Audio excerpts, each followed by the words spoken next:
It's good to see you, Sid. What have we learned?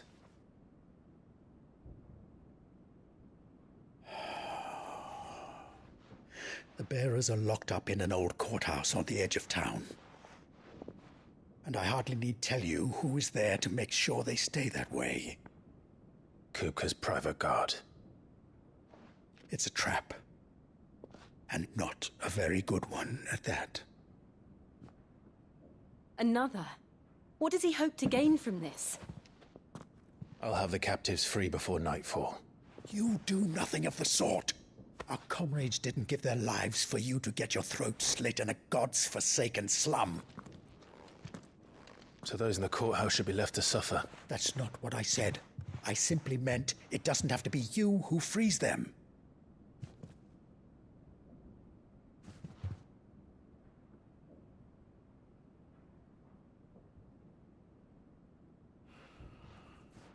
Damn it all. You're as stubborn as the old Sid was.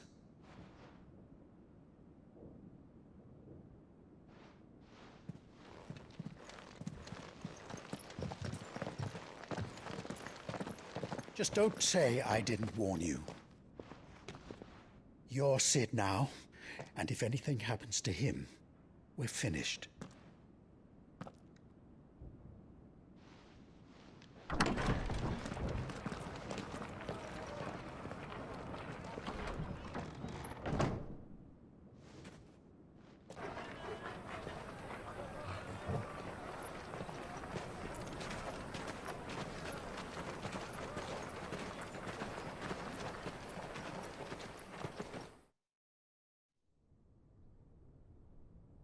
Please, we don't know anything.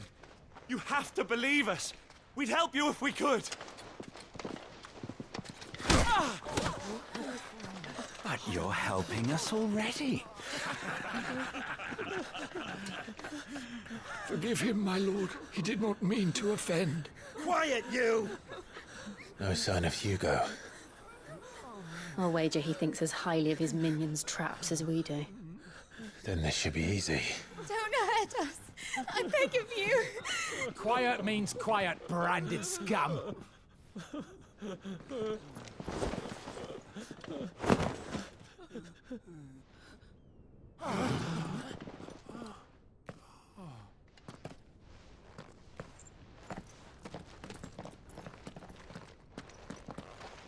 It's going to be all right.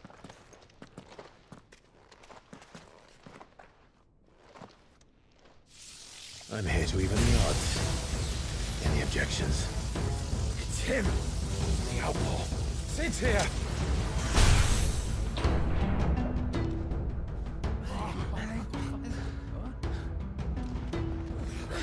Should we? Come on.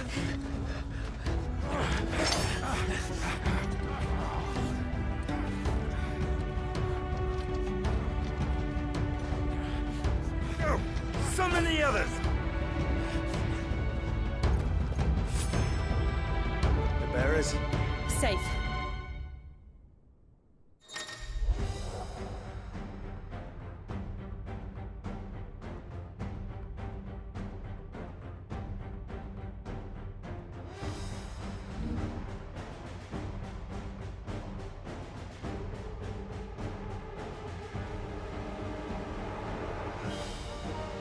Sid dies here!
Sid sends his regards.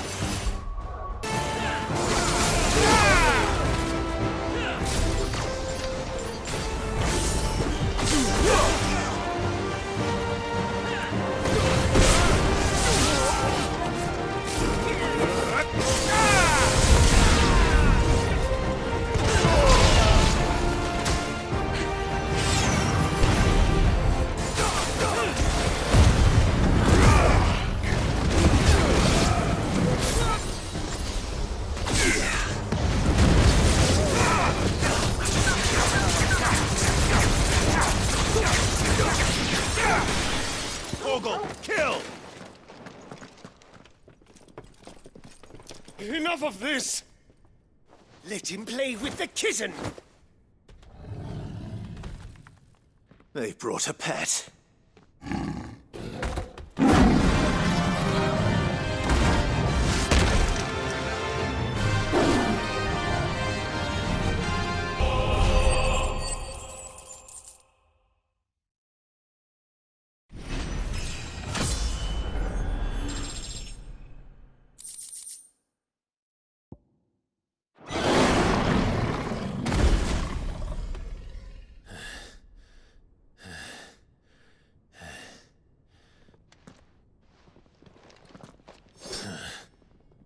To hell with this!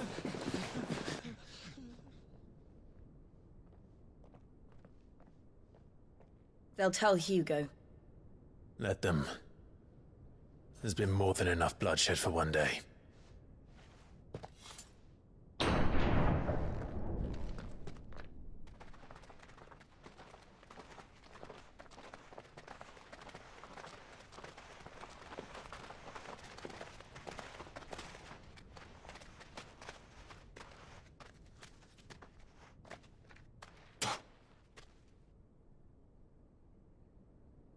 Murderer. All of our friends are dead because of you. Do you hear me? They used us as bait. Bait to lure you out of your stinking hole, all because you couldn't just let things be. What are you even doing here? We never asked to be saved. Did you think we'd thank you? They'll never forgive us. We're all marked now. For 5 years we fought to secure a better life for our kind. To see that we are treated as equals. Do you not want that? What we want is to be left alone. Every time you show your faces, it is we who suffer. It's all right. I'm sorry.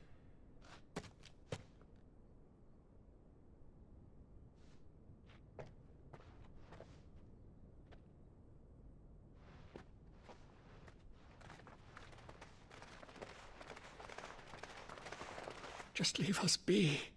This is our home, and this is where we'll stay.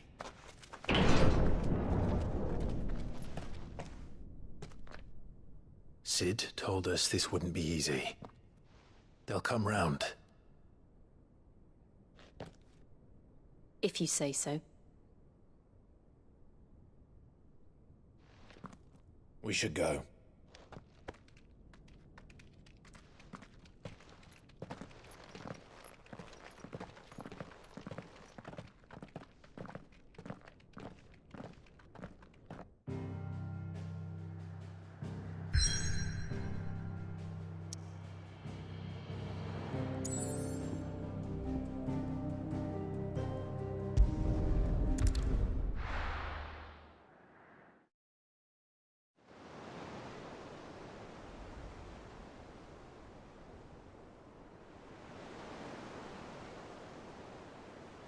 That night 5 years ago, we destroyed what for many was a symbol of hope.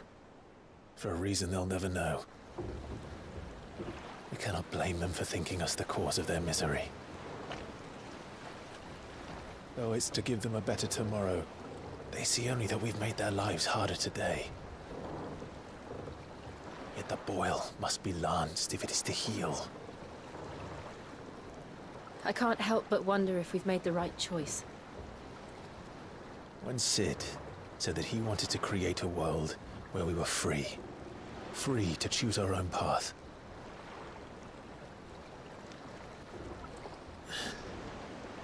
I honestly don't think it mattered to him if that choice was right or wrong. Only that it was our own. I miss him. A world where we can live and die as equals. That's what he wanted. What we want. And that's why I bear his name. It's why we've all chosen to bear his legacy. And I'm not going to let anything stand in our way. Ride's over, lovebirds. Home sweet home.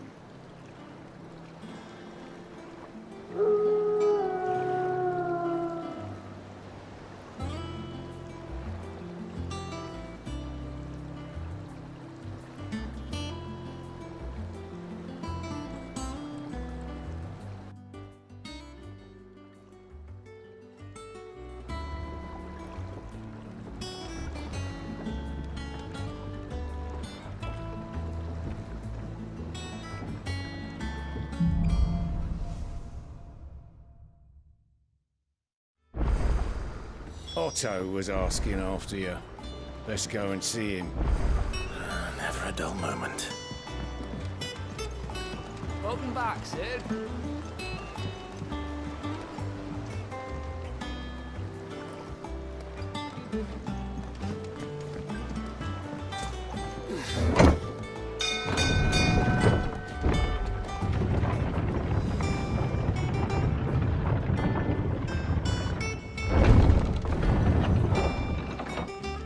Look, it's Sid.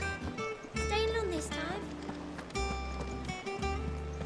Clive, is everything all right?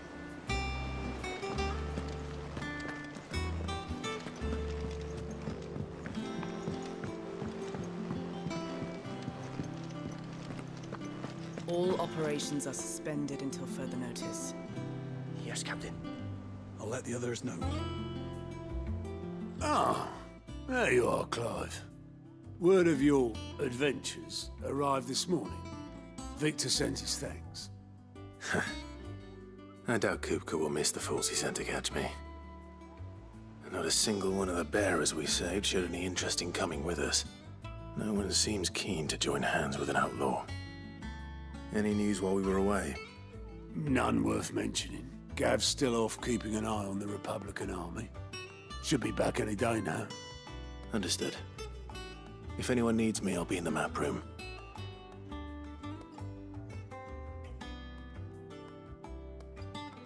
Still can't work that one out.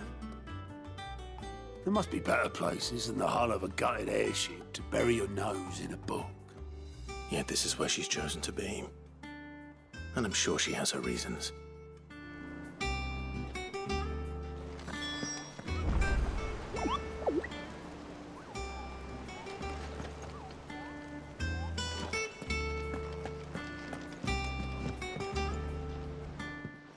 I trust I'm not intruding.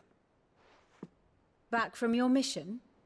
I'm beginning to think your habit of surviving cannot be attributed to luck alone. One might say the same of you, Vivian Ninetails. I'll have you know that only 4 attempts have been made on my life, and none was especially memorable. So, to what do I owe the honor? Could it be that you've come for one of my lessons? Is that so hard to believe? Very well then. Shall we start with the state of the realm? To absolutely no one's surprise, she finds herself at the mercy of armies and outlaws. Well, mostly armies. Though that's not for want of trying, is it, Clive? But the real question is, how did we get here?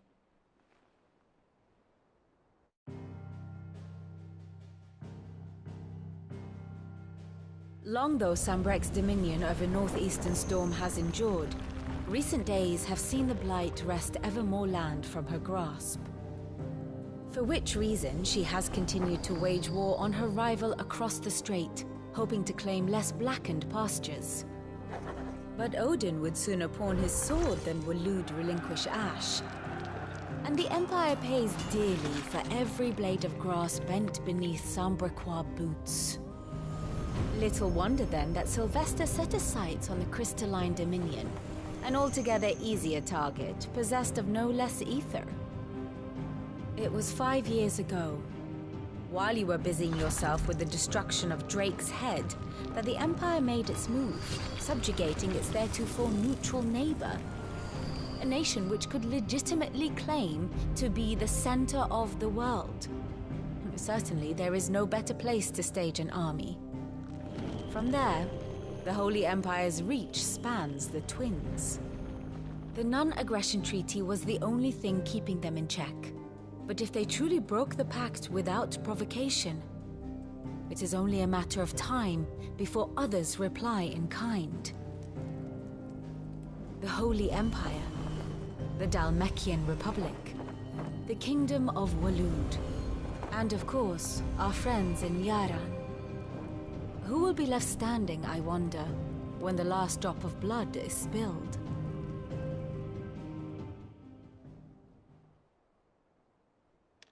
You were born in Twinside. Do you not fear for your home? Oh, dark clouds are wont to gather over the Dominion. Yet in spite of it all, she has ever endured. And when the storm has passed, I am confident she will remain. Now, as to the matter of payment for today's lesson, complete a simple errand for me and we shall consider ourselves even. Even? Right. Return this volume to old tomes in the shelves. Tell him it was, adequate. I suppose it wouldn't hurt to visit our resident historian.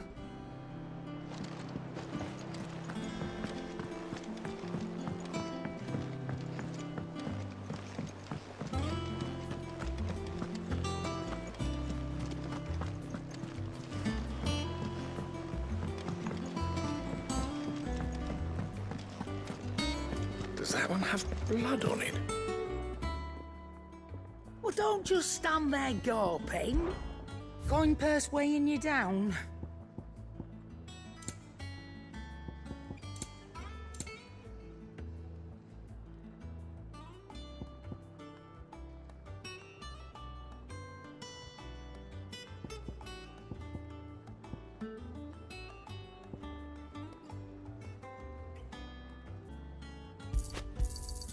You'll not find a better price than that. You're rubbing me blind, you know. You'll not find a better price than that.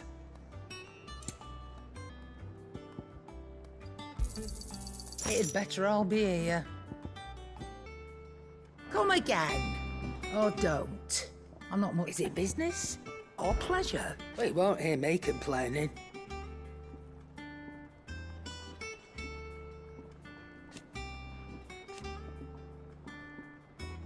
The only drawback...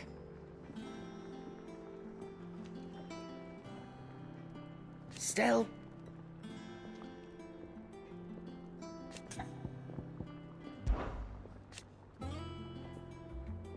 I remember it like it was yesterday.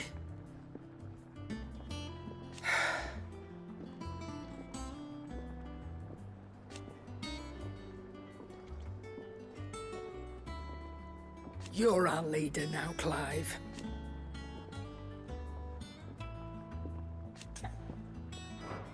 Try not to get yourself killed, I don't know. Perhaps I should just have a blank. Have we any more knuckle pies?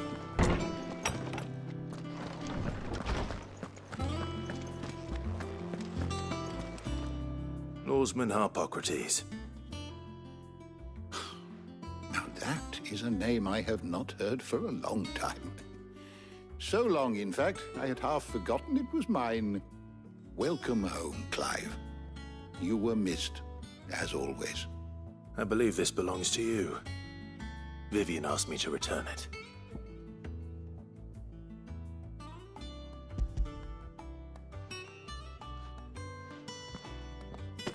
Ready? Our resident scholar devours books faster than young Tet does lemon tarts. Would that I could do the same, but alas, I no longer possess the necessary constitution for such indulgence, either in words or tarts. That said, I have continued my search for mention of the creature you encountered at Drake's Head, but without access to the great libraries of Oriflamme or the Dominion, I regret that I have been able to find little and less. I am sorry. Please, don't apologize. I'll send word to our associates, see if they can't furnish you with more books. I fear it is not more books that I require, but the right ones. Mayhap we look in the wrong places. There are still libraries to the north. I'll see what I can do. You are too kind. There are not many in this world who would indulge the whims of a tired old historian. Not too tired to go filching Kupo nuts, though. Always got a pocket for him. Nicks him off the Moogle. Hush now. We all know there's no such thing as Moogles.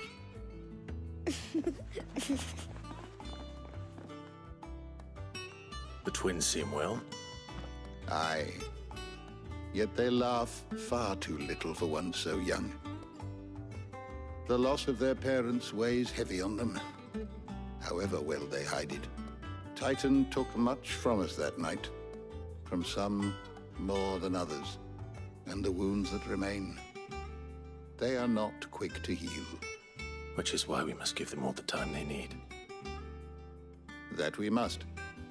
Just as I must give you the time you need to recuperate. Good day, Clive. Good day. Gav will be back soon. I should get some rest while I can.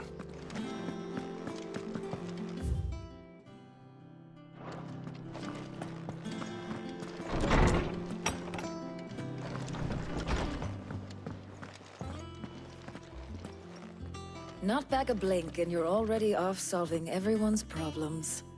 It looks good, Clive. Goes well with the scowl. I'd had that brand for so long. I'd forgotten what life was like without it.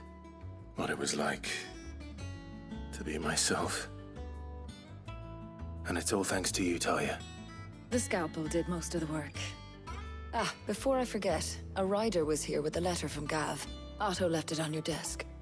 Otto stole us. All right, I'll have a look. And then you get some rest.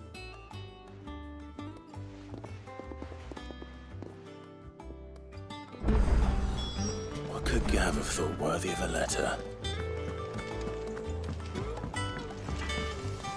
Back, are ya? What's that for you, dear?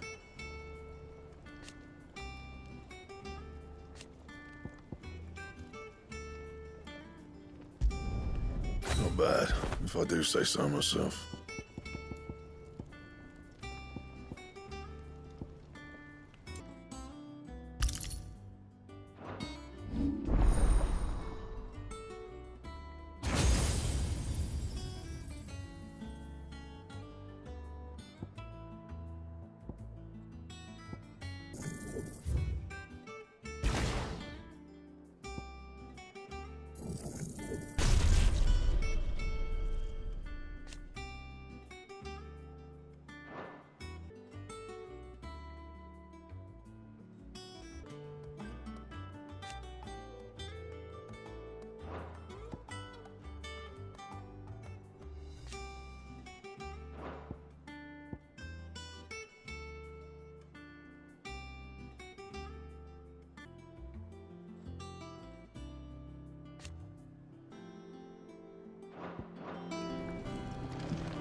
Have you been to the top?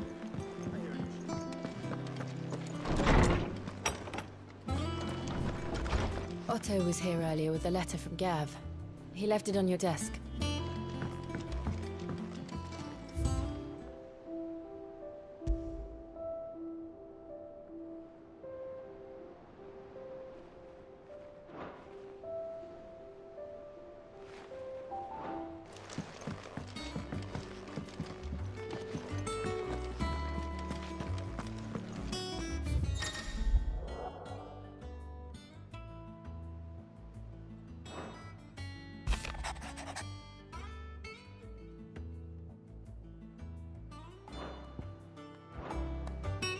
What does Gav have to say?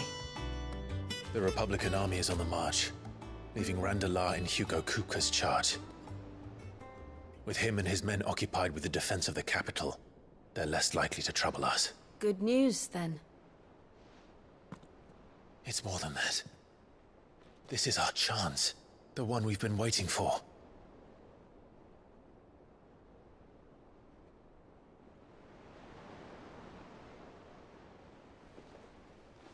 But look how far we've come. All that we have here, our friends, the hideaway, are they not cause for joy? 5 years. 5 long years. If I could only command this power I've been granted, we might have achieved so much more. But each time I reach for it, it's like something is holding me back. Summoning an icon exacts a price not easily paid. Your body knows this only too well. It's merely trying to save you from yourself. And every burden I cannot bear falls to you. This mission of ours has made me question everything I thought I knew. But one thing has become abundantly clear. The crystals take more than they give. In exchange for momentary comfort, we must endure a lifetime of pain, war after war, loss upon loss. And now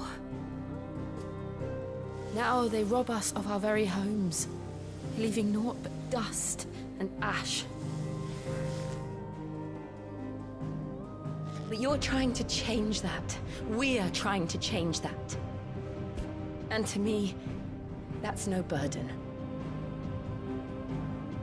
I know, but... Try not to forget. We're only here because Joshua gave us a second chance. It would be a pity to waste such a precious gift.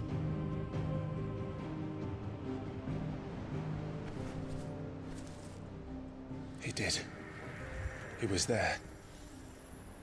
It wasn't an illusion. I heard him call out to Ultima.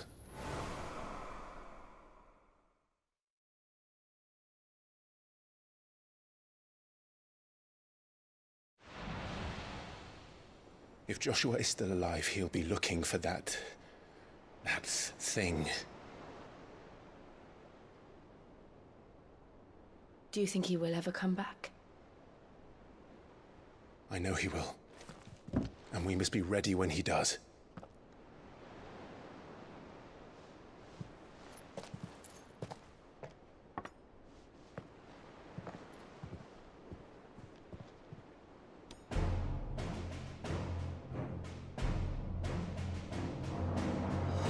To a world without mother crystals.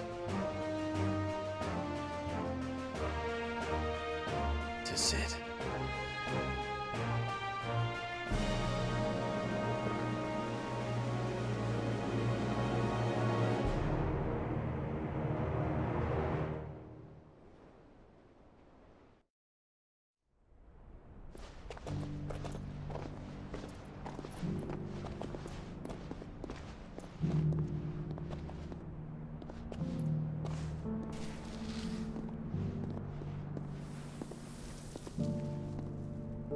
And so the North is lost. I knew that the Blight spread ever more swiftly, Your Grace. But this is far, far worse than any could have imagined. It is only a matter of time before the twins are no more.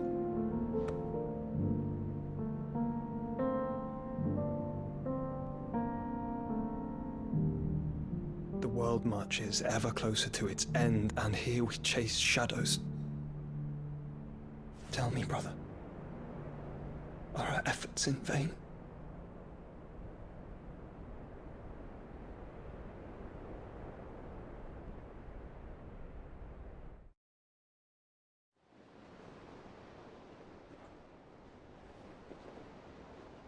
Master Clive, a moment, if you...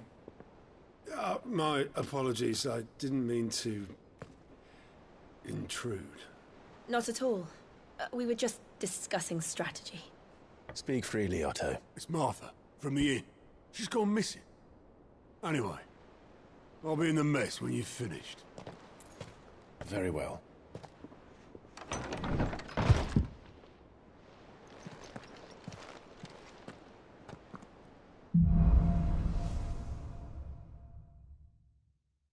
What would make Martha leave the rest?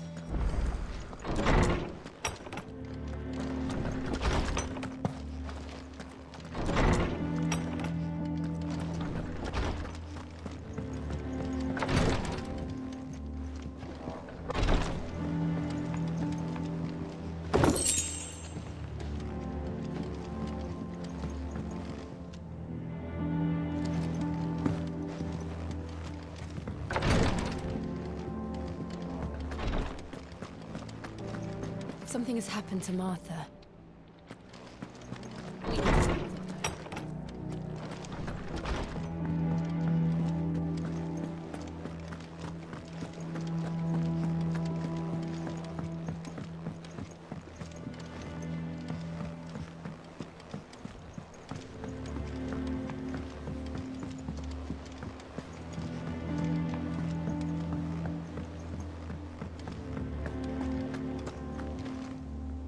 What do we know, Otto? Some lads from the Imperial garrison in Rosaria started a fight over at Martha's Rest. Blood was spilled, bones were broken. The usual. But somewhere in the middle of it all, Martha vanished without a word to anyone. And that ain't like her, Clive. Something's not right. You think this was planned? Of course it bloody was. Ever since Eastpool, the Empire's been tightening its grip round the Duchy's balls. They've strung up everyone who's ever set eyes on a runaway, claiming they're traitors to the Holy Throne, conspiring to restore the House of Rosfield to power. And now it sounds like the bastards have turned their attentions to the pallbearers meek enough to stay put. Naturally, old Martha could see the way the wind was blowing, complained that it was getting harder and harder to take bearers in. And now she's missing. If she's fallen into the hands of the Empire, we could be next. Couple of curse breakers are already on their way to the inn. They should help speed up the search. But if this is as bad as I think it is, you might end up having to save their asses and all. Don't worry, Otto. I'll make sure everyone gets home safe.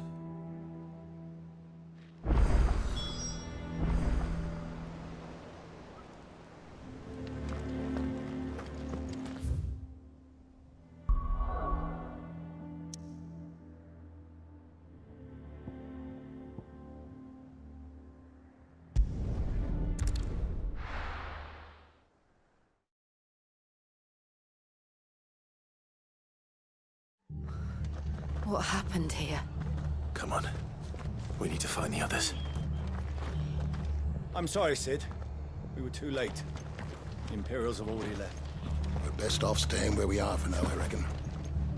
The boys from the garrison. Let's get you to Physica, shall we?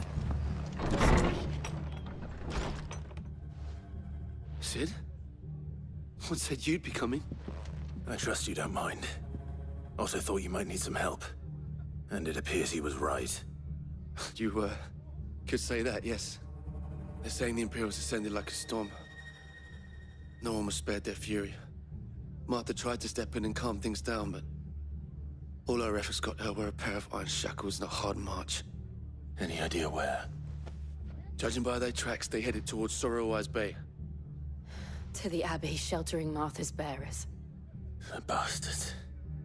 Jill and I will go after them. You take care of the people here. We will. But, before you go, one of the locals heard something. He said the soldiers were talking about a culling. I don't know how big this is, but it doesn't sound good. Be careful out there, Sid. You do the same.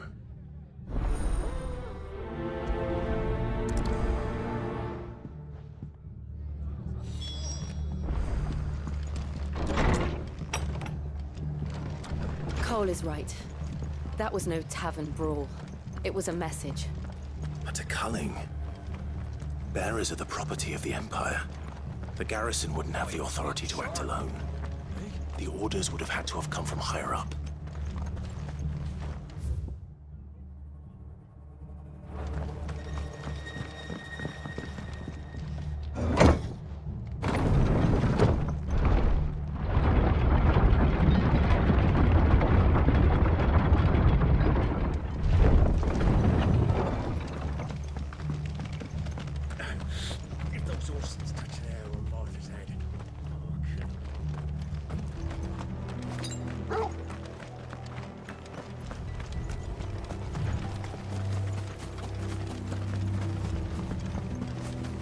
Look. Up ahead. Martha, are you hurt? Don't worry about me. It's them at the Abbey who need you. You have to do something. Tell us what happened. What happened? The damn Black Shields, that's what happened. The Black Shields? The bastards caught wind. The abbot and I were helping bearers. They were gonna hang us both. When the sick rose from their beds, poor souls turned on the Imperials. Distracted them long enough for me to get away. Then they may still be alive. Martha, do you think you can make it back to the inn? Cole is there with the other curse breakers. I think so. Thank you, Clive.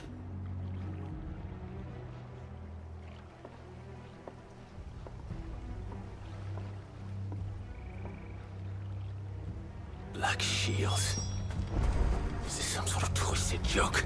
There's only ever been one Order of Shields in Rosaria, and they fought to defend all her citizens. Seems a step too far, even for the Empire.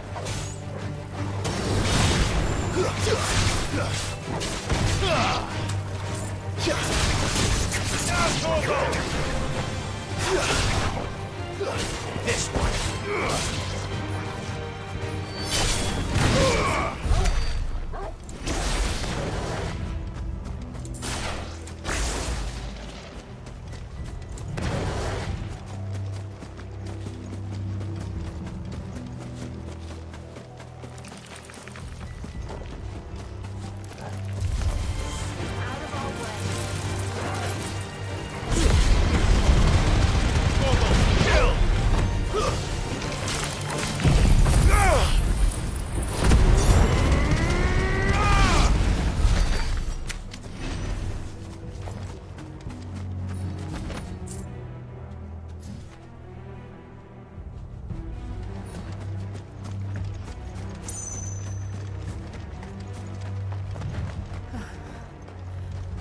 Are we too late?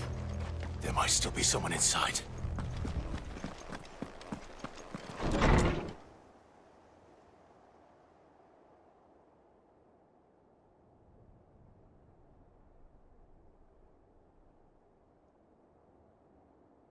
No.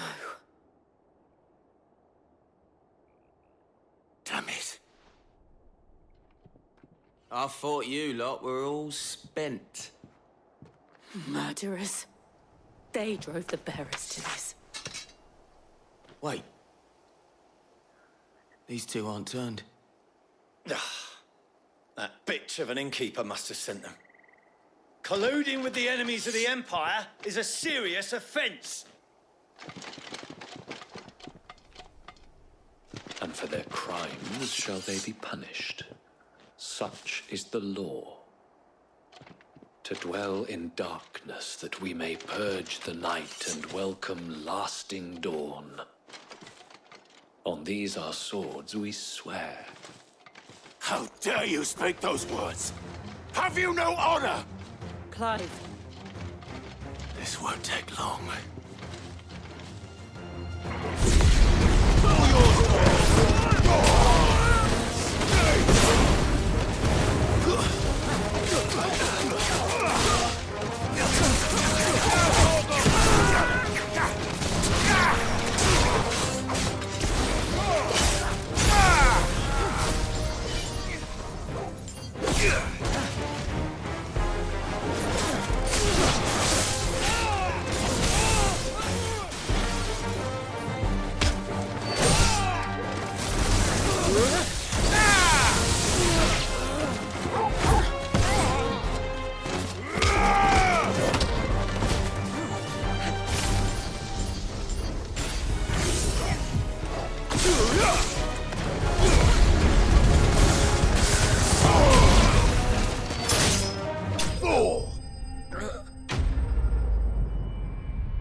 Is that all of them? I think so.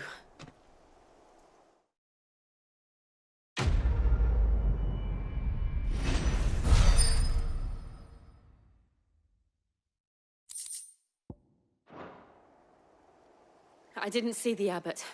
He may still be alive.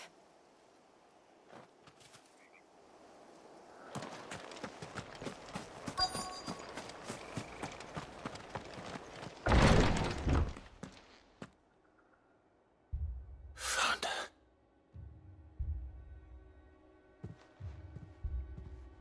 The abbot.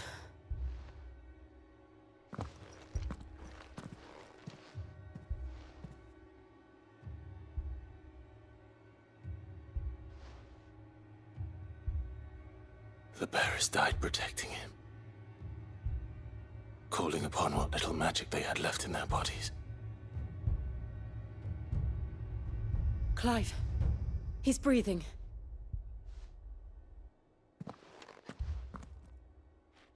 We're friends of Martha. We're here to help. Are the Imperials dead? They are. Every last one.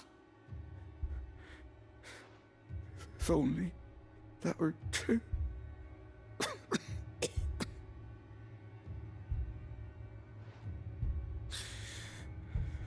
Black Shields will return. The Cullings will continue. Rosaria will never be saved unless we save her. Tell Mother to beg Cid's aid and tell her this wasn't her fault. I shall. Cid! Where are you? Cid! In here! We found a survivor! Clive. He's gone.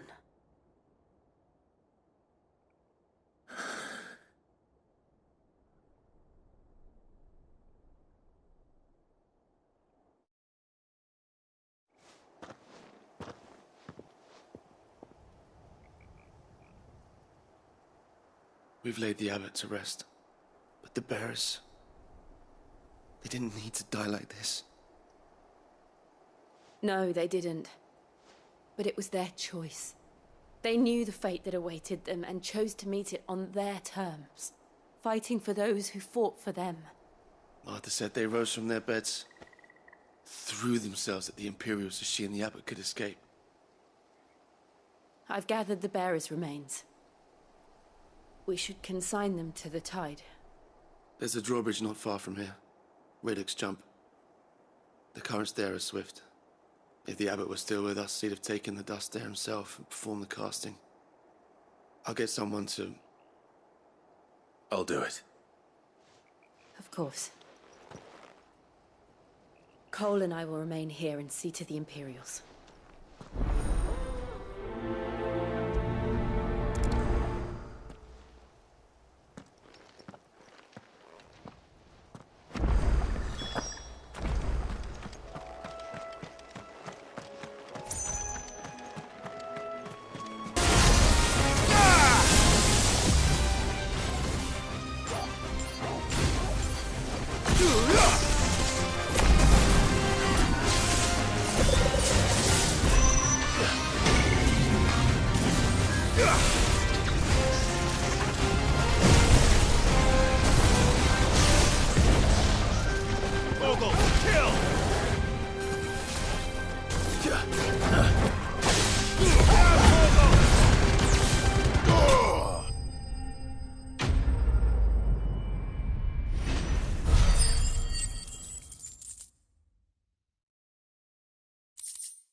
You didn't see that coming.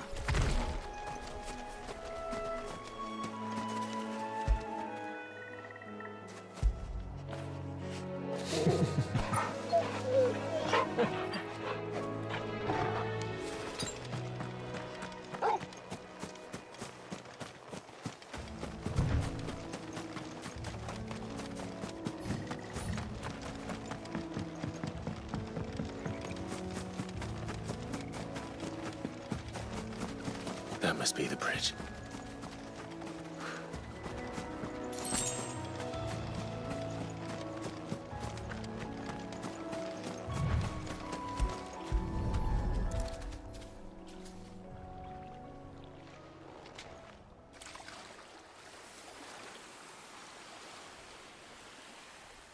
So shall the waters cleanse thee of thy burden, and bear it out to sea.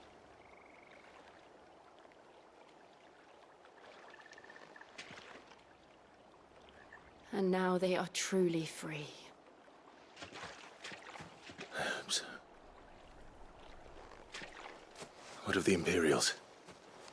A pyre was made. It's more than they deserve. We should go back. Cole is worried about Martha. All right.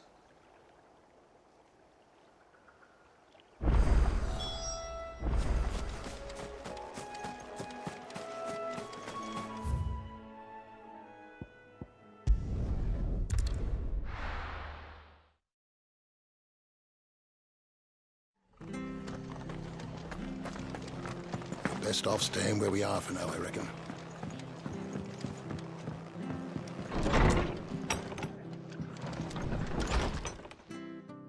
No one survived then? I'm sorry. Before he passed, one of them bade me tell you not to blame yourself. Doesn't mean I won't. Doesn't mean their blood's not on my hands. Cole said you cast their remains. That was good of you. But it should have been me. This was all my fault. How? You couldn't have known. But I did. And I turned a deaf ear to the warnings like the fool I am. The rumors started moons ago. Of black-clad devils descending on villages in the dead of night to slit the throats of sleeping bearers. But I assumed it was all just nonsense concocted by the Empire. Nothing but a ghost story meant to make folk think twice about lending a hand to a fugitive bearer. And in ordinary times you would have been right. What these Black Shields are doing is unthinkable. Which begs the question, why do it at all? My mother obviously has a hand in this. I cannot make sense of her actions. And picking what goes on in that woman's head is a job for someone with more time on their hands. Right now, I need swords and men to wield them, preferably big ones. If those Imperials think they can come in here again and threaten my people, they're in for a rude awakening. Oh, before I forget, a Stolas from Otto landed just before you arrived. He asked me to tell you that Gav has returned. Then we must as well. Will you be all right here, Martha? We can stay longer if you wish. No need. I'll be ready should the Imperials come calling.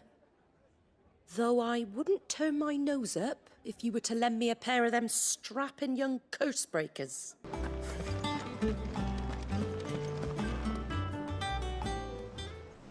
Ah, Clive! Oh, I've missed that scowl.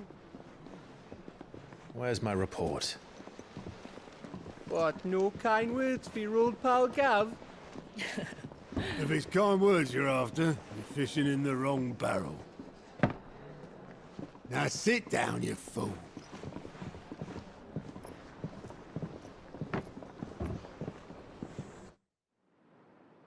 So, you remember how quick the Empire was to occupy the Dominion after the fall of Drake's head?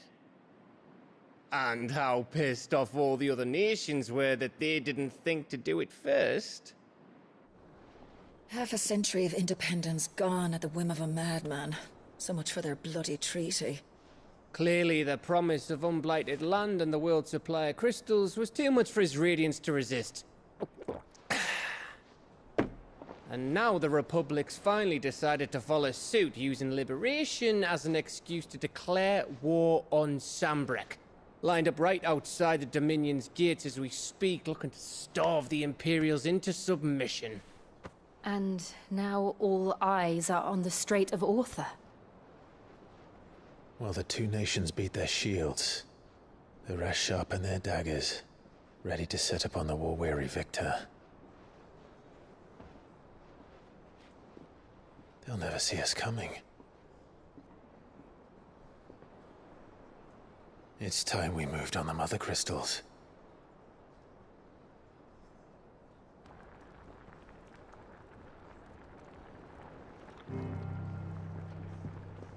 Four mother crystals remain in Storm and Ash.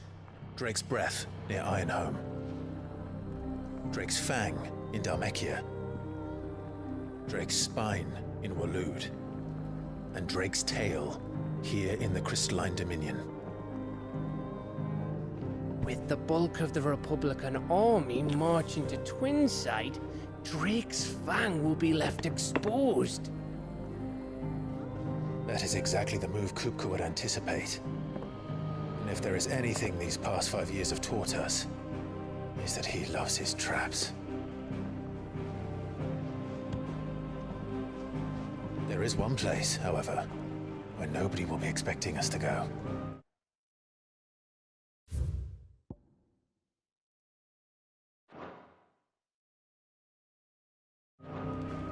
Drake's Breath. There's a shitload of sea between us and it, and I've never been much of a swimmer. I have an acquaintance in Port Isolde who may be able to help. Who's that then?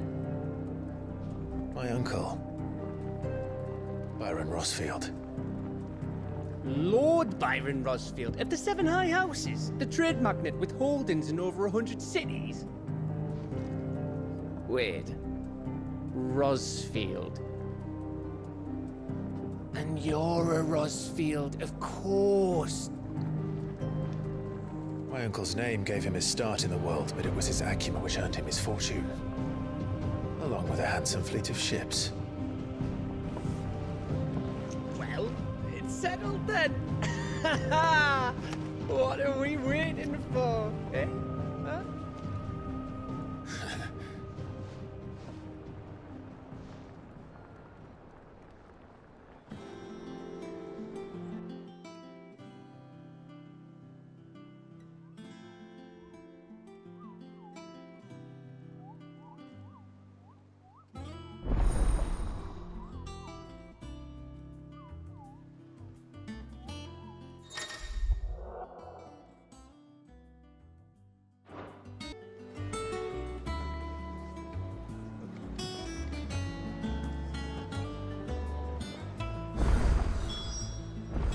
What are we waiting for, indeed?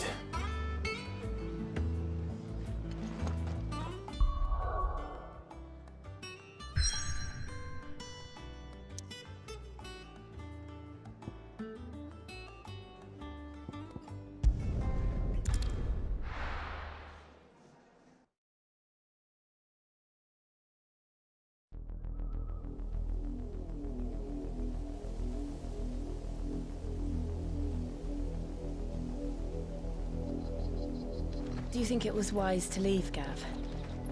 He didn't seem pleased. I needed his eyes and nose in Dhalmekia. I'm not about to let Kupka take us unawares. Besides, he has a knack for that sort of thing. That he does. And wasn't it Sid who said that matters such as these are best left to dominance? Especially should one of his beloved opportunities to grow and change present itself.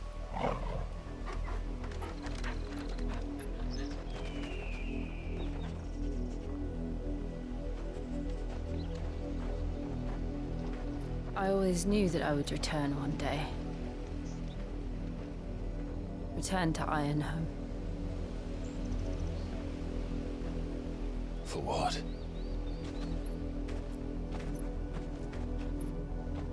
After learning the truth, you were given the chance to face your past.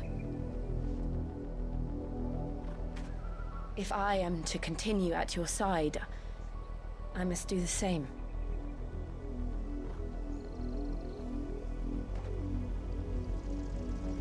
We will face it together, then. To the end.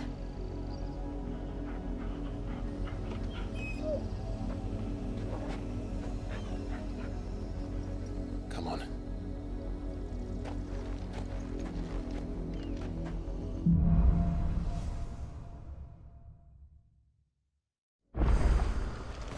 How far do you think your mother's reach extends? Will we find the same tragedy in the south as we did at Martha's Rest? More than likely. Which is why we should hurry.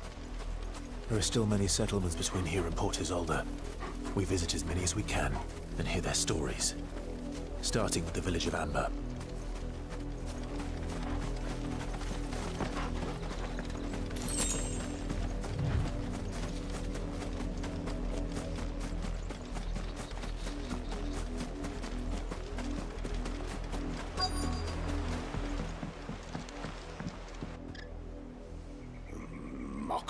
Justice is what it is. Lord Elwyn would never have stood for this. Quiet, you! Thought they were loyalists. Jill, look.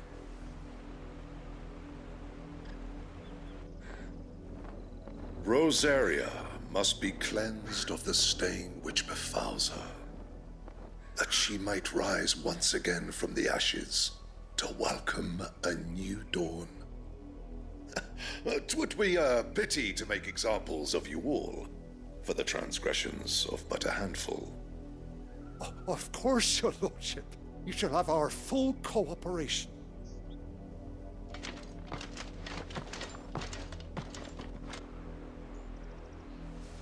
What business could the Black Shields have in a village this small? There's barely room to hide a bearer. Then they must be here for something else.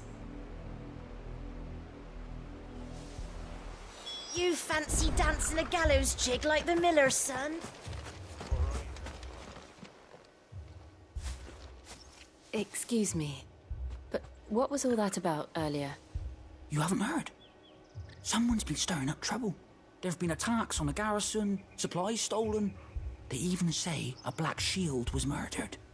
The Empire wants answers, and what the Empire wants, the Empire gets. Don't they just? Keep your ears open, eh? The Black Shields will pay good coin for information on the culprits. You'd have to be dull as a sack of stones to think you could take on the Empire. What with their 100 full legions? 100? I heard it were 1,000.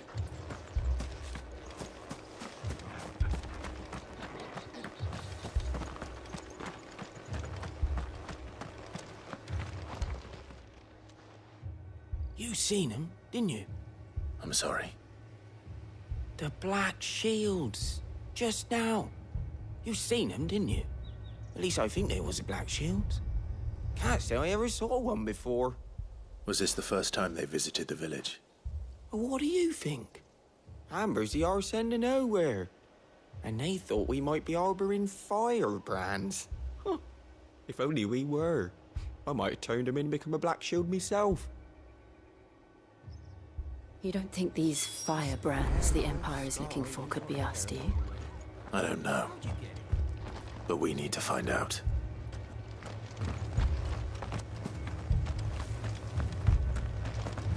Word is, Port Isolde's closed her gates to all but the Highborn, and now a great camp sprung up along the walls.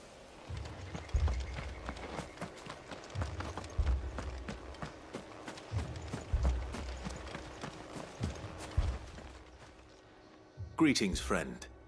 We are travelers. I know that. What do you want? We couldn't help noticing those Imperial soldiers who were here earlier.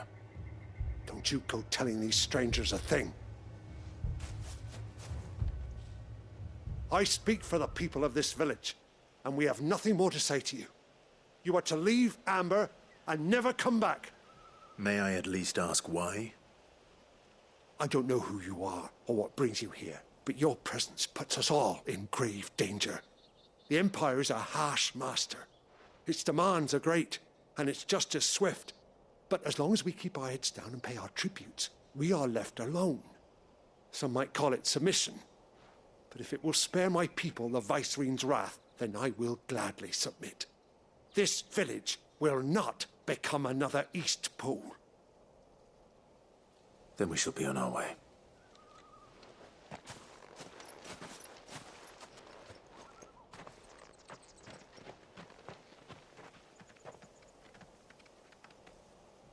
These people live with a knife to their throats.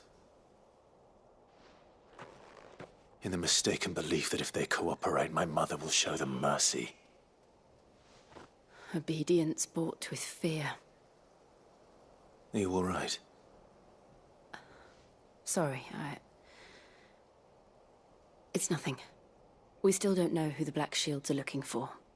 Well, whoever they are, the Imperials deem them worth pursuing to the back of beyond. But other than Martha, who else in Rosaria would have the courage to stand against the Empire? A new ally would certainly be welcome. Can we find them before the Imperials do? Perhaps the next village will yield more answers. Perhaps.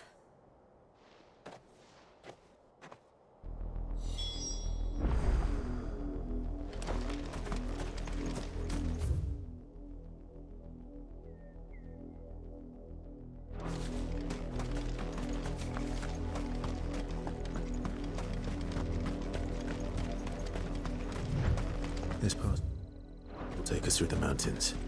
And directly into the path of whoever or whatever lurks here.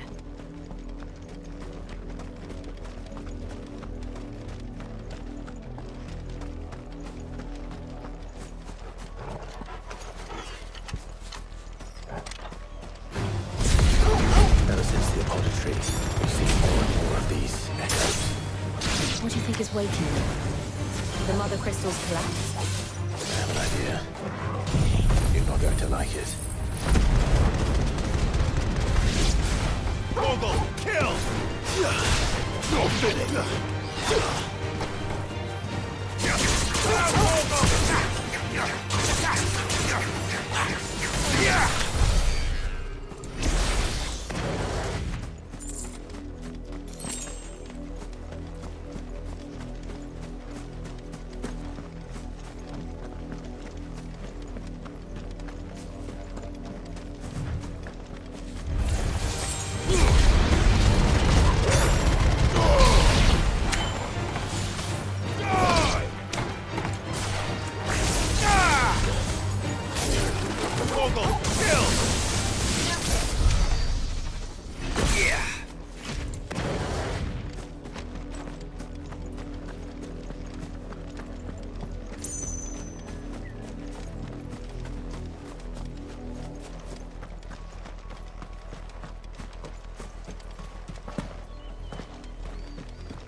More of my mother's men.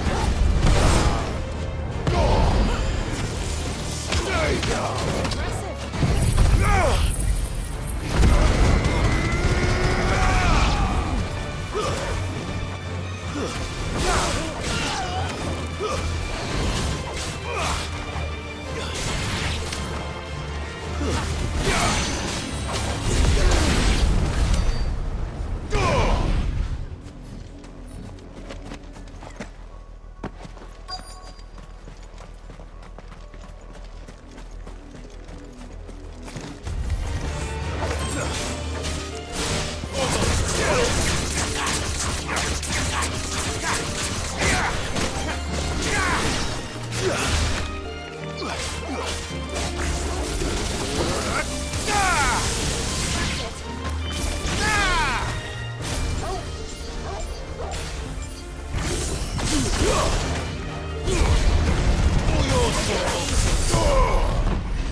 Blood, Clive. And still wet.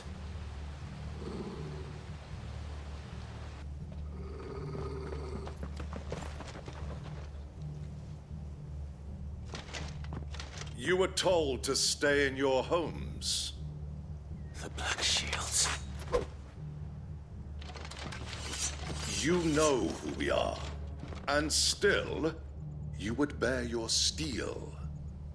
Why then, we owe you our thanks. You have saved us the trouble of an interrogation.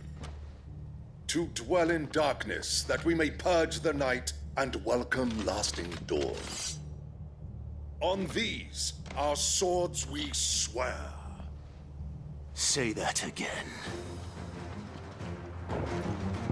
I'll show you a true shield berserker.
Tell me what I want and the end will be swift.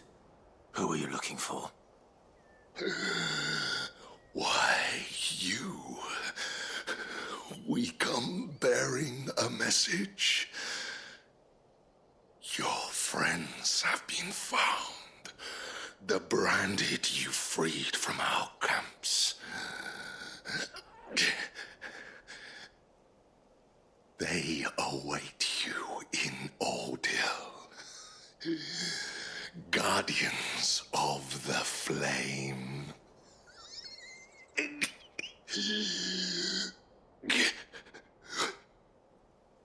Those are Old Hill's gates. Then we hurry.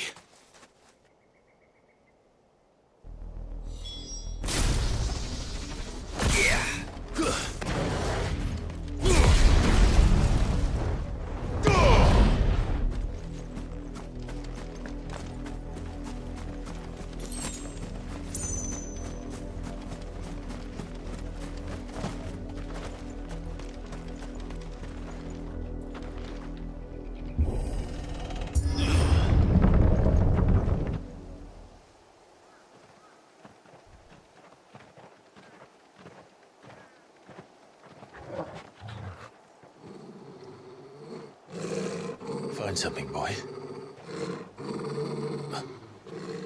Death.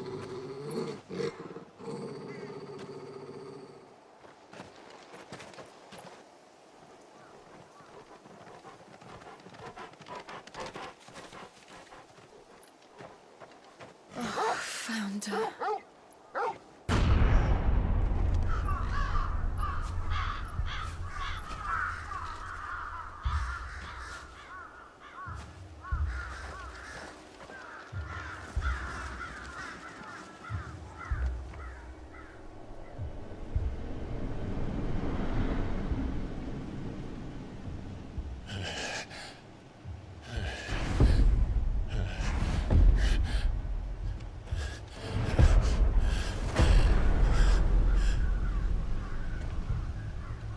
This was my mother's doing.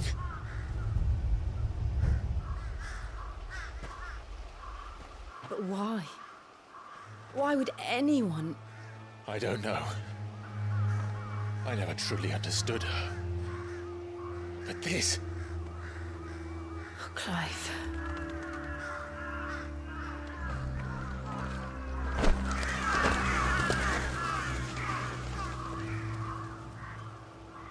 I will learn what madness drives her, and I will end it.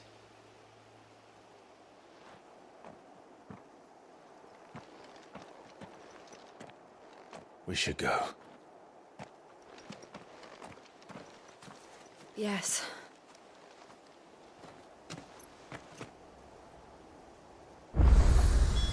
We can't leave them here like this. We won't. But if the Black Shields have made it this far south, they may already be in Port Isolde.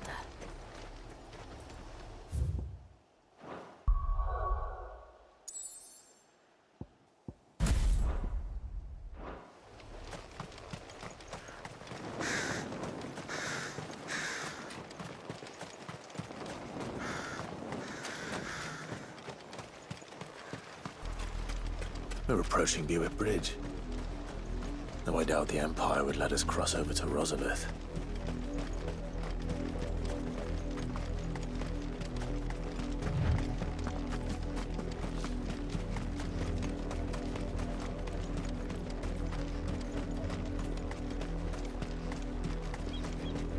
I did, Mummy! I could hear him shouting from down the road. They're all Rosarian. But this is their home.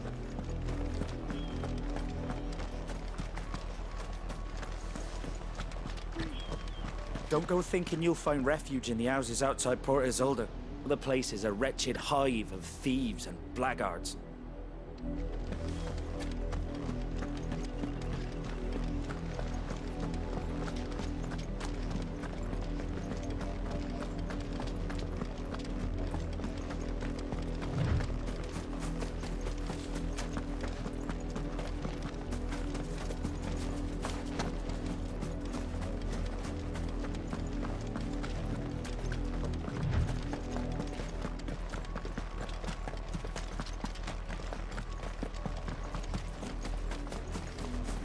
The Lazarus. What happened to this place? My mother happened. The nobles who lived here didn't stand a chance. Let's hope my uncle fared better.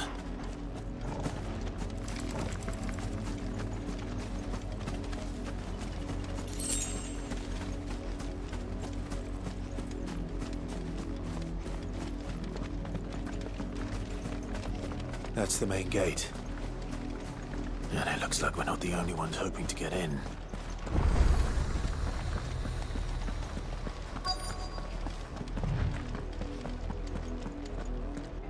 Let us pass!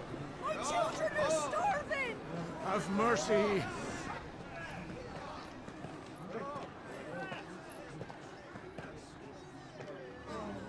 Voice-rinsed dogs they are! You can't ignore us forever! Let us in, or we'll die on your doorstep! Better out there than in here. Oh, get enough Fuck off. Hang the chinless bastards! Those crystals belong to us all! I said, where were you, filth? Back to your sties. Cut you down where you stand. Destroy it! No chance of slipping through unnoticed. We'll need to find another way in.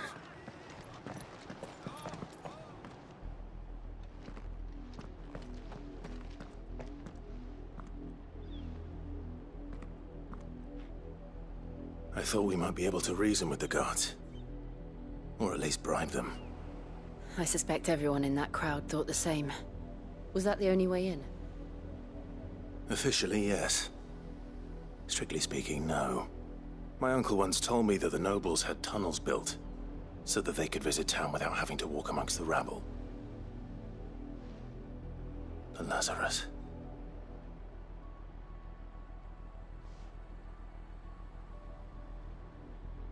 We'll find our way into the city there.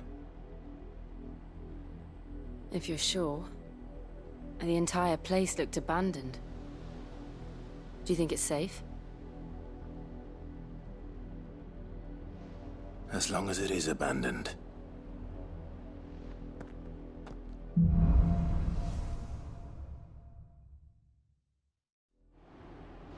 The good news is we haven't seen a single black shield since Old Hill.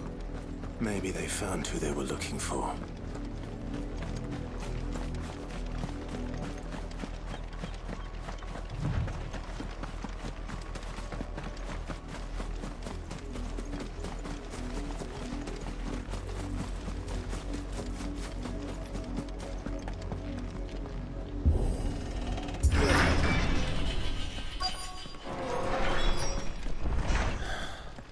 This is nothing like I remember it.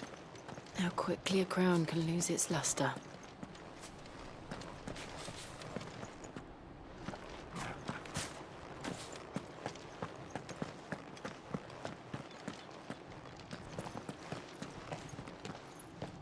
Not abandoned then. Oi! Visitors!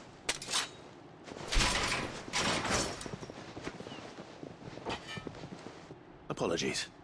We'll show ourselves out.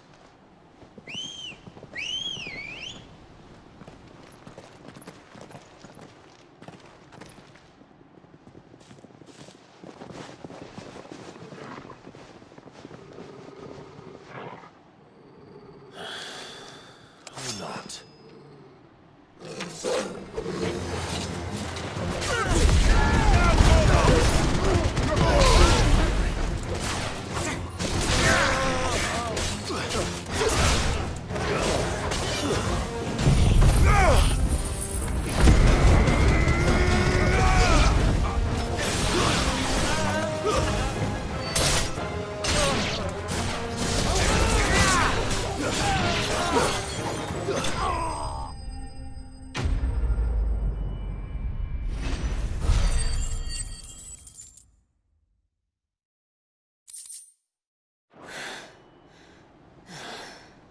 I've only ever seen one man fight like that.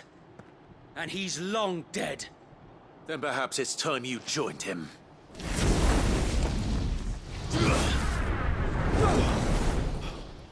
blessing of the Phoenix. It can't be. I was there when you died. Huh?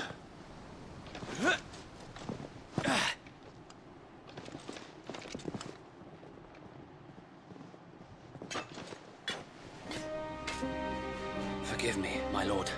I knew not whom I addressed. You have naught to fear from us. Founder, it really is you. It is. So wait.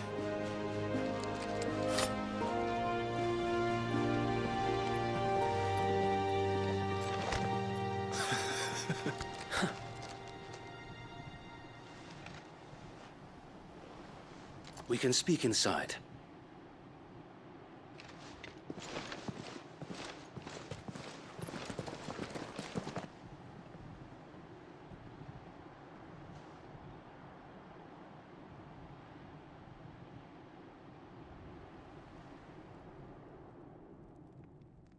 And those who wouldn't bend the knee? We left before the Empire could make examples of us, though we didn't go far.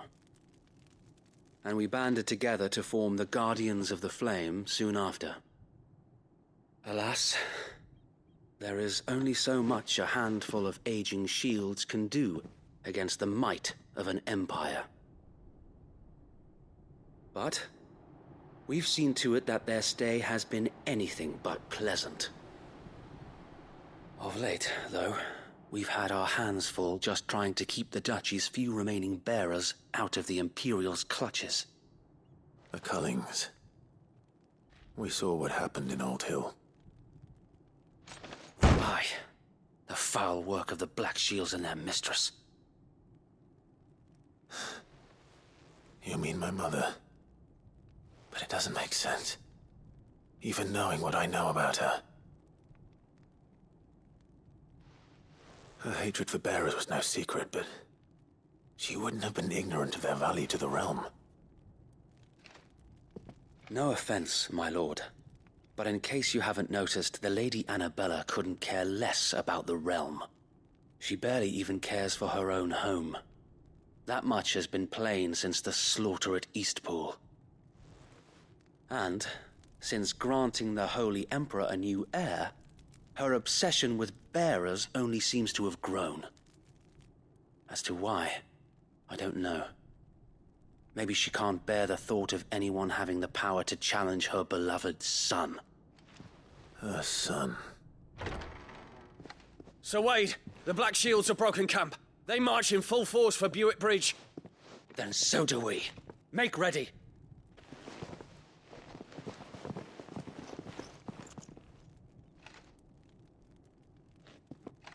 This is their main host. If we remove the head, perhaps we can prevent what happened at the docks from happening somewhere else. If I do nothing, then the blood of their next victims will be on my hands.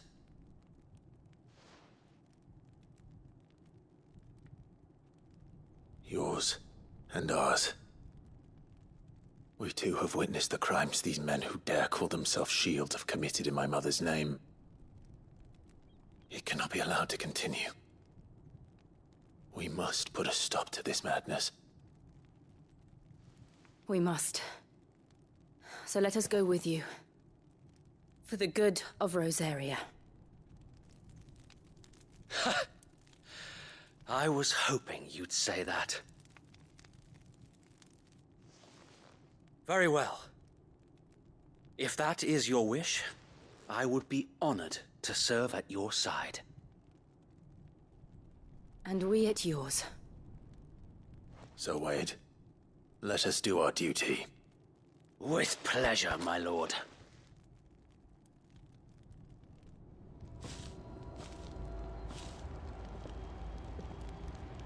I imagine this endeavor will require more than just our wits.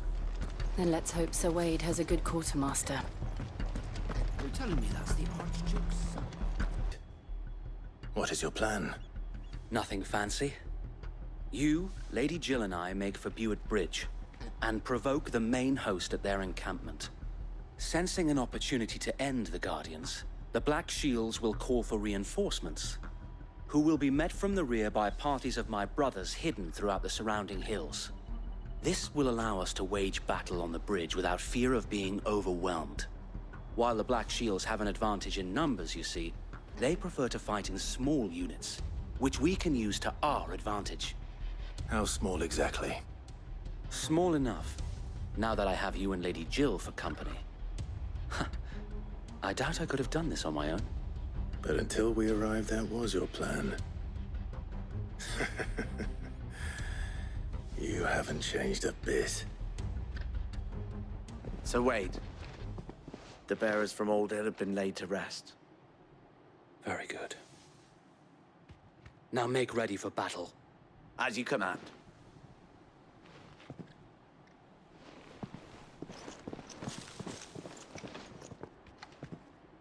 Thank you, Sir Wade. Perhaps now they will find peace. There is but one thing which will grant them peace. Putting an end to the Black Shields. And so we shall.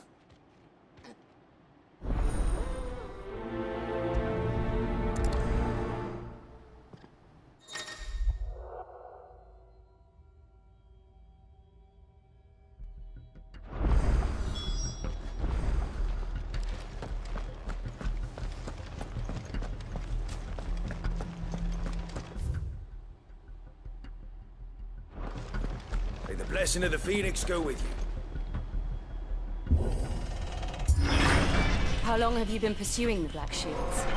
Since they burned their first village. We tracked down the bastards responsible and fed their corpses to Stillwind. Suffice to say, that got their attention. It's been a game of cat and mouse ever since.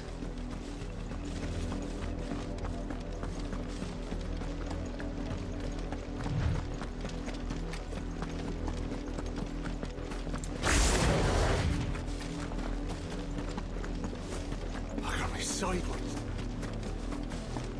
Come along now. The bastards are lucky. There they are. On your command, my lord.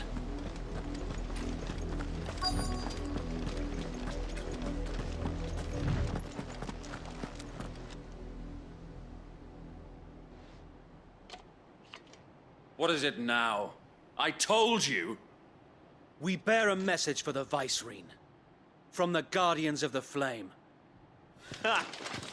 You presume to tell us that a pair of filthy vagabonds, a woman and a dog, could guard aught against the might of the Black Shields?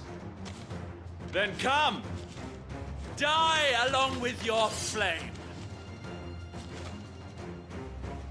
For Azaria! For Azaria!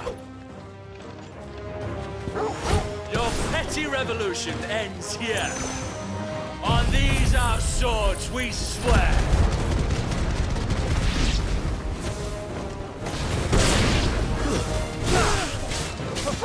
Kill!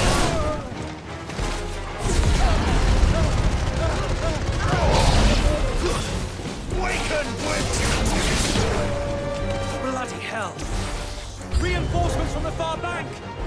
Another wyvern to fight their battles for them.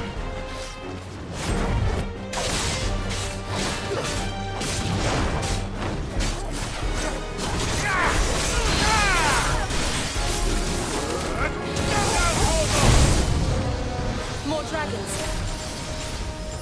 Worms. The Imperials aren't taking any chances. I can't say I'm flattered.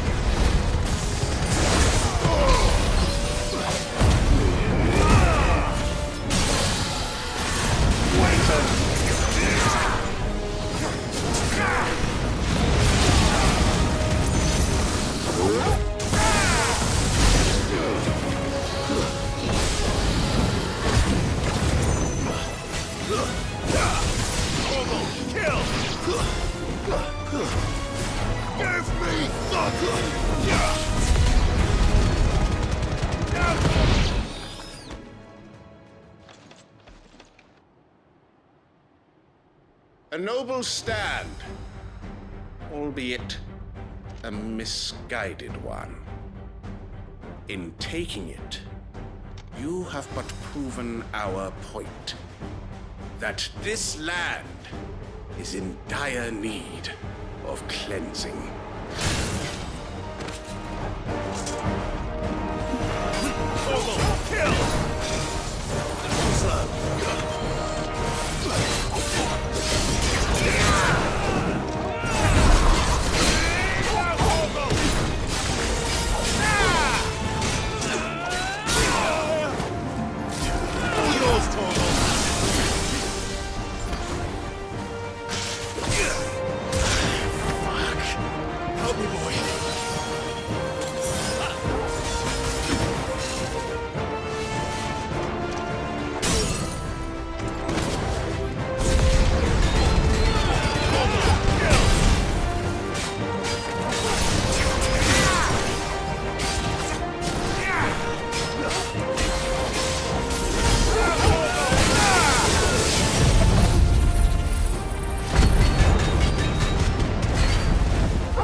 There's no one left to keep them occupied. We need to finish this.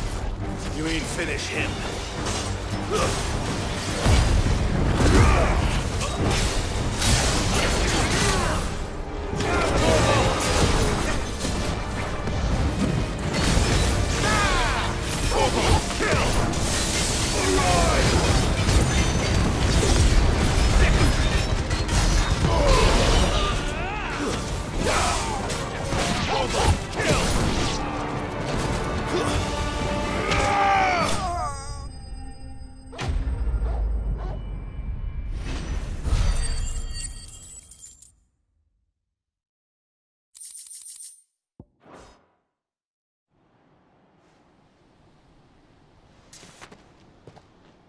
I don't see any more. Nor do I. The plan worked. It did. It bloody worked. We sent every last one of the rotten bastards straight to the mud! My, Lord, perhaps this will be enough to stop the Cullings. For the time being, at least. Perhaps. Though I doubt my mother will take this loss well. She'll move swiftly to see her minions' ranks replenished. And then it will all begin again. I often wonder if the nation we once knew is gone for good. Her fields rot. Her people starve. We battled to preserve the flame that was, but for every foe we fell, another springs up in its place. Yet be that as it may, it is still our home, and we must fight for it, as we always have, and always will. For as long as the Firebird's flame burns in our hearts, the Duchy cannot die, and her loyal subjects may dream of a day when the Rosarian standard flies over Rosalith once more. So wait, Think we should fall back to Port Isolde before the garrison sends reinforcements? A sound strategy, my lord.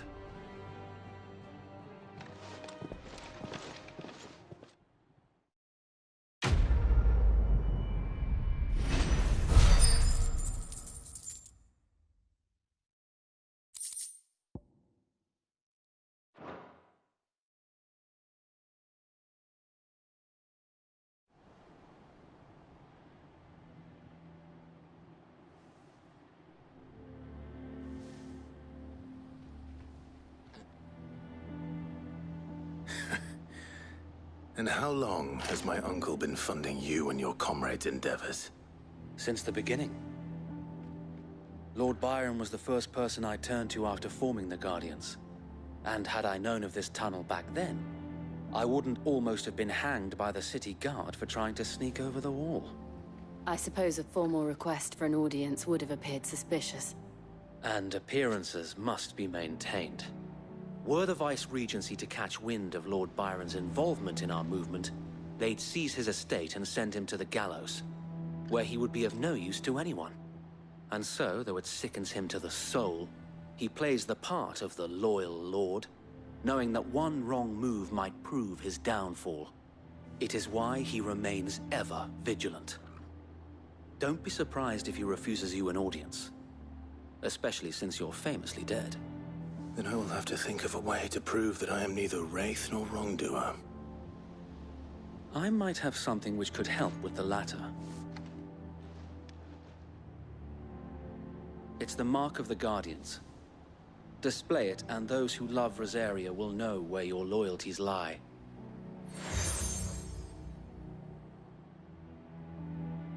I shall wear it with pride.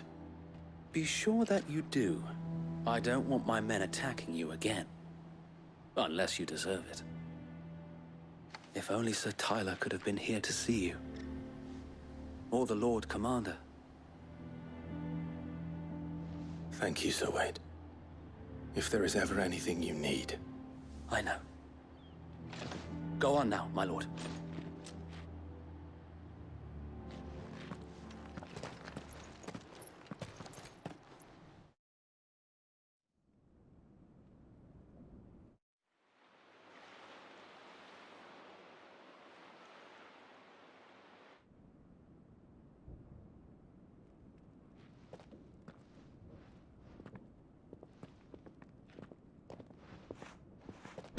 How accommodating.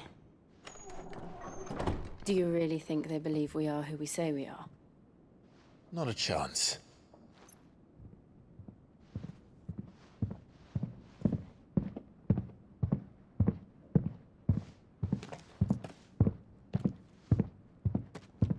Right, I guess. My uncle believes we're imposters here to rob him.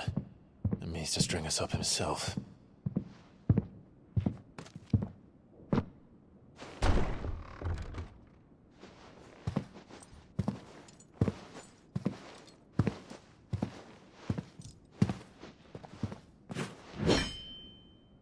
Imagine my surprise when I was told my nephew had come to visit.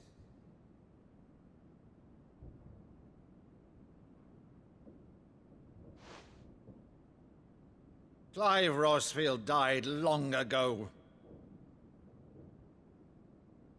And for uttering his name here, you shall pay with your tongue!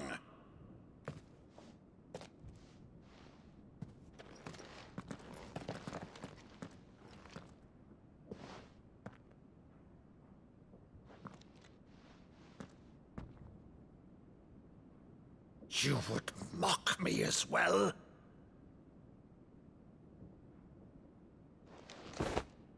It is I, Sir Crandall of Camelot, loyal servant to Her Serene Holiness, Saint Sybil the Unshod.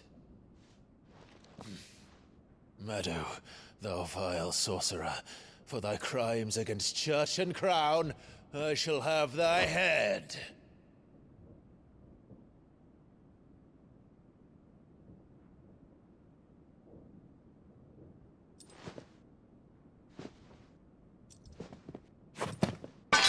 Curse thee, infectious flax wench.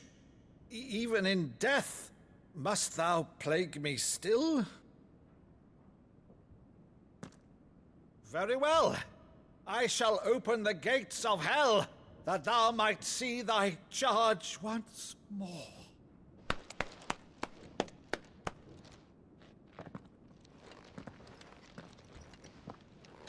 Bravo, Uncle. You're still the finest Meadow in the twins. Oh, Clive, my dear boy, it's really you.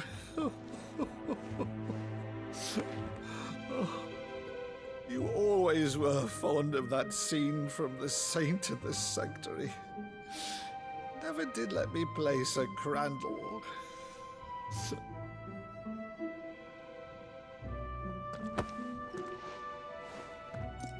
I have a favor to ask, Uncle Byron.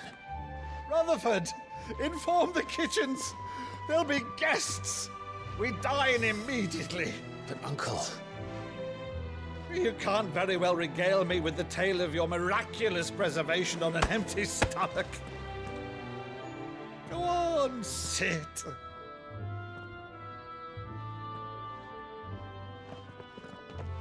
See that you use the good plates, Rutherford.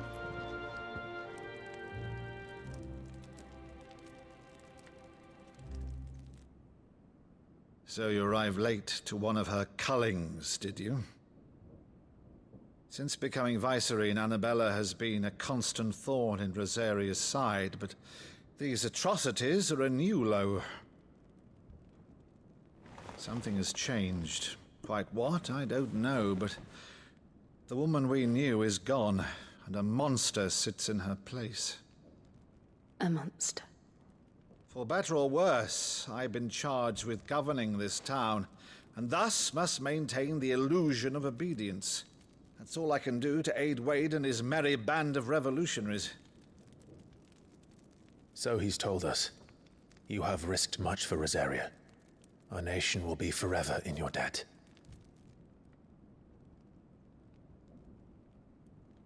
It has been 20 years, Clive. The nation your father and your forefathers fought to defend is no more.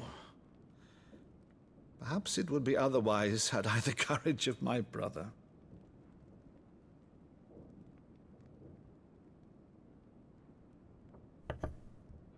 All right, if it's a ship you require, a ship you shall have.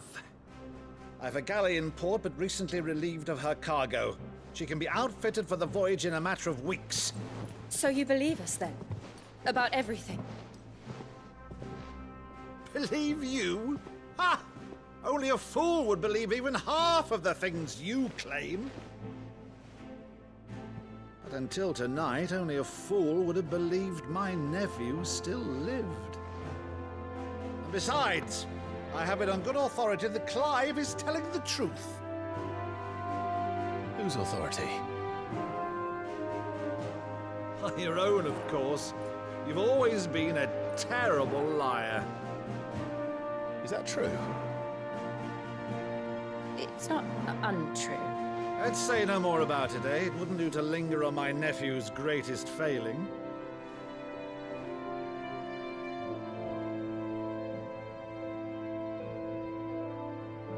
The one thing I cannot believe, though, is all this about you being Sid. You were always such a good boy, but now you're quite the outlaw. Which, if I'm not mistaken, would make me an outlaw's uncle. Right then, Who shall we pillage first? Rutherford, fetch me my cutlass. This will be fun.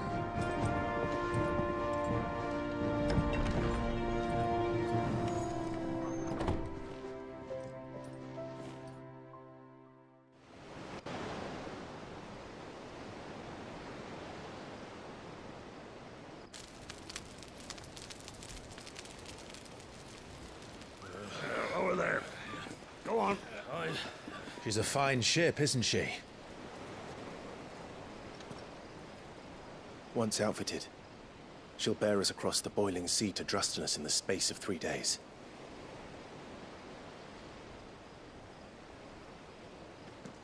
Something on your mind?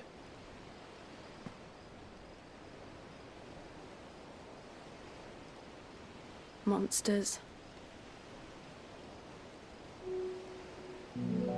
When I served the Iron Kingdom, I did so because I saw no other choice. Because once they learned that Lash would not move me, they turned it on those who could.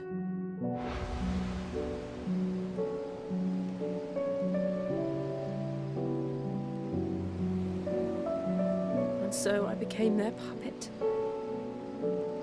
I let them pull my strings, telling myself it was not my hand that swung the sword, but another's.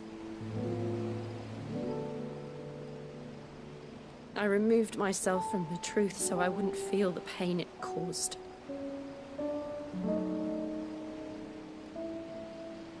And before I knew it, I no longer felt anything. Anything at all.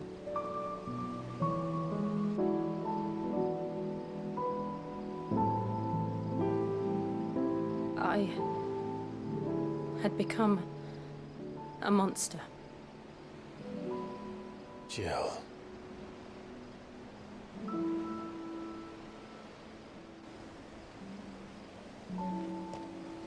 I don't want to be a monster, Clive. Do you understand? I want to choose a different path, a better path. To live on my own terms. But before I can do that, I need to come to terms with my past.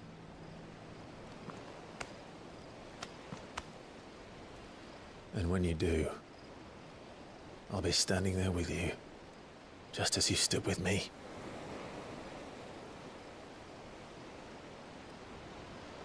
Thank you, Clive. I must atone for my sins. Only then, when it's done, will the monster cease to be. Just promise me that you won't die with it.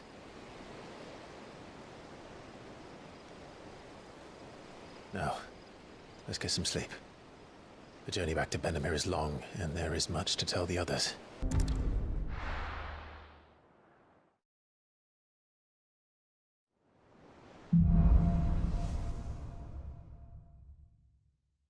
Only the Founder knows what awaits us in the Iron Kingdom.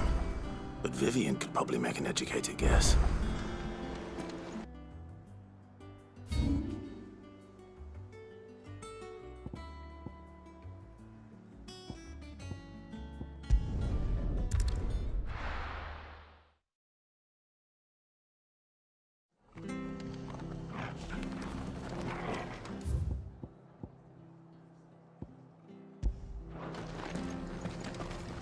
After what the Empire did to Martha's lot, I'd be daft to stay. Oi! You there! Don't just pass me by! You handy with that sword of yours? Course you are. Bet you're a bloody marvel with the thing. Now, question is, are you willing to use it or not? 'Cause a flock of noble chocobos are in need of help. Chocobos? You heard me right. Wild birds? Hmm? The big ones? And not just any chocobos at that. Whiteheart and her flock are the bravest birds you ever did see. They protect travellers round these parts from bandits and the like. Chocobos. Fighting bandits. It's true. Why, they saved me from a gang of footpads only yesterday. Nasty lot they were too. And now they're back, looking to settle the score. Oh, go on then. Don't just stand there. Go and help them. All right. There's a good lad.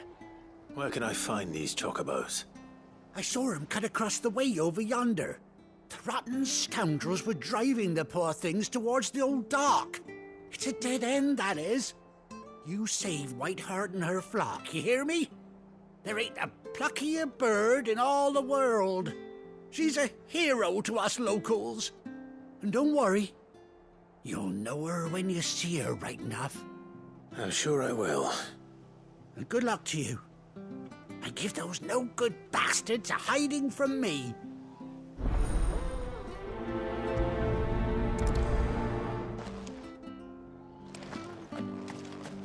Don't you go causing any trouble.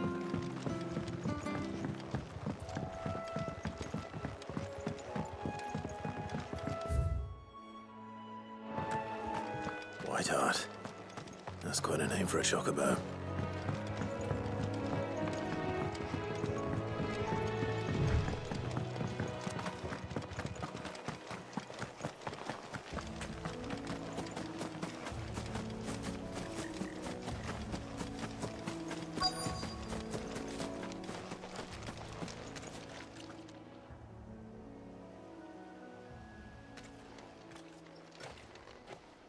A white feather.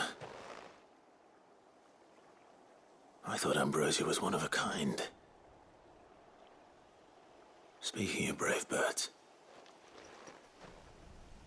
Looks like they went that way.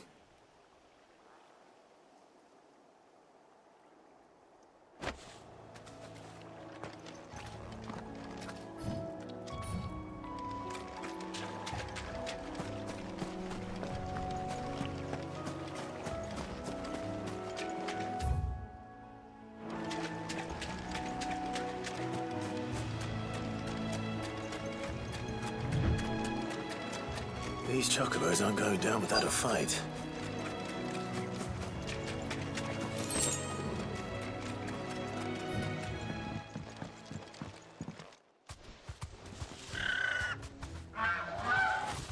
We got you cornered, Feathers.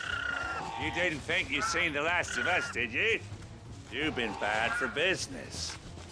But I reckon someone will pay good coin to mount your head on their wall. Not around here, they won't. Her? And why's that, eh?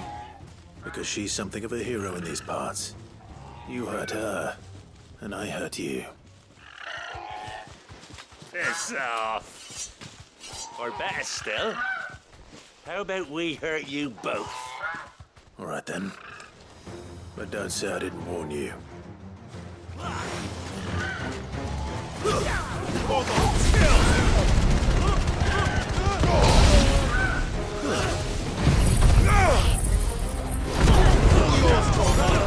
You're finished. Stay down. It's over.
You're safe now. White Hart, I presume. Do you know her, boy? That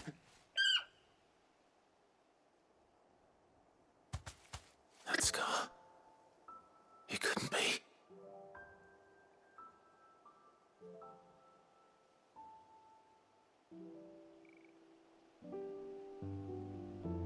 Ambrosia.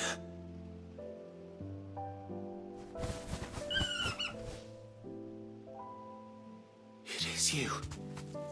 You survived.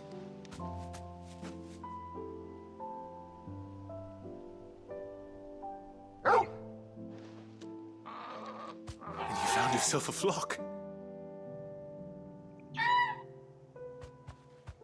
Oi! Is it over? I thought I'd come and see how you were getting on.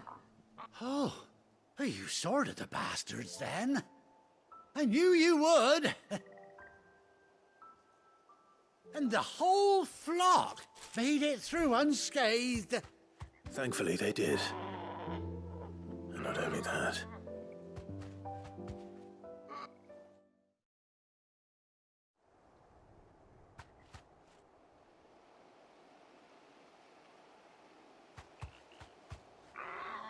Well, I'll be.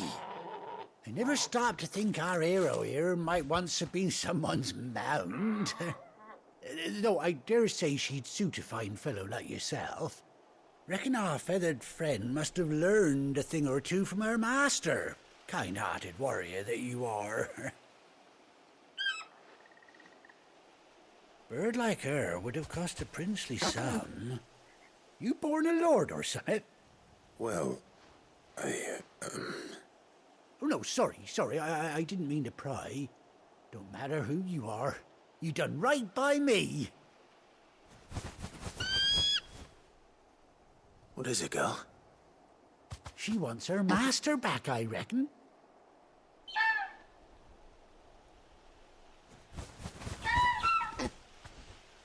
Told you. And it seems her pals agree. Is that it? You want to come with me? Well, bugger me if this ain't a heartwarming sight. The lads down the stables will be hearing about this tonight. Oh, stay right where you are.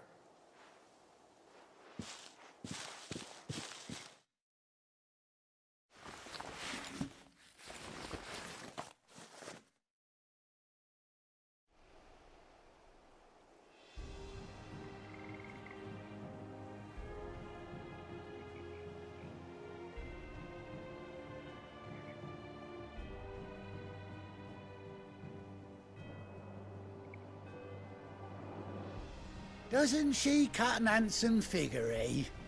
She does indeed. How much do I owe you? Ah, a few scraps of leather's the very least I owe old Whiteheart. Oh, I'll be sad to see her go, of course. But she's earned her right to happiness and more besides. Don't you worry, we'll get along just fine without her. You hear that, Whiteheart? You've earned yourself some time off. You have fun traveling with your master now.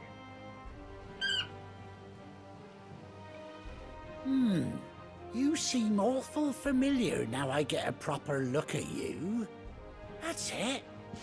When those chocobos swarmed my cart on the road, didn't you? No, that can't be right. That fellow was a bearer. Must have been my double. Oh, must have been, eh? Oh, that'll be the excitement getting to me. Silly sod that I am. Pay me no mind. Anyhow, best be on my way. Good luck to the both of you.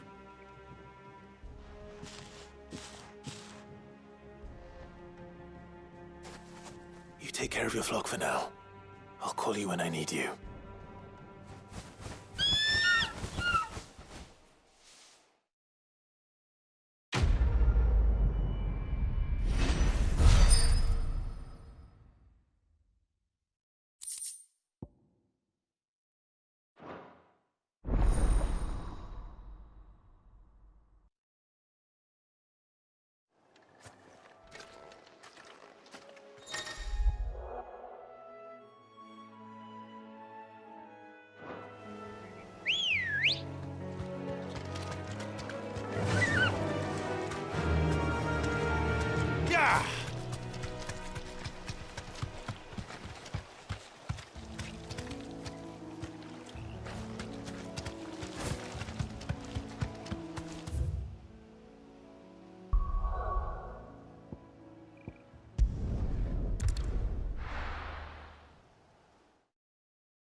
Typical nobles.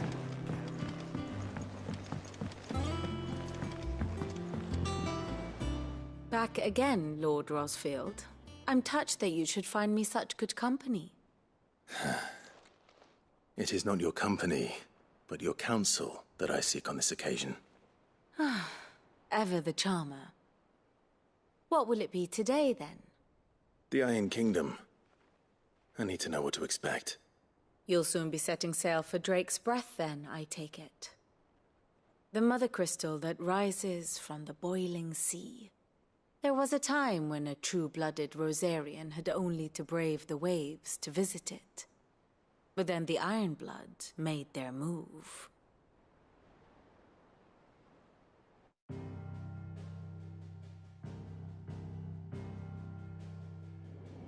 As you know, the Iron Kingdom rules over the islands to the west of Storm.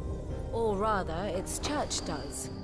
But this is not the pragmatic approach to state religion employed by the Holy Empire to manipulate the masses. No, the Iron Kingdom is the literal embodiment of the crystalline orthodoxy. And so, if one is to understand it, one must start there. As the name implies, the orthodoxy holds the Mother Crystals sacred, and they do not take kindly to heathens plundering the objects of their worship for the means to fill washtubs and light lamps with frivolous feats of magic. Indeed, the faithful consider ether a sinful thing, a poison no less. And to them, a dominant is an instrument of evil, albeit one they have proven only too happy to turn against their enemies. Some 80 years ago in Northern Storm, Drake's eye collapsed.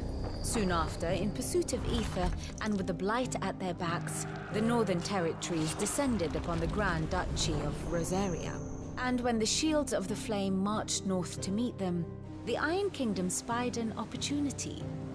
A few short days later, the Crusaders landed on the island of Mount Justanus, home of Drake's Breath, and plucked it from the Duchy's grasp.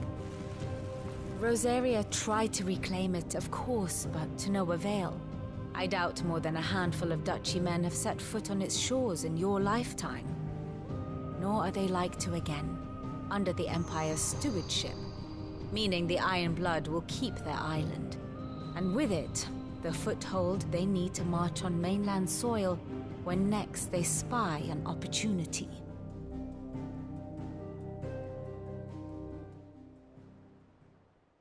The Mother Crystal is both the object of the Iron Blood's worship and their gateway to the continent, making Drostanus the holiest of holy grounds, from which the Orthodox Crusade shall one day sail forth to claim the remaining Mother Crystals, or die trying. My father and my grandfather both traded blows with the Iron Blood for control of Drake's Breath. Had things unfolded differently at Phoenix Gate, we would have sent our entire fleet against them. But instead, they sent their fleet against Rosaria, sacked the capital, killed the men, and captured the women, including Jill. I'd say you'd be forgiven for wanting a little revenge, Clive. My only aim is to destroy the Mother Crystal. But thank you all the same. Not much.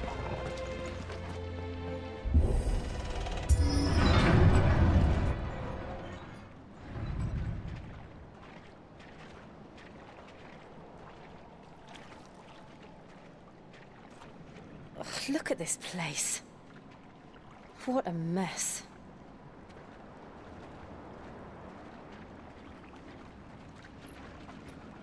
Wait.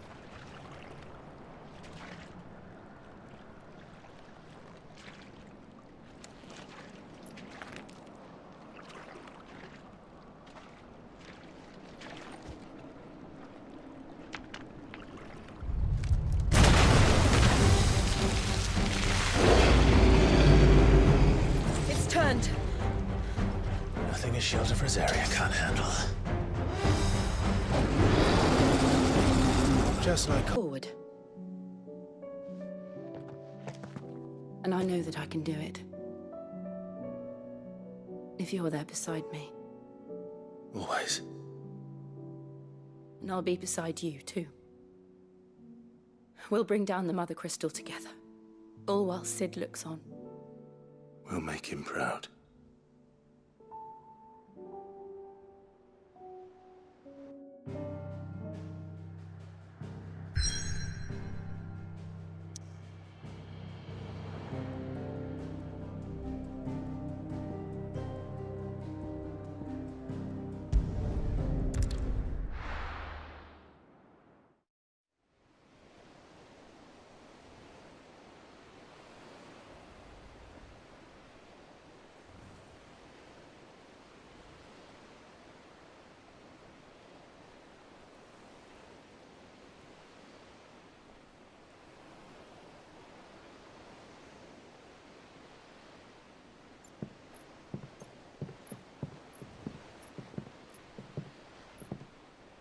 Useful trick. Freezing and thawing the spray to make mist.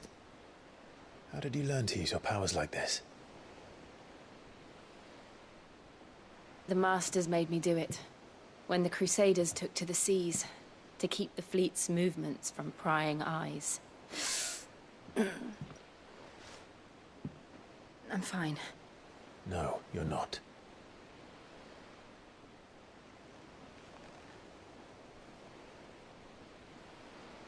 This may be the only chance I get to go back.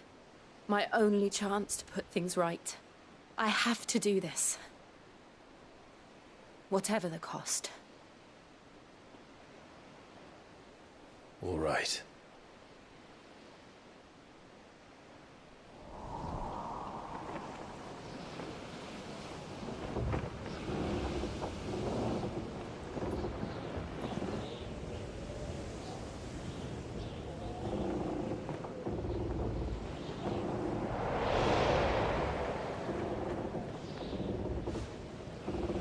There she is. The Iron Kingdom's Mother Crystal.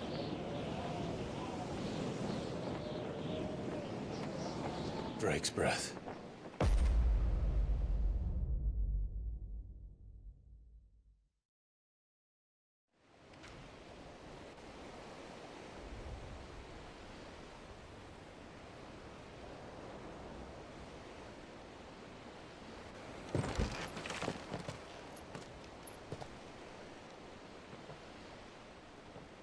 Strong currents, sharp rocks, and ether floods. Let's not forget them.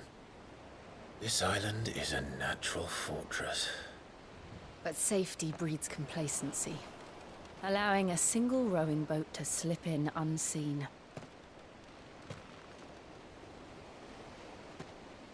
The sanctuary is inside the mountain. If we follow the old trail, we should be able to enter by the back gate. All right. Let's go.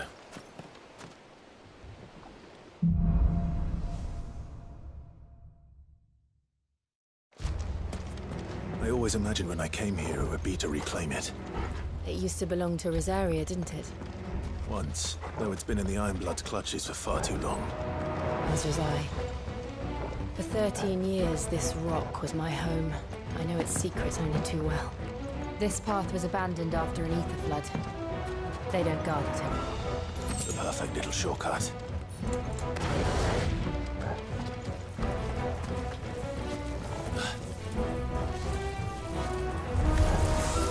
Oh, the Kashik.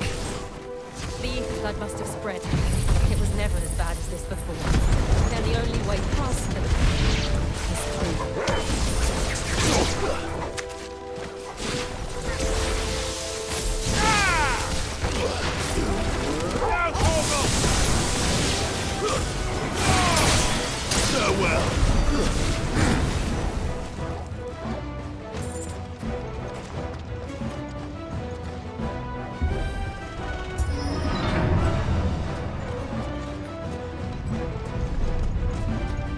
Was that an earthquake? time. That wasn't even a bad one. It's nothing to worry about.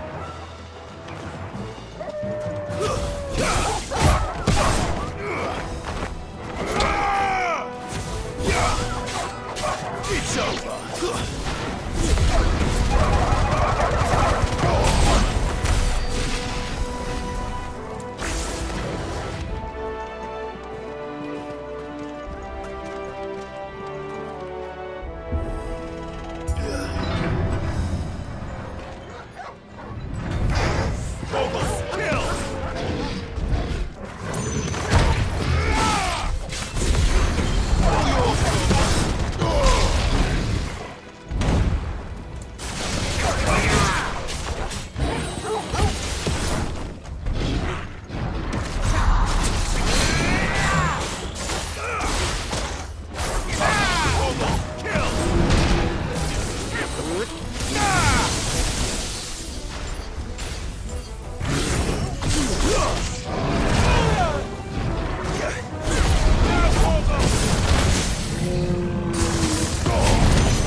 It's like a furnace in here.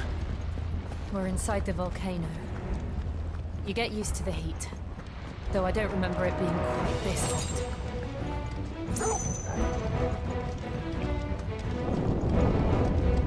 Was that one cause for concern? It was. And they're getting bigger. Something's wrong.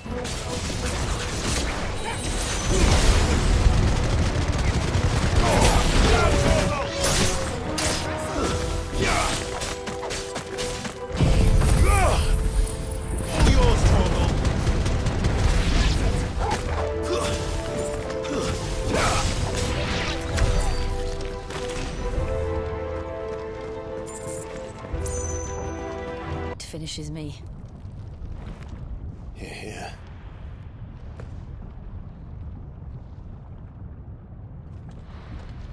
We'll enter the Comric by the Handmaiden's living quarters. It was always a hive of activity. Sounds like we'll have a hard time staying out of sight. We won't have to. There's someone there I should very much like to see.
Lady Marley. It's me. By the mother. Jill, it can't be.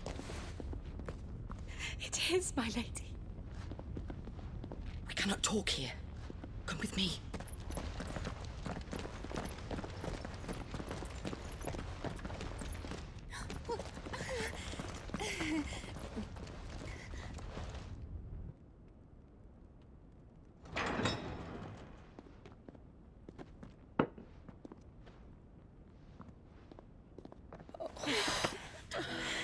I'm so glad you're safe.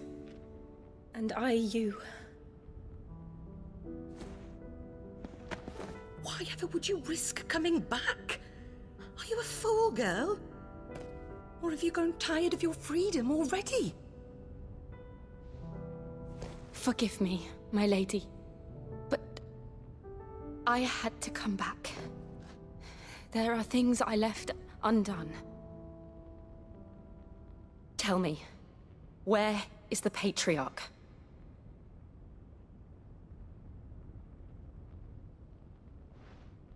At this hour, he'll be in the Comric, giving thanks. You mean... Oh, fiend! Clive, we have to get to the Sanctuary. Now.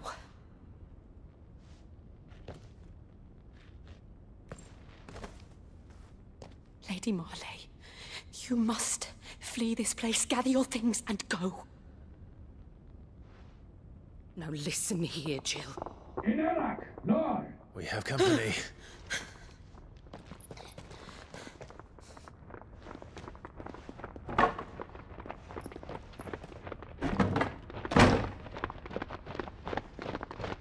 This way.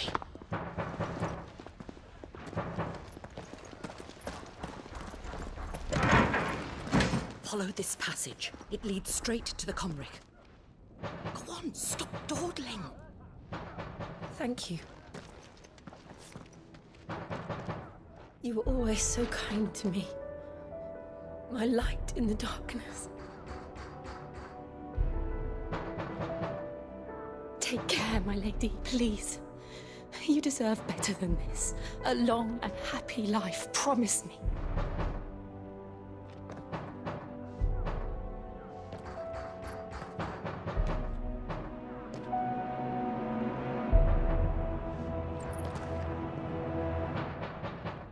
I'll live if you promise to do the same.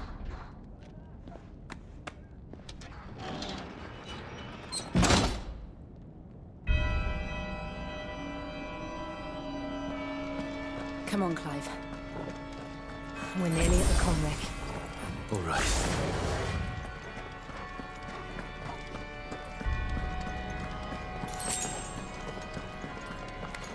Here's our welcoming party. I've had enough of their hospitality.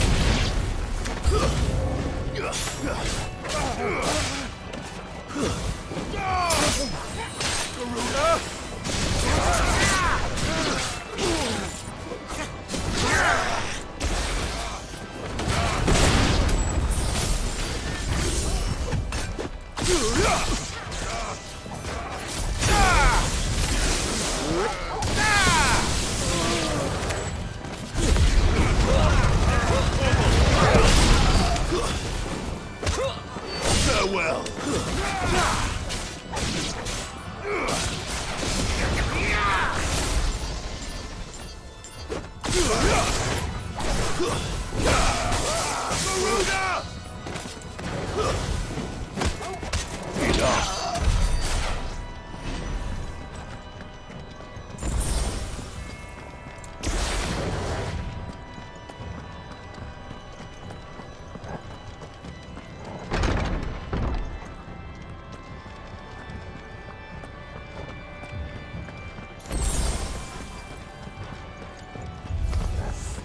How many of them are there?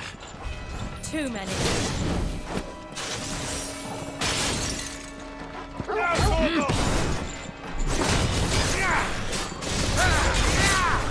Slow.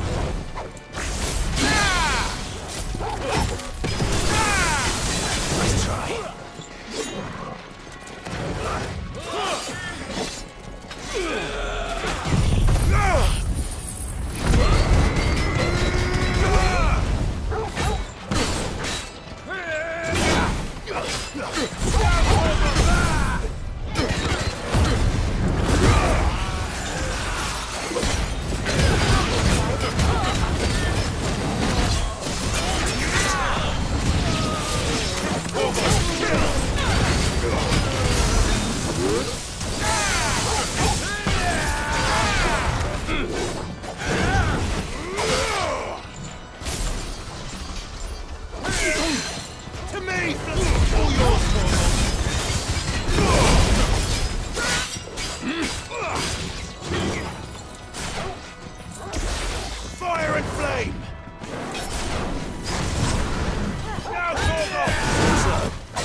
Clive, there's something I need you to know. I saw the Patriarch do things no one should have to see. And so I swore that he would die by my hand. I understand. I faced my demons, then you must face yours.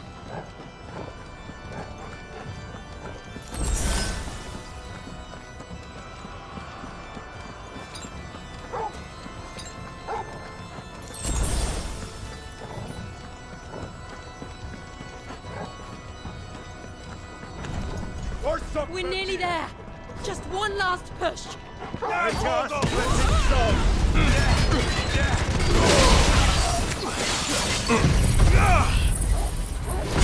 yours, Torgo. Farewell.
Shiva's dominant.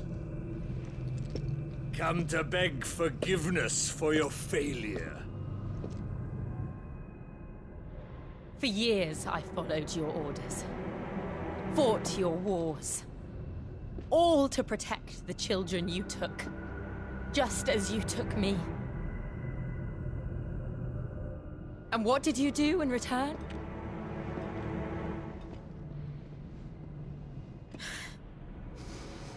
You put them in chains and you slit their throats! Fiend.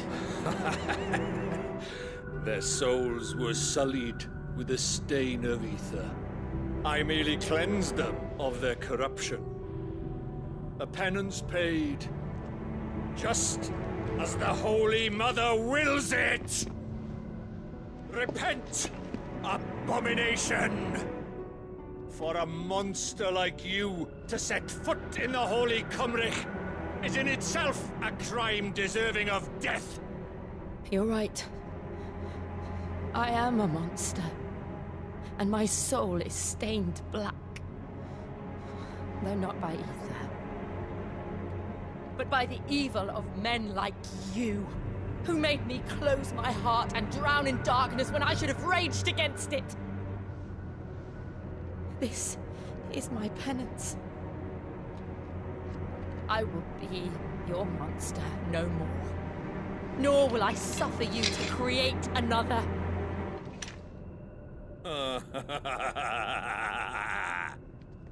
Does the beast bare its teeth at its master?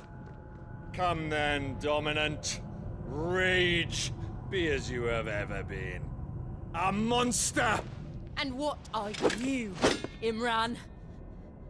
I was forced to kill. You do it by choice. But never again. I bowed to you once. Now it is you who shall bow to me! Kill them.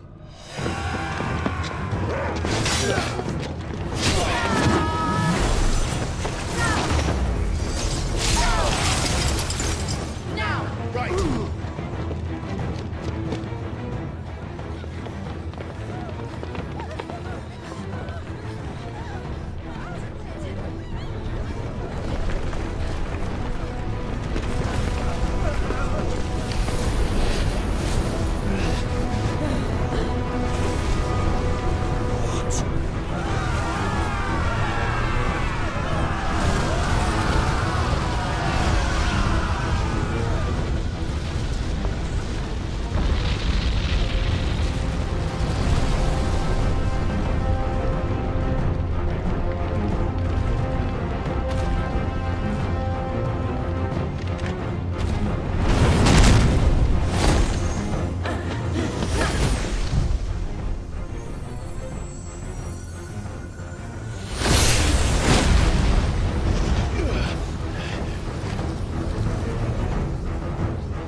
Why can't I do it?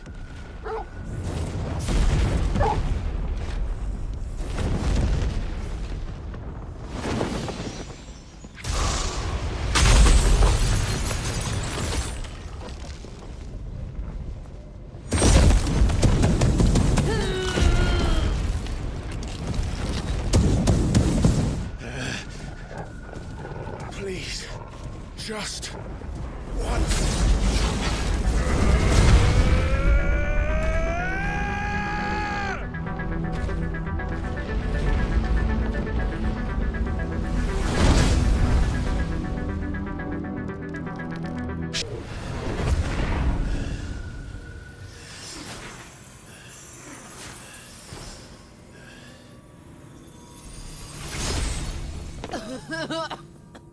Jill!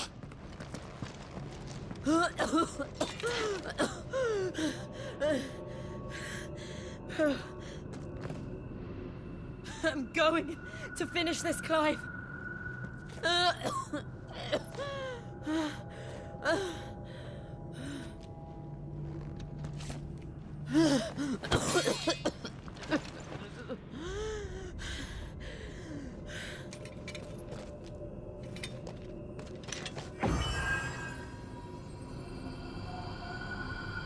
Here, use this.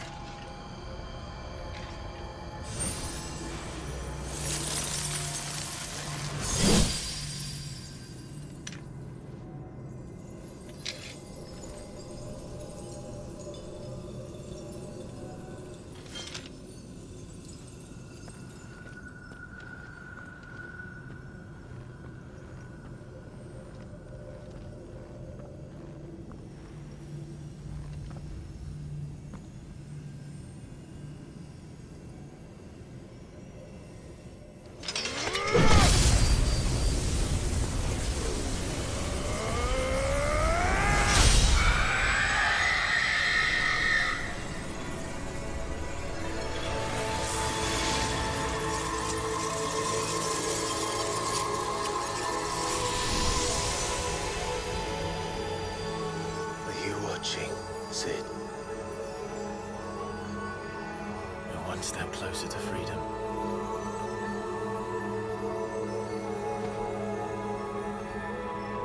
The crystal. What did you do to it? Oh. We destroyed it. What? But... Monster! Monster! Do you have any idea what you have done?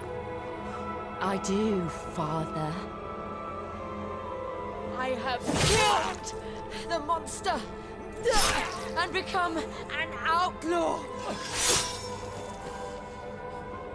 May the blessing of the crystals go with you.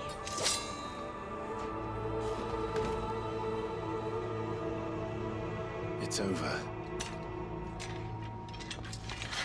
It is. And Shiva exacted her price. She did. Again, the burden fell to you. And I bore it willingly. This was a sin for which I had to atone.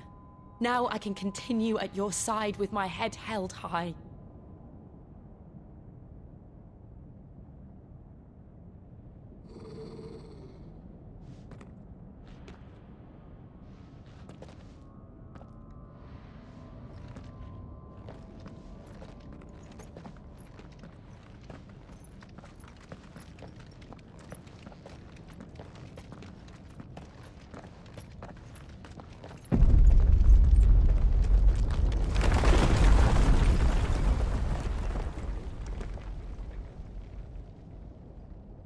Clive, look. It's just like the one at Phoenix Gate.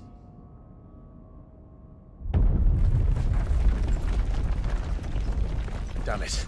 We need to leave. Agreed.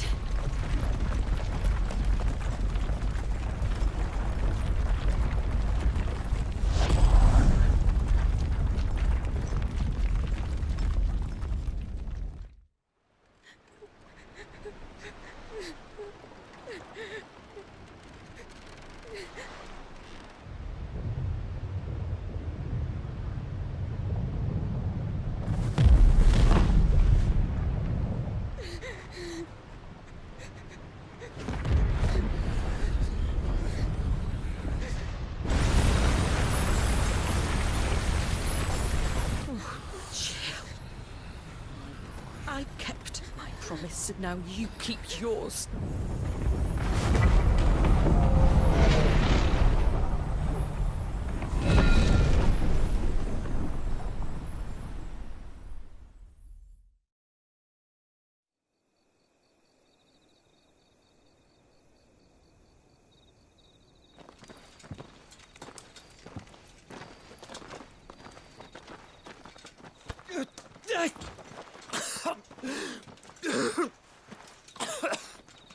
This way, Your Grace.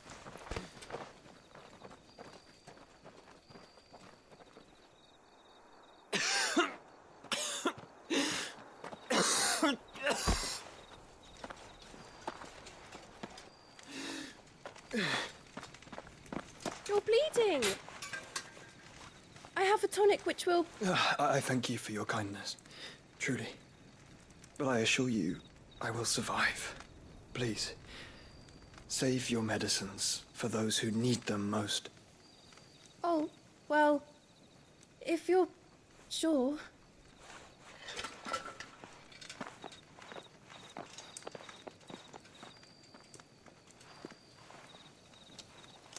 For a moment there, I felt my brother's presence. You did? I fear he is in Ultima's thoughts again. But why now, after 5 years of silence? I cannot keep him sealed away much longer. Your Grace.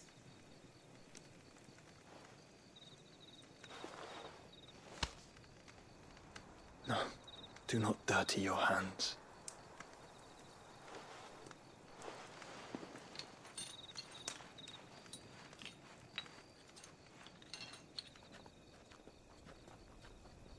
Look at them all. Like a river flowing to the sea. Or moths to a flame, perhaps. The crystalline dominion their light in the darkness. More and more lose their homes to the blight and set out in search of sanctuary, while others lose their fortunes to the Dhalmekian levies and leave to find new livelihoods. What is it that you seek in the Dominion, Your Grace? Oh, Dion Lesage. You mean the Crown Prince of Sanbreque? He has many titles. Dion the Bold, Prince of Dragoons, Odin's Nemesis, or simply Bahamut. I met him once, when we were children. He was a chivalrous soul even then, and has served his empire indefatigably ever since. And you are confident that he will listen to what you have to say? Our world lurches ever closer to the abyss, and a hidden hand ushers us onward. Ultima's influence extends to every nation, Sanbreque included. If His Highness is the man I believe him to be, and I pray that he is, this truth will not have escaped his notice.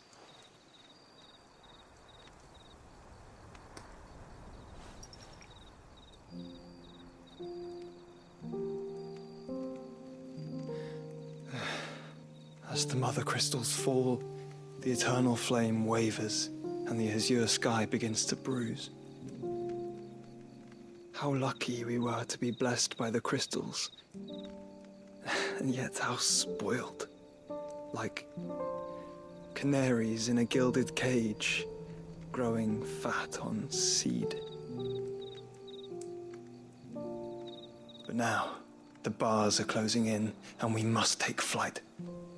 Painful though it be to leave our home behind, it is what we must do to be free. Which is it that men cannot live without? A blessing that leads to damnation, or a freedom that leads to deprivation? I do not yet know the answer to that question. Do you, Clive? Your Grace, let us find a place to rest a while. We can return by the Dhalmekian trail once you have recovered your strength. I realize your duty is pressing, but if your health should fail... I know. Thank you, Yote.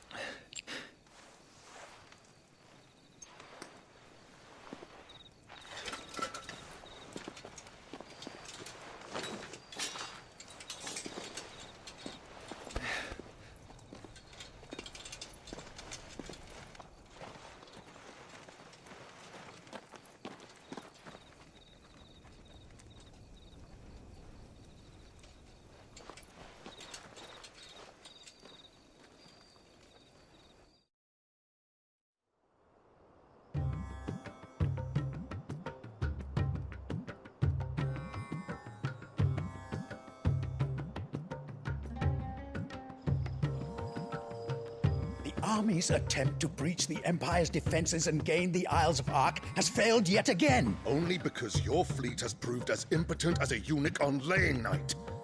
Would you rather we simply fell back to the capital? Enough, both of you. All here agree that the Empire cannot be allowed to maintain its illegitimate claim on the Dominion. However, our casualties mount with each passing day.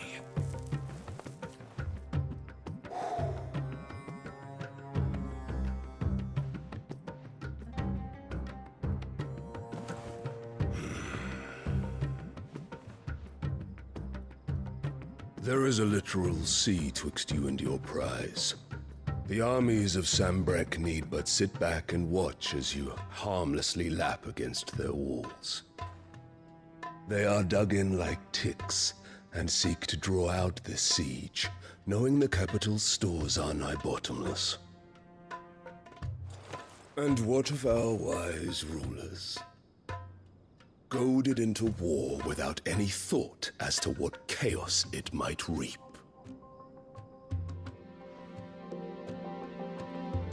Republican soldiers starve while waiting for orders from Randalar. If you would but take the field, their bellies would be full by nightfall. If I take the field, so too will Bahamut, and our duel will shake the island to its foundations. Instead of liberating the Dominion, you would doom it to destruction. Unless that is what you desire. If our learned advisor has a solution to propose, we should be glad to consider it.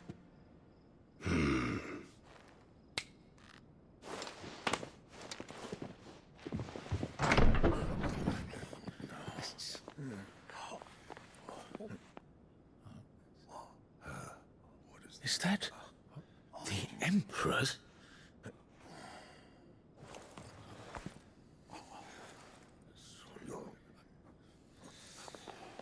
What is the meaning of this, Lord Kupka? What it means is that I am disinclined to advise you any longer.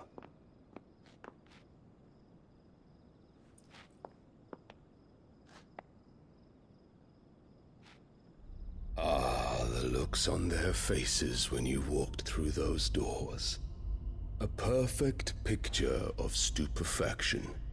They could not believe their eyes. Though I confess, I had my own doubts whether or not you would accept my invitation.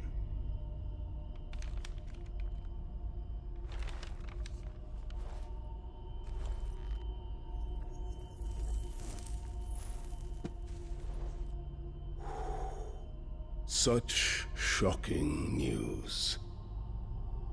Sid isn't a son of a whore.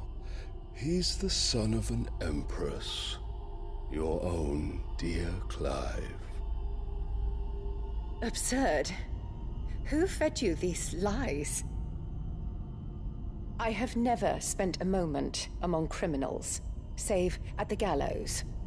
I came here with my son, not to entertain your baseless accusations, but to put an end to the senseless hostilities between our nations. Very well.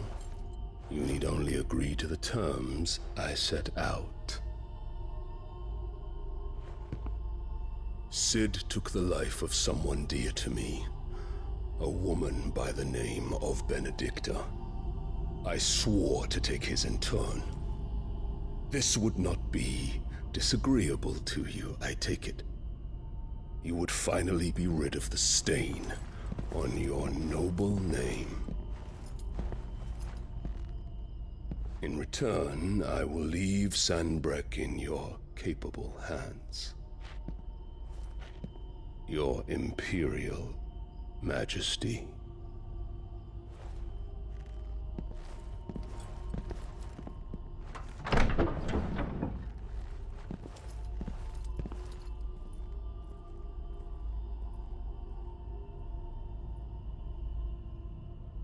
And all for the love of a common whore. Dominant or no, one cannot hide one's breeding. And beasts will ever belong with beasts.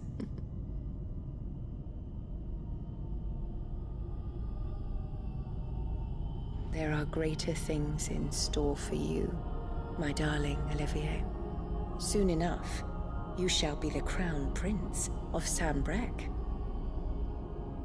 And when your father goes to meet Great Griga, you shall be emperor of all you survey. The old order shall come tumbling down, and you will rebuild the world in your glorious image. Soon.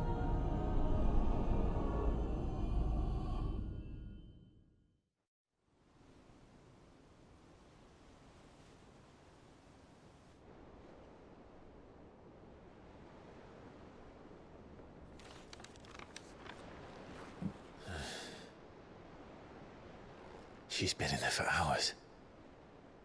Something must be wrong.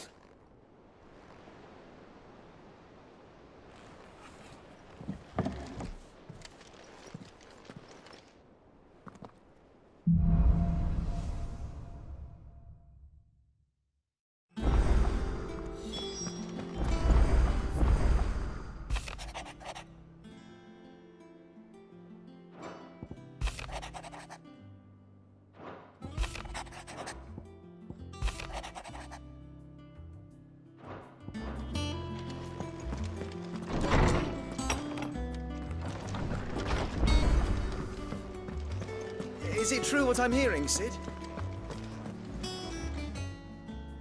Well, don't just stand there gawping. If you're gonna buy something, be quick about it. You're rubbing me blind, you know. It'd better all be here. You'll not find a better price than that.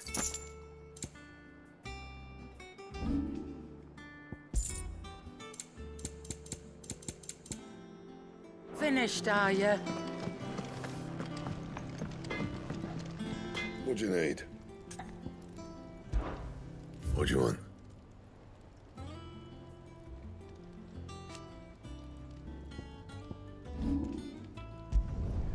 No scratches, all right?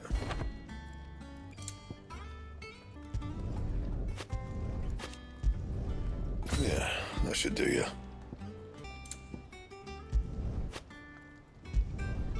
Should last you a good while. Not bad, if I do say so myself. Not my best work, but it'll do. You can thank me later. And?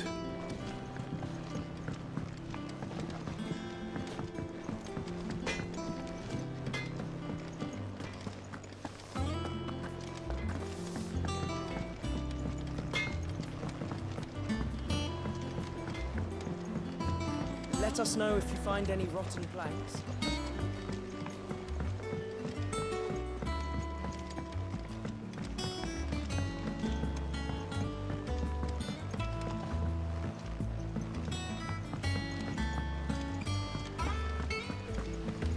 It's about time.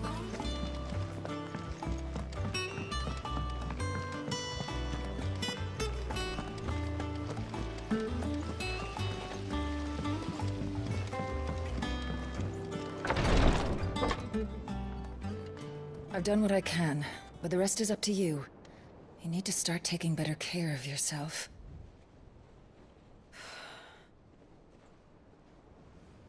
Understood. And thank you.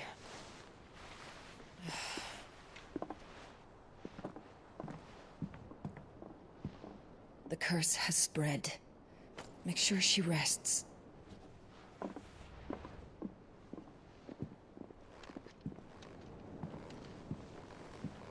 If it hurts, you can tell me, you know.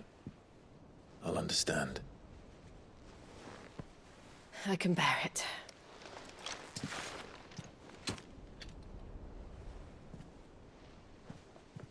But you shouldn't have to.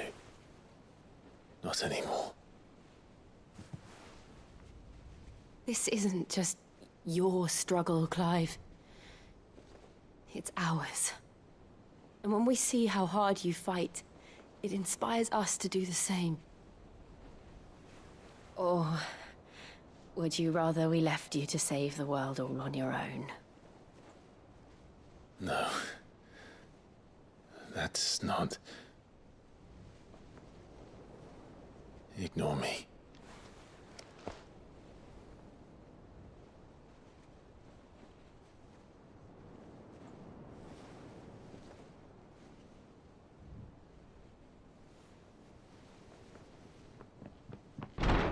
Clive, where are you? In here.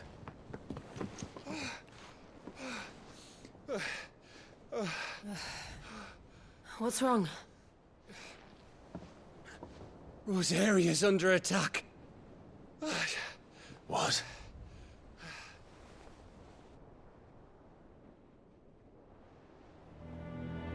This isn't the Dalmekian army we're talking about. It's the men of the Rock from Drake's Fang. Hugo Kupka's private guard. There is in hell in Rosalith, trying to batter down the castle gates. Looking for me. Seems that way. Reckon old Hugo has finally worked out who Sid really is. Then this is just another trap. Ah, it's a trap, all right. The daddy of all fucking traps.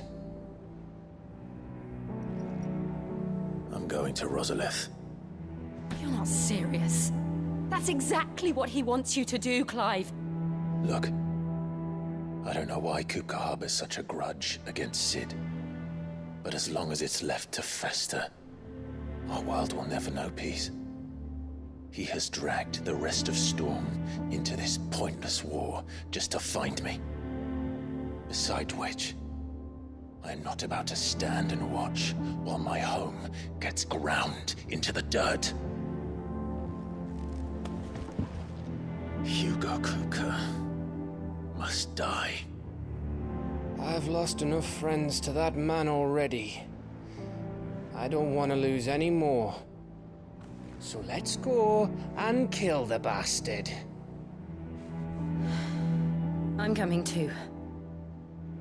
After all, we're in this together. All right.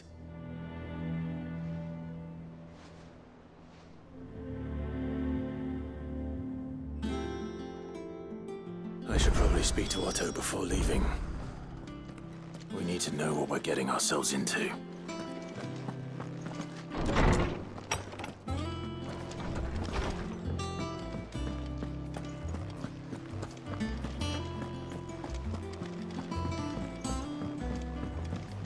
One day, I want to sail all the way to the shore.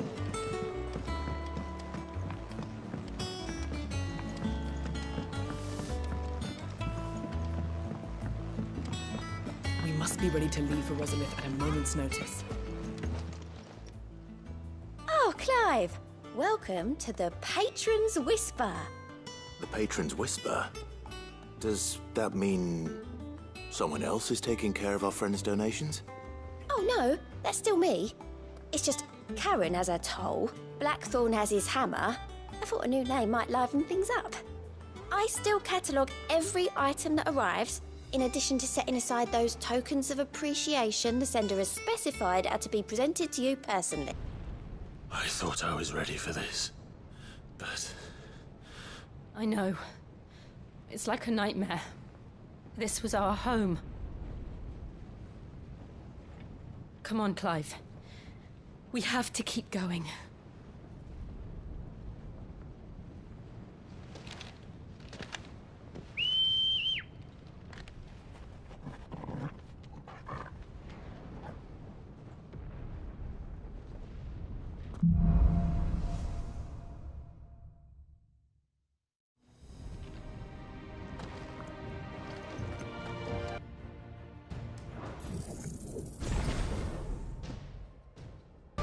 An invasion. It's a massacre. He'll stop at nothing, Clive. Nothing.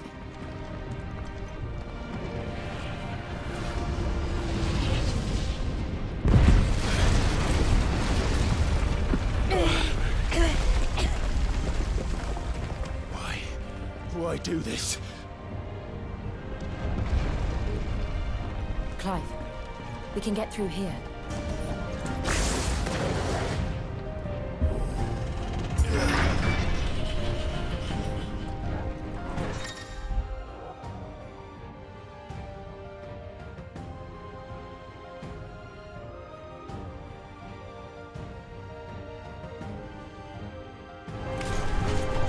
Murderers! And there's only one fitting punishment.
here.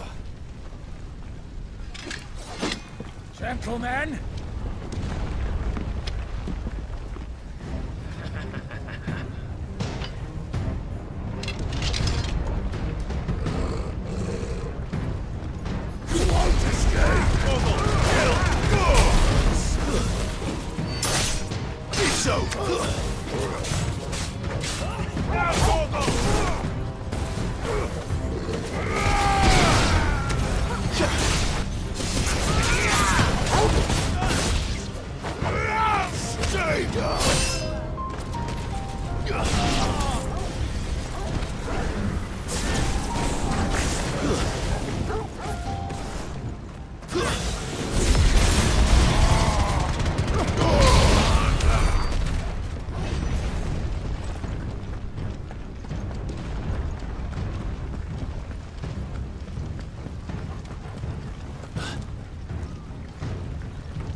Cut them down! With me, men! For the Emperor! Out of our way!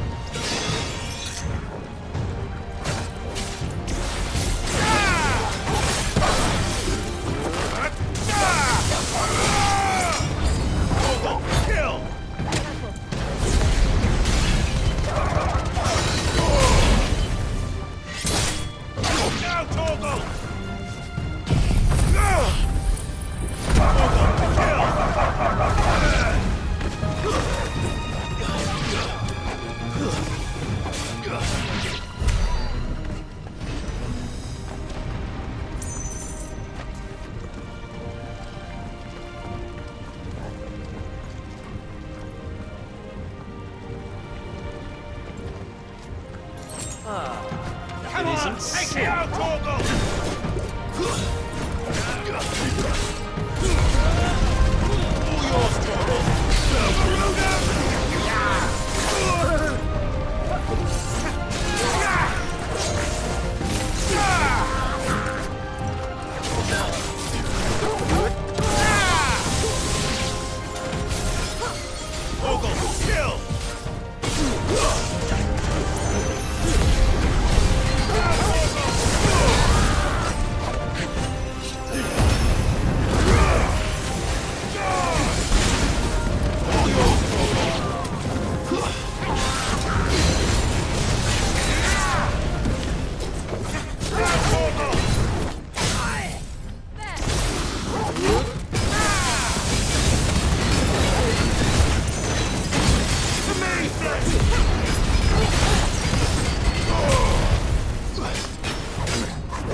Get out of my city, or die!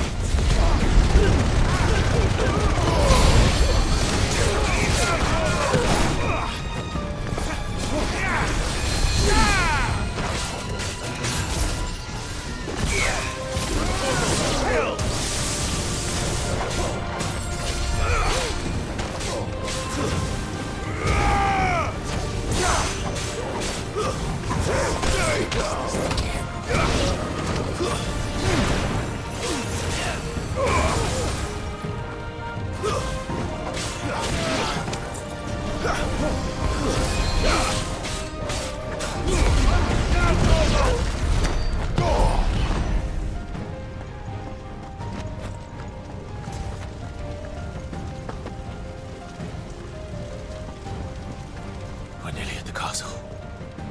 It ends there.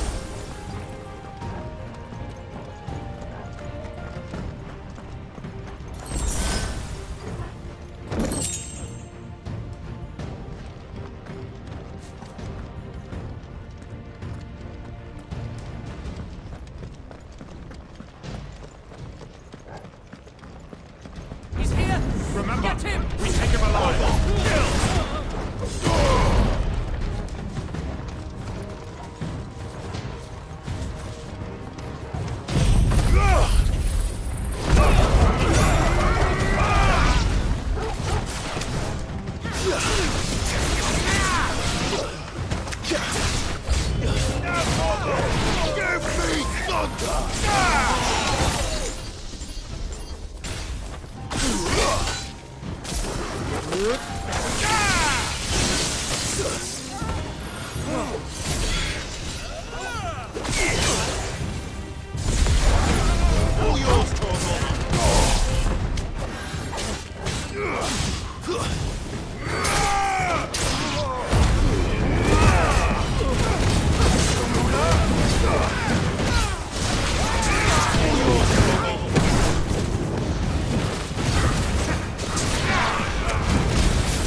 Set her loose!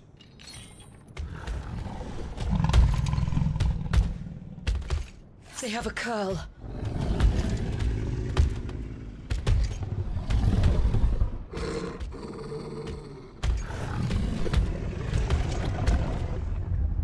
Attack!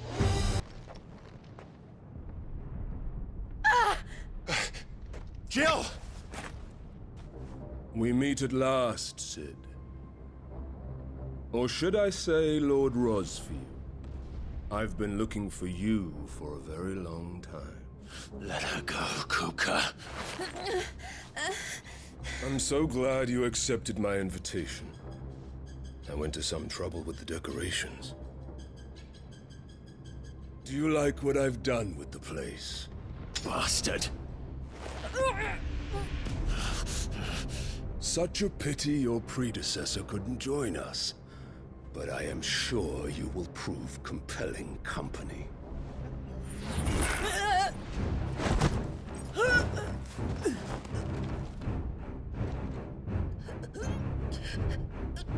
Be still, little snowflake. I would not have you melt before your starring moment.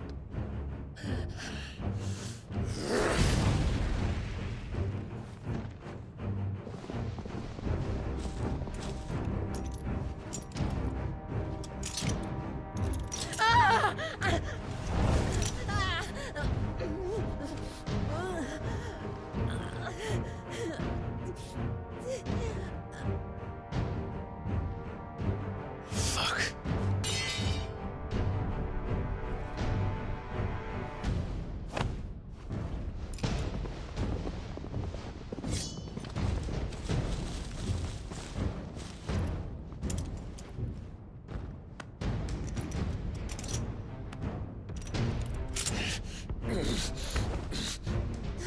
Now, on to the festivities.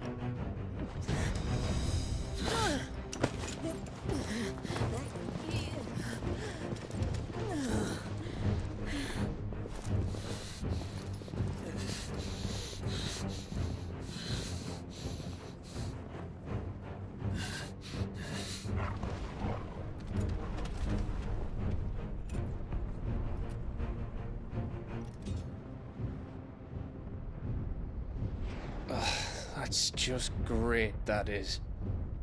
I suppose it's up to me then.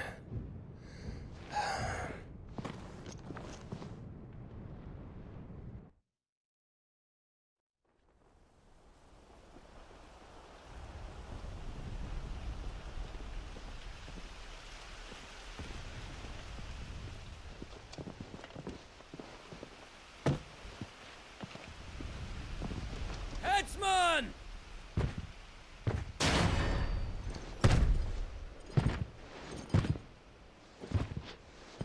Where do you want me? You! Bring the prisoner!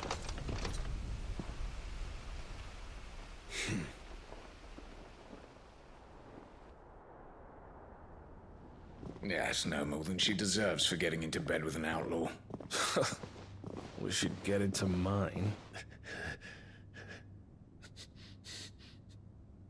Lord Kupka commands your presence. You're to bear witness to the girl's execution. Such a waste.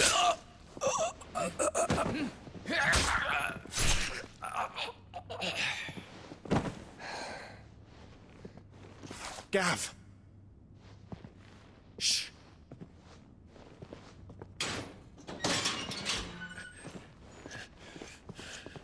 Crystal fetters are a bastard to open, just so you know. But don't worry, I'll have them off before you can blink. Where's Jill? In the courtyard. Shit.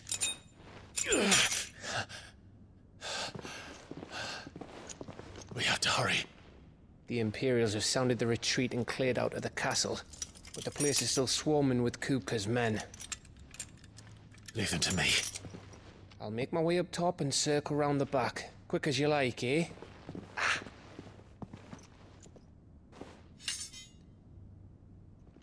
Nearly forgot.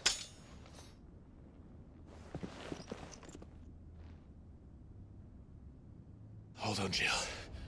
I'm coming.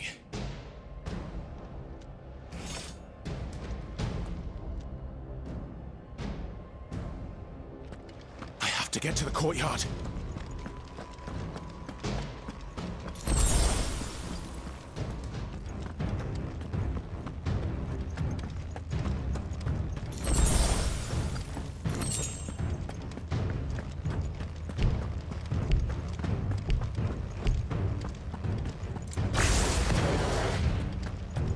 Don't you let her die.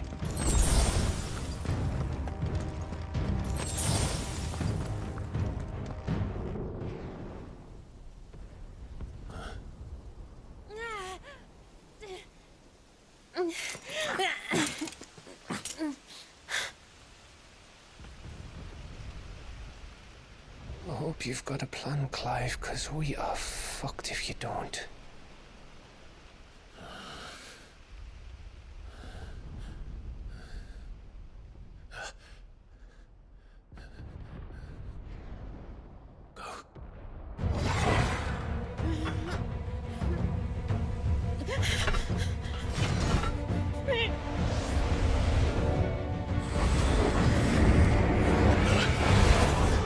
It's a bloody wolf!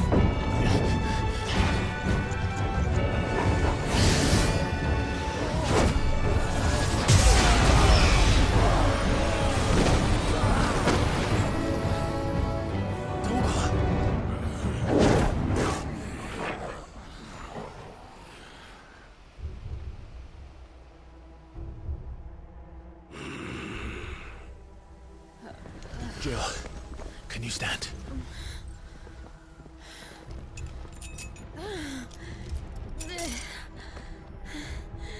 Come, Lord Rosfield. Don't tell me you tire of my entertainment. Enough! Yes. Perhaps it is time we served the main repast. I trust you are hungry! Need this? Much obliged. Stay close. We're getting out of here. And Toggle, thank you. Take on a Care to explain what the fuck your dog just did? Later. With me. That includes you, Toggle.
Still breathing, are you?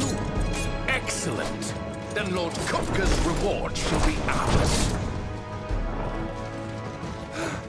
I thought bad news always came in threes. Let them come.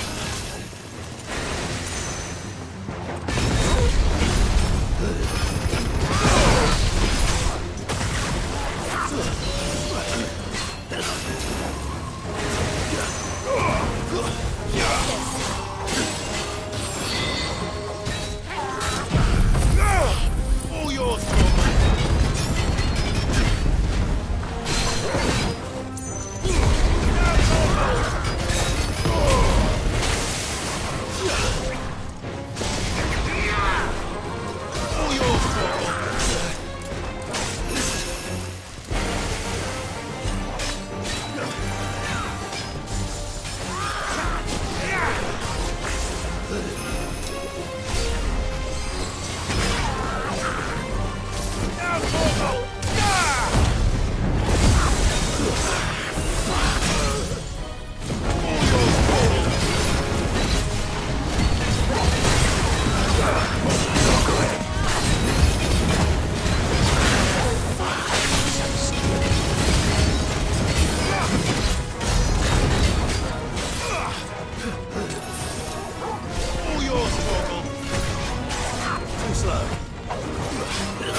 It's over.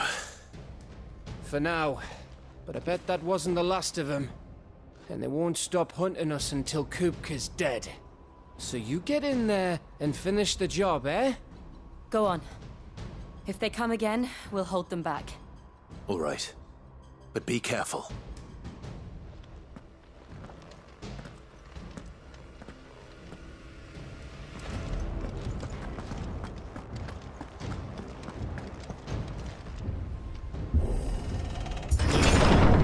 I promise you, Sid. He'll die by my hand.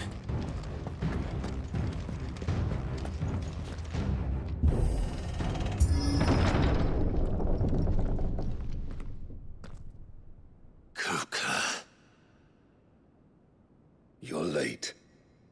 Trouble on the way? Just enjoying your entertainment.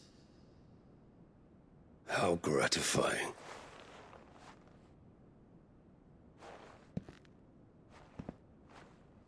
Have you come to defend your father's throne, Lord Rosfield?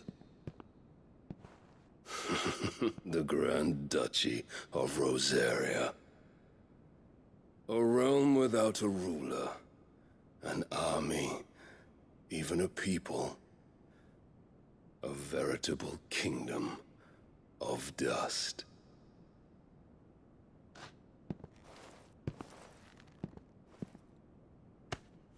Truly, I see no throne to defend.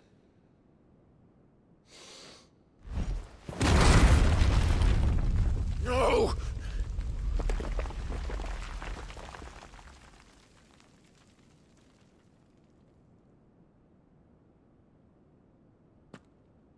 Enough of your games, Kupka.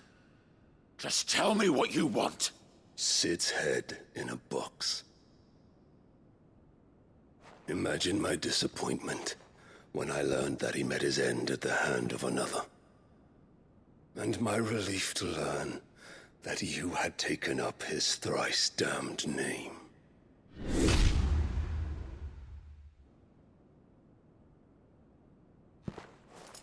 Your master slew Benedicta Harmon and defiled her body.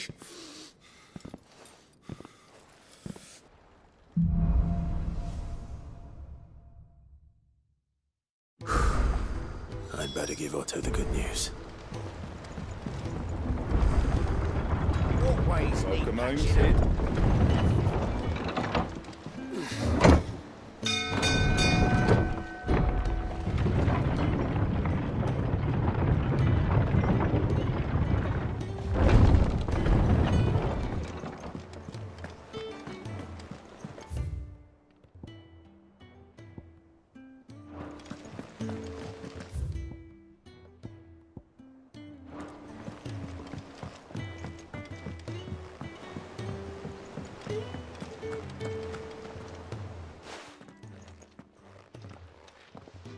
Clive, you're back.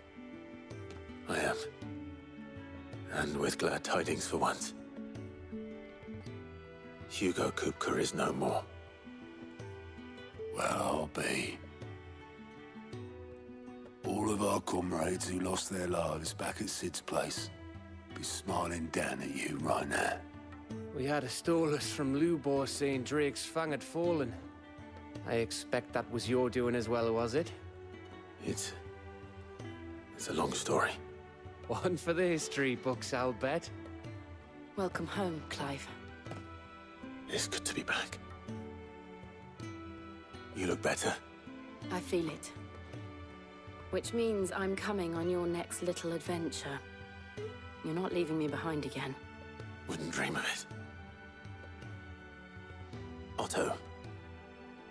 Any word on the Royalist movements since I've been away? Shouldn't you be putting your feet up?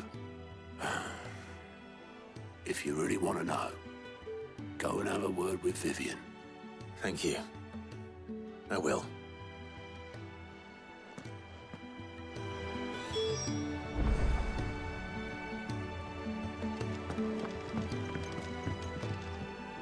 Ah, the conquering hero returns.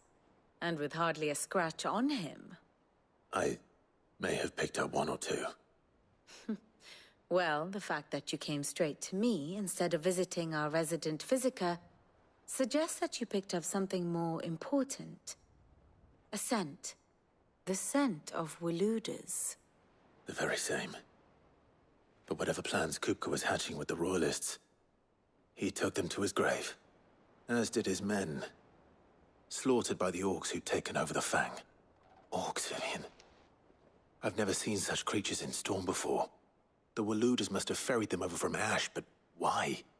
Why work to rescue Kupka only to invade his home, the mother crystal of an allied nation, and let both fall? It makes no sense. Do you know the tale of the blind men and the Adamantus?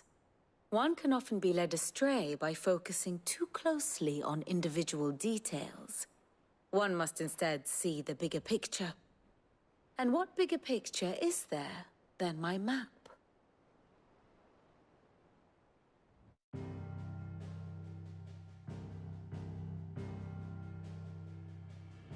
The Kingdom of Waloed claims dominion over all of Ash.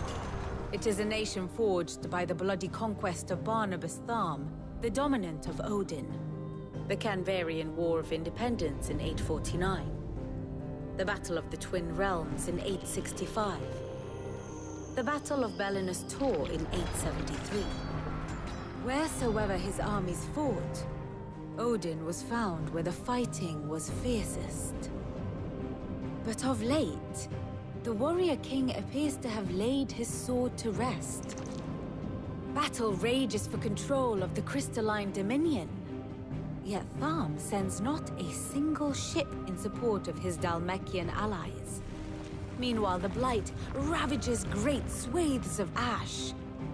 Yet warlike Waloed shows not the faintest interest in laying claim to untouched lands.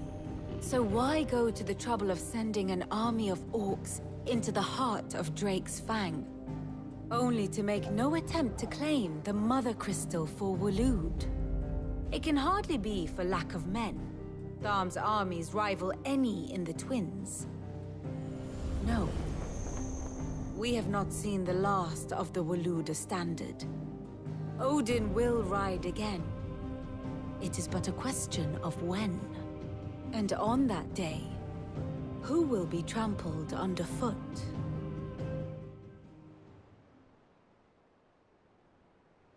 In summary, I know not to what end the Royalist betrayed Kupka. I know only that it is part of some broader scheme. A scheme tied to the ambitions of one man. King Barnabas. But there is no need to wallow in confusion. If one is to cure a sickness, one must first identify the symptoms. And your Lord Uncle has volunteered to do just that by keeping an eye on the Royalists' movements. He's really throwing himself into this. Indeed he is. Which means all that remains for us to do is await his reports. Well, not quite all in your case. The people of the Hideaway must hear the news. Justice has been done. Hugo Kupka is dead. The wounds he left that night are still raw. Especially for those who lived with Sid the longest. Tell them that those wounds might finally begin to heal. Consider it the price of today's instruction. I've never known you to be sentimental. What can I say? I am only human. And we are, all of us, sentimental animals at heart. I suppose we are. Very well. I'll go and spread the word.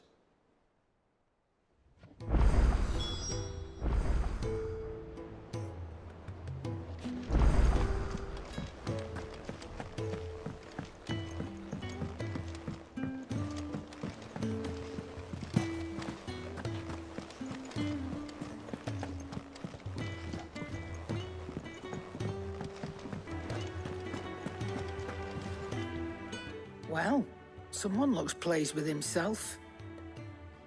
It's true what I'm hearing, then. Nothing escapes you, Lady Karen. It's true. Kupka is dead. No more looking over our shoulders, then. Good. I'm starting to get a crick in my neck. Don't let it go to your head, though.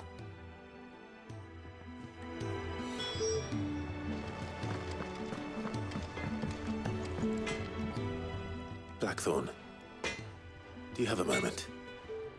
What is it? I'm busy. I wanted to tell you that Hugo Kupka is dead.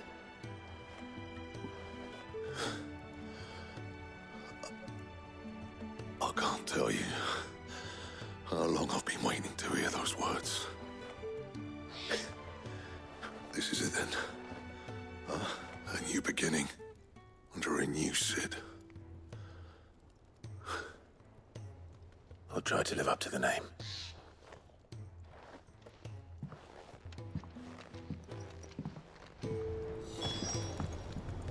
Clive, a Sancfordian, do you?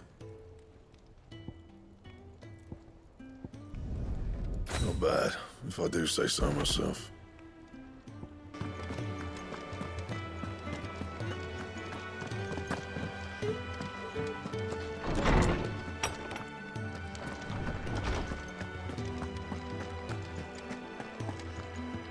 Ah, Clive, have you come seeking the gift of knowledge? No. To share mine, actually. Hugo Kupka is dead.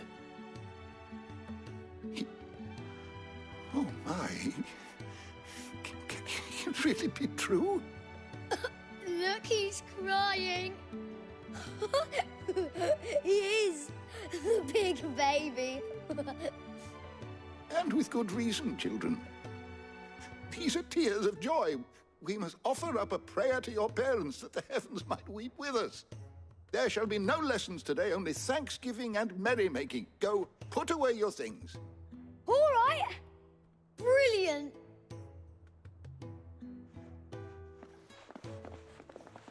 Finally, a new dawn has broken. It has. Thank you, Clive. I cannot wait to share the good news. Hippocrates. After Kuka fell, Ultima came to me. I need to know what he is. Have you learned anything? Alas, no. And not for want of trying. I have scoured nigh every historical tome in our collection and found nothing.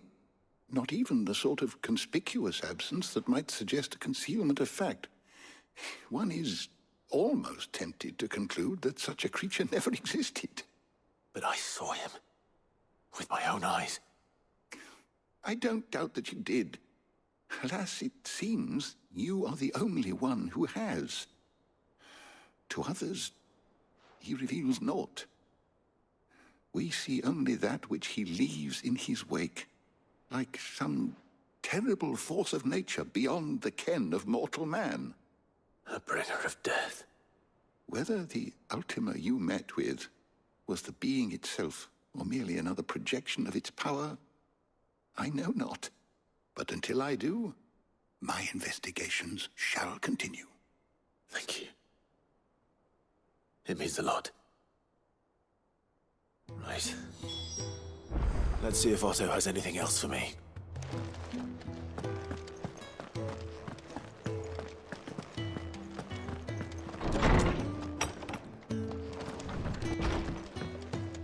Oh, I'm never drinking again.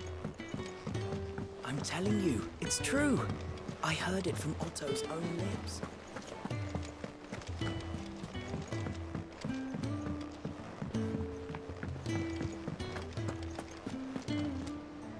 You barely sat down since you came home.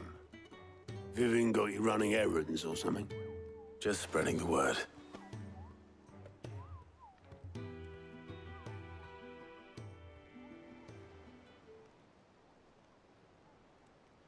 So, the Professor's got a soft side, has she? I'd never have guessed. No. She was right, though. Everyone was glad to hear the news. Ah, but you ain't told everyone. I can think of plenty of friends back at the old hideaway who'd sleep more peacefully for knowing. Not least of all Sid. You should tell him. You're right. I should. And I will.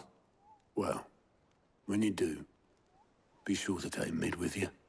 She's been going at it hammer and tongs down at that workshop of hers, trying to do her father proud. I can't remember the last time she visited the old sod's grave. Very well. I'll suggest it.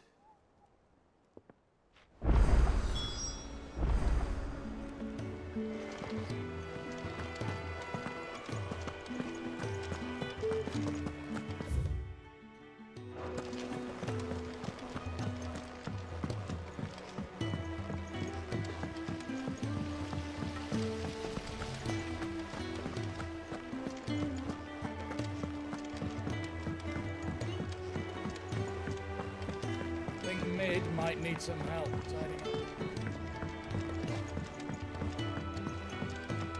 If I don't come up with something soon. All right, Clive? What do you want? I'm going to visit Sid, and I thought you might like to come with me. Sorry, I'm too busy for all that right now. I've got to get this thermal displacement stack sorted. Thermal... Displacement stack. Here.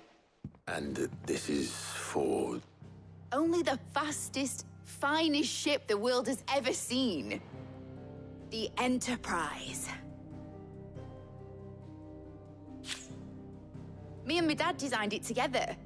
Where other vessels rely on the fickle winds to drive them through the water, ours is fitted with mithril engines. And those things have got more push than a behemoth in a bad mood, and more heat than all the hells put together. Which is where the stack comes in. I may have already talked some tight-lipped shipwrights into putting the hull together for me in a little dockyard in Canva. But the stack's a bit more involved, so I'm building it here. Thing is, it's so involved that I'm running behind and it's starting to hold things up over at the shipyard. I'll come and see my dad, though, when I'm done. Whenever that is. Is there anything I can do to help? Good old Clive. I were hoping you'd say that. First things first, I need some parts mecking. The stack will be made up of 3 major components. There's the plating, here, that channels hot vapors away from the engine. The helm over the top, that disperses all that heat into the air. And the shielding around the sides. That stops the rest of the ship from going up in flames. A full suit of armor, then? Probably best to take it one piece at a time. Then you'll need to start with the plating. Everything else fits onto it. I've got the designs and the list of materials here. Show these to Blackthorn. He'll know what to do. I can't make head nor tail of them. Luckily, you don't need to.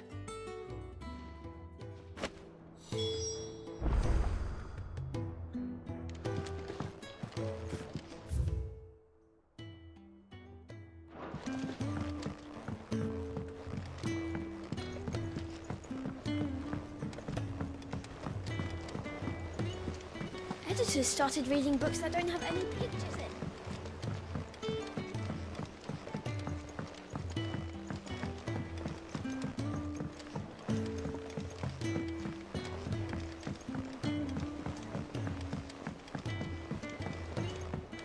I went up to give some praise.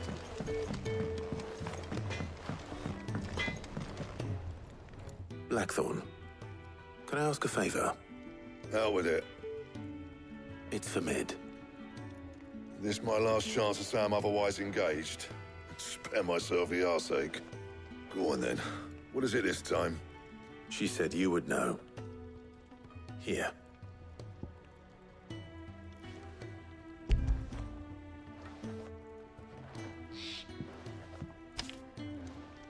Krieger's Tates.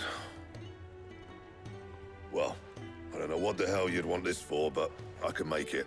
Won't be easy, though. And I'll need help. Get Gavinotto in here, will you? All right.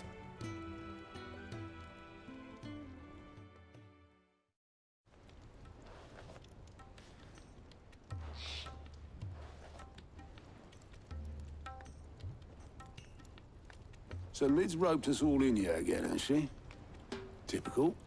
Still, if that's what it takes to get her to visit Sid's grave, I'll do what I can.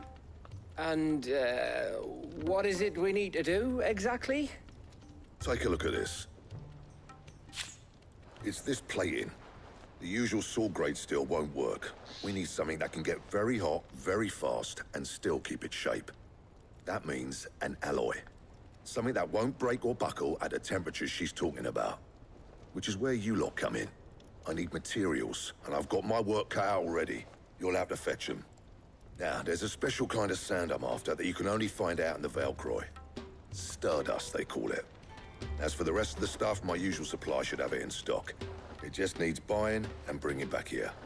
Well, we'll get it done quicker if we split up. One of us should probably give you an hand coating the sand. And the other can go and get the rest from this supplier. Right then.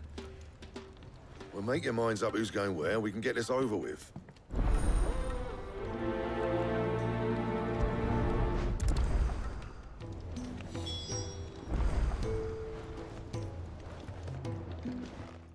You going after the Stardust then, are you? Which one of these 2 lucky souls is going with you?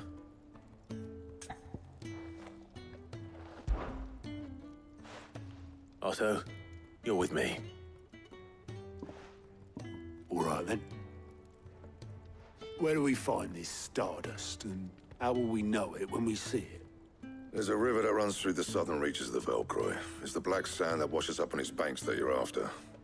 And I'm guessing you'll be needing sack loads of the stuff. Might be worth our importers at the Dalimil Inn.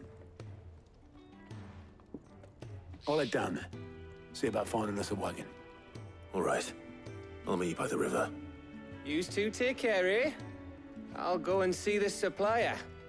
Just don't let the bastard fleece you, eh? He wouldn't do that. He's Blackthorn's mate. Isn't he? Best of luck.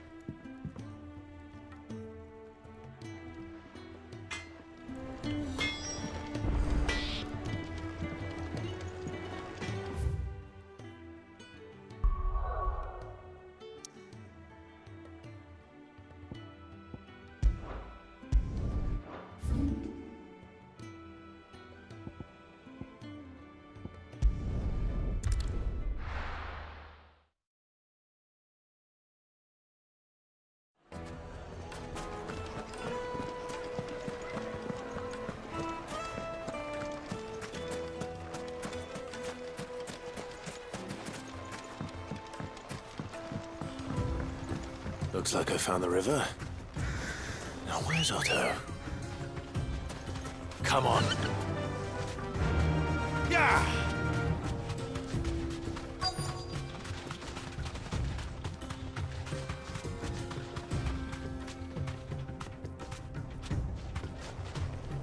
You deserve a rest. Otto, sorry I'm late. Oh, Clive. I had a quick scout about, and I reckon this area's our best bet. Seems Blackthorn's the only one who thinks smithing with his Stardust stuff's a good idea. It's just lying here, waiting for any old fool to fill his boots. But unlike any old fool, you thought to bring a wagon. Well spotted. Now get filling.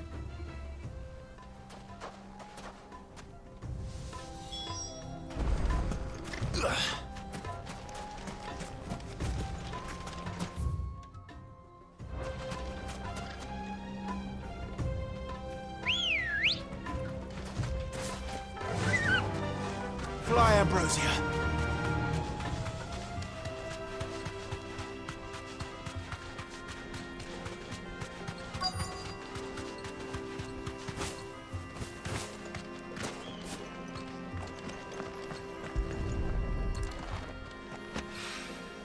So this is Stardust. It just looks like black sand to me.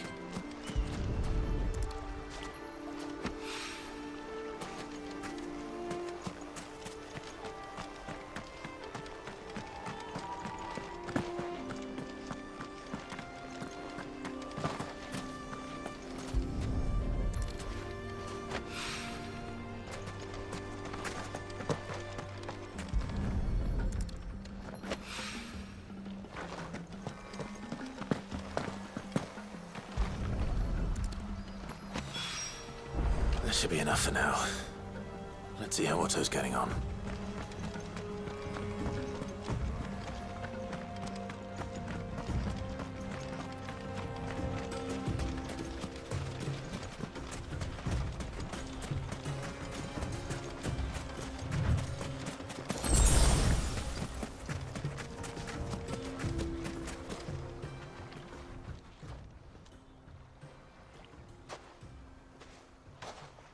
How much did you get?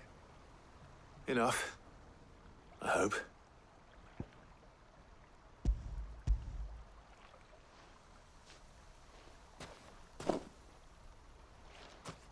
More than me.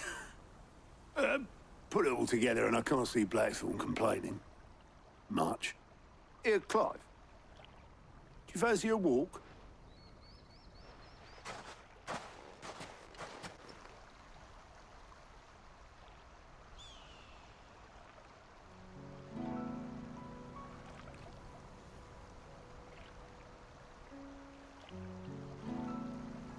Sid would be proud.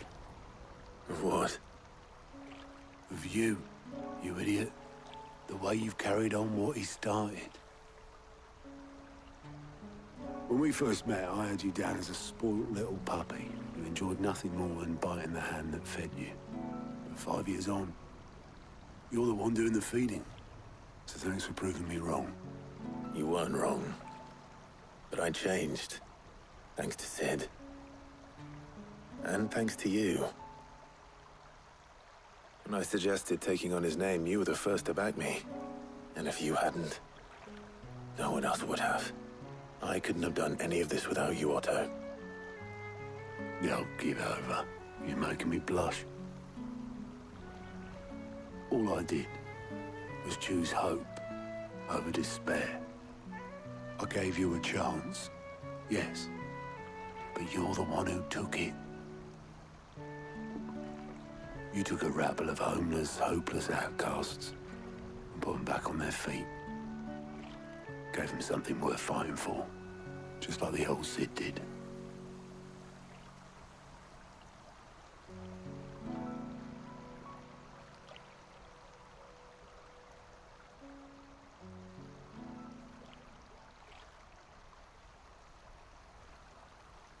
About time I was heading back, I reckon. All this scrabbling about in the sand's taken its toll on the old pins. I'll see you back at the hideaway then.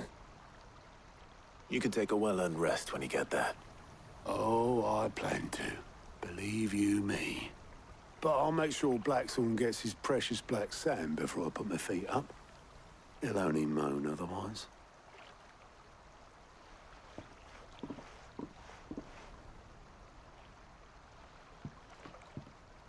Right.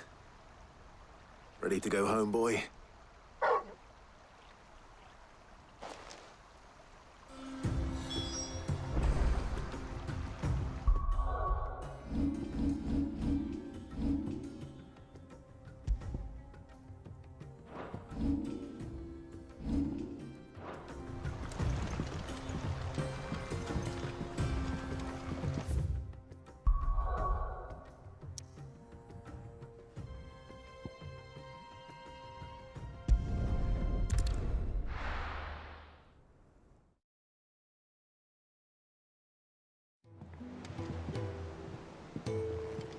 Let's hope this is all Blackthorn needs.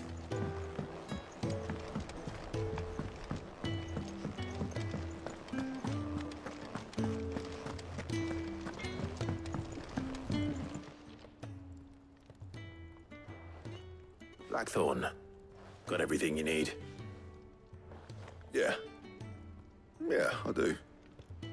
Cheers for the stardust. Should be enough to be getting on with. Nice to get out and about for once. Let's do it again sometime, eh? I'll make a start on putting this thermal plating together then. It will take some time, mind. So if you've got other things to be getting on with, I could do without you breathing down my neck. Thank you, Blackthorn. I'll let Mid know construction's underway.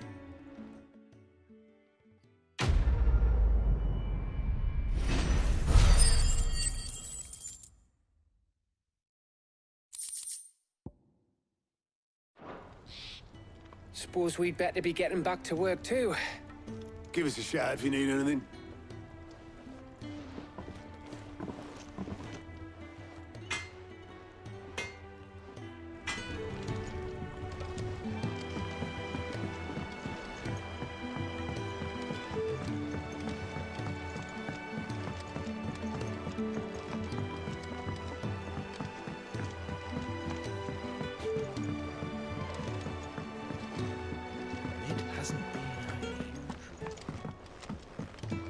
Editors started reading books that don't have any pictures in.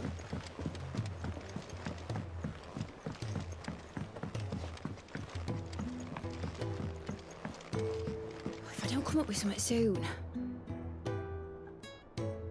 You'll be pleased to hear that Blackthorn started work on the plating. Excellent. 1 down, 2 to go. So, what's next? The helm, of course. For this, we'll be repurposing fallen scrap. Salvage from the ruins? I thought that material was all but impossible to work. Ah, but we don't have to. I'm sorry. Just so happens there's one particular ruin that's broken into exactly the right shape and size pieces for what we need. What's the name back there? I'll give you all the details.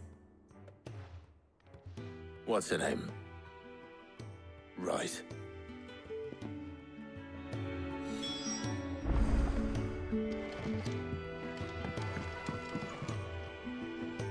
Oh, Sid, is this about the helm? Yes. Mid said I should speak with you. I'll show you the plans then. Here you see the mithril engine, in which mithril is burned to generate heat. That heat is then harnessed to produce motive force. Excess heat is dealt with by means of the thermal displacement stack, which disperses it into the surrounding air. Now, were we to rely on thermal plating alone to achieve this effect, the rate of excess heat buildup would far exceed the displacement coefficient of the plating. In other words, the reactor would overheat and eventually explode. This is where the helm comes in.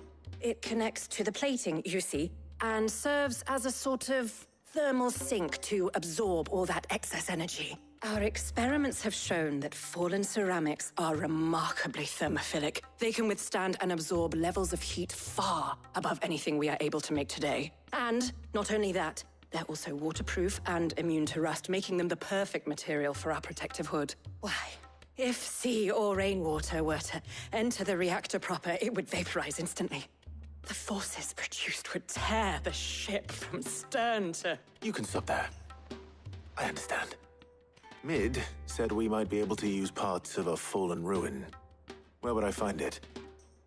Ah, yes. It's in Lorbert's Pass, near Lostwing. The thing is, well, I probably should have arranged to have the pieces we need brought here sooner. You see, a certain unwanted visitor has taken up residence there. It's no longer a matter of just walking in and taking them. It's, going to be considerably more dangerous than that. I see. Then I suppose I'd better deal with this unwanted visitor for you. Would that help? Oh, very much. Thank you, Sid. I'll gather my team and head there right away. We'll meet you outside the ruins.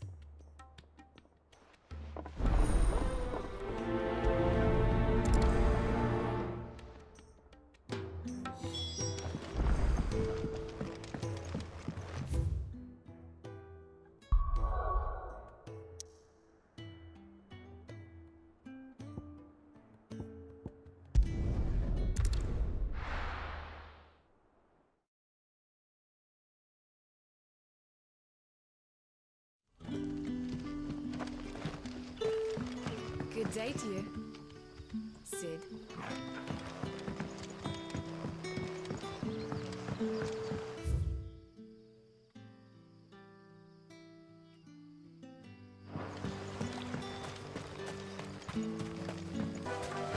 Faster!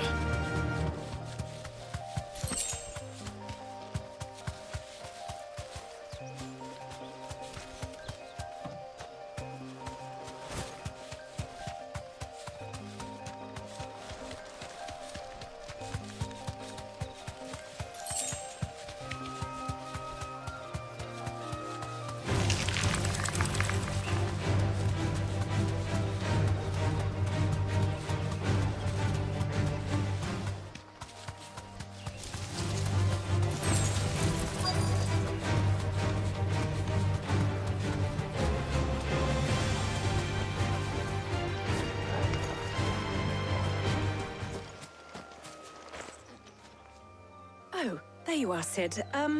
Thanks so much for coming. The, ruins are just over there, as is the creature I told you about, I'd imagine. Would you mind? Of course. I'll be right back.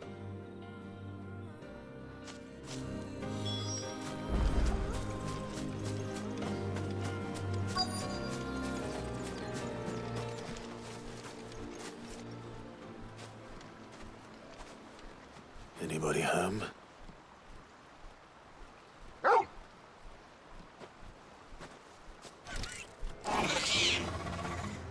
This must be our unwanted visitor. Time to go. This.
The things I do for you, Mid. Sid! Oh, thank goodness you're safe. You shouldn't have any trouble now. Indeed. Well, don't let us keep you. We'll, see that everything is transported safely back to the hideaway. All right. I'll let Mid know you're on your way.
Mid might need some help.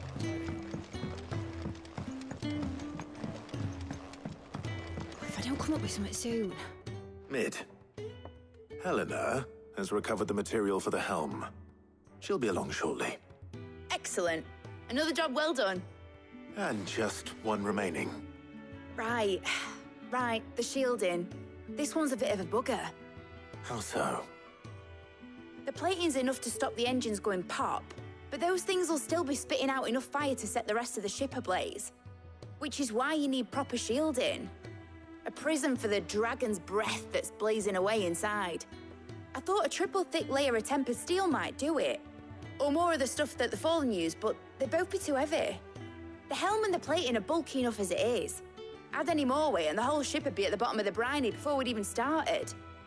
I need something light. But I've racked my brains and I just can't think what would do it. Well, if I were in need of obscure knowledge, I know whose counsel I would seek. Harpocrates. Tomes? Yeah, well, I'd thought of that, obviously. I've got all the details written down here. Can you take this to him, see what he makes of it? Right away.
Harpocrates, do you have the moment? For you, Clive? Always. Well, actually, it's for Mid this time.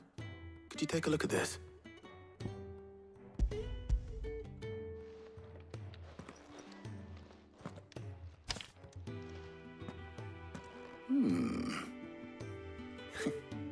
Shielding for a mithril engine?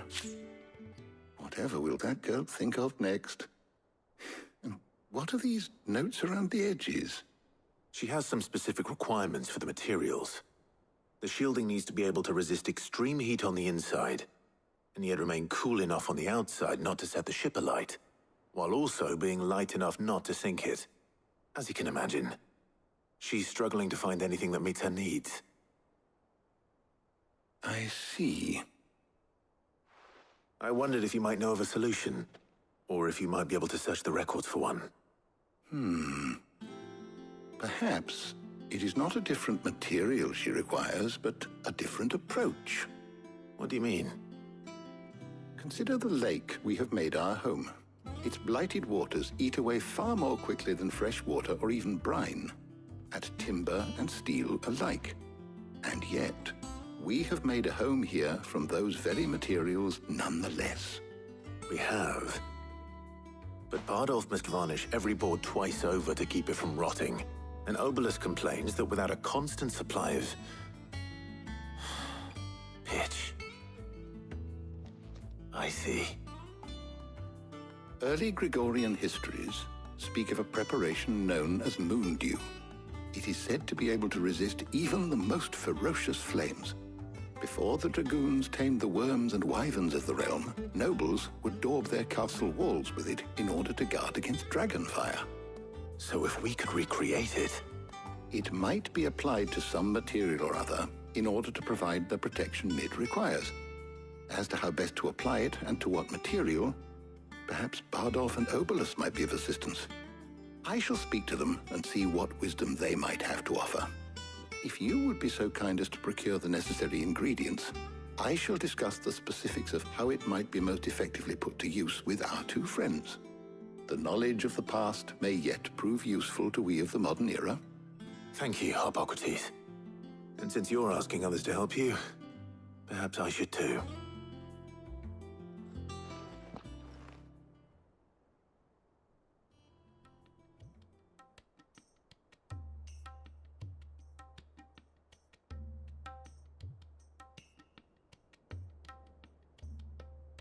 So you need a hand, do you?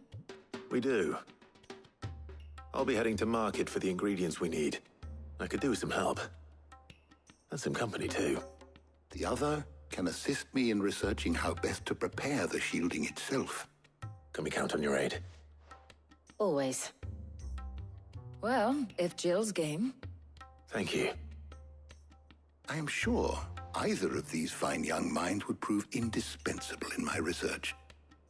I leave the decision as to who will go with whom in your capable hands, Clive.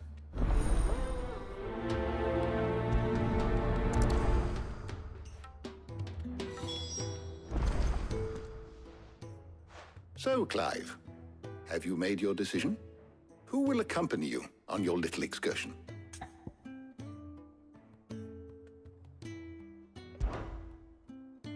Very well. So then, what do we need to find? I have taken the liberty of preparing a list. Here. White chocobo eggs. Pepio nuts. Are you sure this list is right? Everything on here seems very edible. I would have thought the ingredients would be a little more exotic. Though these items may seem mundane, they have potent effects that are rarely exploited, effects for which they were once highly prized. So much so, in fact, that they were harvested almost to extinction, hence moon dews having fallen from favor. Now, of course, they can be obtained with ease. You should be able to find everything you need at the market in Northreach. Is that so? I've been meaning to visit Northreach anyway. I'll set out now. Join me there when you're ready. I will. Until then. You two enjoy yourselves. You too, Talia.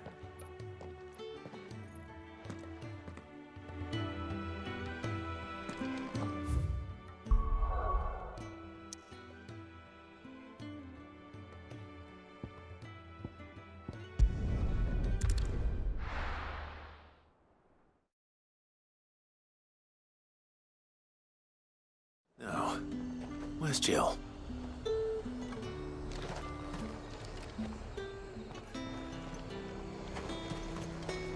Keep them pilchards nice and chilled.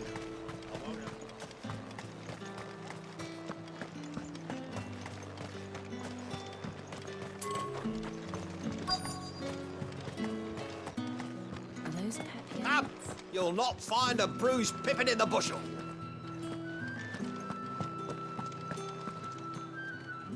How goes the hunt for ingredients? I've only just started. I'm sure everything we need is somewhere amongst all these stalls, though. Why don't we split up and see? We'll take a couple of ingredients each. All right. What am I looking for? How about you look for the pepio nuts and some garlic? I'll find the other things we need. We can meet by the gate when we're finished.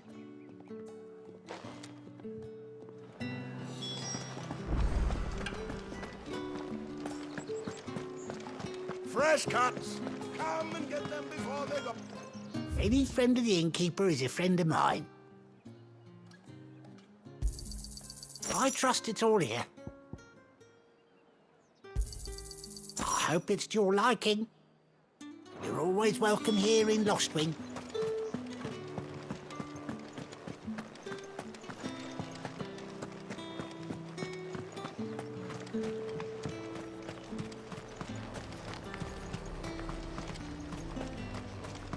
Nice talk. What do you want? If that's what you want. That's everything. Let's see how Jill's getting on.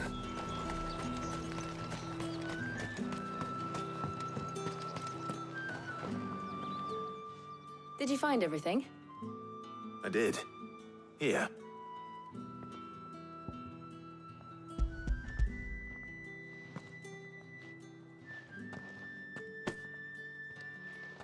Garlic and pepio nuts. Perfect. Now all that remains is for Harpocrates to somehow turn all this into what Mid needs to keep her engine cool.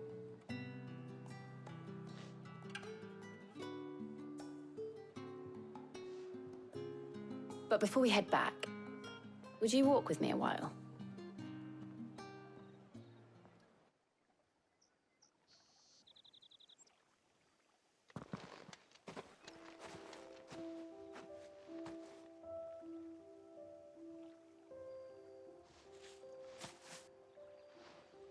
Thank you for asking me to help you today. It makes a nice change. It does. It's good to get away from all the battle and bloodshed for once. Just being here reminds me of when we were children. Do you remember? Walking down Market Street in Rosalith, taking in the sights and smells. How could I forget? What with Torgal's antics. Remember how his nose would prick up at the scent of sausages? He'd go racing away and we'd have to go running after him. We wouldn't catch you now, would we, boy? Was there anything you wanted to buy for yourself while we're here? There was, yes. Well, sort of. Molly in the kitchens told me about a place that sells particularly good pies. Thought you might like to share one with me. I would. Thank you. And I saw some bread.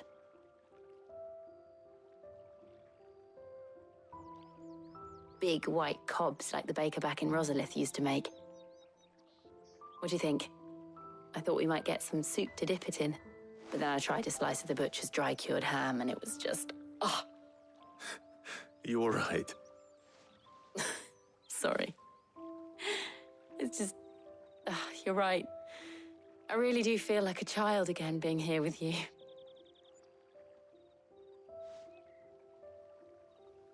Clive. Is it wrong of me to enjoy this? No, Jill. This is how life should be. And it's how our lives will be when our work is finally done. When we can live on our own terms. I hope so. Thank you, Clive.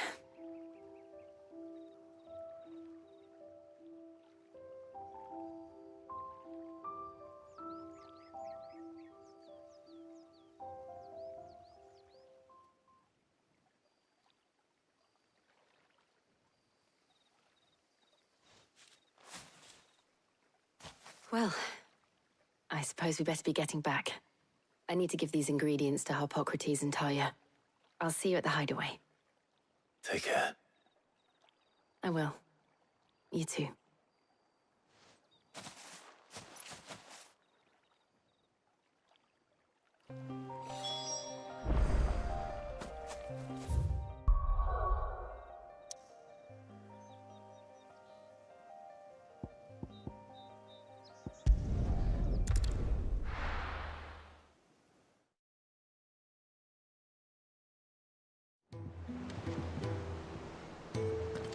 I wonder how Harpocrates is getting on with the moon dew.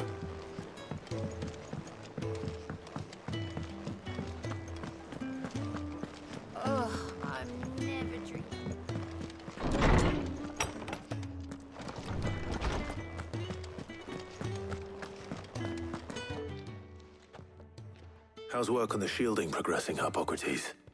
Well, very well indeed. And thanks in no small part to your kind assistance. I was just explaining to Tarja how we might best go about preparing the moon dew. And now that we have all the ingredients, we may begin.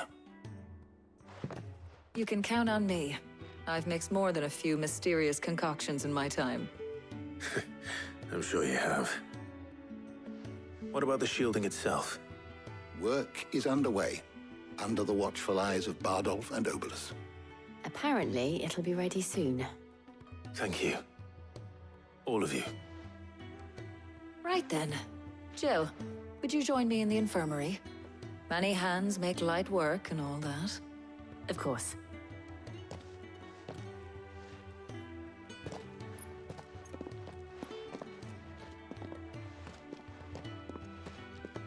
Oh, and Clive, thank you.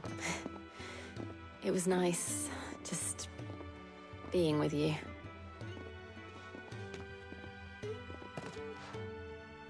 It appears our work here is almost at an end. A shame. I was enjoying playing the man of action for once. When both the shielding and the moon dew are ready, it will merely be a matter of applying the one to the other. Followed by a rigorous process of testing and retesting, of course. Perhaps someone ought to warn young Mid of that. Leave it to me. Thank you, Hippocrates.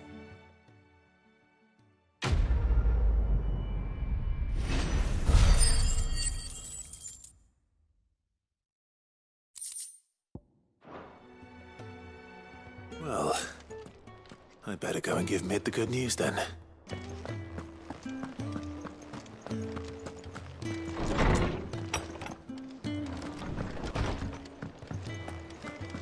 Thanks to Sid. I heard what you told Nan about Kupka. Hopefully all our old friends can rest easy now.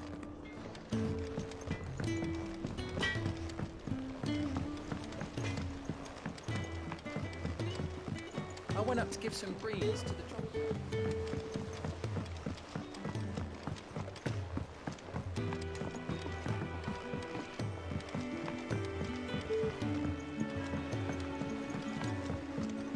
Mid hasn't. Editors started reading books that don't have any pictures in.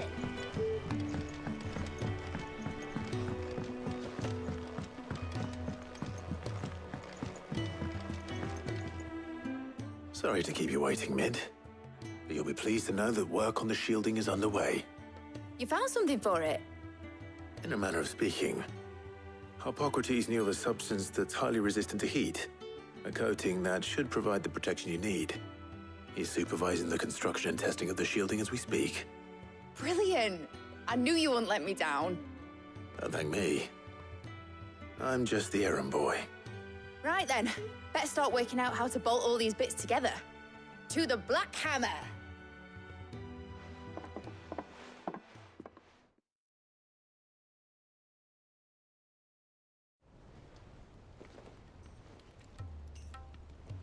You know, when I got into the smithing game, I thought I'd be making swords and shields, not thermal bleeding didgeridoo-dahs. Displacement stacks. Same difference. Whatever you call it, I ain't putting it together in here. It's cramped enough as it is. Let's take this outside. Mid, you get all the parts lined up on the deck. I'll take care of the rest. On my way! Oh, and bring me the biggest hammer you can find. This is gonna require some precision walloping.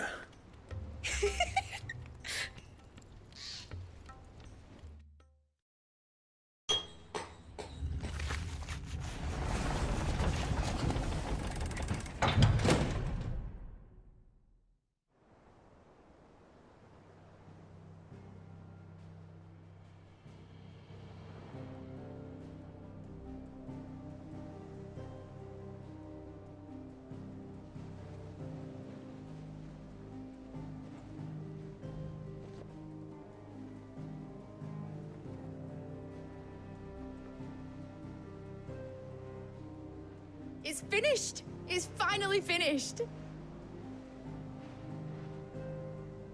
Fuck for that. I'll be feeling my hammer arm for weeks. Thank you, Clive, Blackthorn, everyone. That's one down and just 3 more to go. I'm sorry. Oh, didn't I tell you? The Enterprise has 4 mithril engines, and we'll be needing a displacement stack for each. You don't mean... Don't worry. Now they've got a finished one to work off, my gang in Canva can build the rest. Good luck to them, I say. Right, I'm off to get a sling for this elbow. Any other work comes in, keep it to yourselves, eh?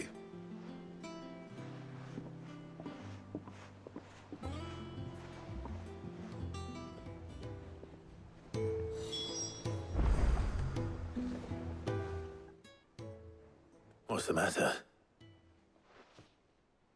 Nothing. Just daydreaming. Thinking about the Enterprise sailing off over the horizon to shores unknown. Searching for a land untouched by the Blight.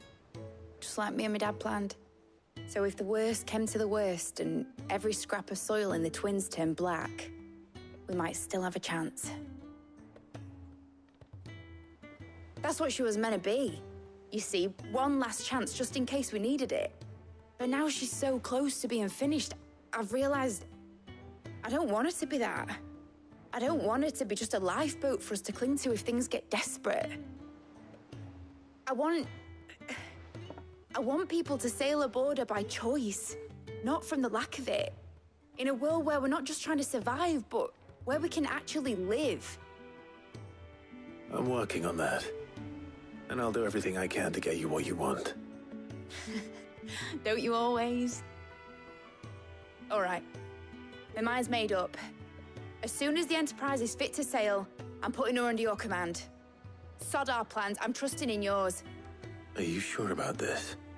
Something tells me it's what my dad would have wanted. He'd be proud of you. You were gonna visit his grave, weren't you? I was. And you can come too now that your little project is finished. Right. There's just one thing I need to finish up first. Won't be a mo. All right. I'll let Otto know you're coming. Meet us in the mess when you're ready. Aye, aye, Captain.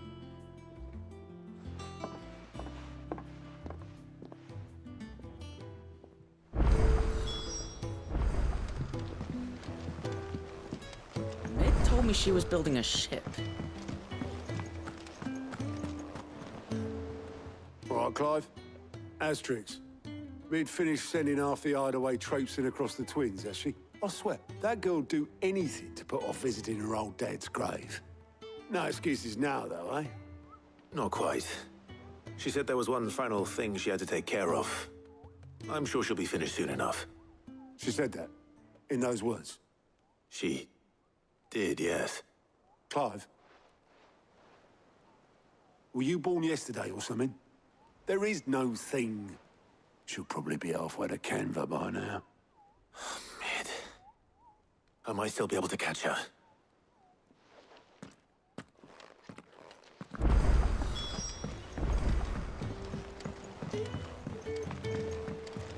Is that the thing Tomes helped to build? Obolus, have you seen Mid? Yep. In a boat, going that way. Then I'm too late. Oh, you in a hurry at all, are you? Oh, I offered to take her across, but she wouldn't wait. Just paid for a dinghy and rowed off. Oars going like the clappers. Got some life in her, ain't she? But anyway, I was on my way up to see you, as it happens. Got a letter for you. Urgent, by the sound of it. One of your uncle's men said I was to hand it to you in person, post-bleeding haste. And you're here now. Thank you, Obolus. Don't mention it. What tidings, Uncle?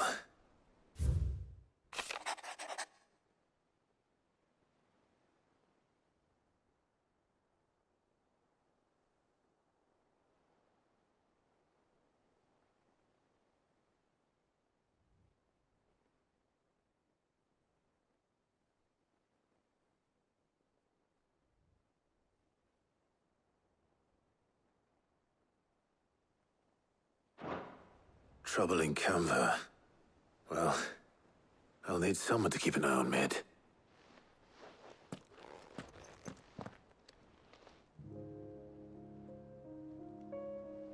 So what? Mid got us to do all the dirty work and then just sailed off into the sunset? It, seems that way. Well, nothing we can do about it now. But next time you plan on visiting Sid, you might want to tie her to something before you suggest it. Ah, don't be so hard on her. Gotta admit, the dirty work was kind of fun. Everyone pitching in, all that bollocks. Just like when we built this place. You're right. Anyway, we all set to head to the old hideaway? I could do with getting to Canva pretty sharpish. Wouldn't do to keep Lord Rosfield of the Seven High Houses waiting now, would it? Not after he asked for me personally. Gav will be leaving with me. Will you mind the place while we're gone? You can count on me. Just be sure to give Sid and the others my regards. All right. Oh, by the way, Jill will be joining us too. She's got some things to take care of, but she'll meet us there. I hope she's telling the truth at least.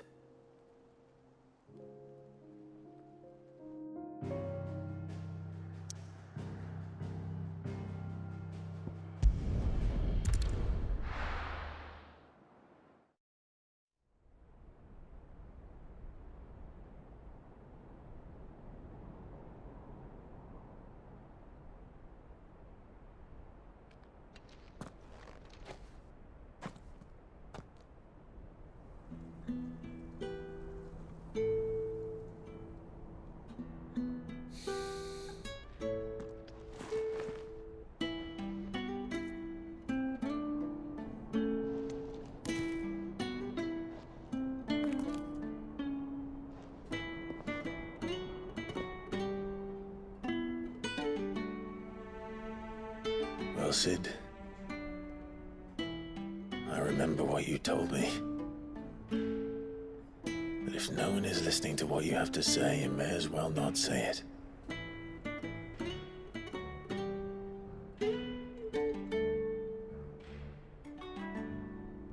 But I will say this, old friend. Hugo Cooker is gone.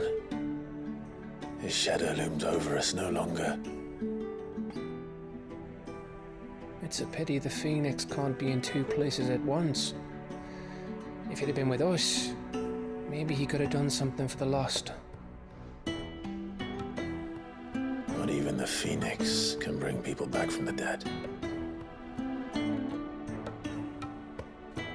Life has a beginning and an end. So we must live while we have the chance. And not as slaves to the crystals, but as free men. May we join you?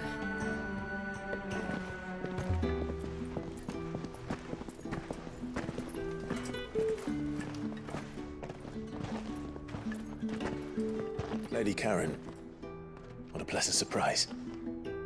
I thought I'd drop by and see how you were all doing before heading off to restock my supplies.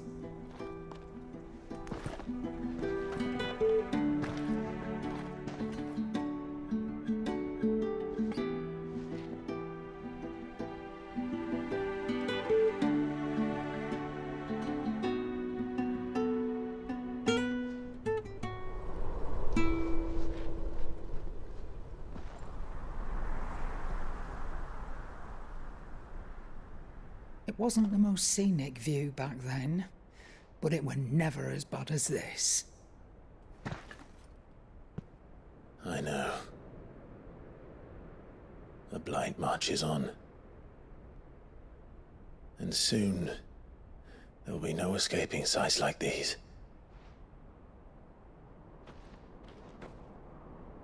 So our mission remains unchanged. We cannot stop until every Mother Crystal is gone, and their thirst for ether with them. The only one that remains in Storm is Drake's tail in the Crystalline Dominion. Our next target. We're going to Twinside. It's the capital of the Empire these days. I wouldn't like to think how tightly guarded they've got the place.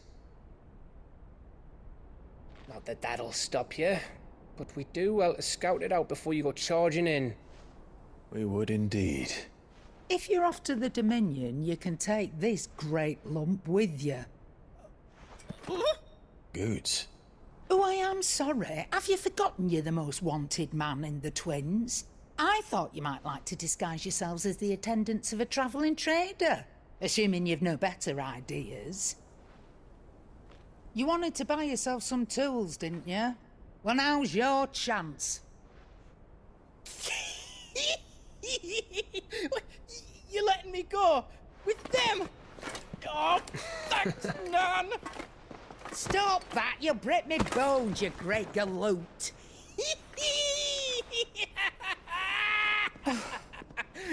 There's a caravan that runs back and forth between the Dominion and the Bocklad markets. It's managed by the Merchants Guild. Just show them Goots' traders pass and you'll be on your way. It'll be a damn sight less risky than footing it the length of the Crystal Road. That's for sure. Thank you, Karen. And glad to have you with us, Goots. Okay then. I'll get me things and I'll meet yous there. See yous down in Bocklad. Get off! Me poor fingers! Jill, you're with me. Understood. And Gav? Already on my way, Captain. Be careful. Aren't I always?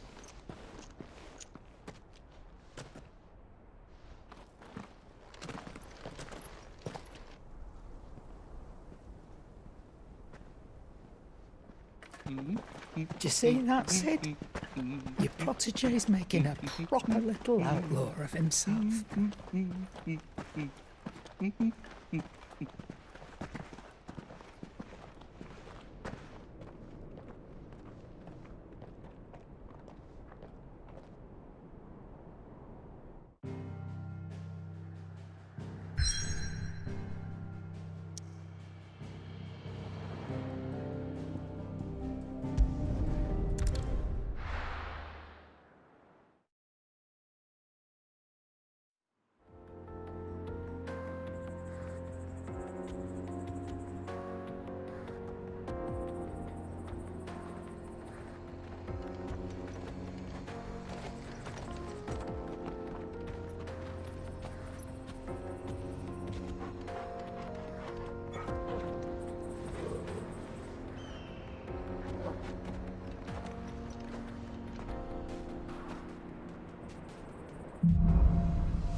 How are you feeling? Better. Thanks to Taya. I'm glad to hear it. And Torgal helped too. Didn't you, boy?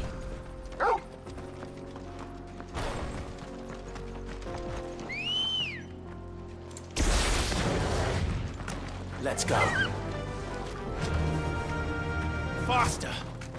This used to be a trade route for merchants crossing the Scars. Till the Republic laid a new road wide enough to let wagons pass. And all official traffic moved there. Leaving this one for those living outside the law. Indeed. I doubt we'll be the only outlaws on the trail today.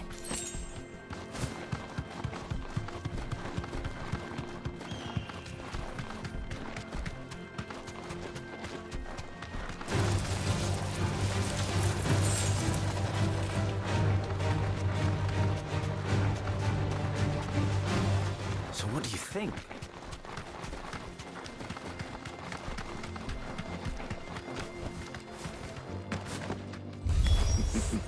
How nice. Well. They have a hideaway of their own. Lay the top.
We've done the Republic a service.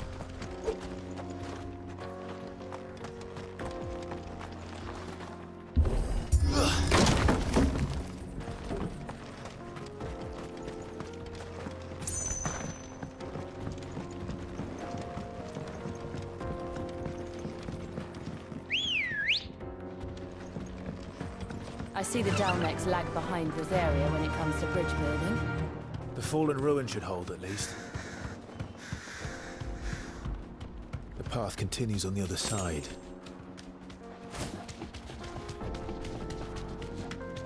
Don't get surrounded.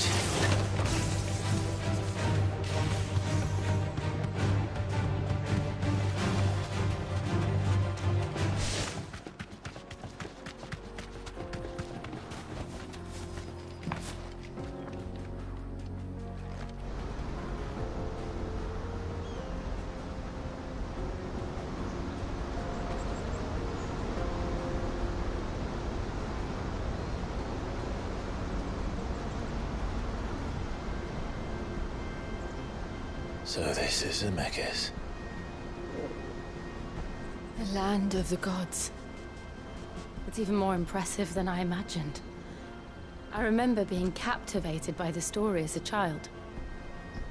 Long, long ago, man was overcome by avarice and challenged the gods in a bid to win their power. A final battle took place here, at these falls. Or so the legend goes. If anyone ever manages to plumb those depths, perhaps we'll learn if there's any truth to the tale. That the gods emerged victorious and punished man for his defiance by visiting upon him 2 curses. Dominance and bearers. To tell the truth, I always thought it strange that the dominant and their icons were deemed a curse. Back home, the dominant inherited the throne. They were admired and exalted, not spurned. Whenever I got to that part of the story, I always assumed there must be something I'd misunderstood. You had a lot of storybooks, didn't you? In your room, I mean. When we were young. The old legends were always my favorites. Epic battles between gods and men. Father encouraged me to read as much as I could. He thought it good for my education. You really were a boy like any other, weren't you?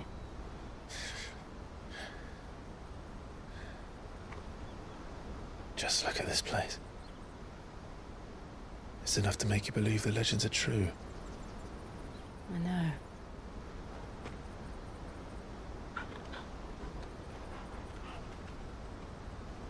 We're not far from Boklad. The road will be busier up ahead.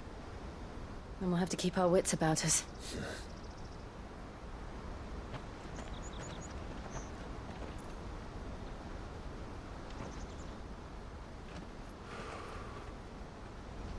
Clive? Something wrong? Nothing. It's nothing.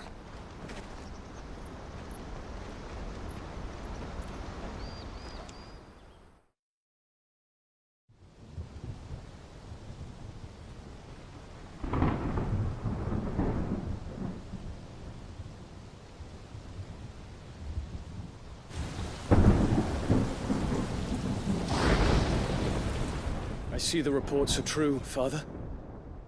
You have surrendered the throne to Olivier. I have. Emperor Olivier shall rebuild the Holy Empire of Sanbreque.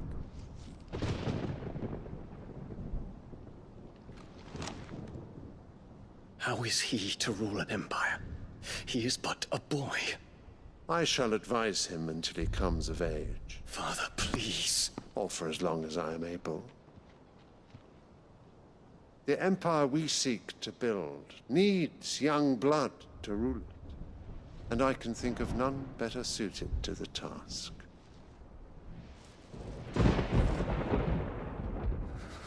There is other news, Dion.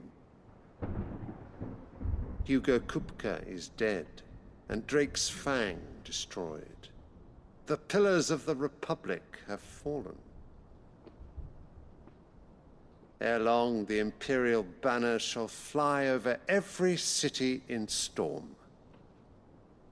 And then Valisthea. All shall bow before their Emperor. Father, these are the words of a tyrant. They are the words of a god. The Emperor whom I gladly serve. Great Grieger, made flesh.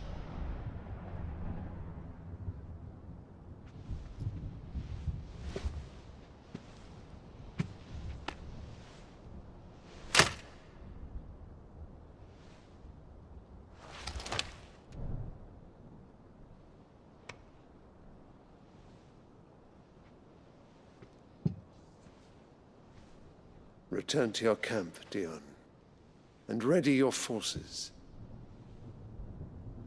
It is time to show the world the true power of Sanbreque. Father. I find you much changed. Is this truly the path you wish to tread? Or are these the ambitions of another? Of Ultima, perhaps? What nonsense is this? I speak my mind, and my mind only. Though I do owe Annabella thanks for reminding me of certain truths regarding the nature of nations, of rulers, and of the divine. You would trust the words of this traitress? She betrayed her country. She slew her husband. You have ever been an invaluable servant to Sanbreque, Prince Dion. I trust you will continue to serve your Emperor in the wars to come. The canker! Silence! Insolent wretch! You will bend the knee. All else is heresy. Sire, forgive me. This audience is over.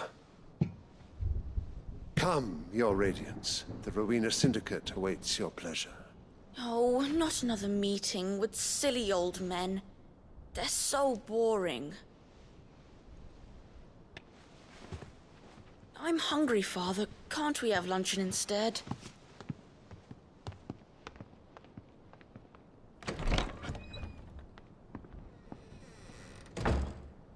Does it pain you that you will not inherit your father's throne? I have suffered worse.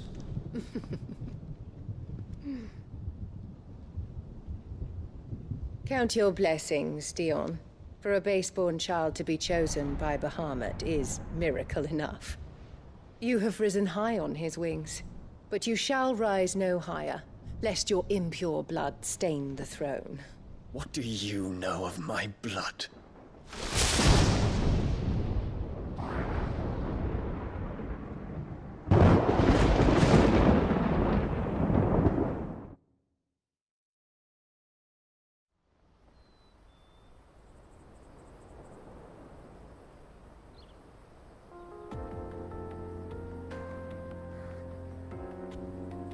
Boklab markets are to the north. We just need to hug the coast.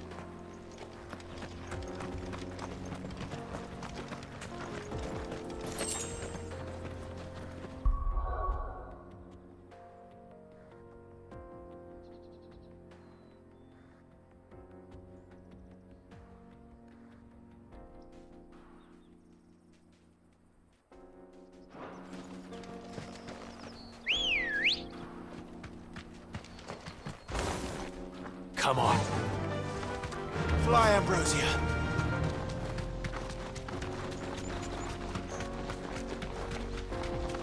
Infiltrating the Dominion won't be easy with the Imperials on high alert. No. His Radiance has lost one capital already. We can be sure Sylvester will do everything in his power to hold on to Twinside. His troops are well-trained and increasingly battle-hardened. But it's not as if we can wait for the siege to end.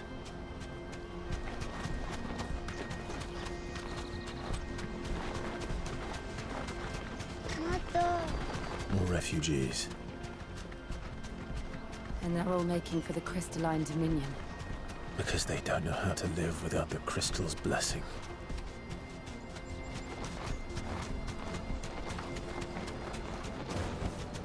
No need to ride from here. There are no crystals here. This is where we're supposed to meet Goots, isn't it? That's right. He said he'd wait for us here after replenishing his supplies. I dare say he'll have finished by now. Let me carry your goods. I'm cheap. Peaches and pears.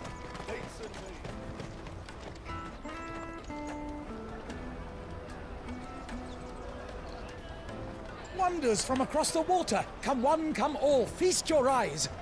Good sir, can I interest you in...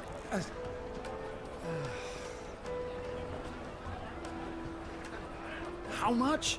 For a measly crust of bread? You won't find any cheaper. Not nowadays. But you're more than welcome to look.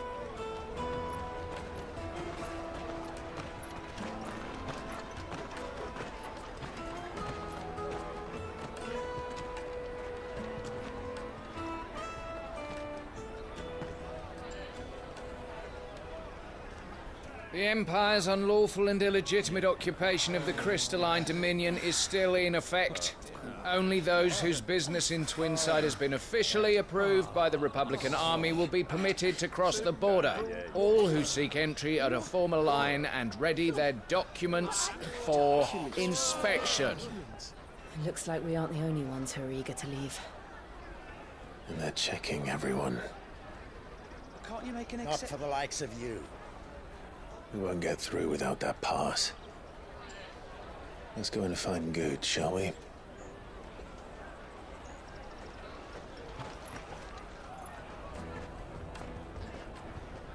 He must be around here somewhere. My peaches! They're sweet as nectar! I'll take the large one. Ah, Good. There you are.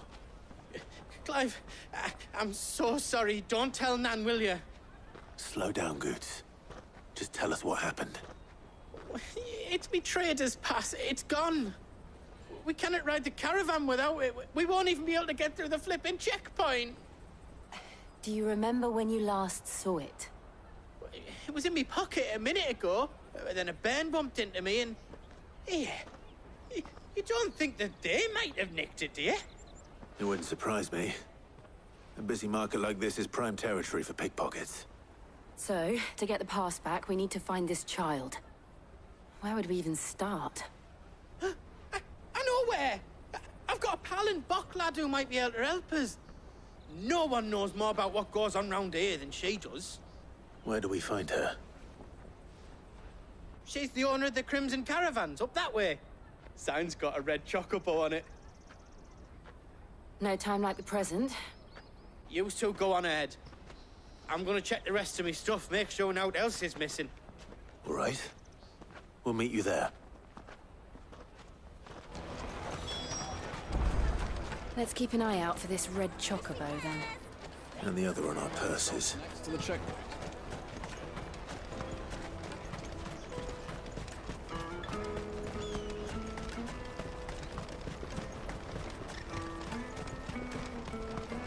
out of my sight, wretch!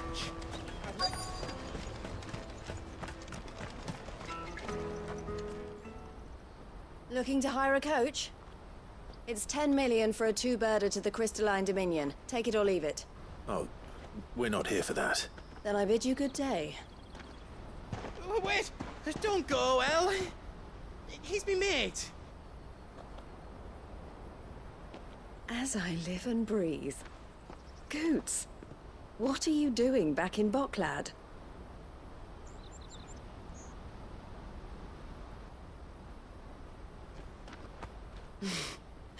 I gather Lady Karen didn't send you.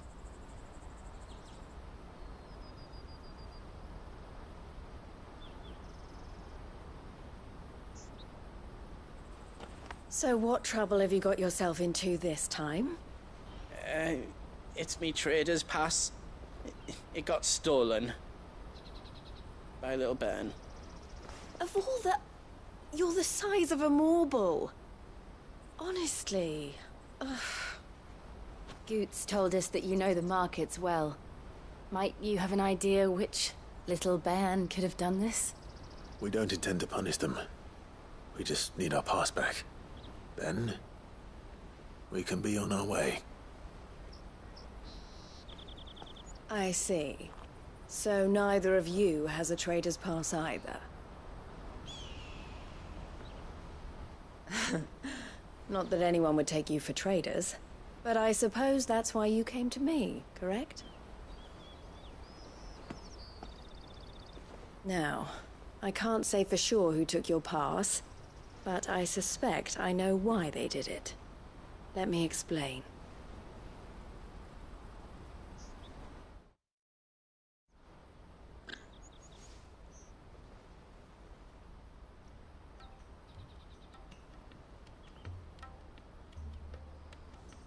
Ever since the Fist marched on the Dominion, the Republic has been clamping down on any commerce that might aid the Empire more than it does us.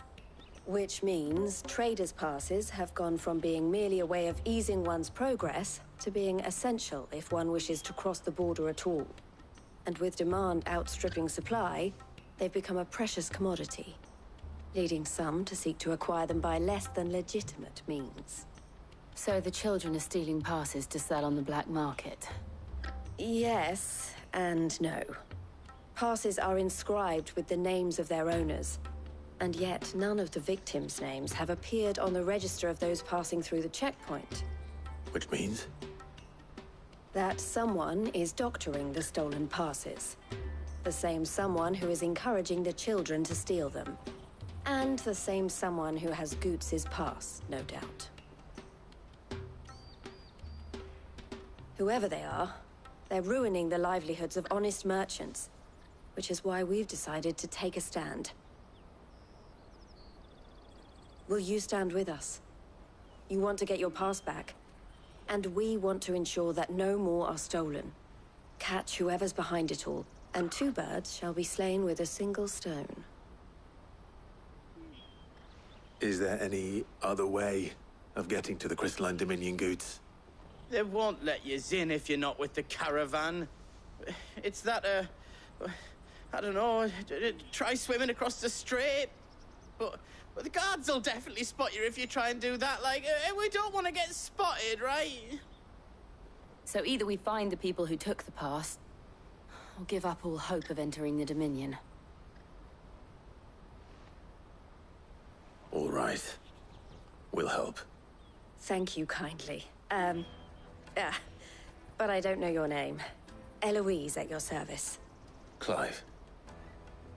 A pleasure doing business with you, Clive.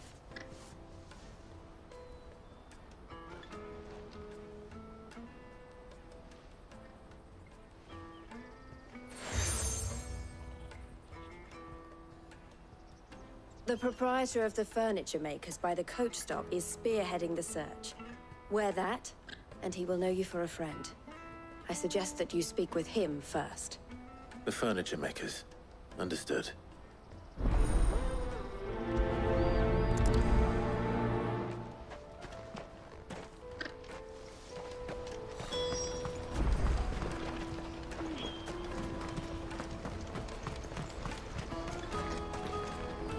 Well met.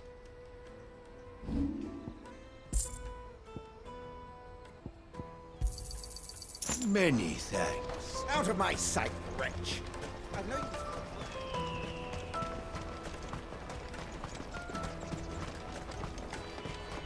Come on, come on! Jug of snake spit for the road? Caravan stops next to the Juicy check. pears! Slake your pears without a... Are you the furniture maker? Looking for something in particular? Ah, Eloise collared you too, eh? Then I expect you want to know more. She told me you were leading the hunt for the pickpockets.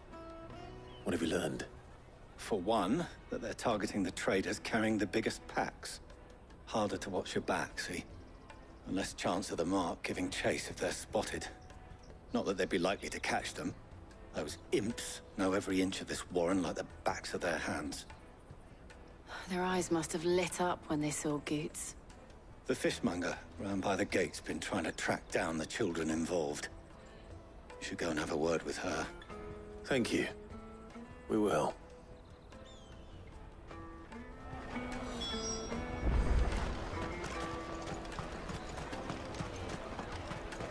You won't find anything of this quality in Twinside.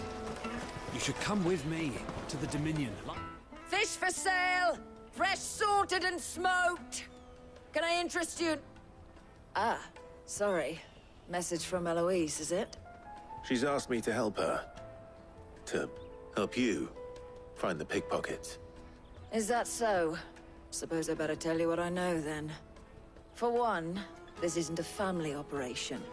All the traders say the children who stole their passes were dirty, dressed in rags. Street urchins, by the sound of it. We get a lot around here. Orphans from the wars. A few, perhaps. You saw the refugees gathered by the entranceway? They're all looking for a new start in the Dominion and beyond. Some of them take it as an opportunity to rid themselves of unwanted baggage. The shame of it. Whoever's behind this would have to have made themselves known to the children at some point. And so should we. You should start with the children around here, then. I doubt they're the ones involved, but they might have heard something. It's worth a try. All right, then. Questioning children. How hard can that be? Minion, life will be different there. Come, taste my peaches! They're sweet as nectar! Excuse me. Do you mind if I ask you something? Can't stop you. I was just wondering if anyone has asked you to do anything out of the ordinary recently. Anything you grown-ups ever ask us to do is shut up and go away. So guess what I'm about to tell you to do? Sorry. I'll leave you alone.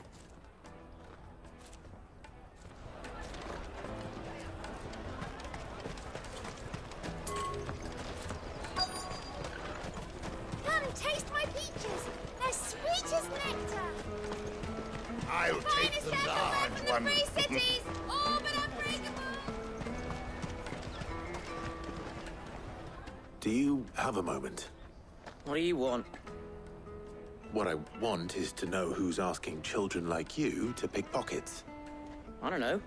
Nobody's asked me. What's picking pockets? Do you get paid for it? No, you get in trouble for it. So if they come calling, you know what to tell them. The caravan stops next to the check.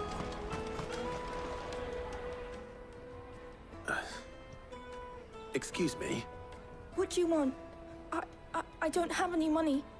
It's all right. We're not going to hurt you. We just want to talk. What about?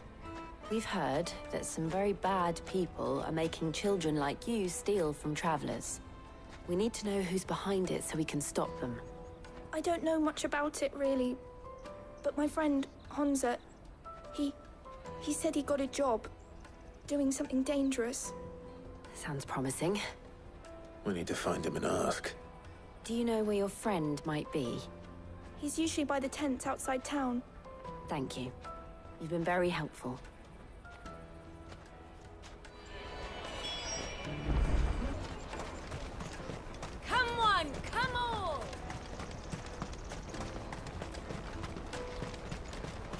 Peaches and pears.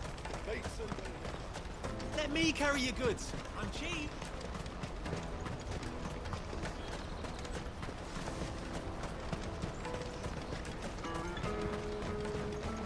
She must have meant the refugee camp. Let's hope he's still nearby. I'm hungry.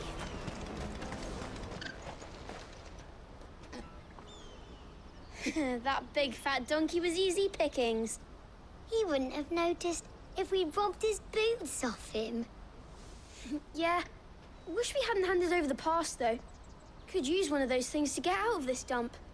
Chance would be a fine thing. The moment they found out, they'd string us up by our guts. Would they now? Perhaps you'd like to introduce us to these charming characters. Shit, we're in trouble now. What do we do? You two get caught if you want. I'm off. Hunter, where are you going? So that was Hunter, eh? Jill, you watch these two. I'm going after him. All right.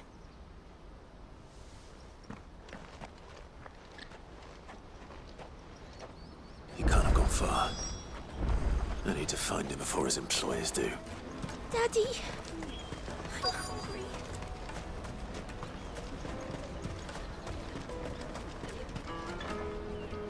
Did you see a boy run past? He stole something from a friend of mine. There was a boy ran back there towards the Chocobo pen, but... Thank you.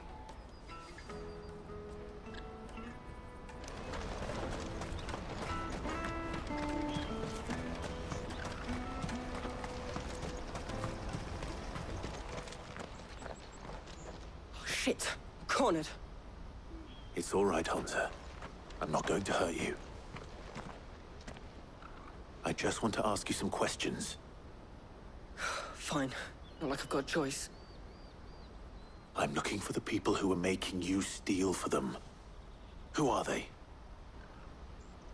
Call themselves the Carstones. They said they'd give me a good gill if I did what they told me. I knew they were bad, but bread doesn't come for free. Didn't come at all half the time, before I started buzzing for them. You know, if I didn't do it, they'd just pick on someone else. Someone they could push around easier. Hunter. You found him then? Jill. Where are the other two? Eloise is watching over them. She sent Goots and I to look for you. You're... him! I haven't got your pass anymore, if that's what you're after. I gave it to the Carstones. Whatever you do to me, I can't get it back.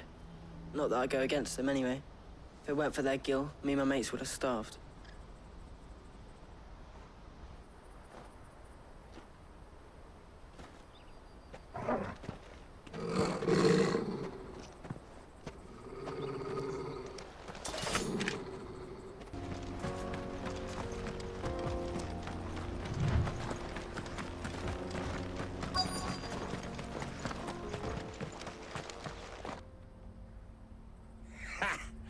Not a bad haul today, eh? Aye.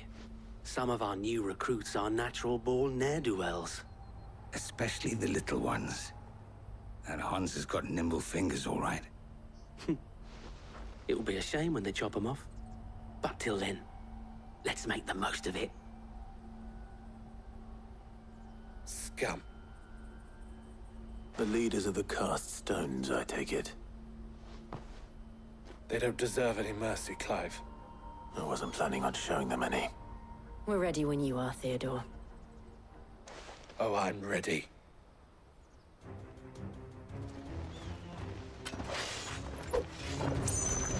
Fuck! It's that guard from Falkland! Kill him!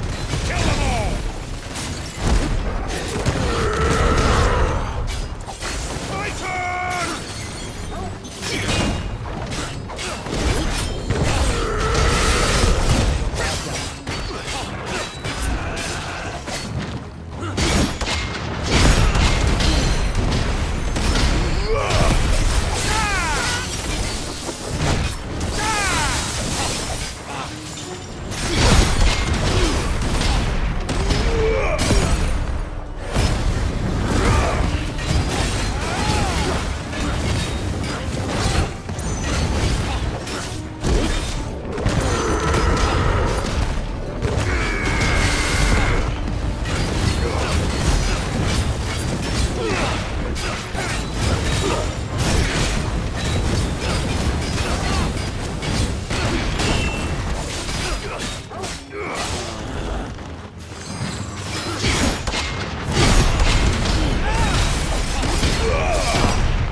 And they say crime doesn't pay. Gold chains, rings, purses. And traders' passes. Dozens of them. Have the names been changed? Not yet. I recognize some of them. No doubt Goots's is somewhere among them. Now I just need to sort through it all and return everything to the people it was taken from. We should go and give Eloise the good news. Can we leave things here in your hands, Theodore? Of course. Oh, and, be sure to tell her of the part I played, won't you? We'll be glad to.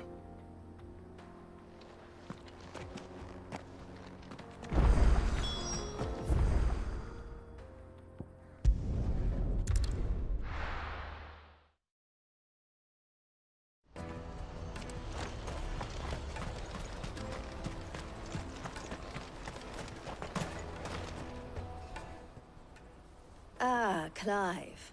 How goes the hunt? My brother isn't getting in your way, I trust? Quite the opposite.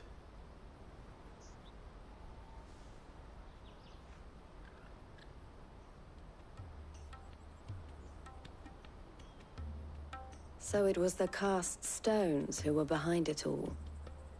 Theo told me he'd been on their trail. And their demise solves 3 problems at a stroke. That of the pickpockets, the bandits pulling their strings, and the passes they were stealing. I only hope yours is among the items you recovered. Only time and Theo's return will tell. Speaking of whom, welcome home, dear brother. You are too kind, Eloise. Here, Clive. Goots's pass. Ask him to keep a closer eye on it from now on, would you? I will. Thank you. El, I've asked our boys to carry the rest of the goods back. Can I count on your help in sorting through it all? Of course. I'll make some space in the storeroom. I expect you'll soon be on your way then. But it wouldn't do to leave without introducing yourself properly. Would it now? Sid. Don't look so shocked. We're on the same side. I don't understand. As you now know all too well, we at the Crimson Caravans are always happy to help those in need. For a small fee, we will move anything that needs moving. Be that goods to market, or bearers away from it. I was the first my sister helped escape. If it wasn't for her, I'd have been branded as a boy. I had no idea. It just so happens that we are seeking to expand our operation. And who better to join forces with than the leader in the field? Wouldn't you agree, Theo? I would. It seems our purpose is the same in more ways than one. So what would you say to working together again? It would be our pleasure. And our honor. The honor is ours. Here, Clive. This is for you.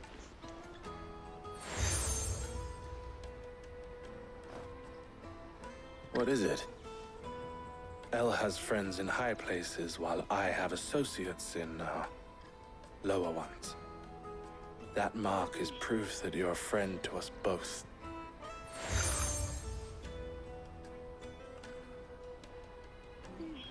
I shall bear it with pride. Well, all that remains is to wish you a safe onward journey.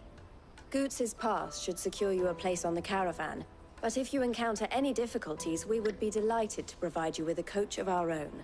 For a discounted price, of course. Say, 9 million? We'll try the caravan.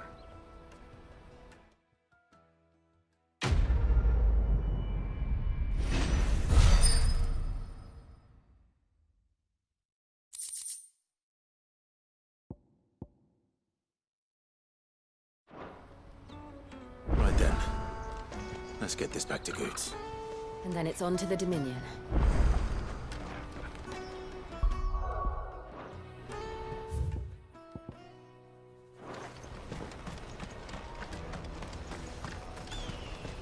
Out of my sight, wretch! I know you for a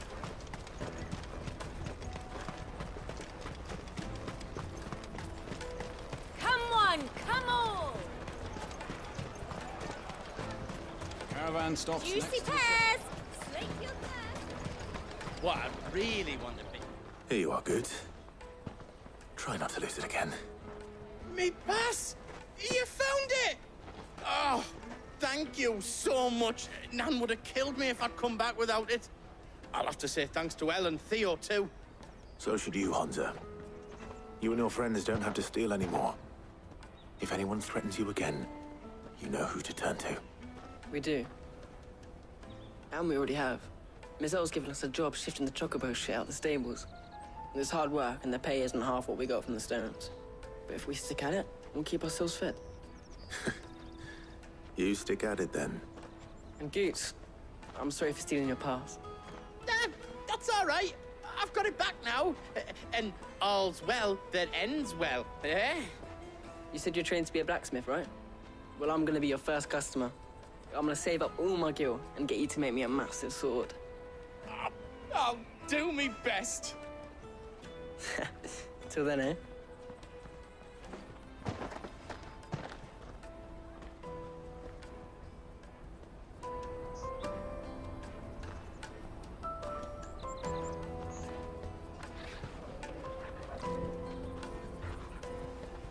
All right. We have a place on the wagon.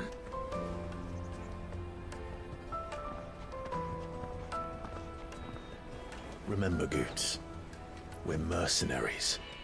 You hired us to protect you. Mercenaries. And you remember the plan?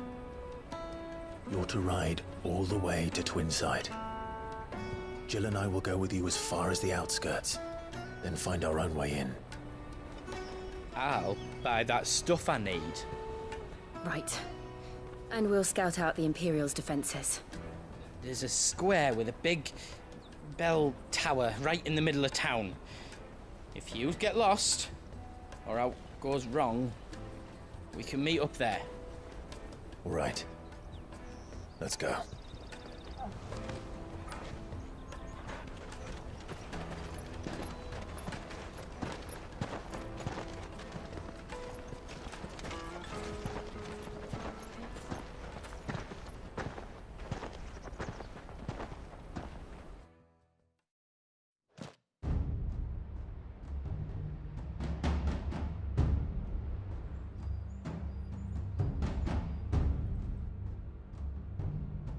I see. And you're quite certain your father has no knowledge of Ultima? I am. I have no difficulty believing a sinister force has come to exert an influence on Sanbreque. But be that as it may, it is yet to claim my father. For better or worse, his radiance speaks his own mind. Then the Fiend works from the shadows. I confess, when first you told me of this Fiend, I had my doubts. And more than a few at that. A beast that labors to plunge Valisthea into turmoil, all in pursuit of your brother. But that wound is proof enough that evil is afoot. Then I have your answer, Your Highness. You will join me in my fight. I cannot. Not yet. Your Highness, please. As you are aware, the Dhalmekian army is at our gates. They have lost their mother crystal, and with it all hope of a negotiated withdrawal. It is but a matter of time before they invade. If Bahamut is not here to meet them, my people will be slaughtered. Though not by Hugo Kupka, thanks to Ultima's machinations. I know the fate of your people weighs heavy on your conscience, but if we do not put an end to Ultima's plans, they shall face a far darker fate. The chaos he would wreak would sweep all of Valisthea into the abyss. The lives of every man, woman, and child in the Twins are at stake. I believe what you say, Phoenix. But I have duties of my own, and I must discharge them. Come what may.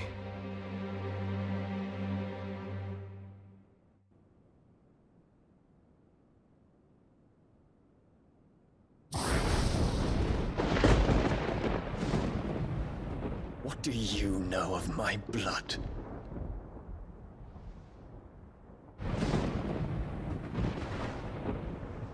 I know that it is wholly unworthy of the highest offices of state, which rightly belong to those of purer breeding. Alas. Your bloodline runs through the Oriflamme gutter, from a whore who weighed her child's worth in gil. Have you threatened my father? Of course not. I merely whispered in his ear that his mongrel son is plotting a rebellion. What?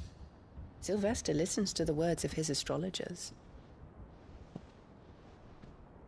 And they have ears too. You have been feeding them your lies!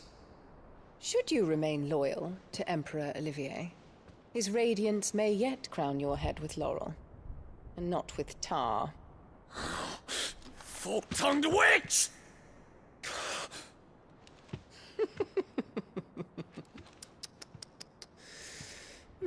In consideration of your long years of service to the Empire, I shall forgive this uncharacteristic rudeness. Now hurry and make ready, Your Imperial Highness.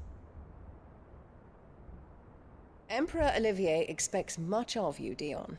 Or should I say, of Bahamut. May your fire reduce his enemies to ash, till all of Valisthea bows to its rightful ruler.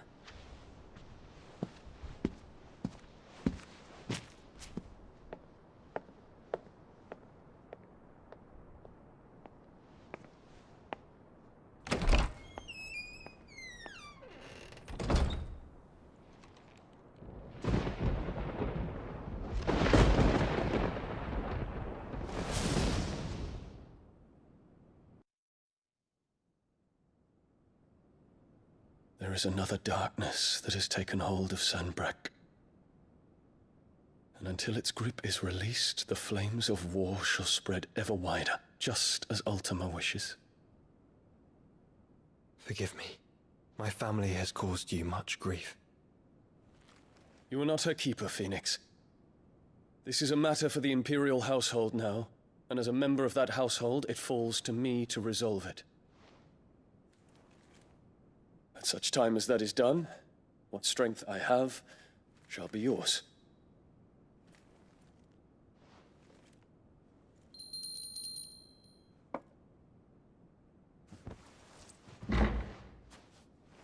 Thank you, Your Highness. Let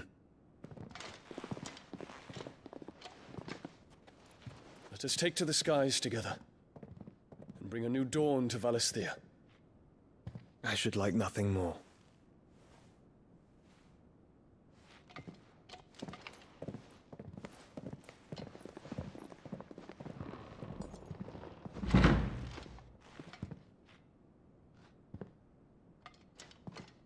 Terence. My prince. Tell me true. Do you believe what I'm about to do is wrong? We dragoons have but one leader, Your Highness. And we shall follow him unto the very end. Thank you. This is my decree. For their crimes. Over here, Clive! Are you all right? Goats, there you are. I didn't know there'd be a dragon. All right, let's get out of here. Oh! What now? Is that Mother Crystal's heart? What the hell is it doing up there?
do this? We must leave. Now, Your Grace. I beg of you. This is not what he wanted. Something's happened. Forgive me, Yut. But I must put a stop to this. Your Grace!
So, what do we do now then?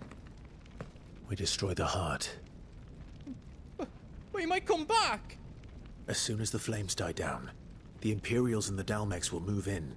This may be our only chance. And Bahamut has gone for now. You should get as far away as you can, Goots.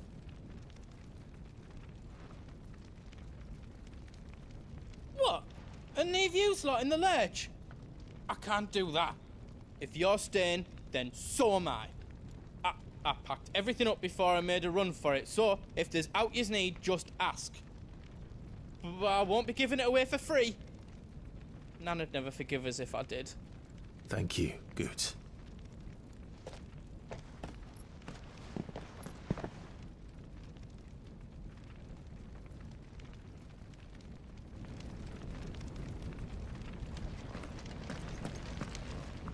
Just let me get me stuff out. Whatever yous need, leave it to me. Did I do it right? That's 10 times better than it was before. You be brave now, boy.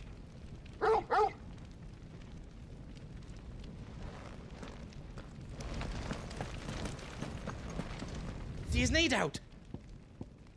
Welcome to Goots's Toll. Is there else you need? Righto, here you go.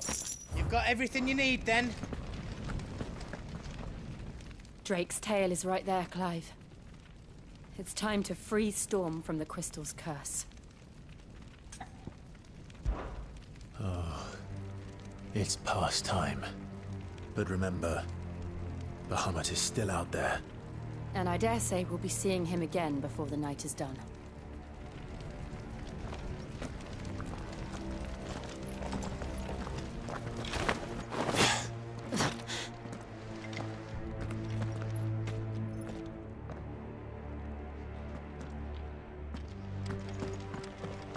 No more roads.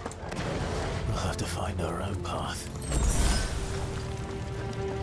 Do you feel that, Clive? Ether. Just what we need. Another flood. It's already turned. And there's no reason to hold back.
Joshua!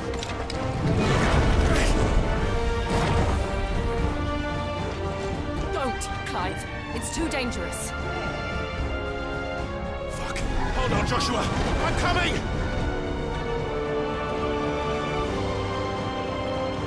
We have to save him. And we will. We just need to keep moving.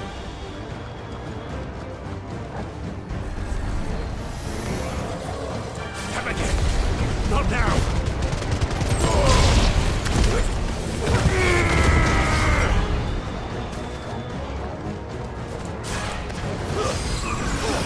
This one. You're finished.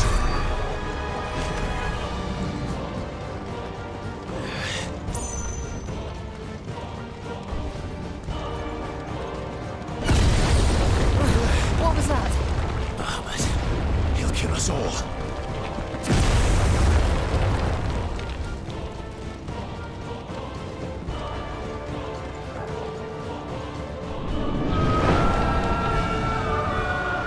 There he is. Joshua! I'm here, brother! Clive. He can't hear you. Joshua! They're heading for the heart. Then so should we.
Are those the council chambers? How are they still standing? I don't know.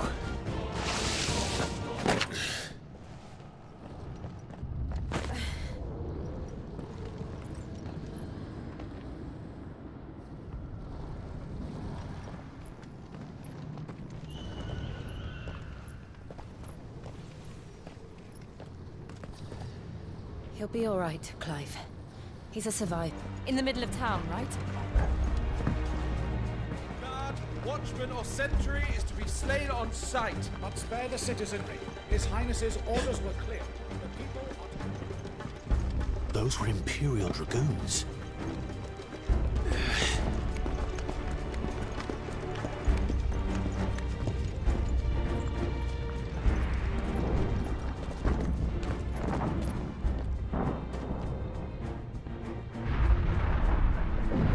What in the hell is going on? Let's go and see. Right.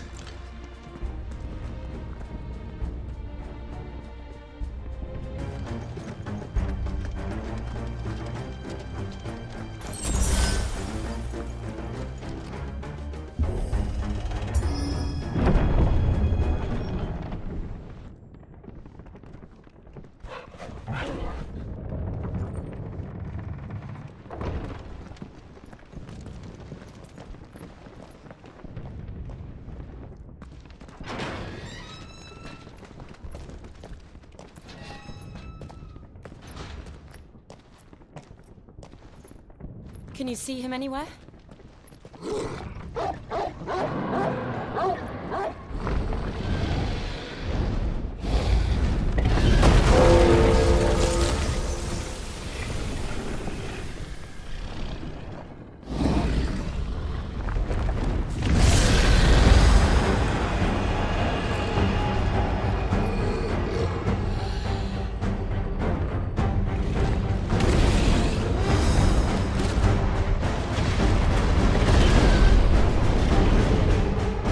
Must be one of the Dragoon's pets. Right now, there's only one thing we need to focus on. The heart.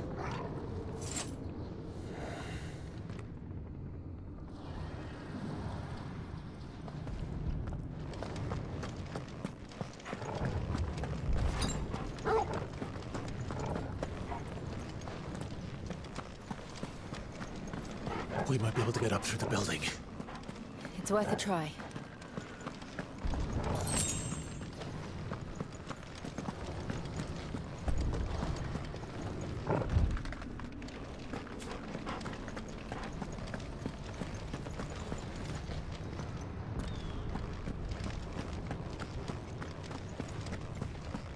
Quiet. There's someone up there. Is someone there? Mother. It's you. What happened here? He tried to take him from me. Oh, my boy. My darling. Darling boy. Is this the child you made with the Emperor? Why, Mother? Why did you betray us all? You have no right!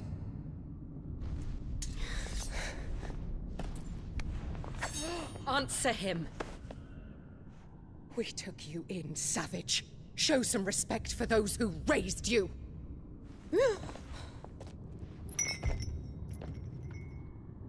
Honorable Elwyn, always thinking of his precious homeland. But what worth is a homeland in a world beset by the Blight? Father did not seek to protect his country. He sought to protect his people. A leader's duty is not to protect his people. It is to protect the source of his sovereignty. The noble blood that runs in his family's veins. So long as this bloodline remains unbroken, what does it matter if a nation falls? One can always found another. Unlike him, I did my duty. I preserved my line. I bore a son of the noblest blood, to whom the whole world might kneel. That is why I gave Rosaria to Sambrek, that I might join my line with the Lesages and birth a savior of this benighted land, blessed by both Bahamut and the Phoenix! You sold your country for a child. Why did he need another? You had Joshua. I had nothing. You were always your father's son, so very strong and bold and daring, and yet you failed to awaken. Would that Joshua had been granted 1/10 of your strength? Oh! How the nobles laughed that Elwyn's firstborn was surely the son of a concubine, and my own, not long for this world. The shame of it! The shame of being slandered by one's inferiors! How could you ever know how that feels? It should have been you! Why didn't the Phoenix choose you? Joshua's every waking moment was spent trying to shoulder the burden that you and the Phoenix and the Duchy foisted on him. That's why I became his shield. To help bear the weight. But what did you do? You betrayed your own blood and surrendered your son to his fate! Joshua, my darling boy. I never meant to hurt him. The soldiers' orders were clear. He was to be spared. Why did you survive when the only one I truly cared for died? What? Have you not looked out of the window? Joshua is here! The Phoenix lives on! He's battling Bahamut as we speak!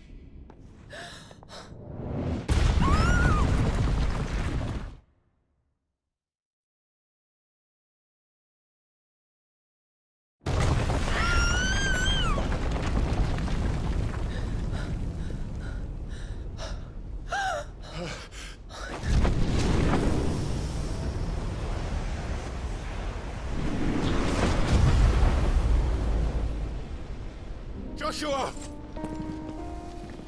Wake up!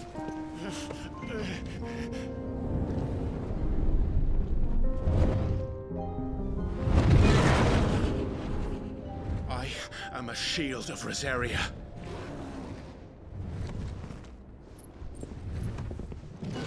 And I will do my duty. What are you...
Clive!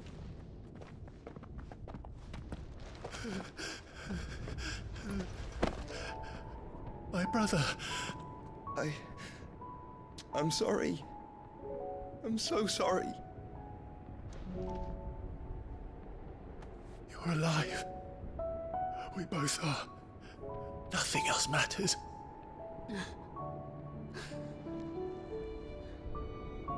I never dared hope that I would see this day.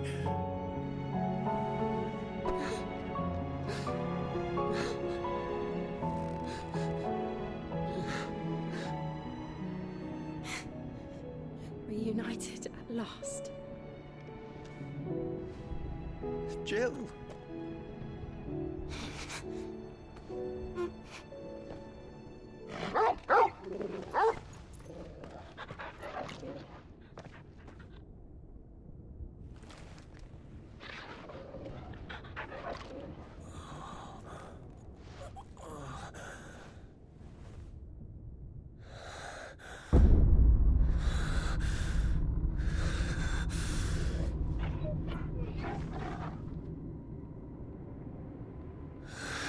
This is for my father!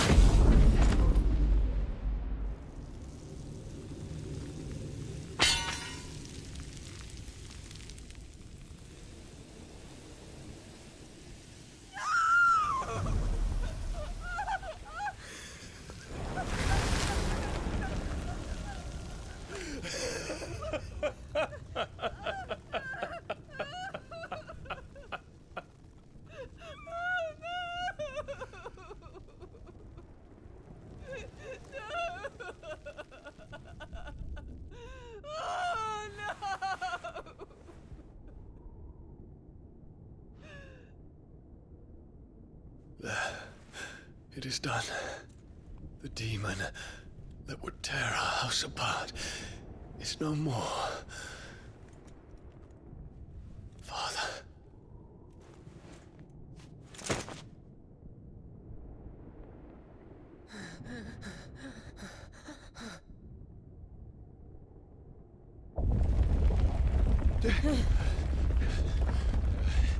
The Mother Crystal. It's collapsing. Right. We need to leave. No. Wait.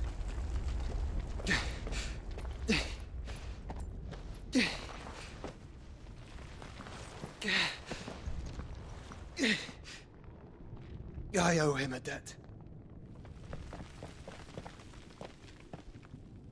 Fine.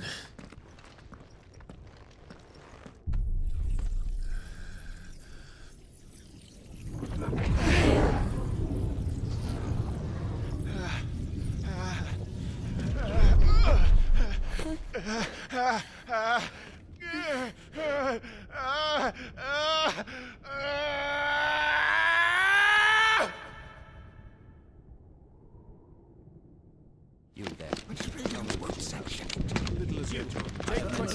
Don't reinforce the walls. Situation. Report, Captain. Can nothing be done to call them off?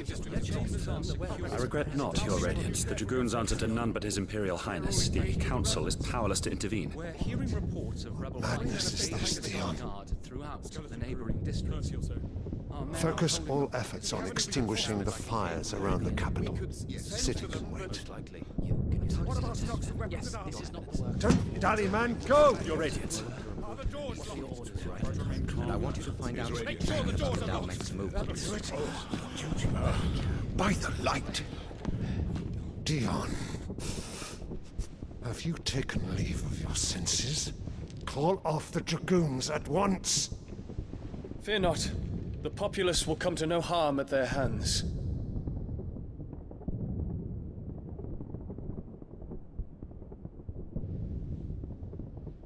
I am here to save you, Father. Save me? A creeping darkness hides in the heart of Senbrek. It stems from your wife, the traitorous Annabella.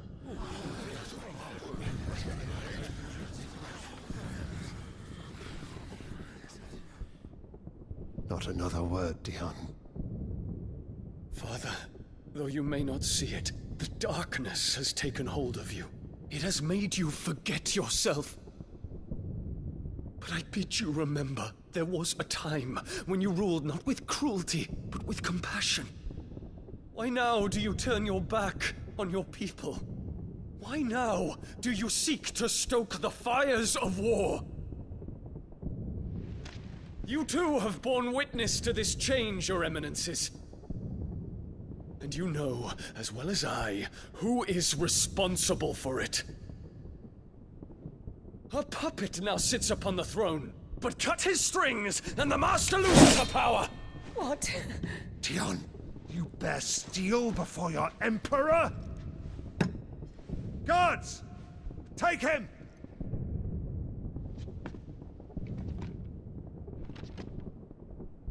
For every citizen who falls, another can be bred. For every home that burns, another can be built. Those were your words. But when the last of your citizens has fallen, and all of their homes have been reduced to ash, what will become of your empire, of its rulers, of your god?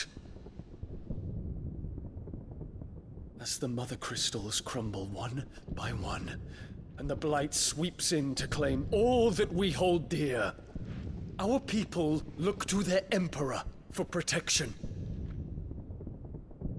Yet he labors not to secure their futures, but to seize what is left of the twins for himself. Even if it should come at the cost of everything his loyal citizens have labored to build. Dion, you must understand. A small price to pay, is it not? You've been blessed with great power, Dion. Enough to win me the world. So go, claim Valisthea for me, brother.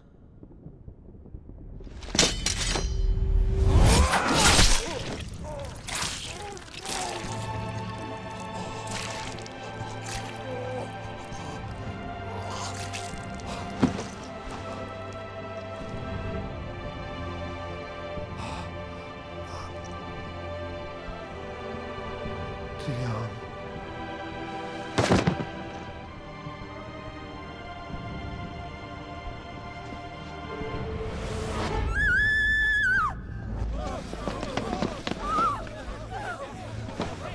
Guards! Guards! Father. Poor father. How he doted on his children. That he would die to protect me was plain. It was but a matter of when. You planned this? You did well to endure so long. But you broke in the end, as I knew you would. And now Muthos approaches. Put him to the proof. I would see if he breaks. Go, Bahamut. Kinslayer.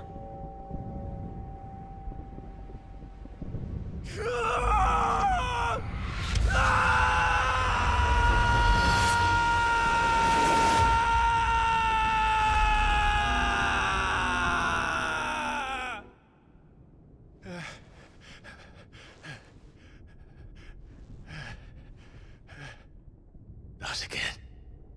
Brother? It's a long story.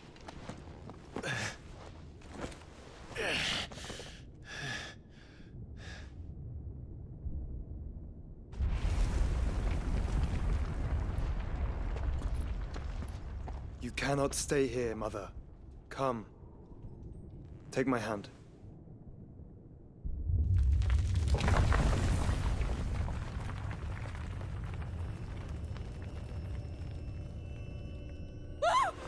Get away from me! This is all just a dream, just a bad dream! You will not take me, Shadow! You will not take me!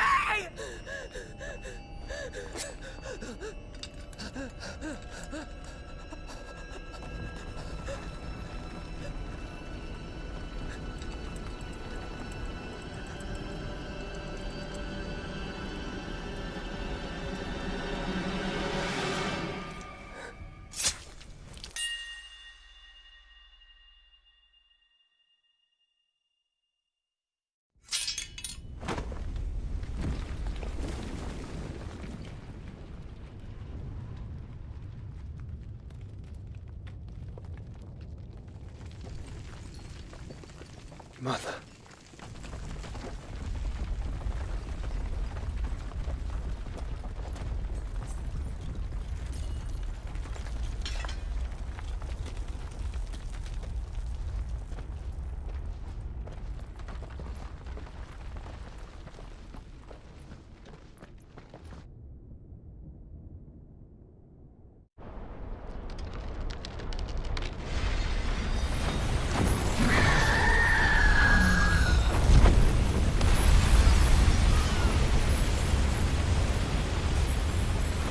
If it is consciousness that weaves your wills together,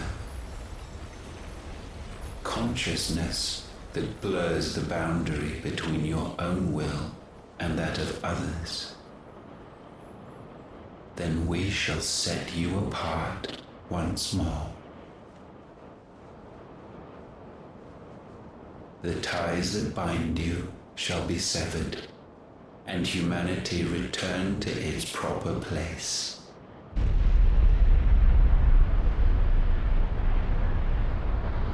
By primogenesis shall a new age of reason begin.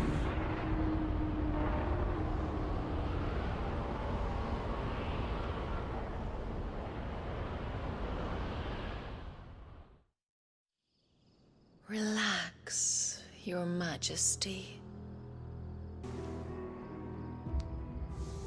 Don't you want to play? It's been a long time. If that is your wish. Men, you are as meek as all the others.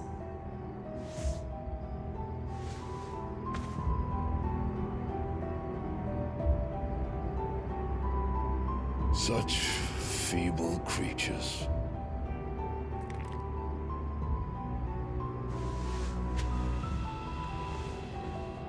Gifted the power of icons, yet slaves to fickle emotions which usher you to your doom. And so you bind your fragile wills with strands of consciousness. The wretched handiwork of a wretched people. The sons of fire were united at last, and for but a moment their flame burned bright. Soon Muthos shall become our perfect vessel. And then shall the world be remade. Not before the bonds are severed, of trust, of respect, of love.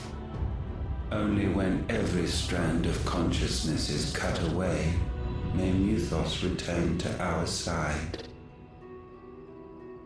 By primogenesis shall all be undone. Mankind shall be rid of his wretchedness, and Muthos of his will. But while he yet clings to it, he has the power to forge bonds anew. And so we bid you, find Muthos, and sever every one. To destroy that which has no physical form, you ask the impossible. There is nothing your black blade cannot cut, Odin. We shall unite with Muthos, and bring forth a new world. So long as our vessel remains unclaimed by humanity. It shall be done, Master. My will is yours.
How is your brother?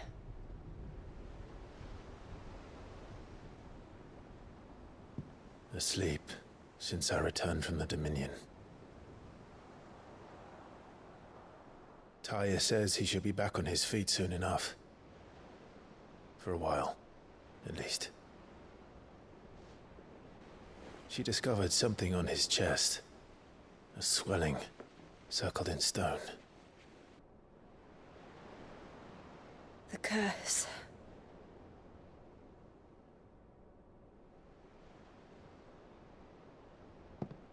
For every mountain we climb, another rises up to greet us, doesn't it? It's never ending.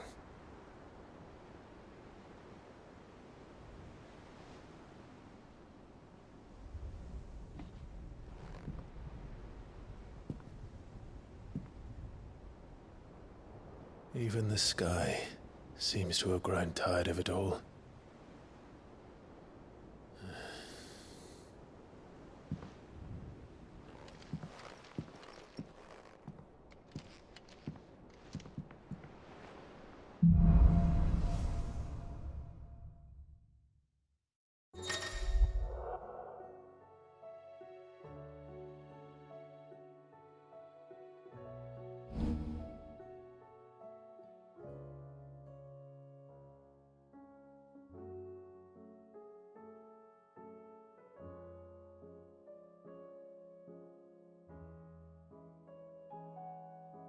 Tali won't be happy if I disturb Joshua. While he rests, I might as well see what Otter has to say. It will take time to come to terms with everything that happened in the Dominion. But time is the one thing we always seem to lack. It will take time to come to terms with everything that happened in the Dominion. But time is the one thing we always seem to lack.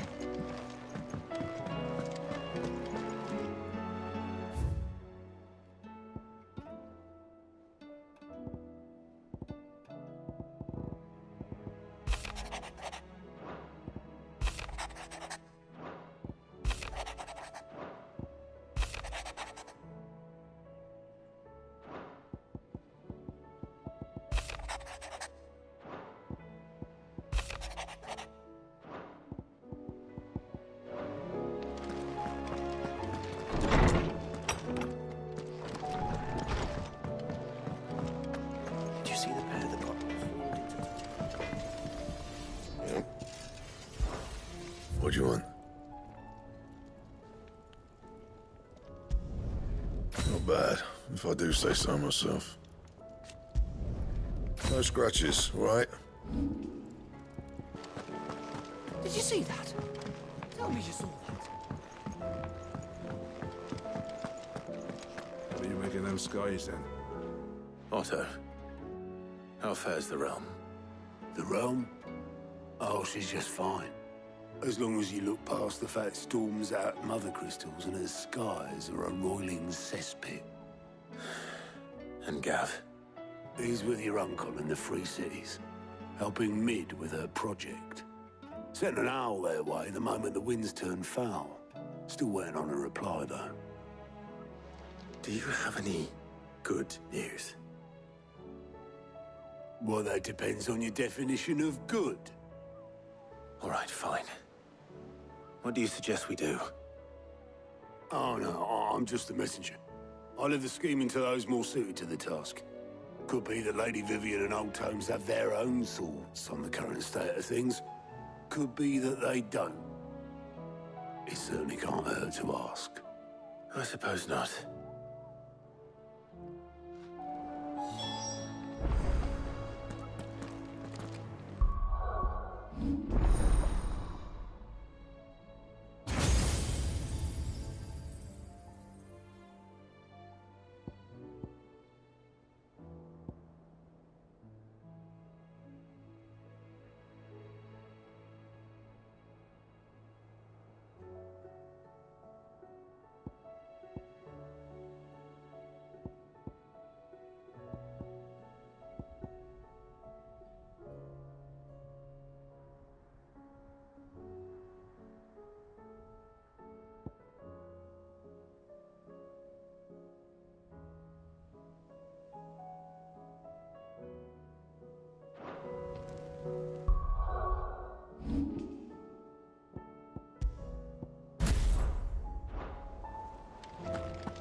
How is it that every one of your little excursions presages some inexplicable catastrophe? Not that you are to blame for the Dominion's fate. No one could have predicted the actions of the Crown Prince. I'm sorry I couldn't save your home. My countrymen are stronger than you think. A few toppled clock towers won't break their spirits. They'll be back on their feet in no time. I hope so. Look at us. Bluer than a pair of bog crabs.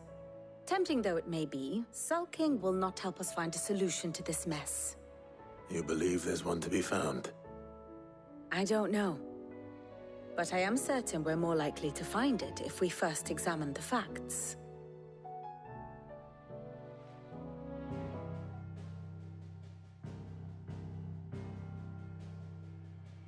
Beneath these darkened skies, fear and confusion reign over Valisthea. Oh, the lands around the fallen Mother Crystals had already begun to wilt for want of ether. But not like this.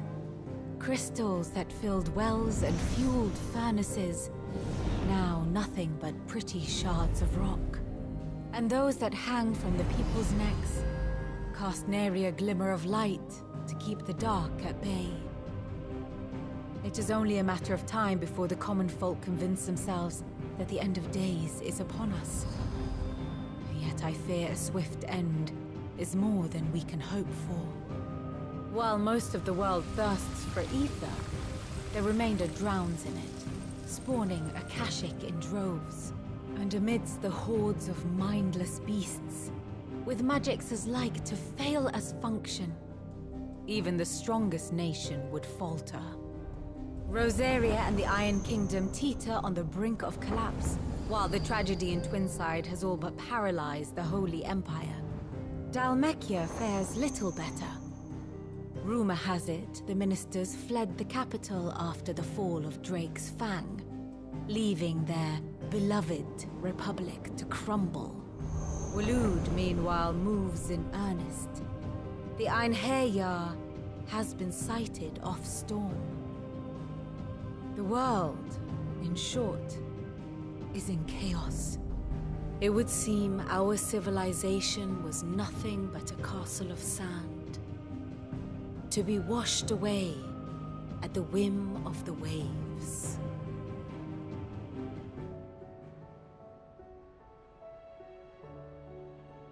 A castle of... That, I believe, is a question the Fallen might be better placed to answer than I.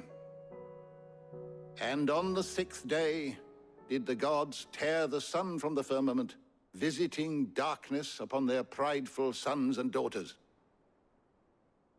But I dare say you remember your childhood lessons on the sins of Zemeckis only too well. You think they're connected? That Ultima was one of the gods responsible? Well, he has certainly exhibited powers that we mortals would associate with the divine. There is nothing divine about him.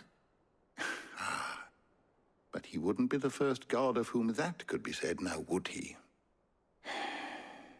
Yet for all the fairy tales that tell of the sins, there is almost nothing in the way of actual historical accounts. Had I the Journal of Moss the Chronicler, I may have been able to tell you more, but alas, I fear all remaining copies have been lost to time. You will forgive me, I hope? Certainly not. Because there is nothing to forgive. Even without this journal, you've provided us ample wisdom. And we will always be grateful for it. Perhaps Otto will be more inclined to share his thoughts when he hears what the others had to say.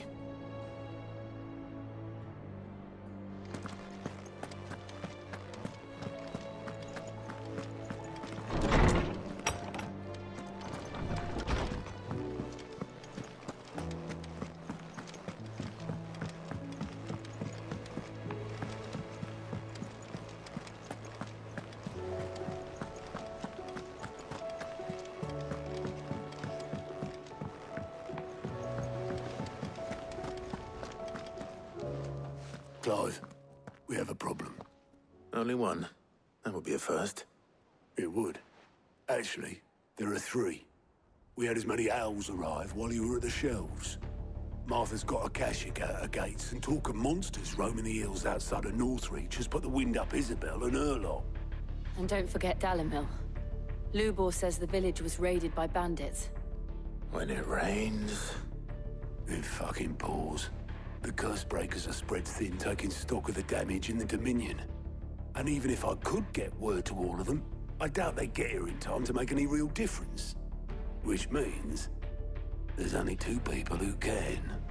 Jill and I. Let them know we're on our way.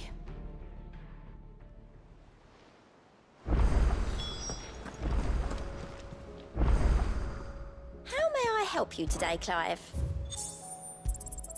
All yours. You earned this. All yours. You earned this. Come again. I may have more for you.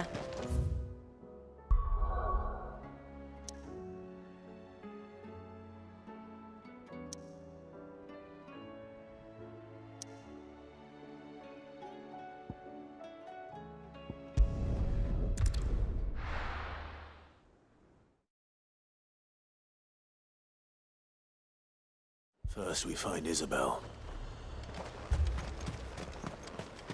I saw it with my own eyes.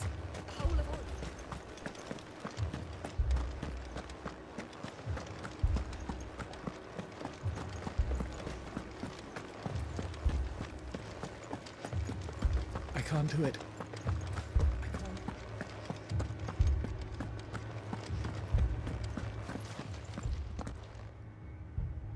My lord, my lady. We received the dame's message. There have been sightings of strange creatures, I understand. With the blue eyes. Yes. Like a Kashik, but different. They've taken so many. I've lost count. A Kashik, but different. Ultima's thralls. And what of your mistress? Is she here? Oh, no. She went to the garrison to ask what they were planning on doing about all this. Then we'll look for her there.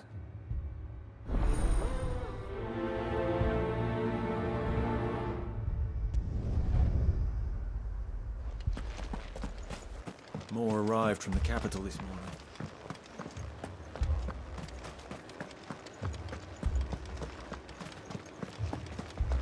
The two soldiers were carried.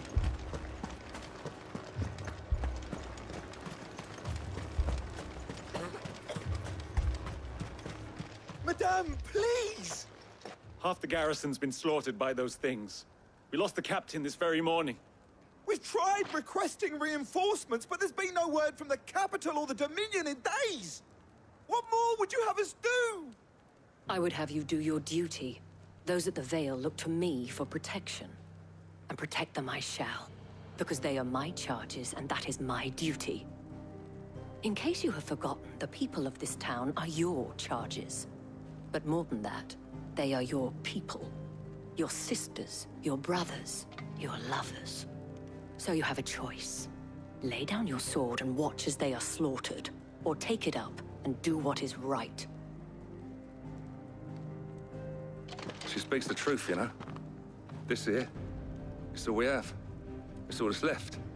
What we have left is our lives! Do you really want us to lose them as well? Not if we don't have to. Look, there's a cask under the captain's bunk. Let's talk about this over a drink, eh? I'm listening. I'll have a word with him.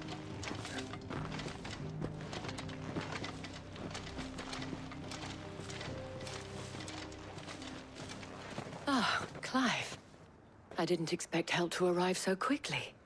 And sought to take matters into my own hands. It was a noble effort, but I thought you might still need some support. How like you to consider my needs. What we need to consider is where the creatures came from. The way the survivors speak of them, one would think they appeared out of thin air. And perhaps they did. It's hard to know what to believe these days. We'll talk to the survivors.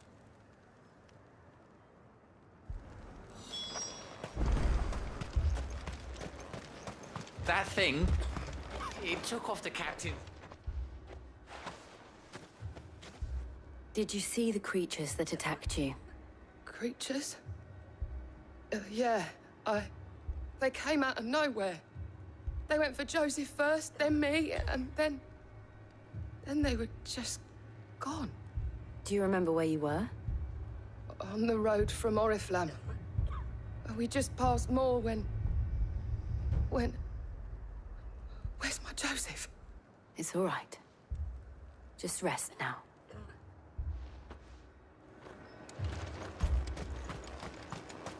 It's all right. You're a pikeman, yes? What happened? I've got family in Moor. I heard the flood was spreading, so I went to see if they were all right. And a pack of them glowing things found me in the meadow. I ran for my life. I never did get to the village. Leave that to us. At least we have an idea of where the thralls might be now. We should head for more.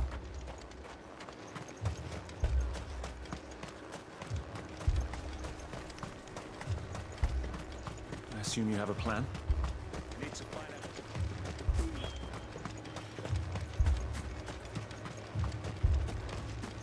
It was all they could do to escape.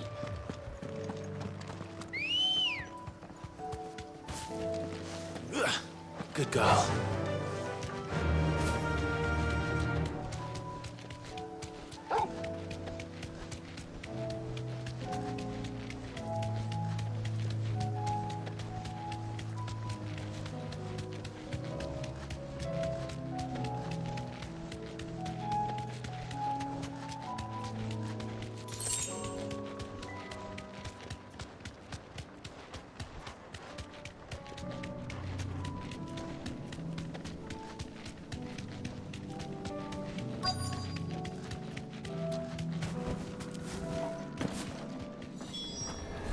Clive, look! I see them. With me!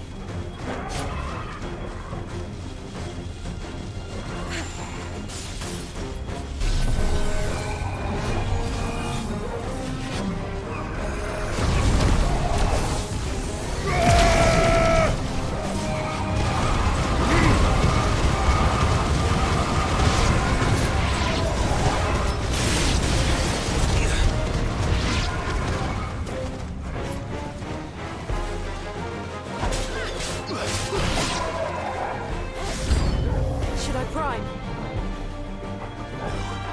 Save your strength. Nice try.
Do you think there are more? There are always more. But I'd say we've done what we can for the time being. Then we should let Isabel know.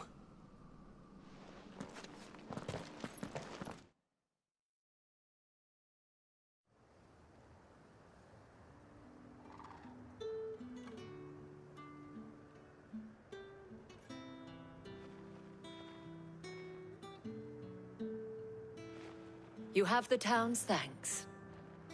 Don't thank us yet. There will be more. Many more. And you'll need to be ready for them. Oh, we shall. Isn't that right, Captain? Yes, milady. The garrison will be ready. Philippe here has convinced most of the men to remain at their posts. For now, at least. Hearing that the Dane would look kindly on any man who committed himself to the task certainly didn't hurt. It's not the most selfless of motives, I'll admit. But whatever it takes, eh? Now me, I never needed convincing. I became a soldier to protect the people I love. And the people I love include the ones standing before me. Handsome and chivalrous. Now, if you don't mind, I have sentries to post. Milady.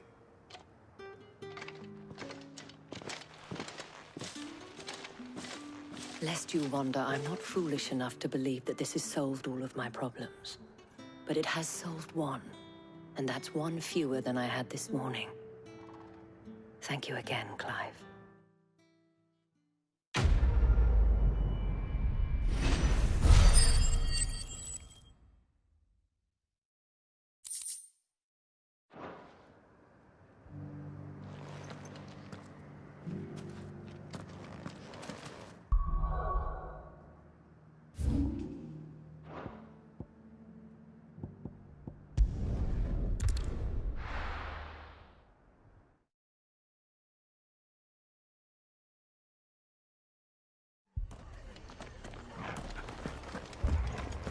This man's gonna die if we don't get him to a healer. Martha. It's good to see you. And you, Clive. Jill? Otto said you'd been attacked by a Kashik. What exactly happened here? Those skies are what happened. Not long after they fell dark, we had our first visit. There were hundreds of them. Tried to storm the hill.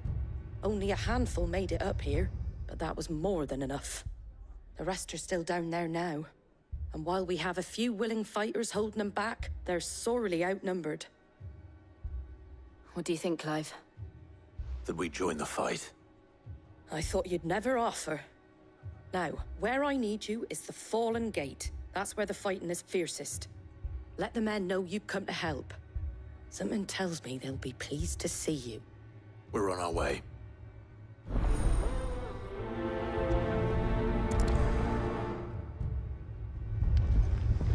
Do you think there are as many as Martha says? More.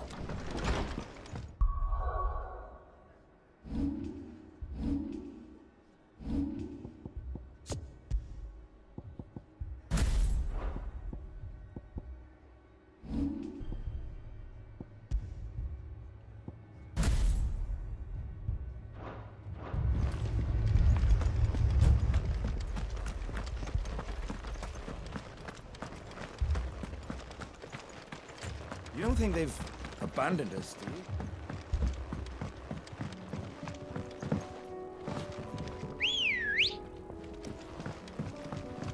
Ready, go? Run like the wind.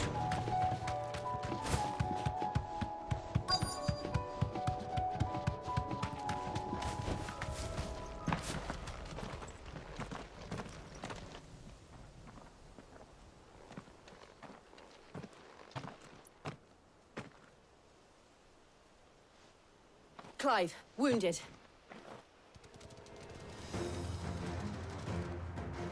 We deal with the Akashic first.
These men don't have the look of hired swords.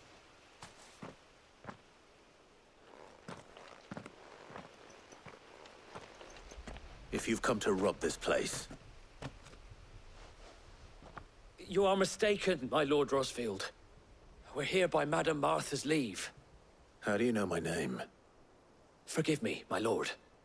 There wasn't time for introductions. We're with the Guardians of the Flame. Wade's men? But how did you come to be here? Where is your commander?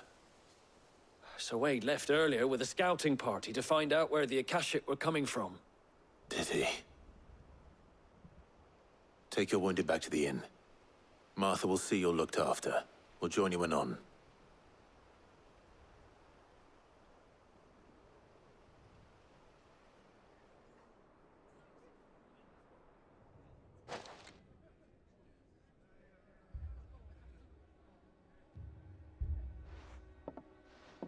And to think you took them for thieves.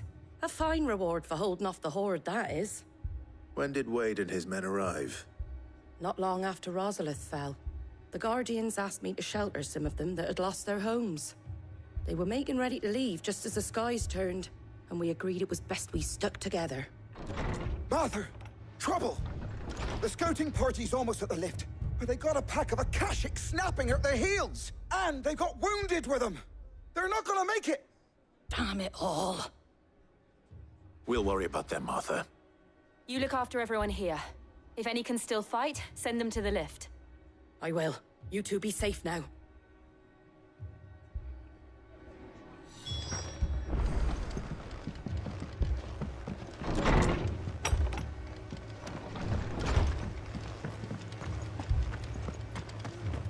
My brothers. Mad dogs. Below.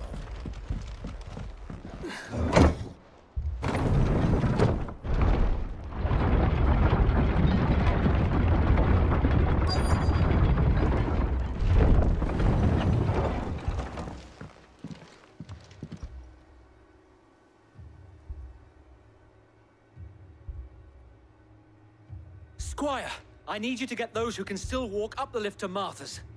But what about... I didn't ask, Oscar. Sir. Sir Wade. Lord Rosfield. If you aren't a sight for sore eyes. Martha seemed to think you might need some help. And by the looks of it... We thought we could sneak by them. But we didn't know there would be so many. How could we have? Behind you!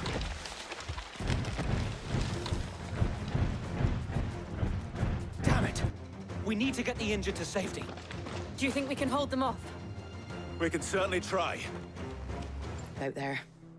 The same as Sir Wade. Scores of Akashic. Well, wherever they came from, they're gone now. Our lookouts say the lowlands are clear. Hopefully we'll have enough time to lick our wounds. How many of your men were injured? A damn sight less than if you hadn't turned up. Thank you. It was a hard-fought victory. But as long as the skies remain dark, I fear the Akashic's numbers are only going to rise. It's not a matter of if the Horde will be back, but when. And whether that's sooner or later, we'll need to be ready. The inn here affords a good view of the land, and is easily defendable. I'd like to make this one of our outposts. What do you say, Martha? You'd have more men to guard the rest. Well, when you put it like that, of course they can stay.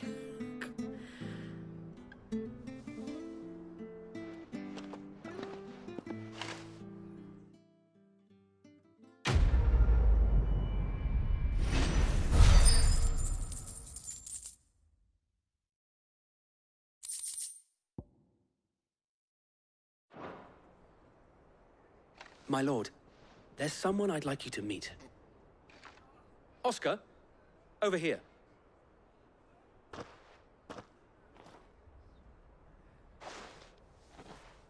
It is an honor to make your acquaintance, Lord Rosfield. I am Oscar. Oscar of House Murdoch. Murdoch? I wasn't aware the Lord Commander had children. Oh, he didn't. But his brother, my father, did. I am Sir Rodney's nephew. Well, go on then. It's not for me to ask him. Yes, Sir Wade.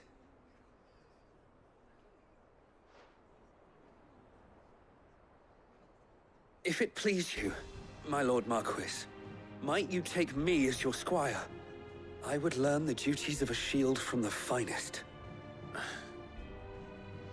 I'm sorry to disappoint you, Oscar, but I'm a shield no longer. Nor was I ever the finest. And spending time in the company of an outlaw hardly seems a fitting education for one aspiring to take his oaths. My Aunt Hannah once told me that a man is not defined by his title, but what he does in its name. You have accomplished much since taking on the mantle of Cid, winning no little honor in so doing. And I would sooner serve under an honorable outlaw than an unworthy shield. Not that Sir Wade and the other Guardians are... I mean to say that, they're... It's all right. We know what you mean. There is only so much the boy can learn from me, my lord. But a squire...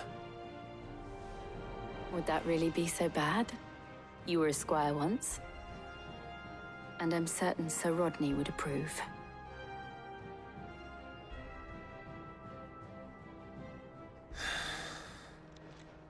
Know that I'll show you as much leniency as your uncle showed me. I would not have it any other way.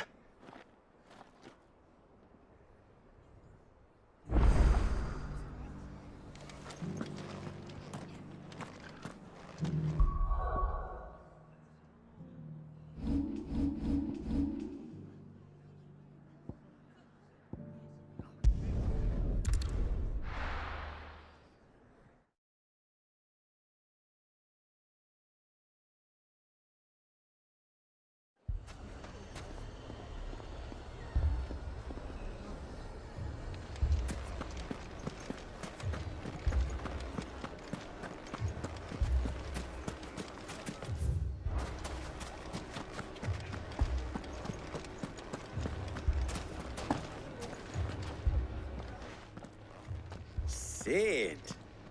Your new companion appears much more formidable than your uncle. Should I be worried? You haven't been introduced.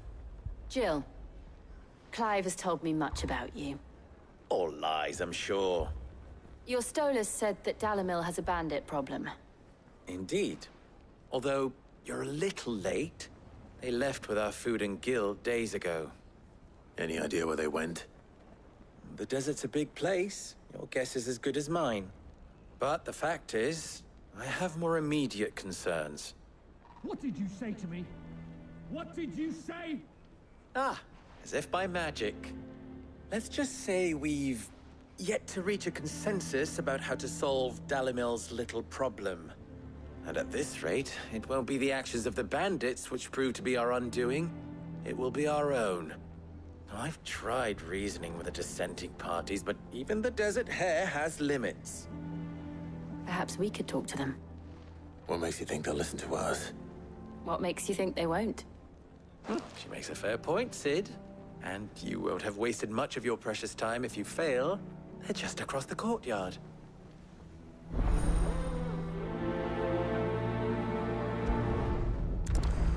Suppose we just follow the shouting.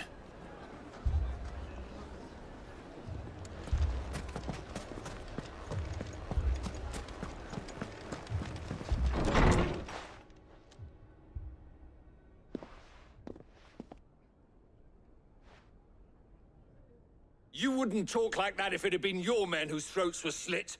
Blood for blood, it's the only way.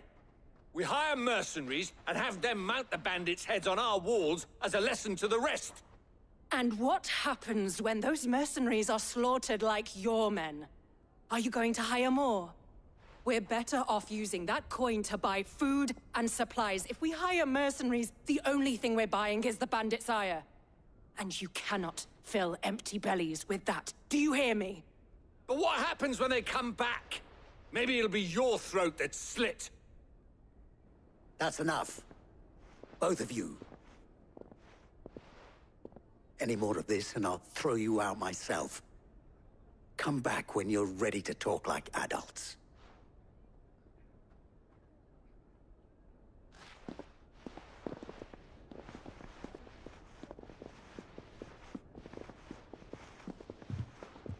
Victor. What's he doing here?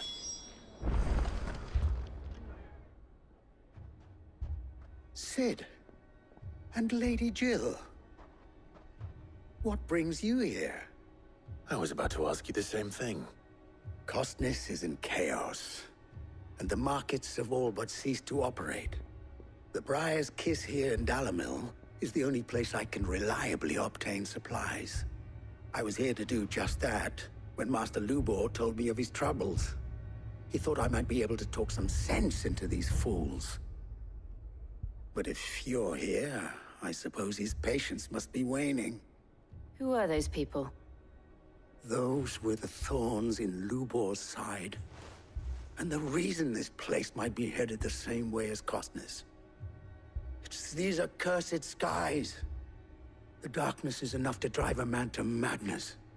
Or an entire city, for that matter. We're still working on the skies. But in the meantime, perhaps we can find a solution to Dalimil's problems. I hope so. For all our sakes.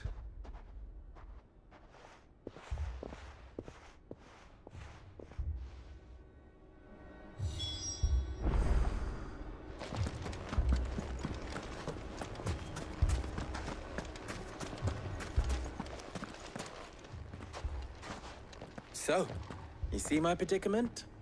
What I saw was a room full of people who were angry and afraid. And with good reason by the sound of it. But if left to smolder, that anger and fear could set the entire town alight.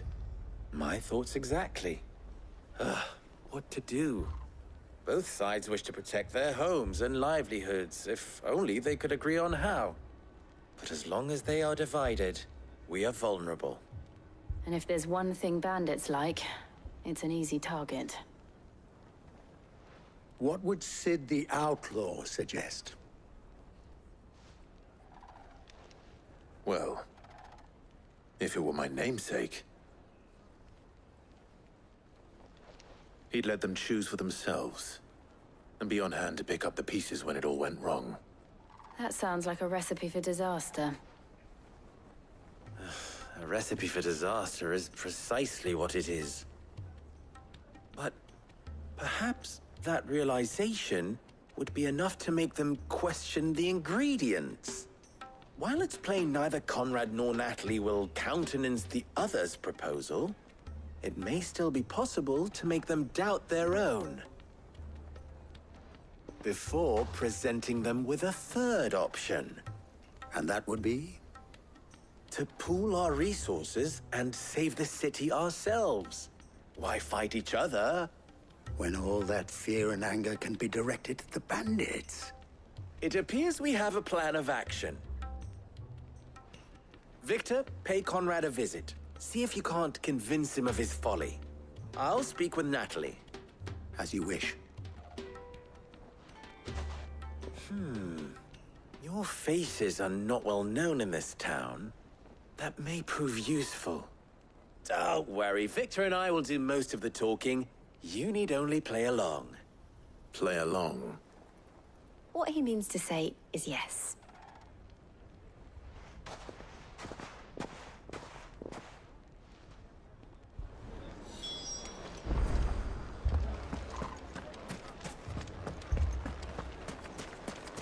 Picture it, Conrad.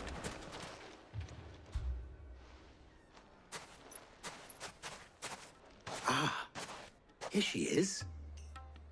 The Lady of the Spear herself. Conrad, may I introduce you to Jane, commander of the Red Wings, the oldest mercenary guild in the Free Cities. A pleasure, my lady. The pleasure is all mine. As I told you, I summoned the commander here from Canver to inquire about a contract. Victor says you told him no. that there aren't any men left to hire. Is that true? True as the crystals cracked. Nobles came and claimed every last one worth his salt. And not just from us Red Wings. You know of the 7 high houses. There must be 2 swords assigned each one. Granted, we have a few boys left. If it's boys you're looking for. Well, Conrad, are you saying that Dalamil's finest cannot defend this town better than a gaggle of unblooded striplings? That a band of beardless youths could better avenge the deaths of your brave men than you yourselves? Absolutely not. We'll show those bastards who they're dealing with.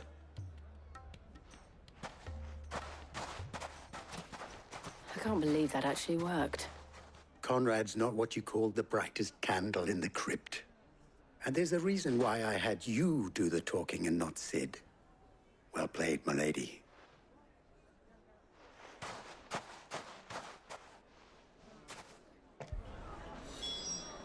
Then let us band together and show these brutes that Dalamil is not to be trifled with.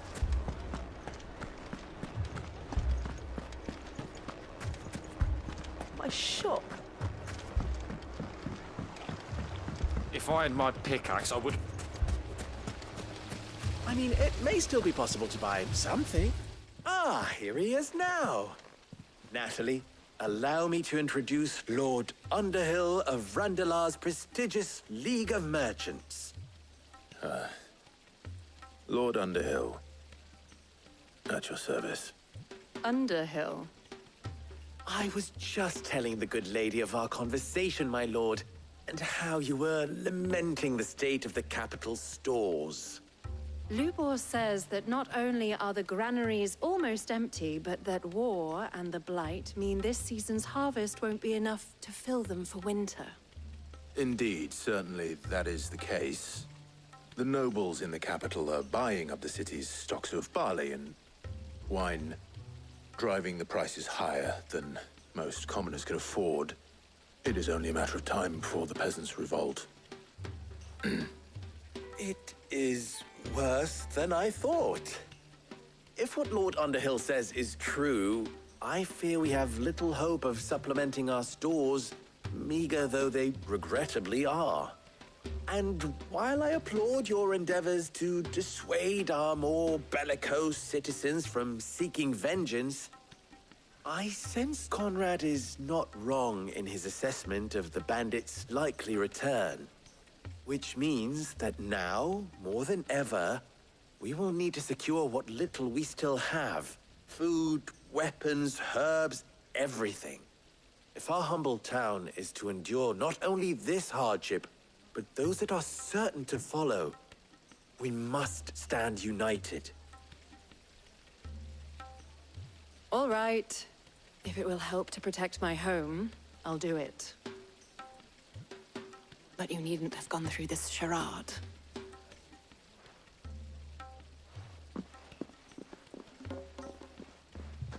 Thank you, Clive. Your performance was nothing if not workmanlike. She saw right through it. No, I didn't say it was good. Merely that it produced the desired effect. Now, my scouts should be returning shortly. Meet me back at the Briar's Kiss, and we shall see what we face.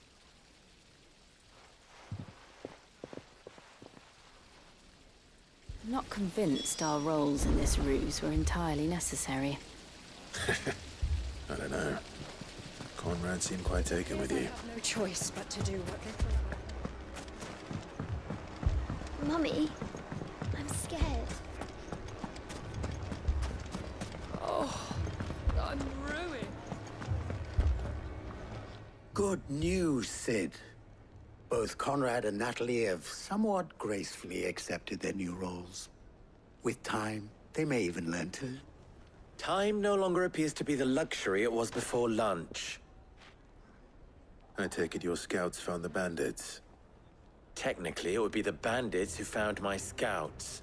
It appears they march for Dalamil as we speak. All of them. You're not serious. They don't just want food, they want the whole damn town.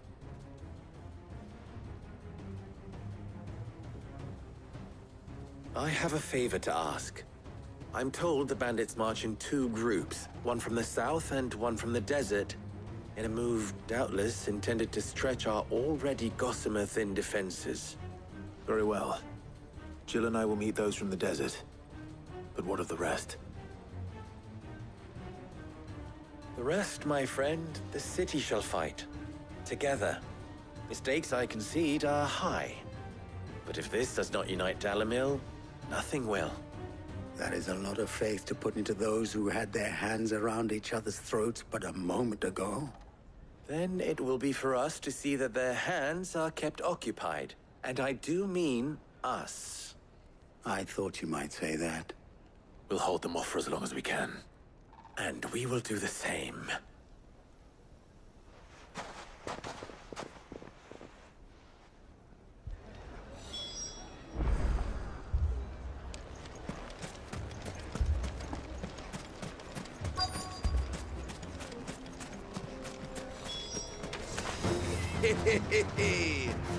The women folk have come to look us. I'll take that one.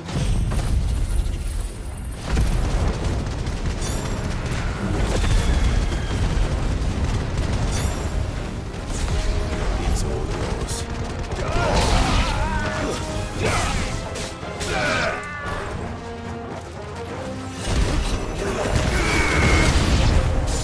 They need to overwhelm us.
The townspeople.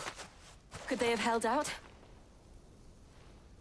I don't hear any fighting. What do you think? That we should hurry.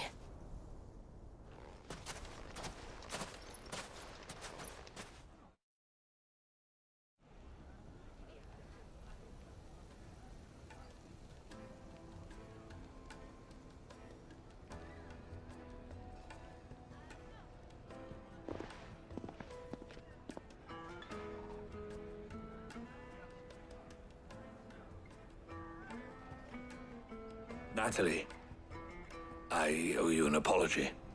You did well out there. The inn would have been lost had you not held the line. Without you, there would have been no line to hold. You saved us, Conrad. You saved Dalimil. We all saved Dalimil.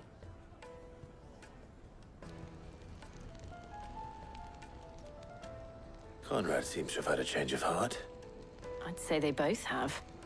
I take it from your presence that our visitors from the desert won't be joining us either. Pity. The plan worked, Sid. Granted, it only took an army of bloodthirsty bandits at our gate. Calm now, Victor. Why quibble over the details? We are united, and that is all that matters.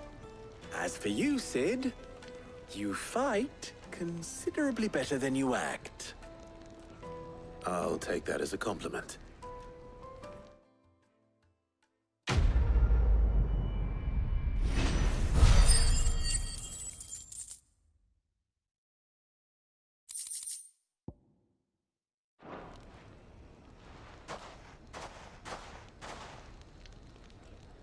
Our friends seem to have things under control.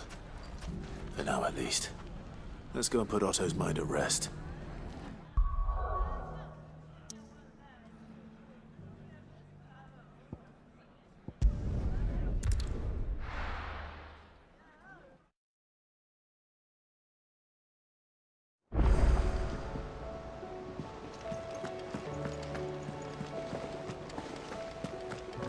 Did you see that? Tell me you saw that.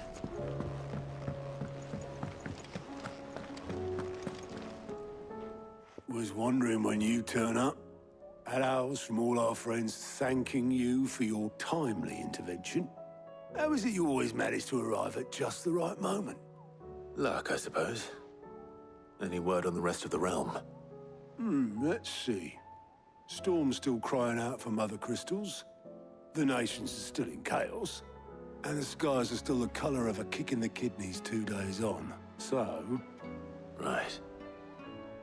Clive, we knew this was going to happen. Well, not the bleeding skies part, but you take my point. Now's not the time to second-guess yourself. Now's the time to visit the infirmary. Talia says your brother's awake. Thank you, Otto.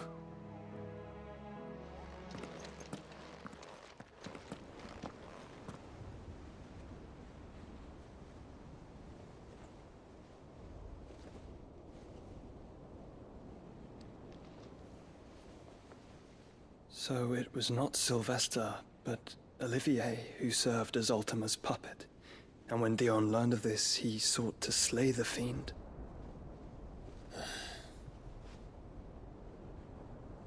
Only for his father to take the spear that would have freed him. Enough to drive a man to madness. Small wonder he hasn't stirred. I would be afraid to wake. Had I but reached out to him sooner, warned him of the threat Ultima posed. But now, both an empire and her prince lie broken. Joshua, what do you know of Ultima?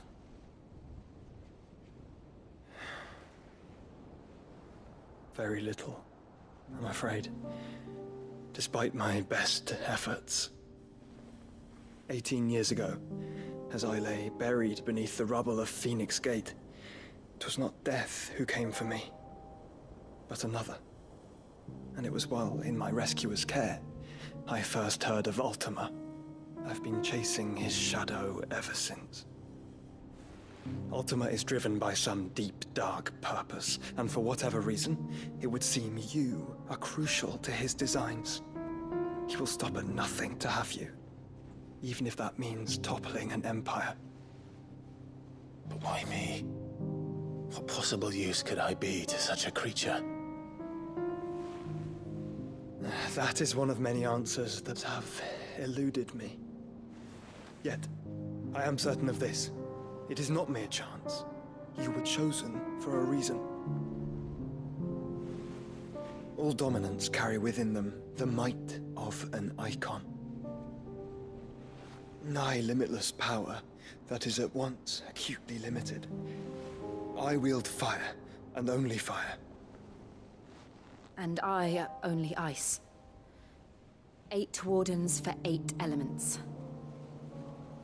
But you, Clive. You are different. You're special. Your abilities begin with the flames of Ifrit. but they do not end there. The fact Ifrit can even exist goes against everything we thought we knew of dominance. Perhaps Ultima has been waiting for one such as you, whose potential is truly limitless. I've encountered that thing several times now. If it or he, as you say, needs me, why hasn't he claimed me as he did the boy? Were I to hazard a guess, I'd say the two of you are somehow incompatible. His mind not properly attuned to your body. His mind? Mind, awareness, spirit, call it what you wish. But I believe Ultima to be an embodiment of the concept. It is why I struggle and fail to contain him here inside me. I'm sorry. Inside you? With every setting sun, I feel my strength wane. And though the Phoenix's flames mend the prison I have made for Ultima, they do so at a cost.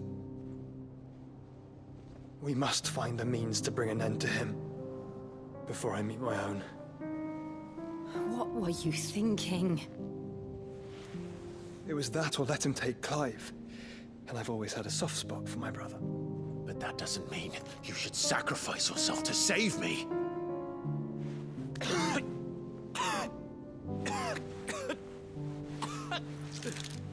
Joshua! Clive! It's Gav! There's an army of Akashic at the gates of Canver.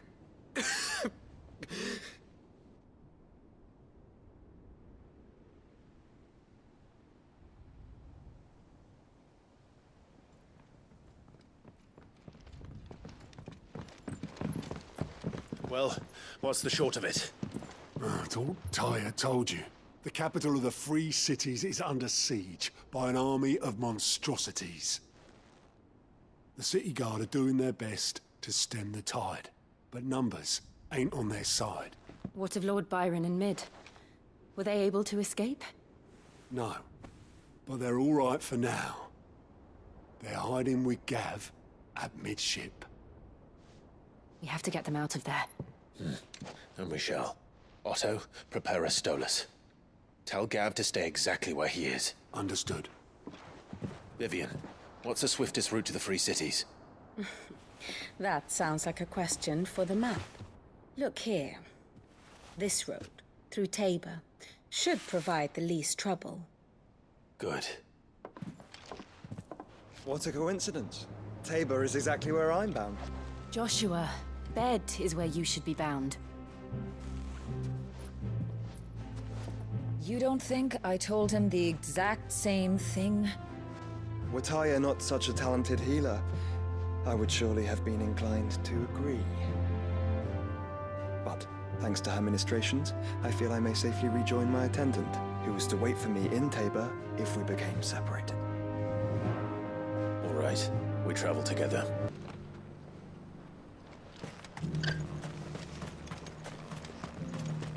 Where now, Joshua? There is a residence just inside the city gates. She awaits us within.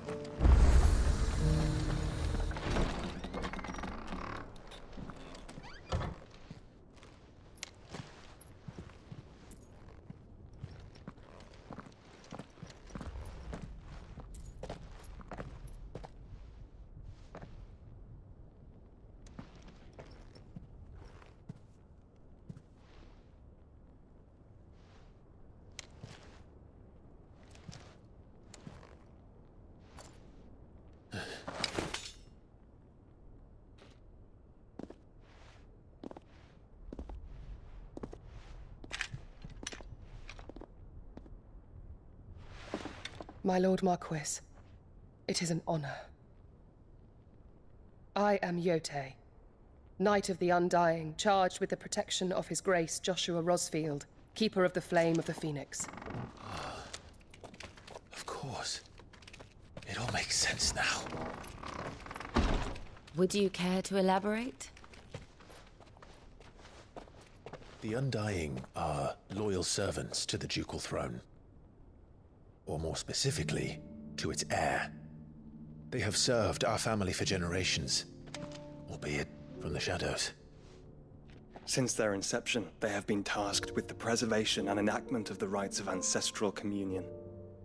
After the events at Phoenix Gate, it was the Undying who delivered me to safety. And since the day I left Rosaria, Yotei has been my constant companion and protector. Without her sword, I would not have survived my journey across the realm. Rise, Lady Yotei.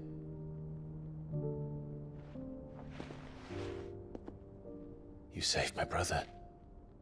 I owe you a debt I can never repay. I but did my duty. Come now. Tell us what you've discovered. Your Grace. It is as you feared. The vessel we spied off the coast of the Crystalline Dominion on the night of her fall. It was the Einherjar. Beyond any doubt.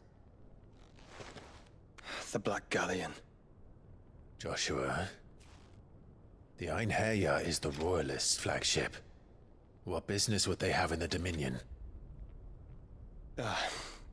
Upon learning of Waloed's involvement in recent events at Drake's Fang, I sensed the malign influence of Ultima, and bid Yotei and the Undying look into the matter. We have reason to believe that the Black Galleon weighed anchor shortly after the fighting began, and set a course due south. For Canva. Then it is Waloed knights who besiege the cities. What is left of them? Yes. And the Black Galleon sails at but one man's behest. Barnabas Tharm.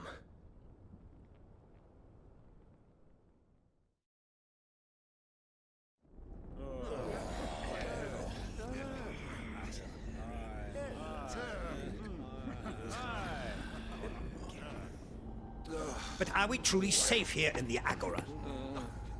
The city guard have been paid, if that's what you're implying. All the more reason for them to run. Well, you are free to leave, Lord Minister. Markets abandoned, warehouses aflame, blackened hulls choking every port in the capital. Canva is ruined. The realm teeters on the brink of chaos, and all you can think about is commerce! Forgive us. We were not aware Dhalmekia now subsisted on charity. How dare you?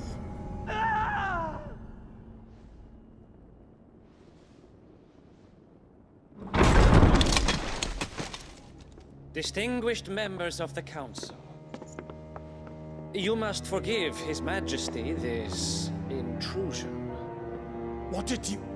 What is the meaning of this? A trifle crowded, but I fear it will have to serve, my liege. Very well.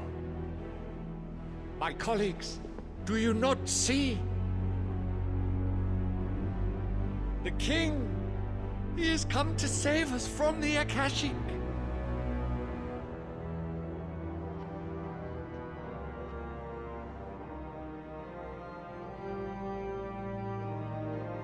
He is a gift from the heavens, divine intervention, our very salvation. And of course, if it is compensation he requires, we would be most willing to negotiate a fair price for services rendered. Fools. Your ignorance unbecomes you.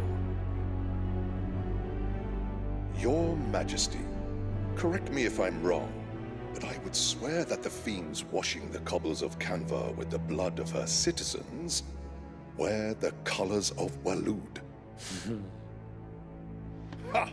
So you do not deny it. Guards, fetter them, and see our guests to the dungeons!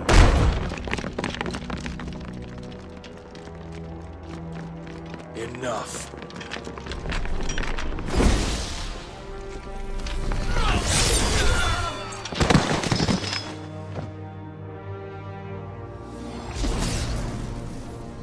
Pathetic creatures.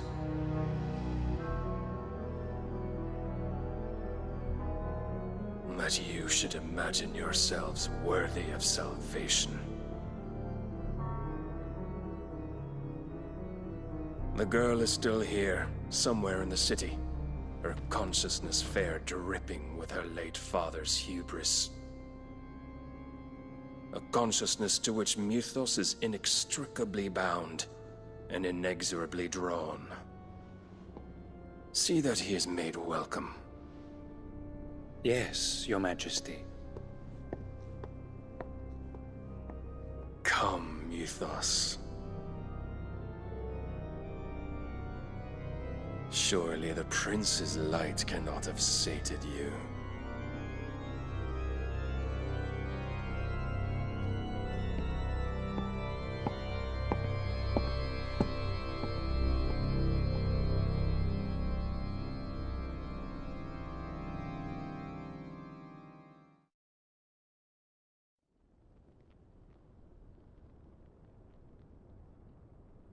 So then, how long has Waloed been under Ultima's control? How long indeed? Based on what we know of Barnabas's actions, I would guess some few years, mayhap more. But to what end? What does Ultima want? The tapestry. Show them.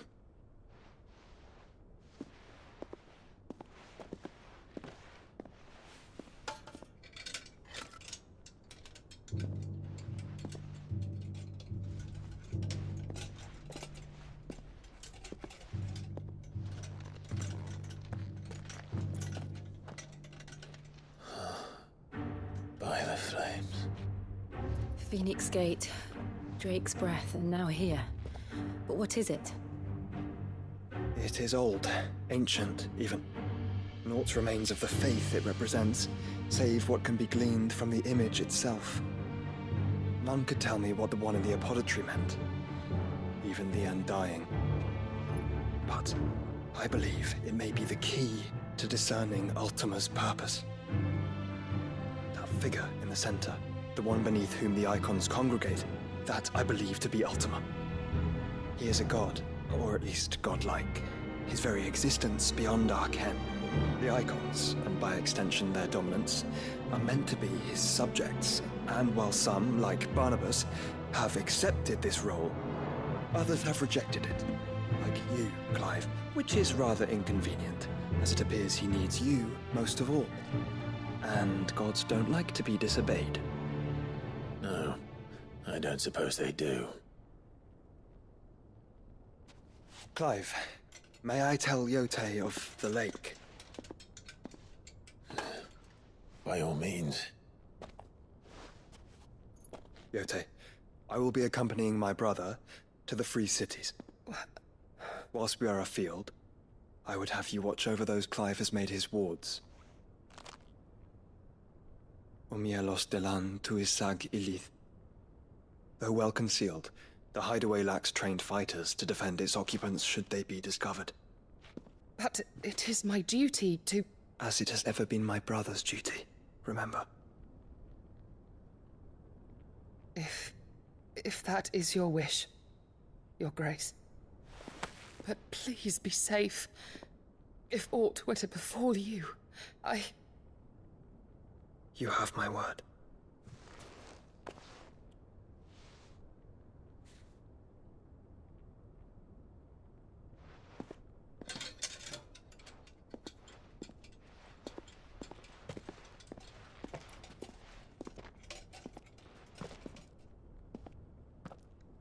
Farewell, my lord, my lady. We are in your debt, Yote.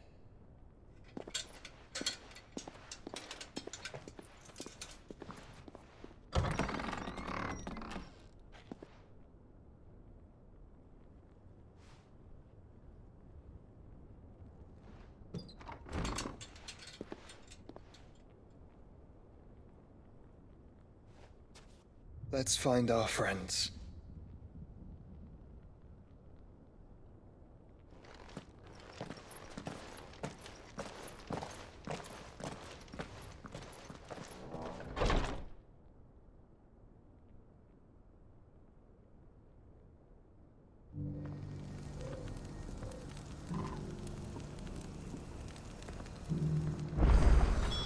It's plain she cares for you very deeply.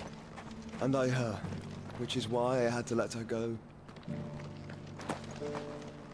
Here, take a look at my wares.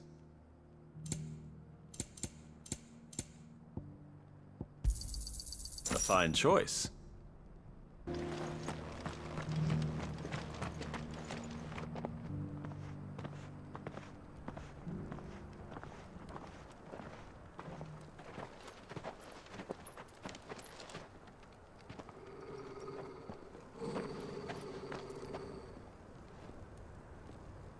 Cyril.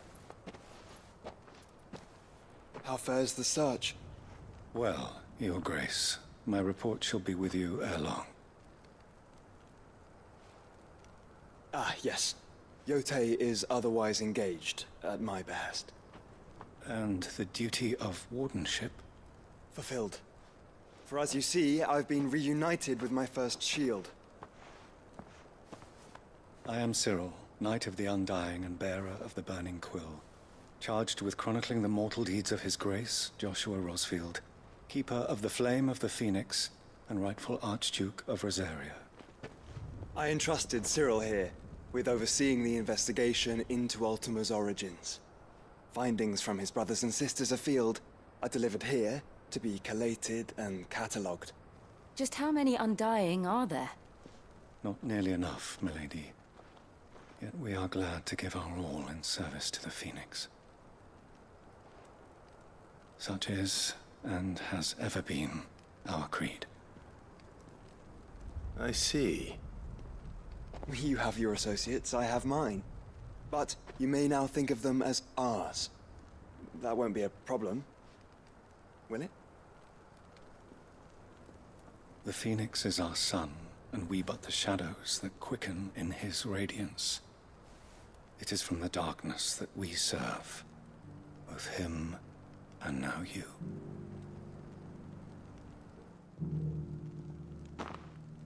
Pray accept this token.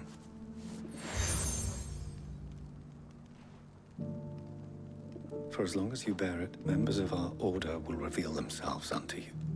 If there is nothing further. No. You are dismissed. Your Grace.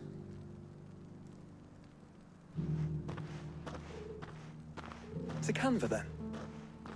We'll talk about this later. Cyril seemed very, You certainly keep strange bedfellows, Joshua.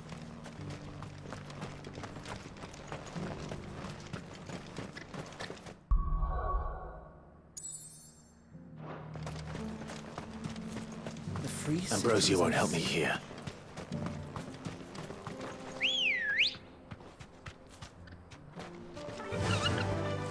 Run like the wind.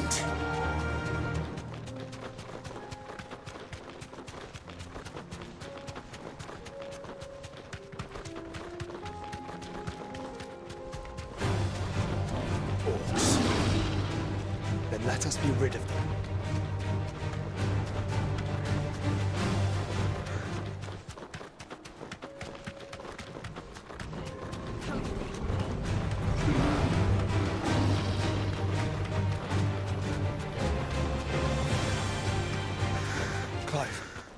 Smoke. Is the city fallen?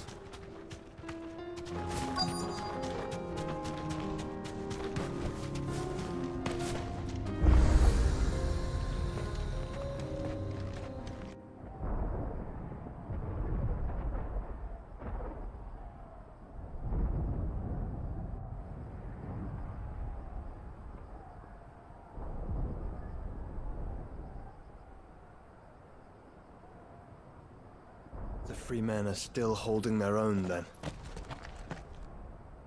Do we have any idea where Gav and the others might be? There's a warehouse near the docks where we agreed to meet if there was any trouble. We should hurry.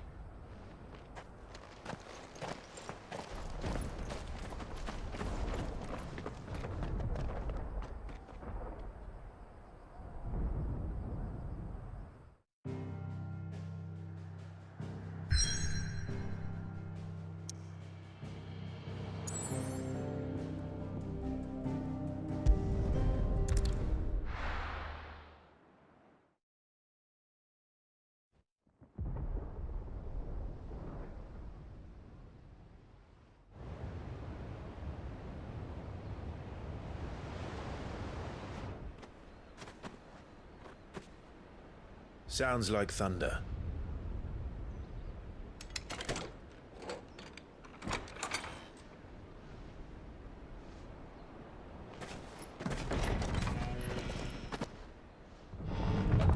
You're late. We're starting to think you'd stumbled off a cliff. I seem to recall that was you, Gav. Good to see you. Any trouble on the road? Nothing we couldn't handle. I knew you'd come. Is that who I think it is? Yes. Allow me to introduce my brother, Joshua. Clive's told me all about you. Or even listening most of the time. Name's Midadol, but everyone calls me Mid. My lady. Hey?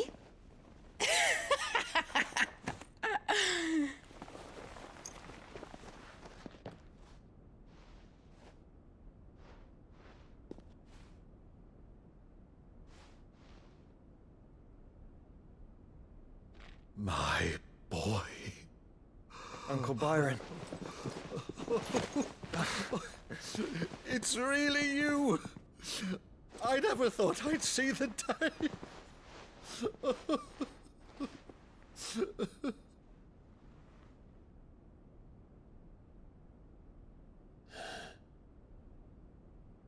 So these Akashic are being controlled? That's what it looked like. Empty eyes, eerie blue glow. No doubt they were turned, but silent as monks, every last one of them. Your man here speaks true, Clive. We saw more than a few in this city. They moved in ranks with a purpose, and not of their own. Ultima's doing. Perhaps.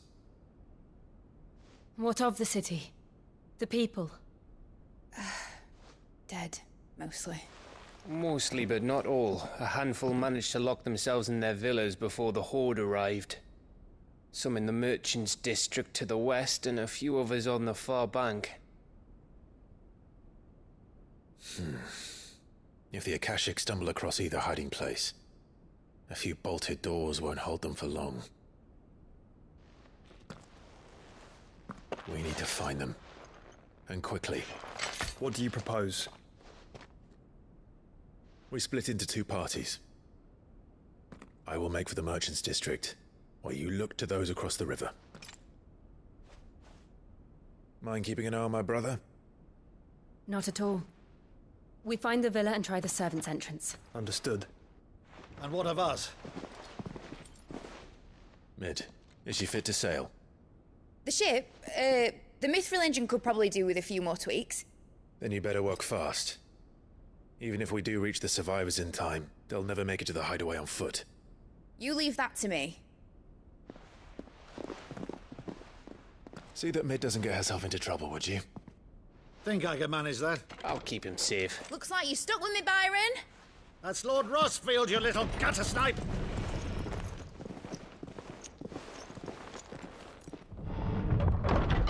Shall we then? And you keep Clive safe. Be careful. Both of you. You too.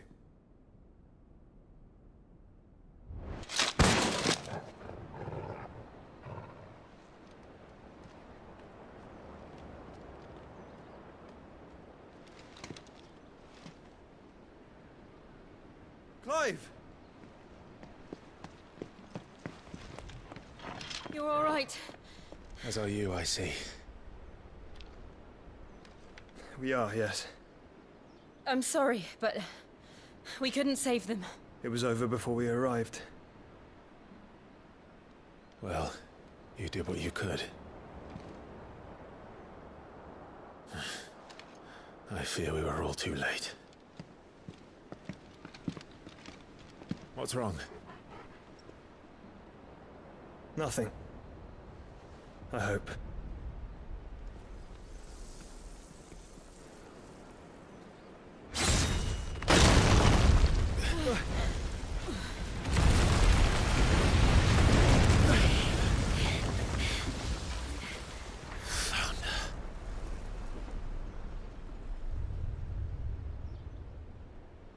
Leaving so soon, Mythos? It's the king. Indeed. You may kneel before Barnabas Tharm, Warden of Ash and King of Waloed. Get back.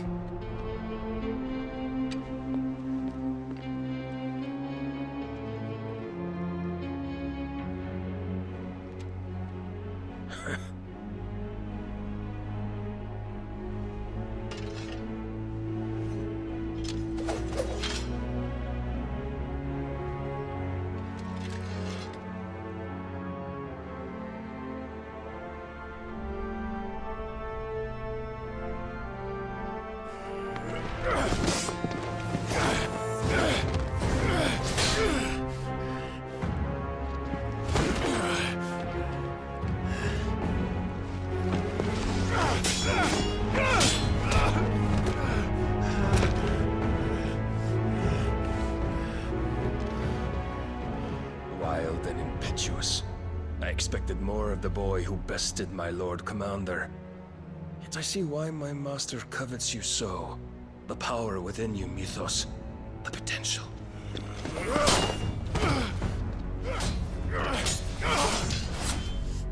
Stop calling me Mythos.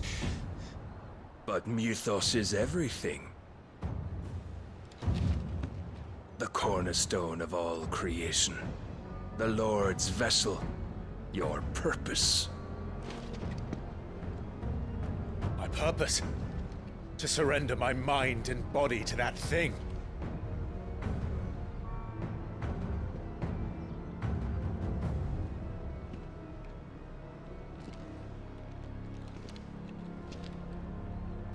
No, Your Majesty.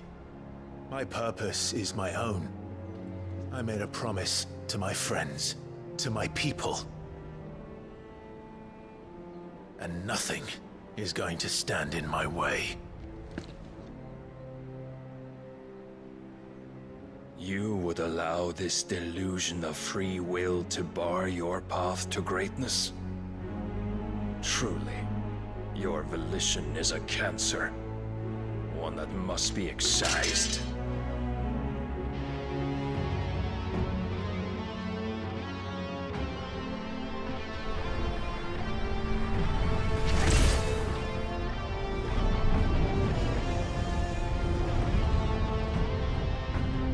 Try it.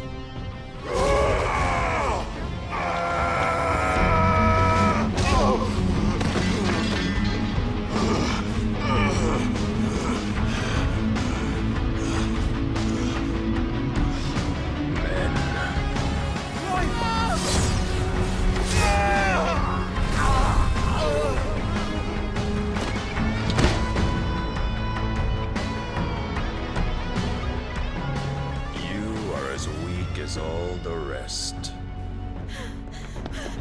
Joshua!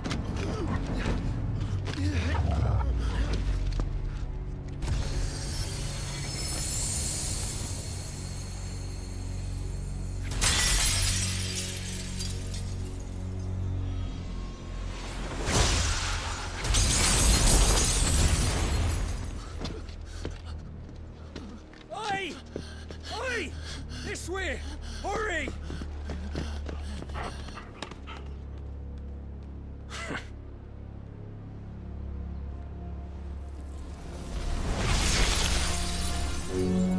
Power beyond reckoning, and they use it as a crutch. Such a waste.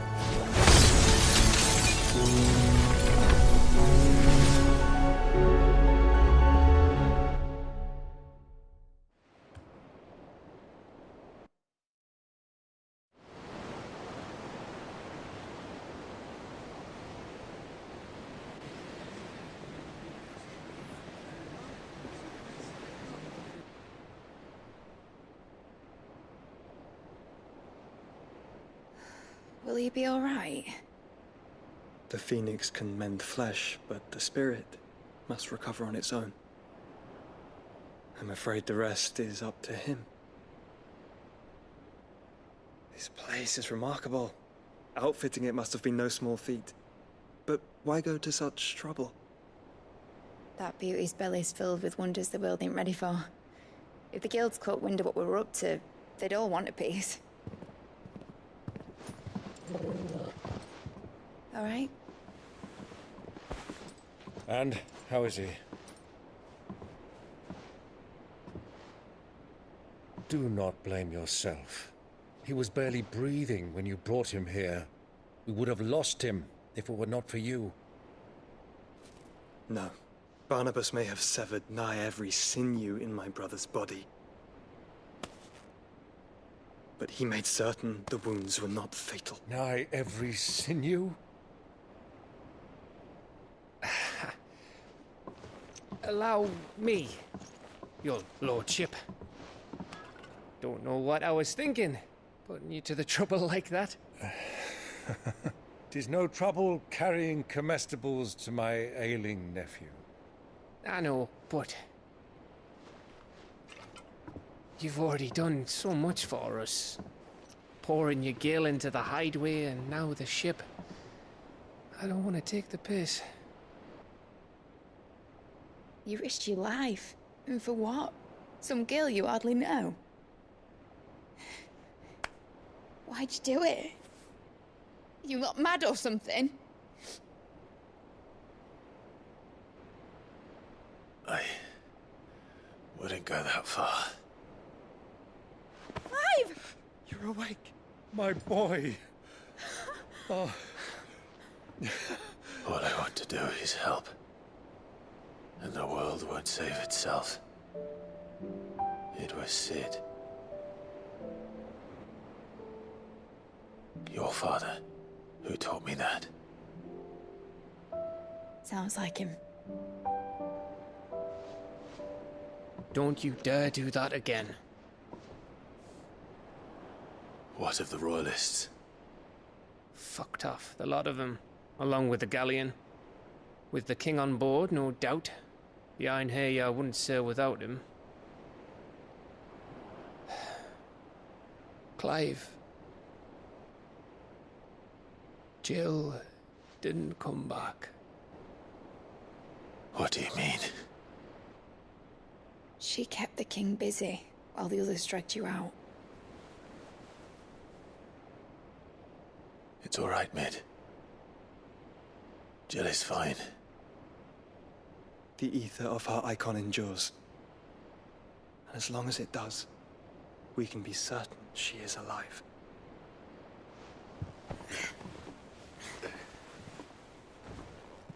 We must pursue the Black Galleon.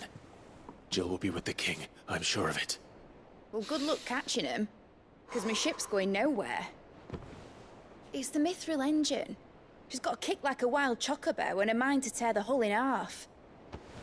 But do you have an idea? Well, of course I do. My dad'll have seen this coming a league off. If I had his old writings... If you had his old writings, you'd be sitting under a fuckload of rubble. The ones Otto didn't save anyway. I suppose you might still have a few pages in his stores. We'll have to hope it's enough. Do what you can to ready the ship. I'll speak with Otto. In your condition, you really are mad. Perhaps. But the world really won't save itself.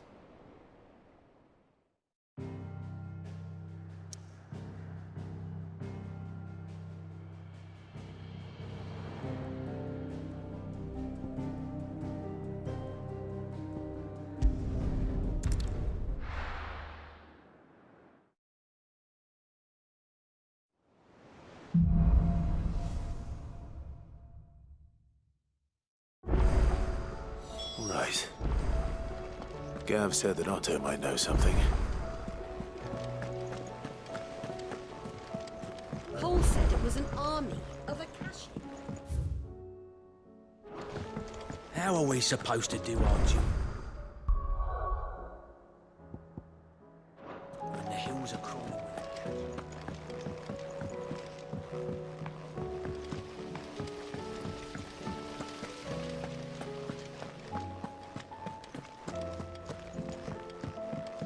Amber and the Lazarus are gone, do you think this ship will ever sail?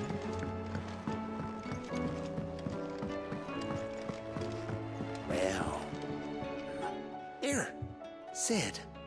Reckon you might be just the man to help me out of a bit of bother, if you've a mind to. Let's hear it. Well, it's about this alembic the chief's got me making. Lovely bit of kit it is. Bung in a solution you want splitting, and it will separate it out, just like that. Problem is, it won't always get rid of all the impurities. And with some of the stuff we need it for, that ain't good enough. Which is why I've been looking for something to filter the liquid we'll be cooking off. And that's where I was hoping you could help me out. I imagine Ty could get some use out of this alembic too. Distilling medicines and the like. All right. Why not? Proper job! So what exactly do you need for this filter? Nothing but bomb ash'll do, says the chief. Gave me a sample she'd obtained from the university stores. Couldn't believe my eyes. You pour the blackest blight water through it, and it comes out clear as a mountain stream. So, I did a bit of reading about where I might be able to get hold of some. And do you know what I found out? It's only the blimmin' bones of a bomb king. They leave them behind when they die, see? I take it that's where I come in. If you wouldn't mind. I saw a billet on the hunt board for one just the other day. Would have gone myself, but, well, fighting dirty great balls of flame isn't exactly my forte. You, on the other hand... All right. I'll see what I can do. Thank you kindly. And a good hunting, eh?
Aye, it's a dangerous world out there. You're rubbing me blind, you know. Finished, are you? Trouble with your gear, or... So, what'll it be? No scratches, all right? Not my best work, but it'll do.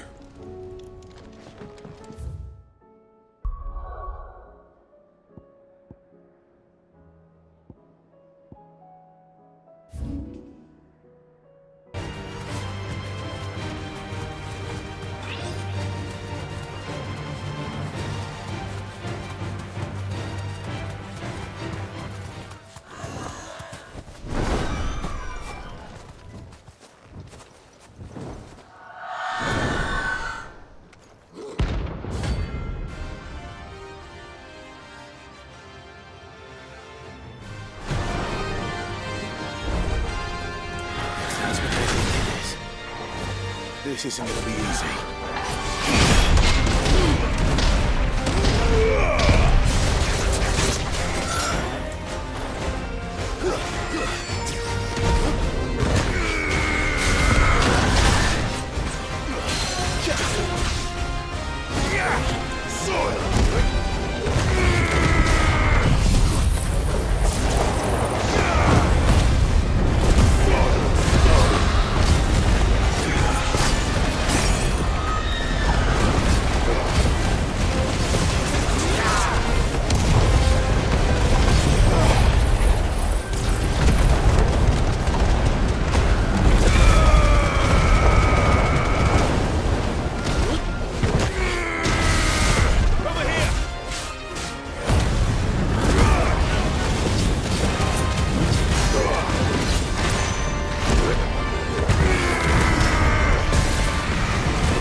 rest well. I know I will. Come on. Run like the wind.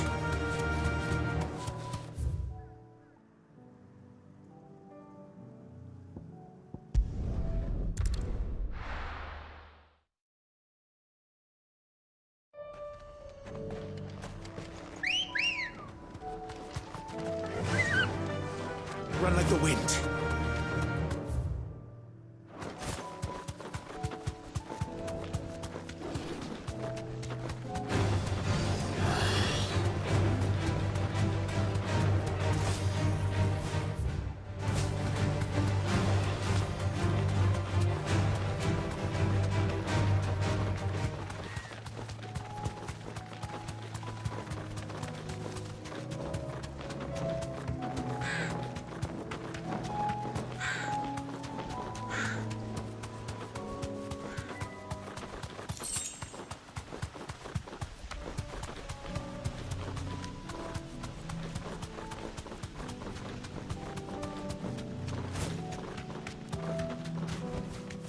I can walk from here.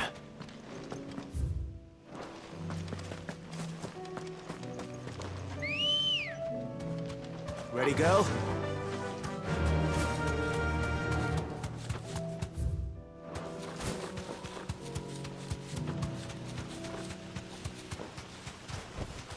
Be safe.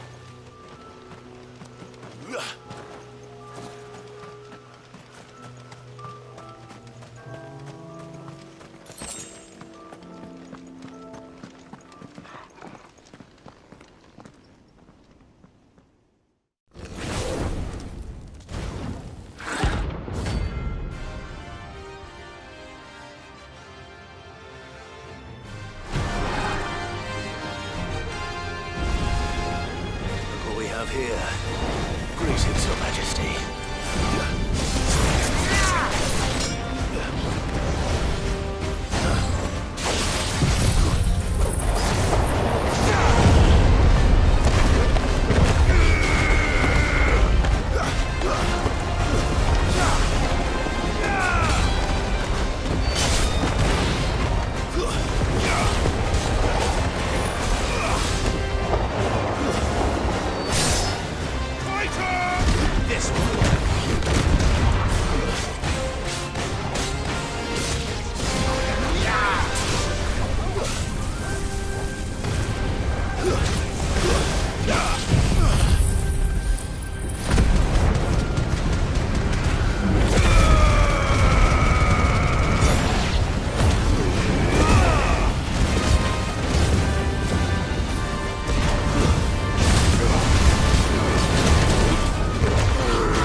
Your reign is over. Now to collect the ash. This looks like the stuff. Let's see if there's any more.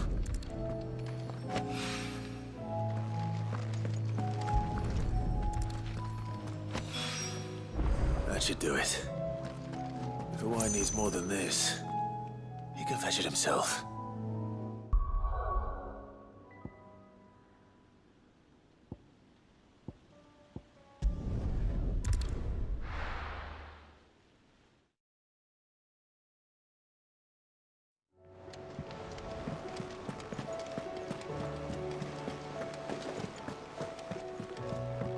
said it was an army of Akashi. How are we supposed to do our duty when the hills are cruel?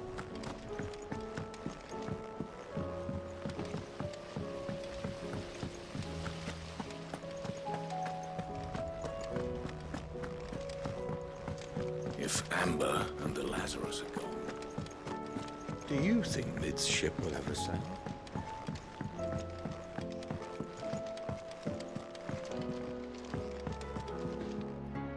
All right there, Sid? How's that hunt for the bomb ash going? I have it here.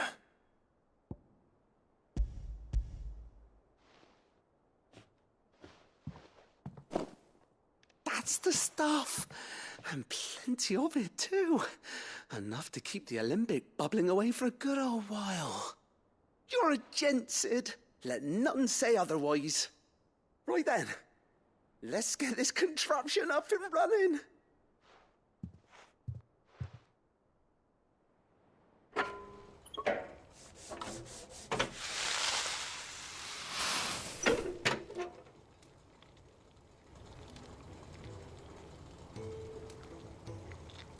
There we have it. The Telemon Alembic. And it works just like the chief said it would. Very impressive. Says the man who cut down a burning boulder. Speaking of which, I still haven't returned the favor. There's no need. The good it will do for the hideaway is reward enough. Don't be silly. Why don't you let me take a look at that bag of yours? The one you keep your potions in. Reckon I could work some magic on that. What kind of magic? Well, we happen to have isolated a substance in our test run of the alembic that I reckon will make even the toughest lever supple as anything. Thought we might use it to breathe new life into old boots and the like. Save the hideaway a few gil. Ah, I reckon if we slap a bit on your bag, it'll loosen it up enough for you to squeeze in a bottle or two more. Well, it can't hurt to try, I suppose. That's the spirit. Leave it with me. I'll only be a mo.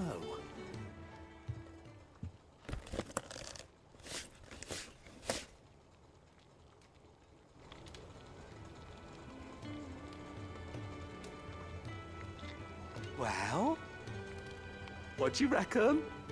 It certainly feels more flexible. Right? Told you. Thank you. I think. No. Thank you for supporting Mid and the rest of us in our endeavors. Without you, we'd never have been able to discover wonders like that stuff I rubbed on your bag. And I'm telling you, there's plenty more where that came from.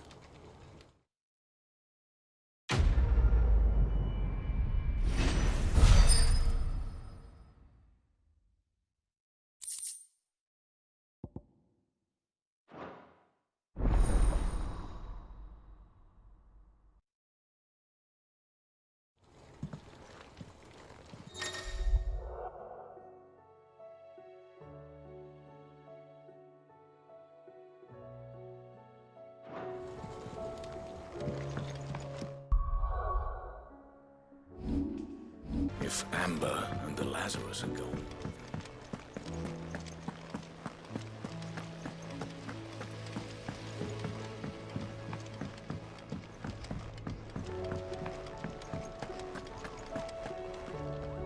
Clive? But if you're here, where the hell is everyone else? Don't tell me. They're all right. But it's a long story.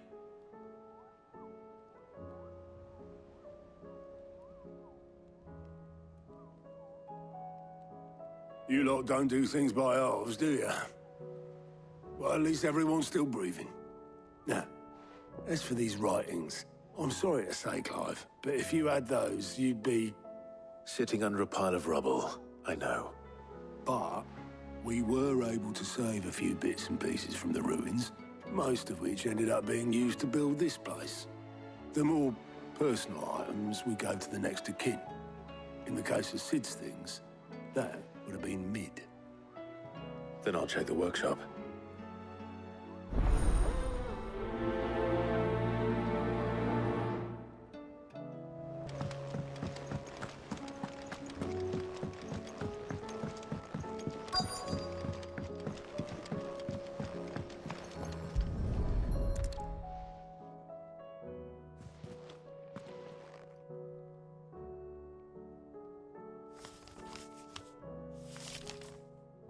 This looks like it's from Sid's old diary. But you'll already have read it. I'd better keep looking.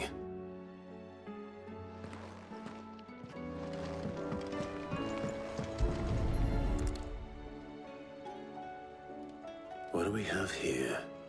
Oh. Sid's pipes. Something tells me Mid won't be needing these.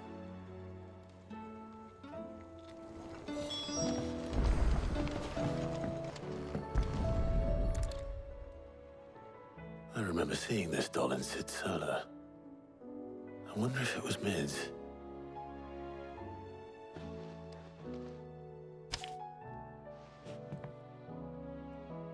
Huh. What's this tucked inside it?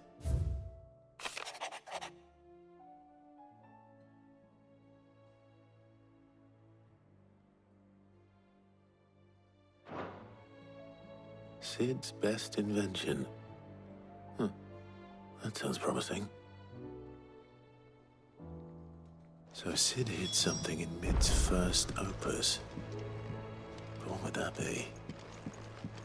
Perhaps Otto might know. Do you think Mid's ship will ever sail? If Amber and the Lazarus are gone.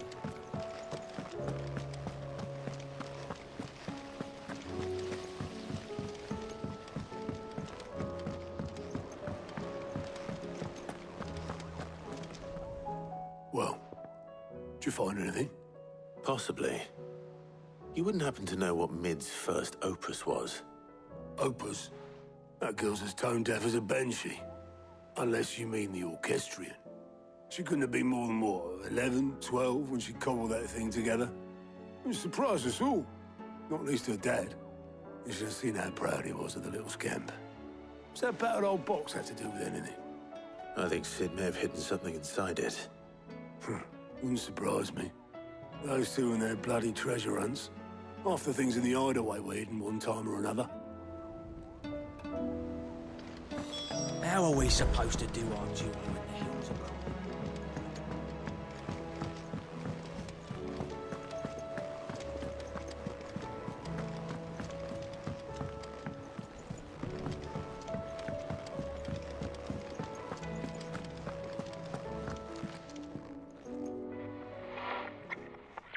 I didn't break it. Well, I didn't break it. What didn't you break? Nothing. We didn't break nothing. We definitely didn't break the orchestrion. What's wrong with it? It's broken. Except when it isn't.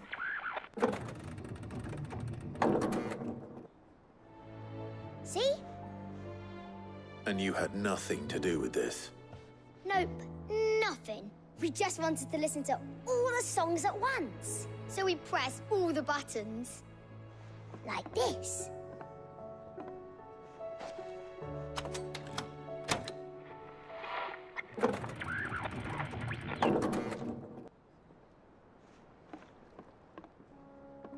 See? All too well. All right, out of the way.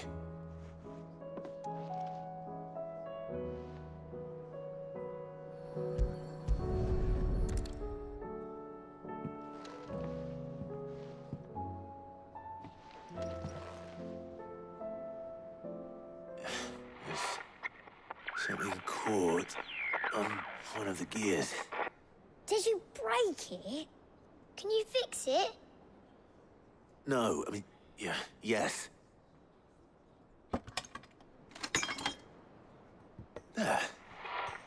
How about now? You fixed it! Sid fixed it! He more than fixed it! Yeah, new music! Huh. Never heard this one before. They started playing when I removed this. Whatever it is.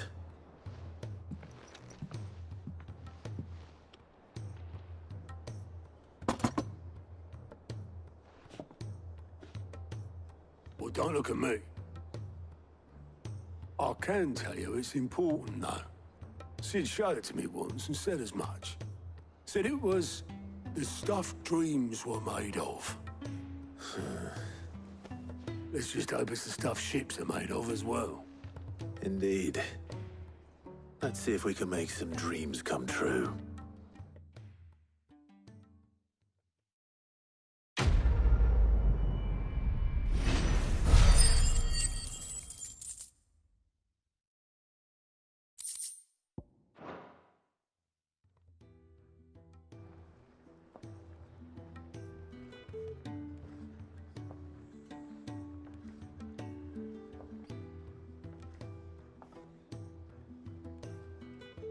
Just the two I was looking for. Aye. Who's a patient? Actually, yes. The Crown Prince just left. Dion left? Unless you've another word for stood up and walked off. Yes, left.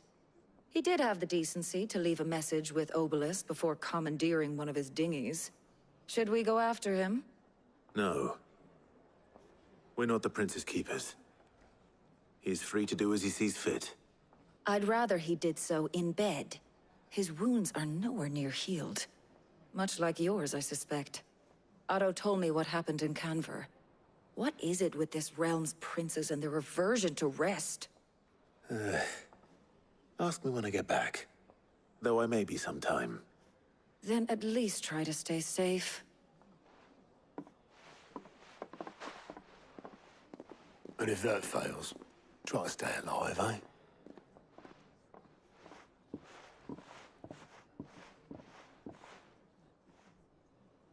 Every moment I waste here, the further the flagship sails. I have to get back.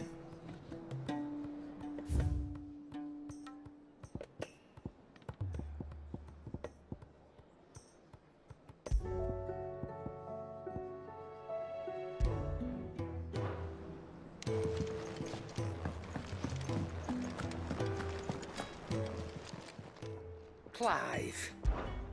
Go on, then.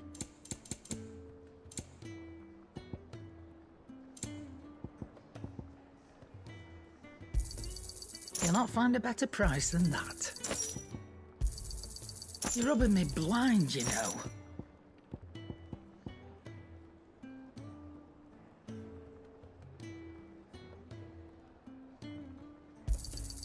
You'll not find a better price than that.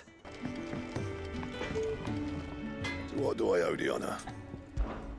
What's saying Fornian, do you?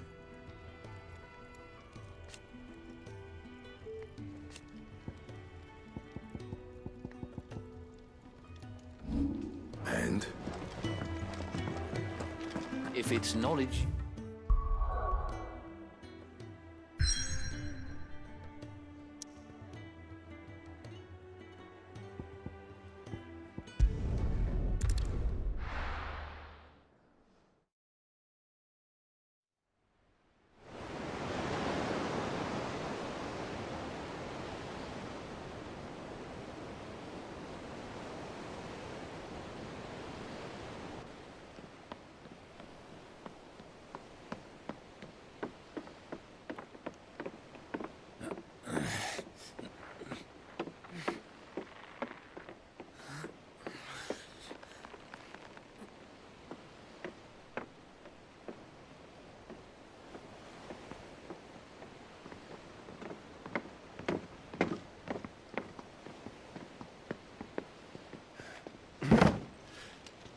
I were right, Clive.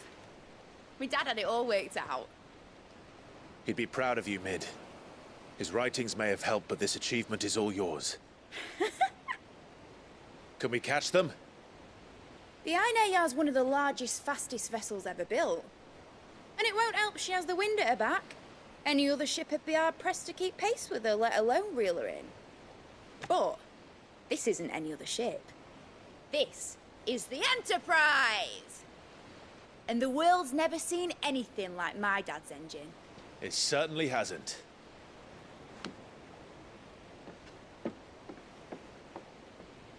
Clive, what do you know of Barnabas Tharm? Only what the bards sing.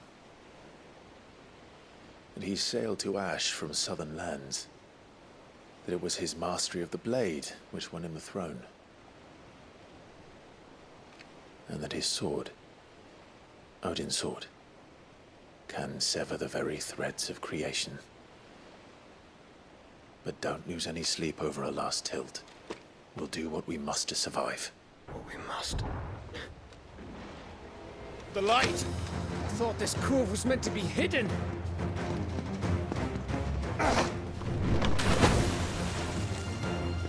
Mid! Company! Eh? We'll hold them off until the ship is ready. But hurry! Bollocks! All hands! Man your stations!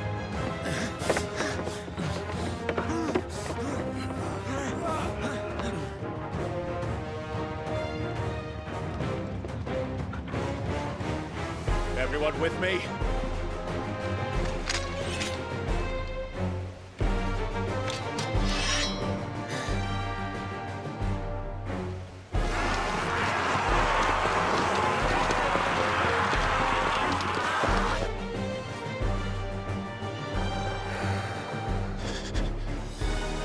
Here they come.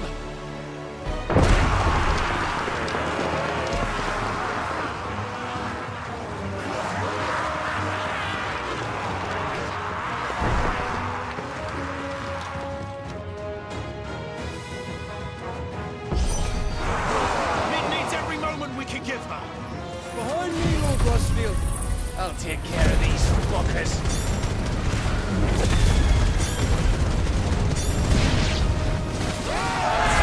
About that offer, Cav?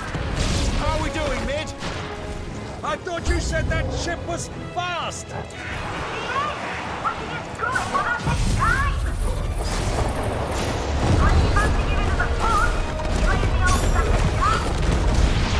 Old? I haven't felt this alive in 20 summers. Come on, then! Which of you lot fancies meeting Ogre Killer next? Without the pay, and I'll stand if I'm going first.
That was easy enough.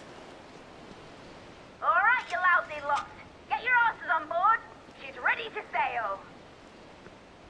You heard the captain.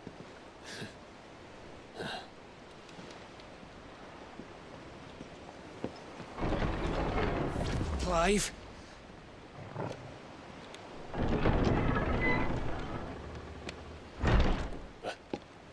But I thought he was... Confounded. Then it is as I feared. Sleipnir is no man, but a creation of Odin.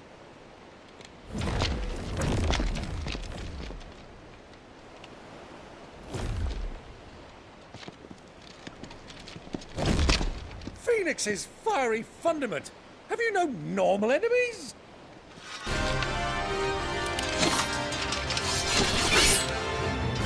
Up for another round? Of course we are. Right, Lord Rosfield? My boy, there was a time people called me the Executioner. Or was it my axe? No matter, heads will roll, all the same. Mate! New plan! You leave! We follow! Follow? Swimming, are you? Oh, bugger me! Weigh anchor! Engine's dead slow ahead!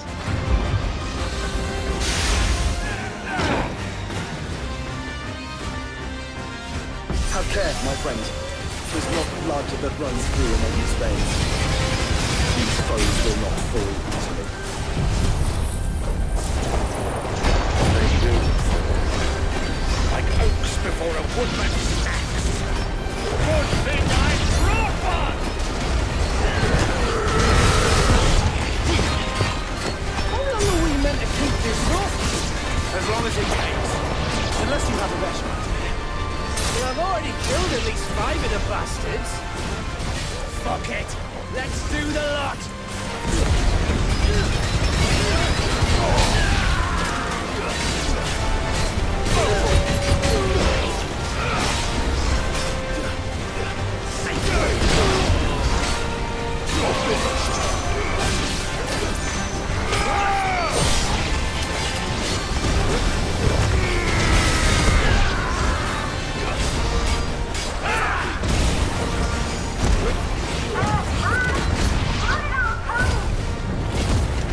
Should we make for the ship? Not yet. Wait for my signal.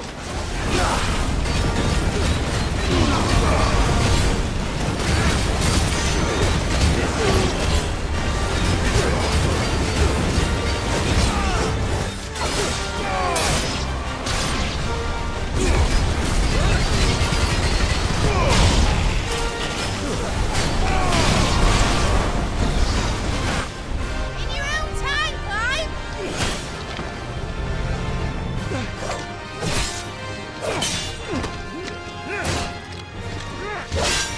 Right, run for it!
Now, mate! Alright, engine full ahead! And hold on tight!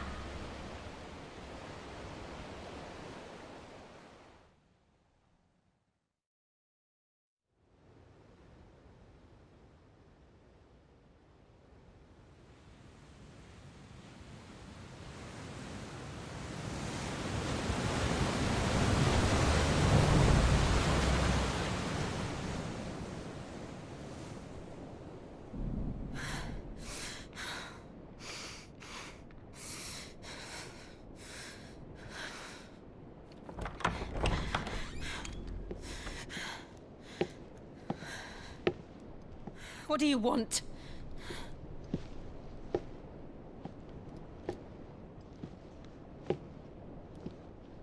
That's quite a mess you've made. And wholly unnecessary. You are my offering to Mythos. I would not see you damaged.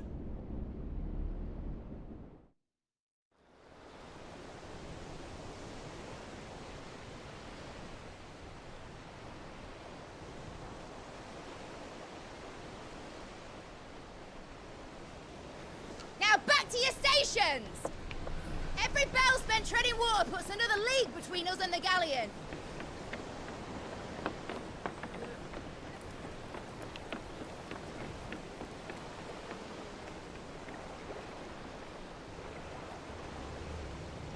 I don't suppose Mid has a spare engine?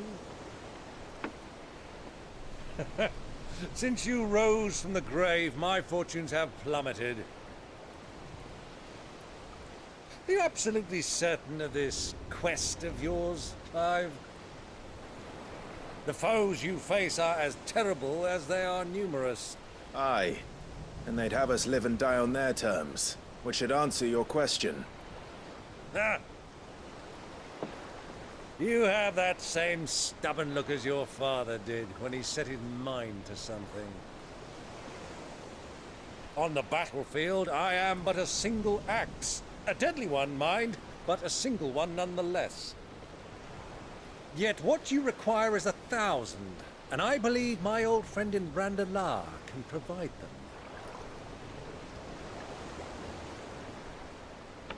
Take care, Clive. I have many more tales of your father's exploits to share.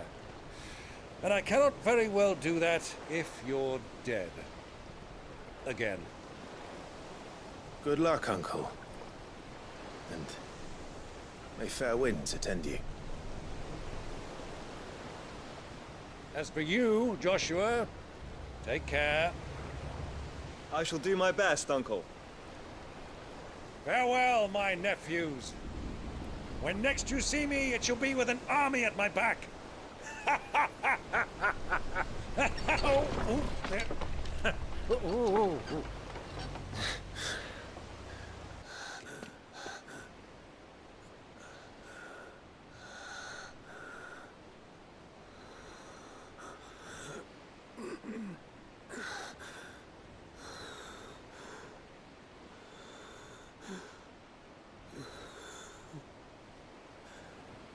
All this...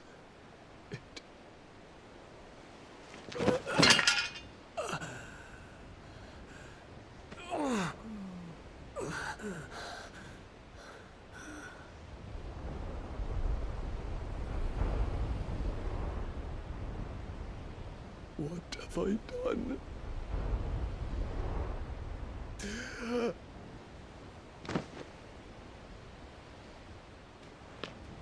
My lord.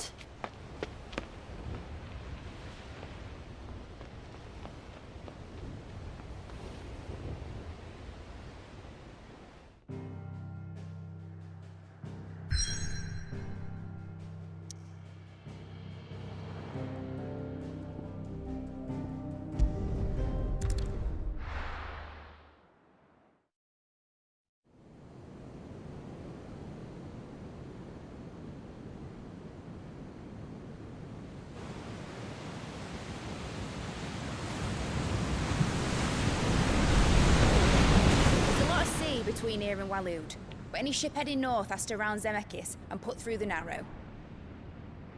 Maintain our current bearing north-northeast, and we'll catch the Black Galleon before she vanishes again.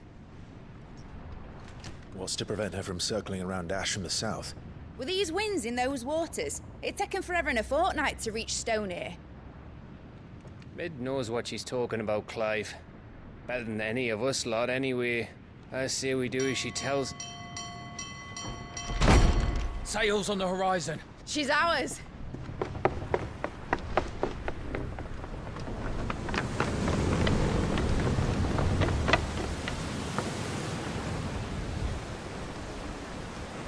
Look alive, boys! Pull ahead! And keep those furnaces fed! Aye, aye! Do you feel that? Jill. All hands! Battle stations!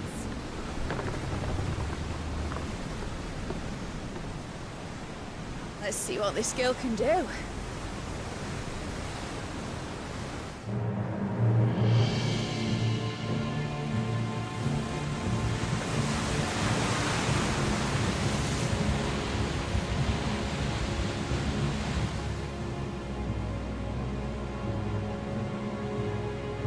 Where one leads, so does the other follow.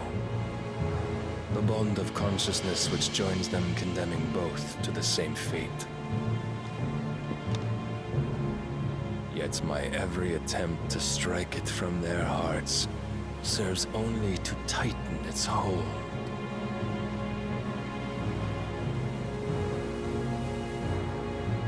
Fascinating.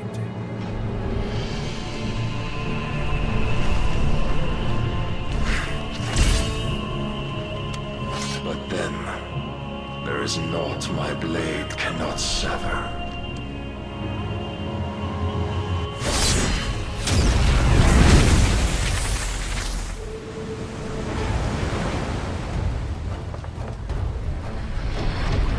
Great Grigor's gas!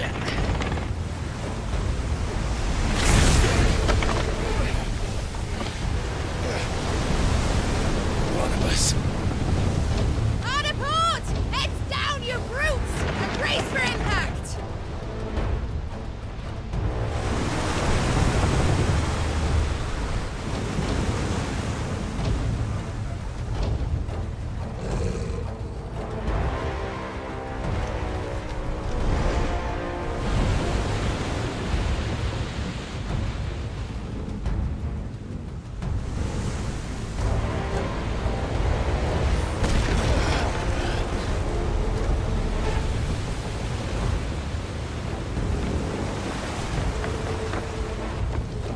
It's now or never.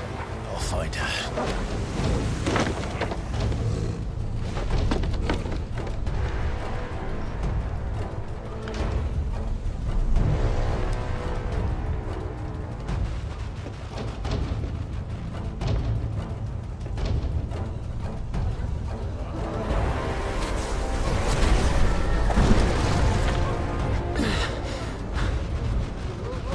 Bloody hell!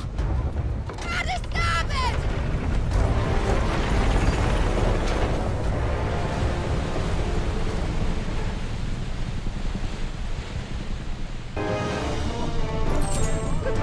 My leg! I can feel my leg!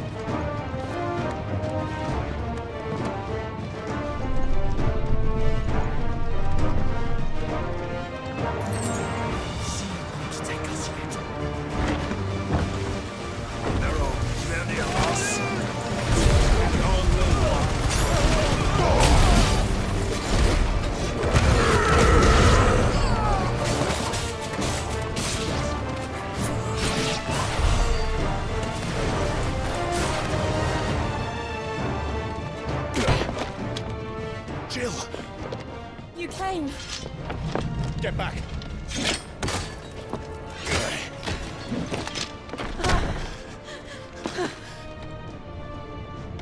Clive, how did you... I'll explain later. Hands.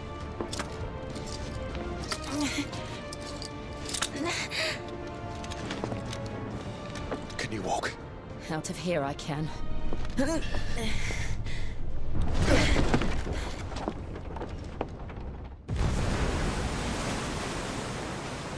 Stand still! Phoenix. Are you not the dominant of fire? I see naught before me but a guttering flame.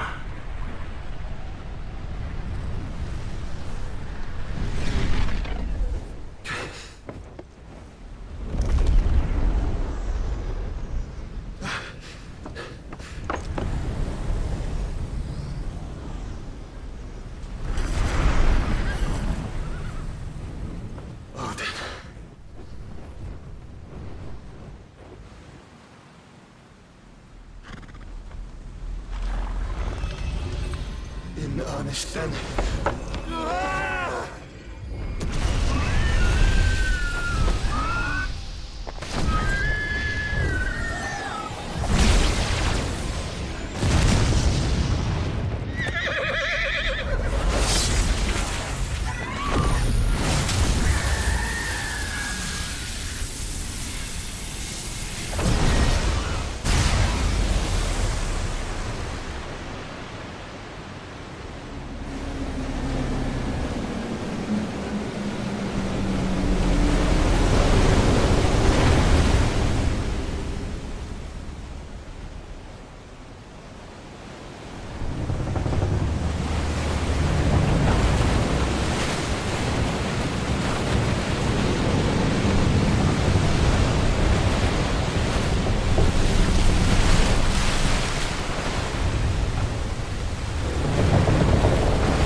think so.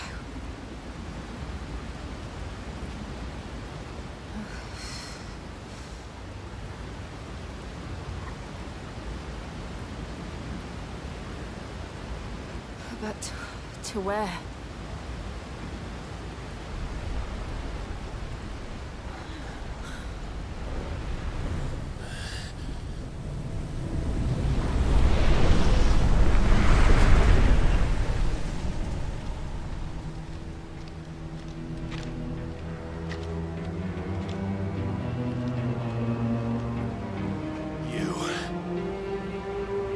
What did you do to Joshua? The Phoenix? Oh, I expect he will survive.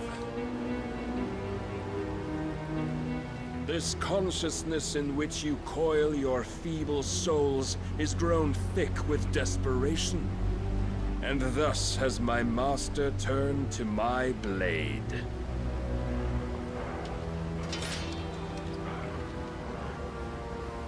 The world will soon be painted in black. And all that live shall gather in death's autumn wake. Not if we remove the cause of this misery.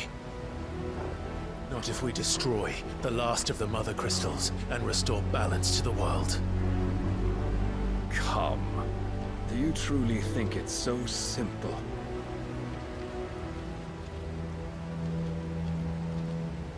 The Blight is inevitable.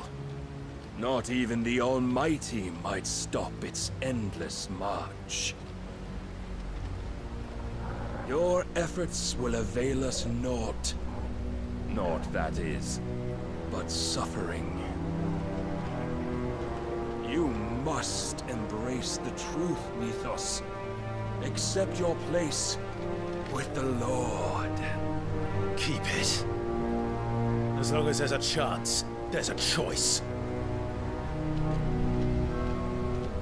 Ever led astray by your blind resolve.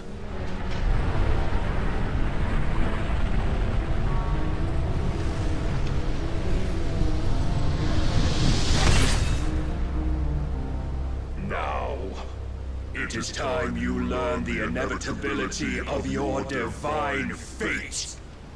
However much it may hurt. Get as far away as you can. Clive, no! Trust me, Jill.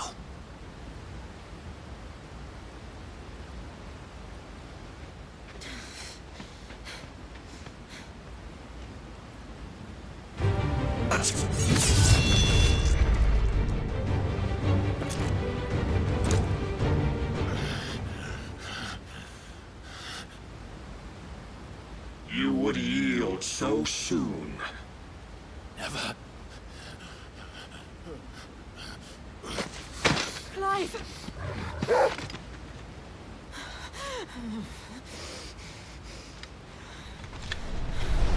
Do you not see? Your iron will weighs you down, dragging you ever further from your purpose. And what is my purpose?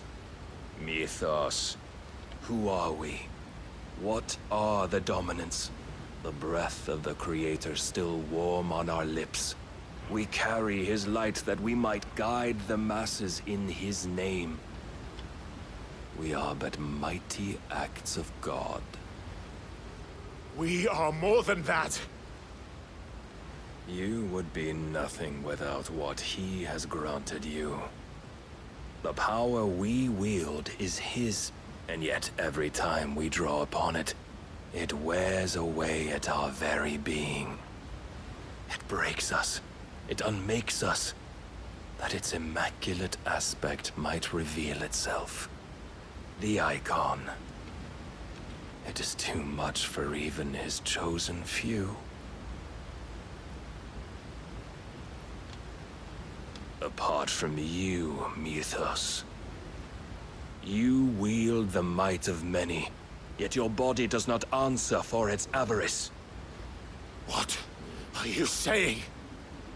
What I am saying is that we dominants are a means to an end.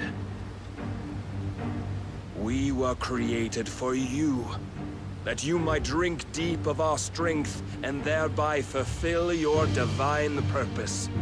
Which is? To feed. As you would know, could you only look beyond the walls of your prison of self-regard. As long as you choose to ignore this, you shall never penetrate my defenses. Still, you may take solace in the fact that you are not alone in your plight. The chains of volition shackle all of mankind, but there is yet cause to rejoice. For the Lord, in his mercy, has taken pity on his flawed creations, and shall see them restored to their proper forms. And what exactly would that be? Why, loyal servants to God. No. Manners, Lord Rossfield? They are men, like you and me. Albeit ones unburdened by the wills that drive our kind to madness. They are pure. They are divine. You mean to turn everyone Akashic? Not turn, Mythos. Turn back. For too long has mankind been led astray by their clamorous wills. It is time they return to a world of quiet equality, where they might once more know salvation. Salvation? And abandon everything we hold dear? We don't need your salvation. We'll save ourselves, and we'll do it on our own terms. Not yours. And not your gods! With every defiant expression of your will, the tighter the chains of consciousness become. But perhaps that fact may be put to use.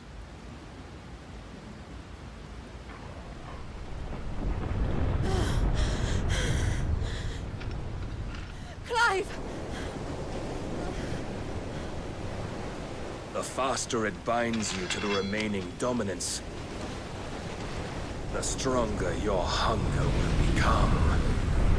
Until it leads you back to the only answer there ever was. Mayhap not by the path my master intended, but back all the same.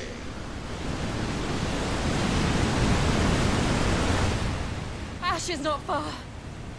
I could freeze a path. You're in no fit state. Probably not, but I can try.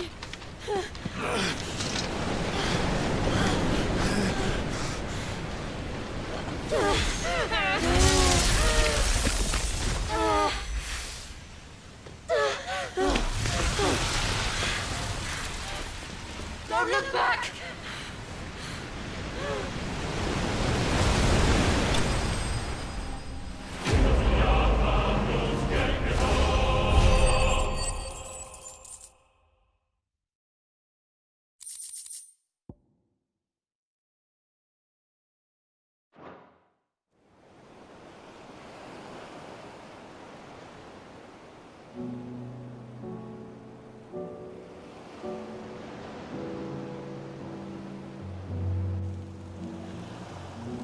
I hope the others are safe.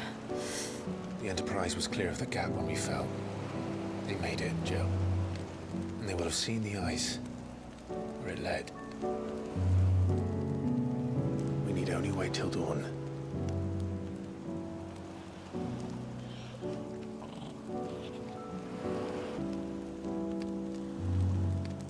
This is the second time Barnabas has bested me. I'm powerless against him.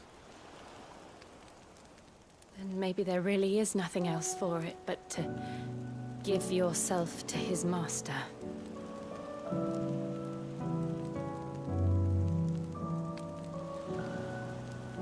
Only you won't do that. The Clive I know would never do that. So you believe?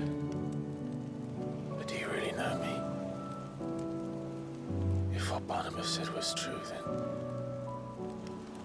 I'm more monster than man. And each time I summon the flames from within, I burn away the things that make me who I am. Do you, though? Think of what you've used that power for, of all the people you've saved. It doesn't matter how or by whom it was granted, only how you choose to use it. And you've chosen to use it for good, haven't you? I've also used it to kill.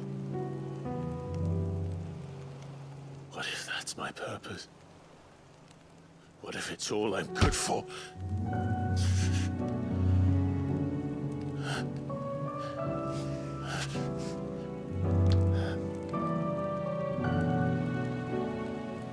You're still that same boy I grew up with. Always so eager to save everyone around you, and yet always so low. Because you failed to realize the one thing that needed saving most of all. You, Clive. You. You never once took the time to save yourself.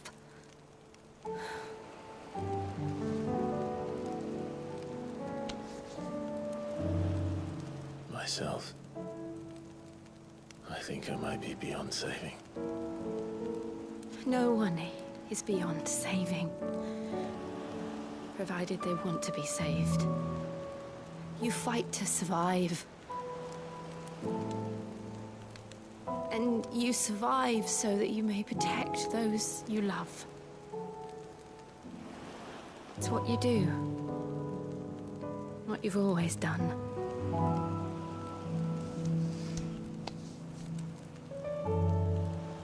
And I know you're not about to change.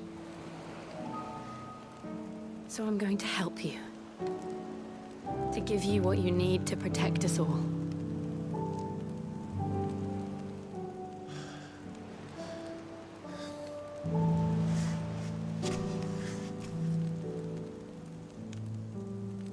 Jill.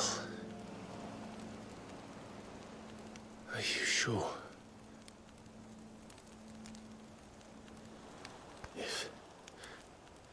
If this is what you want, then...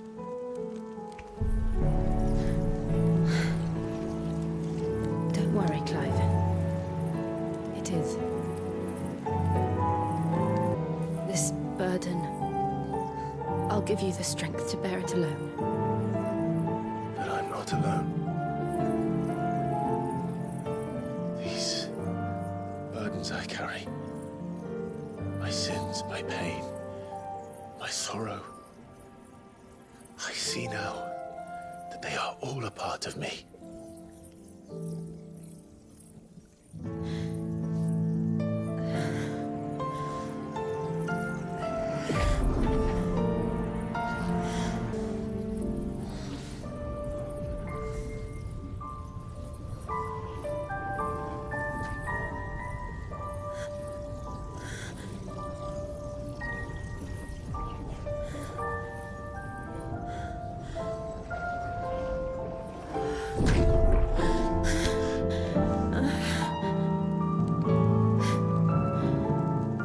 If I'm to continue on, having pledged my life to those I love, then I will gladly bear your burdens too, until my last breath. Clive.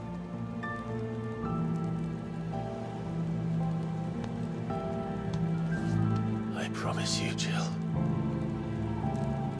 we will find a way to escape this fate. Find a way to save each other.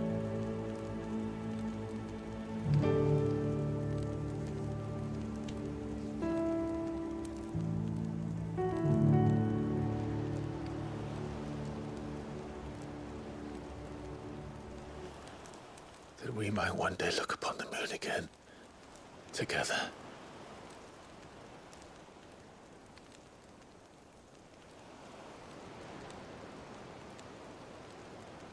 And I promise you, Clive, that I will be there, no matter what you must become. I know.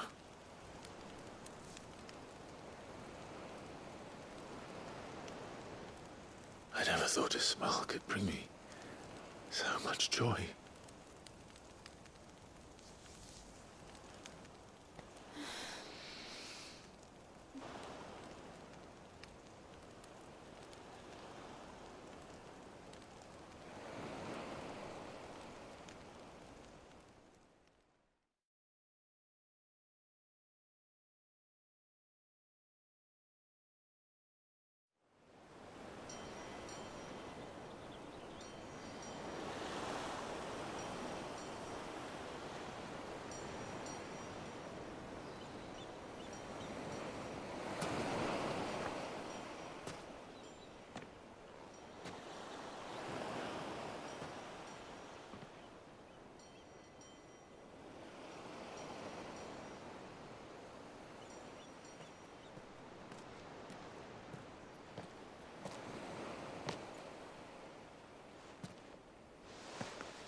What of Barnabas?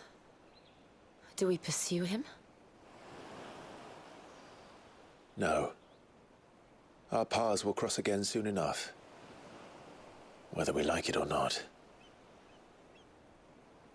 Besides, there is something we must do first.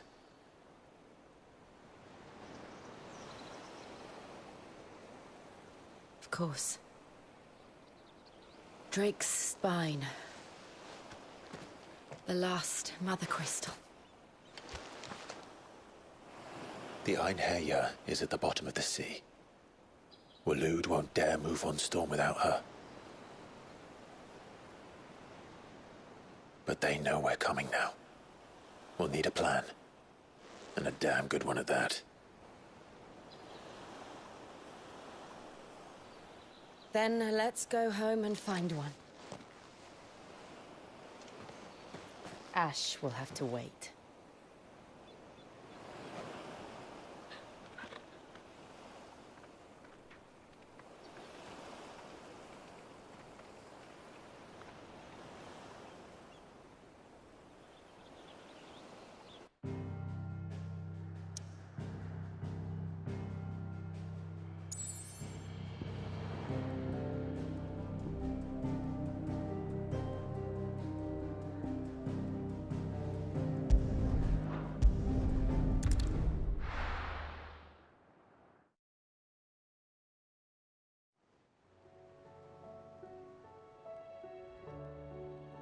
Mid says Odin split the sea in two. She's always been partial to a tall tale. But there's tall, and then there's tall. I struggle to believe it myself. I see your uncle isn't with you. He stayed with the Enterprise. After our brush with the Einherjar, she was in urgent need of repair. And my uncle knows a shipwright in Randalar. We're to join him there when we're ready to sail for Ash. You sure that's wise? Last I heard, the place was still overrun with Akashic. Show me a city where that isn't true. Ultima's plague is spreading. We're running out of time, aren't we? We've done our best to shore up that hideaway. But I doubt a few planks will stop what's coming. Still, we'll keep at it. Every little helps, I suppose. Let's hope so.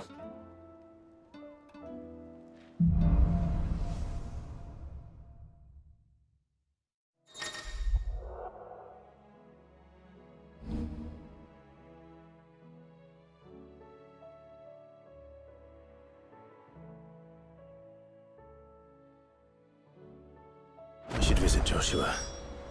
Assuming Ty will allow it.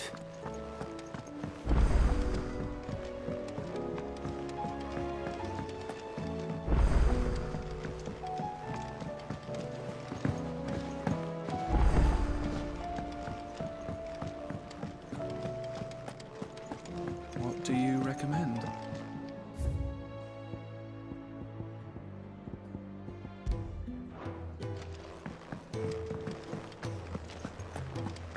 Don't tell me we've run out of... Still alive, are ya? Go on, then. You'll not find a better price than that. Is that all? The stews. Yep. What's that for you, dear?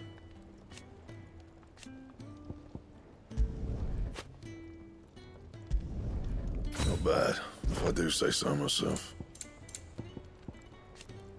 Can't be true. What do you reckon we should do?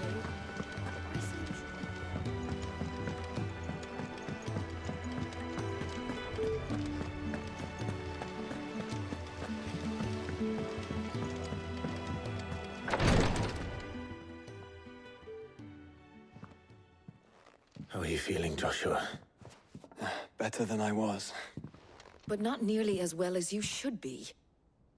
Your cuts and burns may have healed, but your body still bears the burden of every spell cast. And what would you have had me do? It was no ordinary foe we faced. It was the Warden of Darkness. Yet still, it was not enough. The king could have ended me at any moment, but instead chose to toy with me like a curl does a mouse. You underestimate yourself. Oh, it was crystal clear. Only one man established his dominance that day, and that man was Barnabas. I'm sorry, brother. That was ill-spoken.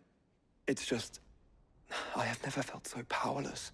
And when so many are looking to us for strength, perhaps the prince feels the same.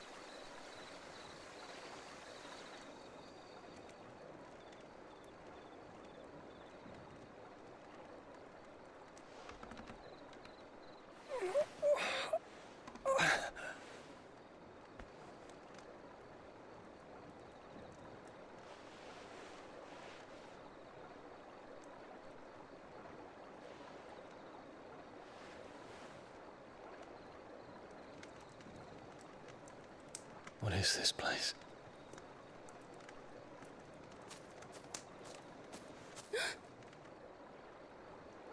Don't move.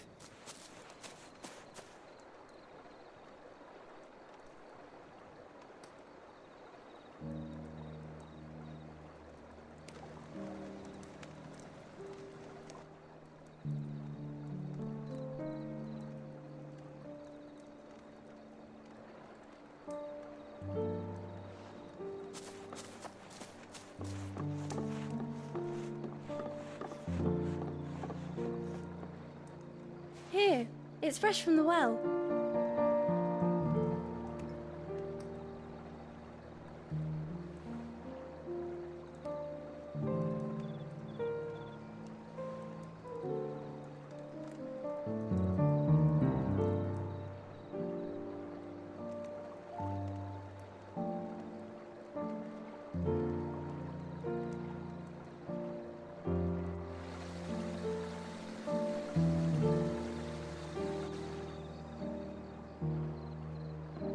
Grandmother told me spirits sometimes get lost, and that the lanterns guide them to their proper place.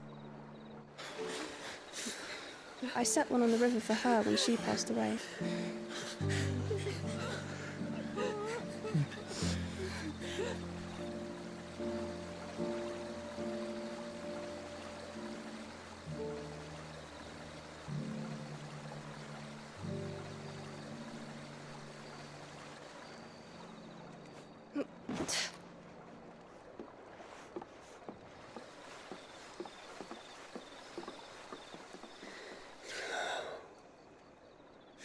fiend works from the shadows.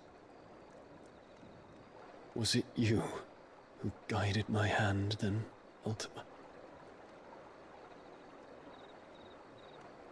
No, not you. This is my doing, my fault, my sin to bear. And for it, I must atone. Your hurts are healing nicely. It was my poultices that saw you well. You make them? And sell them, or try to. Earns me enough for bread, most days. Forgive me. I have nothing to... I know, but I couldn't just leave you lying there.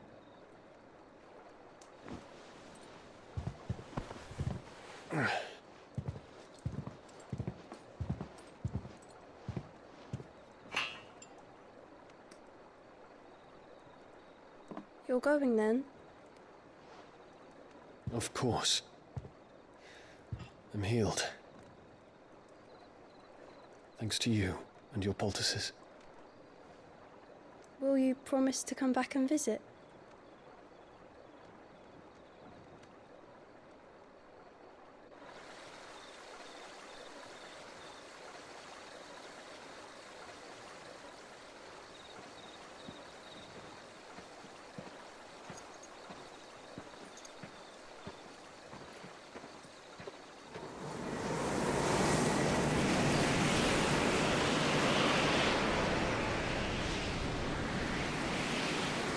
Well, Phoenix, it would seem that I owe you my wings.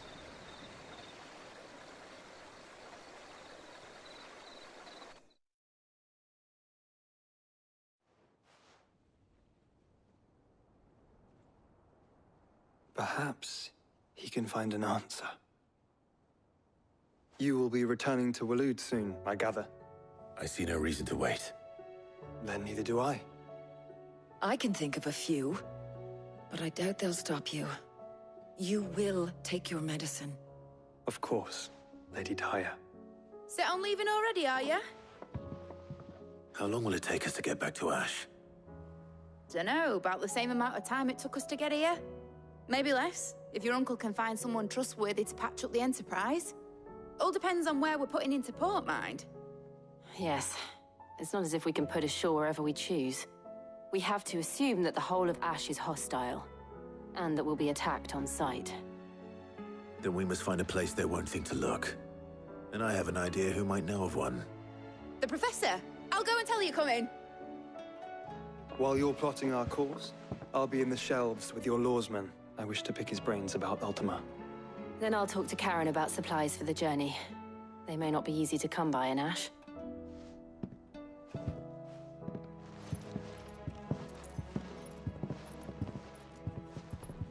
Your brother's body won't take much more of this recklessness. You know that, don't you? I do.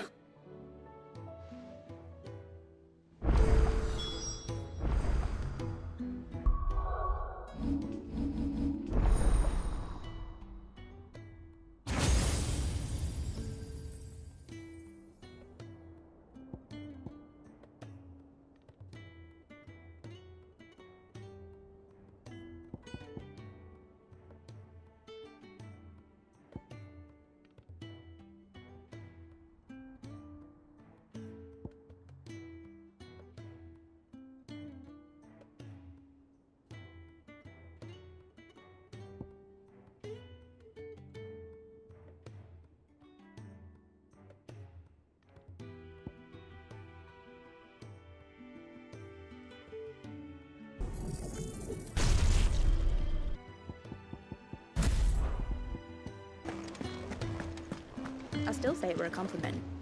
Say it all you like. It doesn't make it true. Ah, Clive. I was wondering when you'd arrive. Please tell me you've come to take our young prodigy here off my hands. I'm not here for Mid. I need information on Ash. Then why not ask Molly if you can look in one of her ovens? Go on. As soon as the Enterprise is ready, we'll be setting out for Drake's Spine. And we're going to need a safe place to land. Preferably one that won't see my ship blown to shit and splinters. If it were that easy, do you think Waloed would have resisted invasion for so long? Very little is known of Ash, and the information we do have is spotty and outdated. We have the good King Barnabas to thank for that. Waloed's borders have been closed to outsiders since the day he seized the throne. If there is anywhere safe to land, you won't find it on my map. And tell us what we will find. I'm sure you know better than we do. But no splinters!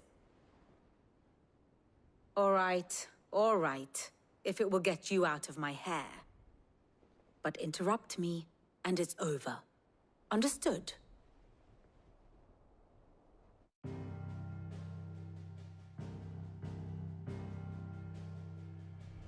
Barnabas Tharm, the one they call the Last King. Understand him, and you will understand the kingdom of Waloed.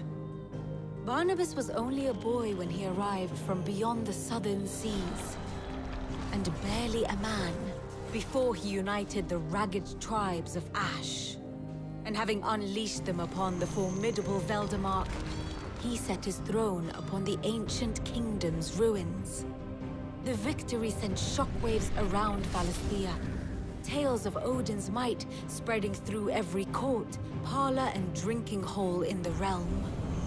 Note that this was in the year 843, and that the king still sits upon his throne some 40 years later, quite untouched by time. Waloed's recent inaction left many wondering if Odin had lost his appetite for war. And yet here we are. The Einherjar was committed to the fray, a bold declaration of intent. Orcs swarm around Drake's Fang, and throngs of Akashic haunt Canva's streets. Though how precisely the havoc they wreak serves Waloed remains unclear. Regardless, if the order to attack truly came from King Barnabas, then one thing is certain. Waloed has achieved the impossible, and made bedfellows of beastmen and the ether-addled alike. All of which is a roundabout way of saying that you will be in unknown territory when you set foot on Ash.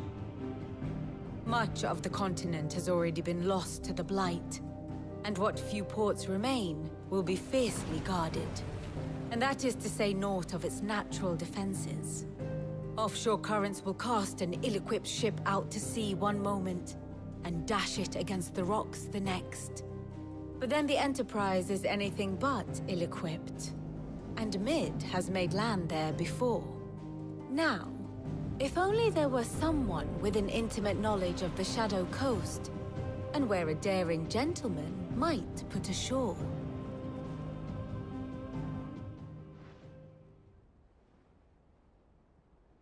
You see, Clive, you had the answer all along.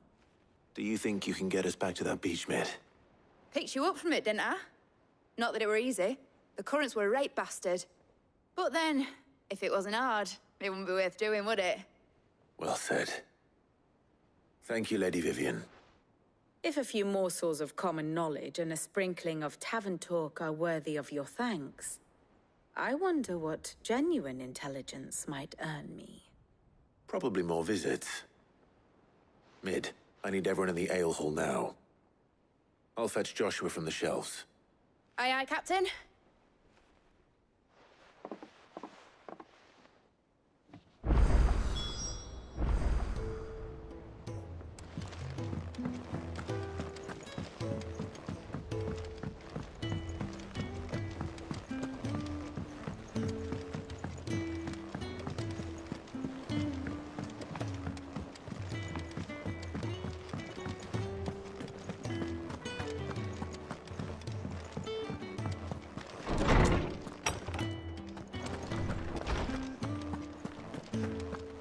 I have no reason to assume otherwise.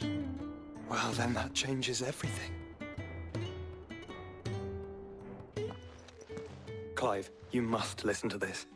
Lawsman, tell him. Do you recall when we spoke before on the divinity of Ultima? Well, it inspired me to delve deeper into the subject. And what I discovered appears to agree with the findings of His Grace. You will recall that my quest to uncover Ultima's origins began with the mural at Phoenix Gate. But while I've always known it to be important, its secrets have heretofore eluded me. Now, however, I believe I know where to find the more complete example, one that will reveal all we seek. Master Clive, have you ever in your travels chanced to hear of the Circle of Malleus? I would think not, few have. But there was once a time when the faith flourished, the oldest known religion in the Twins, and though its popularity eventually waned on Storm, hints of its dogma remain embedded in more modern faiths such as the Crystalline Orthodox. Wait, you said it waned on Storm. What of Ash? Religious monuments are often torn down or repurposed when new faiths rise to prominence. But if no new faith arose, then perhaps the ancient temples might still stand. And so, you see now why I must accompany you to Waloed. It would appear the past still has much to teach us, though in this case, it would not have been possible without the musings of Moss.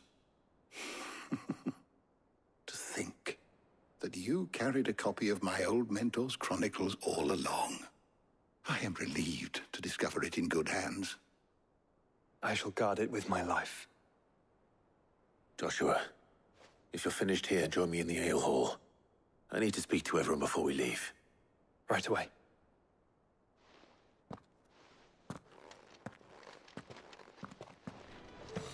Mid said I could ride the Enterprise.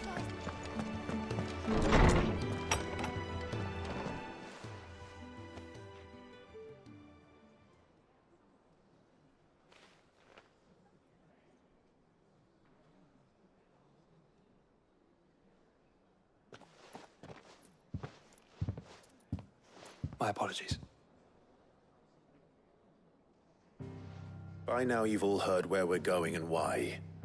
So I won't bother you with the boring details, only the important ones. If we attempt to approach Stone here by sea, there's a good chance we'll be sighted and fall prey to the capital's artillery. So instead, we'll disembark on the southwest coast and make for Drake's Spine on foot. I say we, but it's highly likely the entirety of Ash is under the rule of Ultima. A large party would only attract unwanted attention, as well as slow our march and require supplies which may be difficult to obtain. Only Joshua and I will be going. And a scout. Preferably a good one. Gav, do you know of any? You bet your ass I do. Might still borrow some of Lady Vivian's maps, though. Just in case, like. Once you've dropped us off at the Shadow Coast, you need to retreat into neutral waters, fly merchant colors, and stay inconspicuous. If you sense any danger at all, you leave us behind and return to Storm. Inconspicuous is my middle name. But like hell am I leaving anyone behind. The ship ain't going nowhere till your scurvy mugs are smiling on deck. Jill, the Enterprise will appear a tempting target for royalists and pirates alike. You're to stop anyone boarding. Don't worry. I'll keep the ship and her crew safe. You'll be needing passage home, after all. But... very well. If there are no questions, I'll see you all at the docks.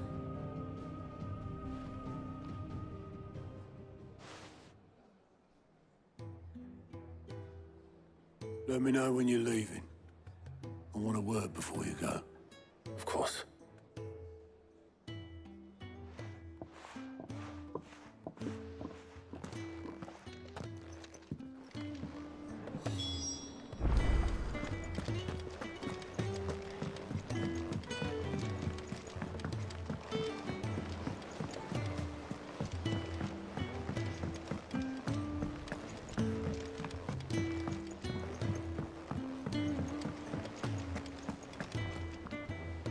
Is something wrong?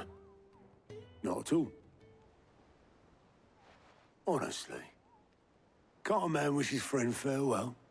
Just wanted to let you know that I'll keep things in order. while you're off saving the world. I'll hold you to that.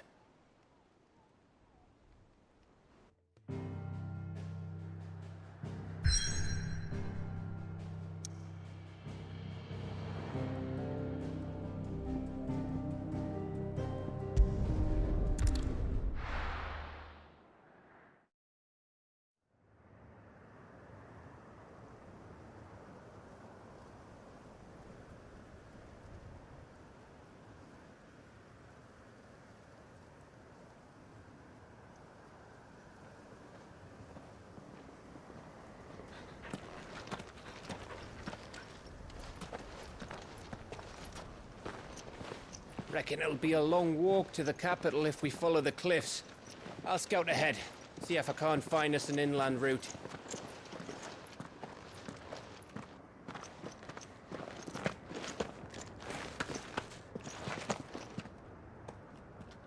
Clive.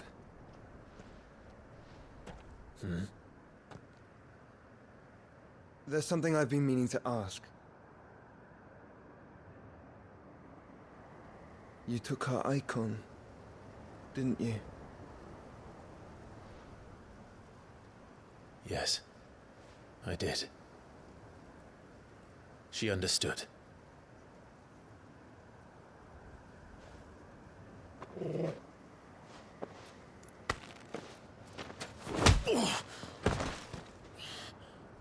Oh, she understood.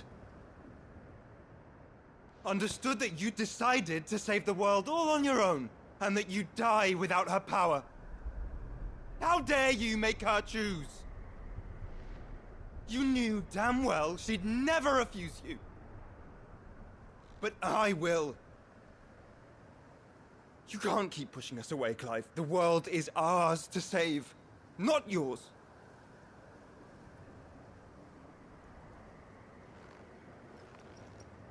I used my gift because I thought it was the right thing to do.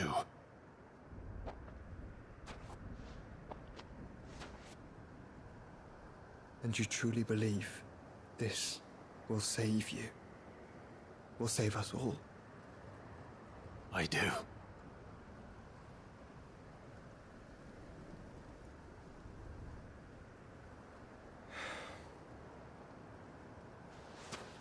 Then so be it.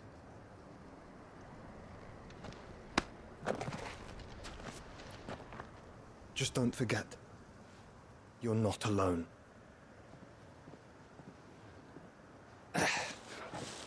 Think I found us a trail. Did I miss something?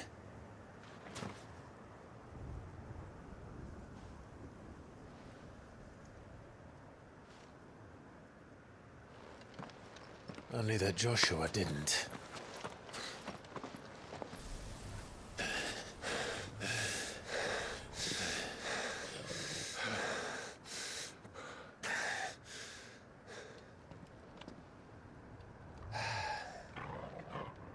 Gav? Gav! Don't tell me there's more of the bastards. Oh, fuck.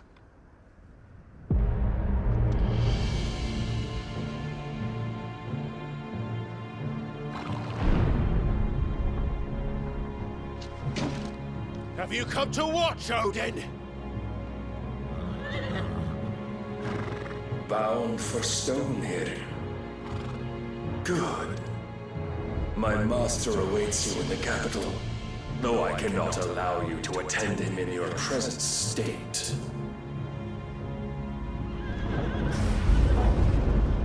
And how are you going to stop us?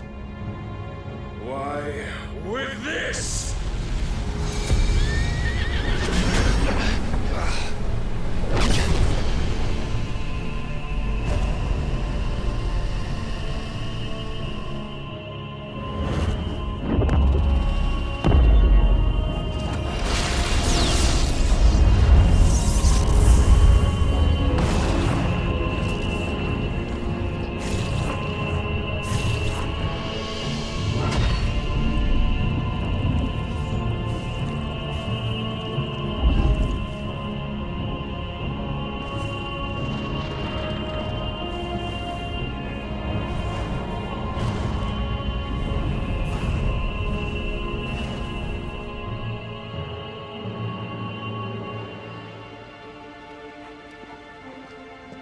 What did you do?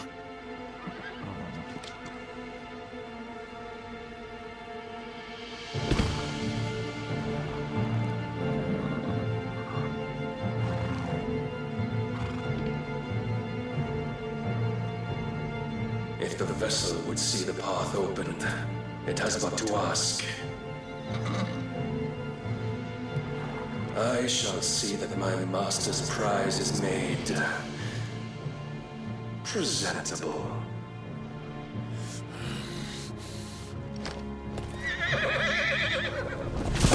Shit!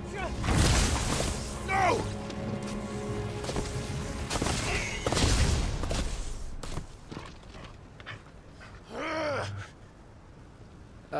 Clive, would you mind telling me what the fuck just happened?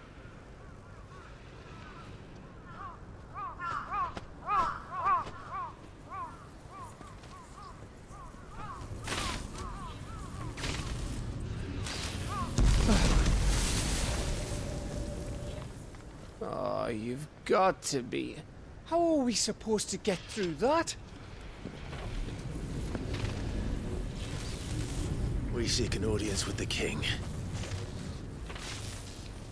If His Majesty wants me to come and ask him, then that is exactly what I'll do. Before you go practicing your petition, we don't even know where the fucker went. How about we cool our heads and think this through, eh?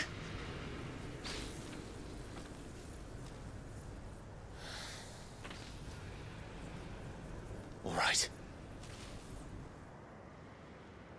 Maybe there's something here we can use.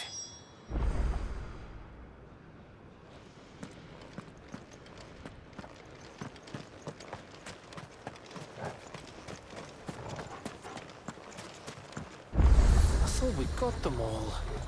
So did I.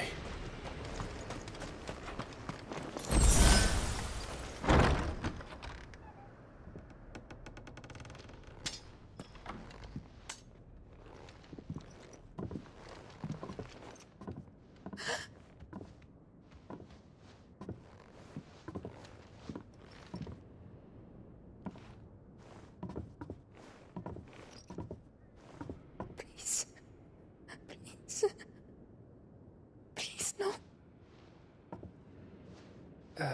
Miss. Whoa, easy, easy. We're not turned, all right?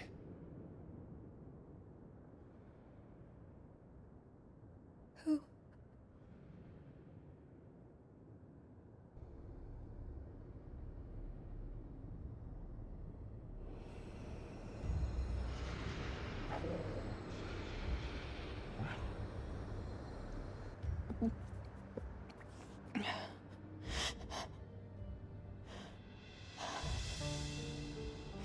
My thanks, kind travelers.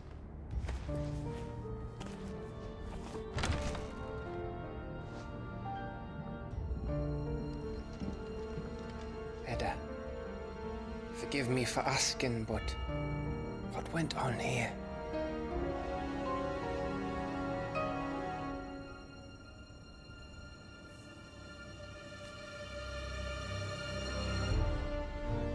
It all started when the skies changed. The elders said it was the Arcade. One by one, people went mad. Minds taken by the ether. Till only I remained. By then, I was too far along to run. And then the nights came. And I didn't know what to do.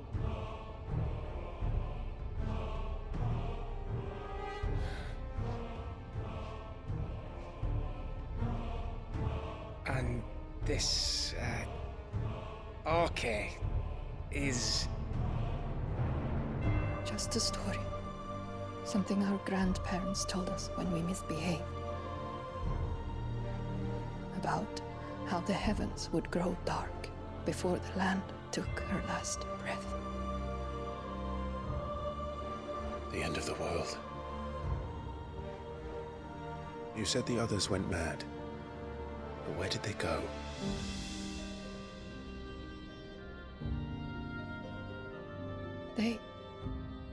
They all left.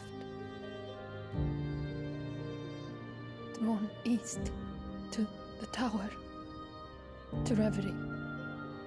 The elders, the healer, the blacksmith,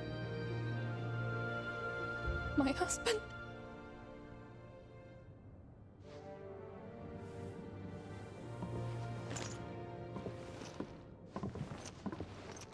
You thinking he did this?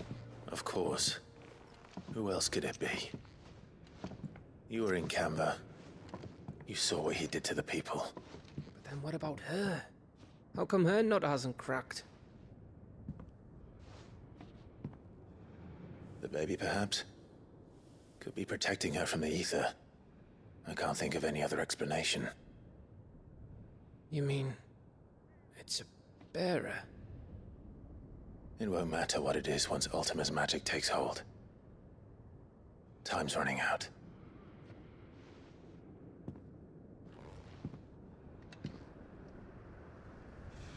This tower. That's where we'll find the king.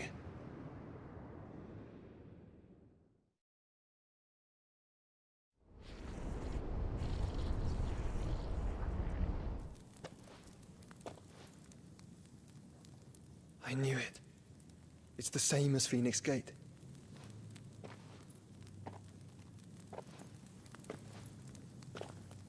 Which means at the end of these stairs should be...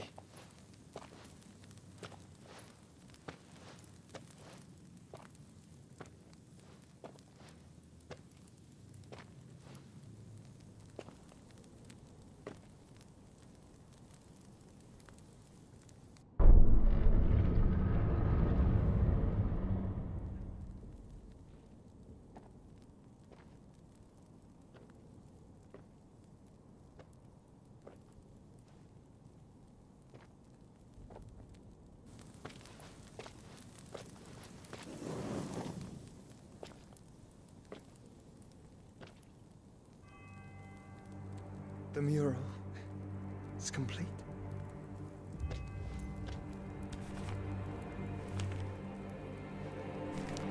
Ultima and his vessel, Ifrit. Garuda, Ramu, Shiva, Titan, Bahamut, Odin. Even Leviathan the Lost is here. But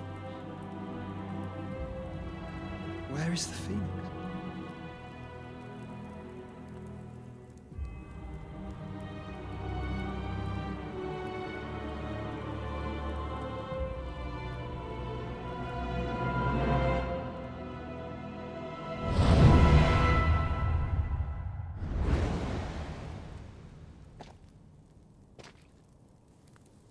By the Founder.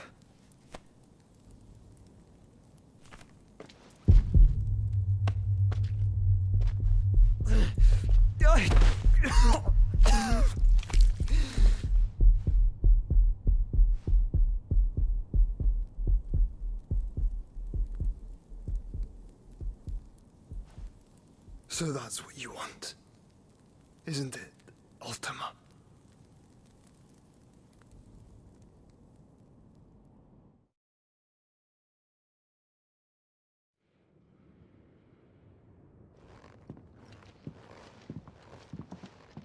So that's how it's gonna be then? I'm not asking, Gav. I need you to stay with Edda. What? I must do this alone. If I don't return, you're to find Joshua and make for the Enterprise. Understood? Aye.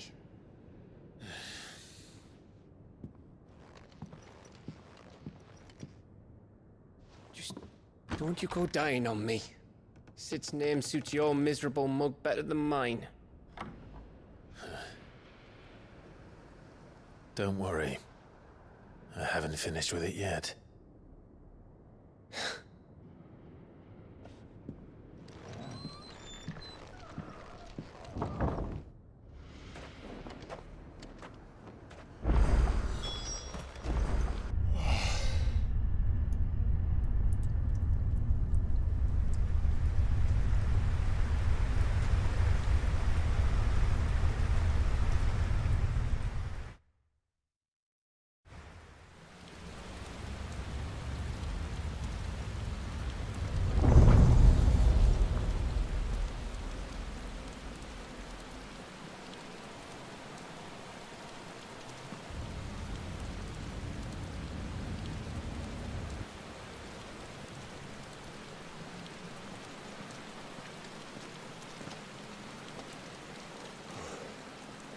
Almost there.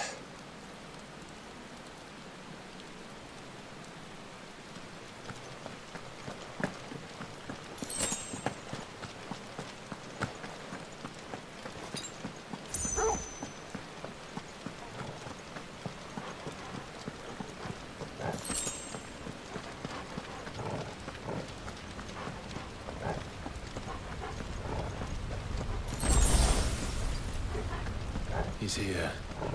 I can feel him.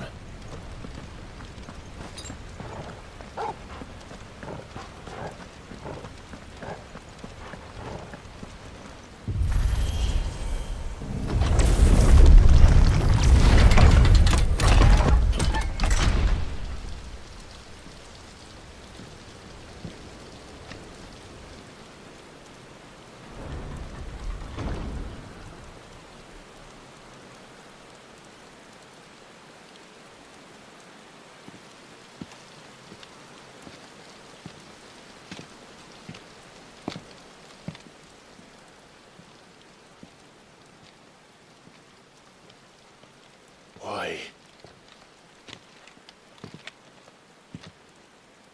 The blade must ever feed if her edge is to remain keen.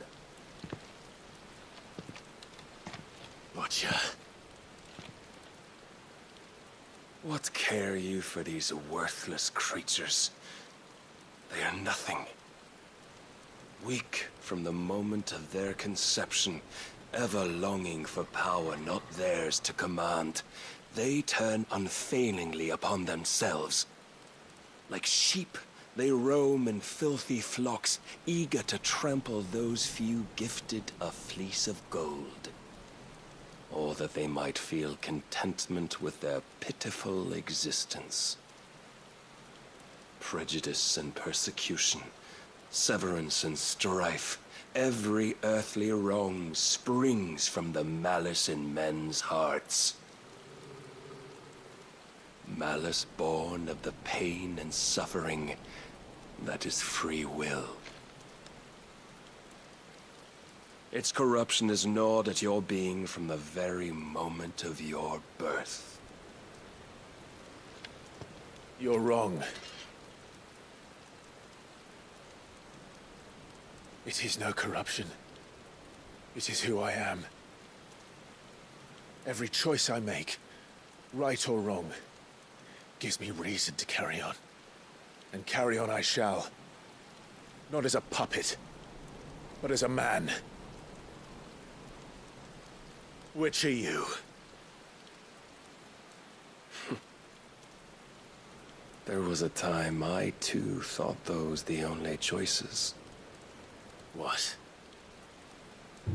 Long ago, God granted man the gift of magic.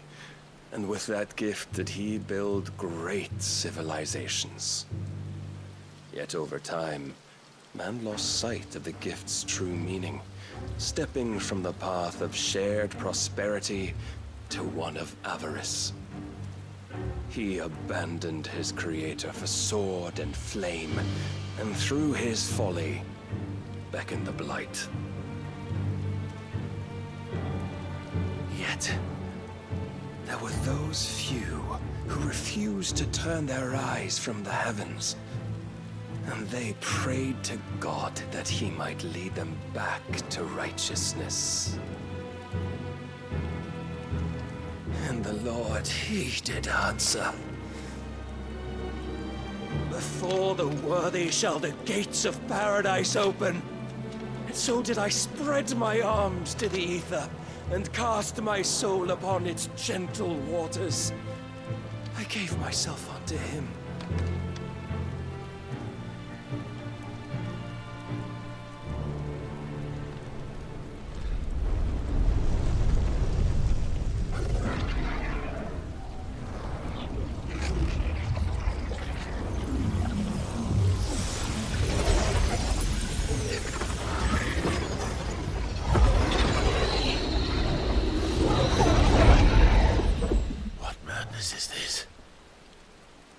My worth proven, the Lord charged me thus.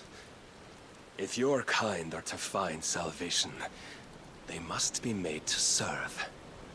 You see, paradise lies but a single step away. Could we only take it? Could we only leave our transgressions behind? For none save the pure of heart and mind may set foot in the new world. I will save us. But it all begins and ends with you. You are the key, Mythos. And with this humble offering, shall I prove my faith once more. So you forsook your kingdom. You forsook yourself to serve. Tell me, how is that living?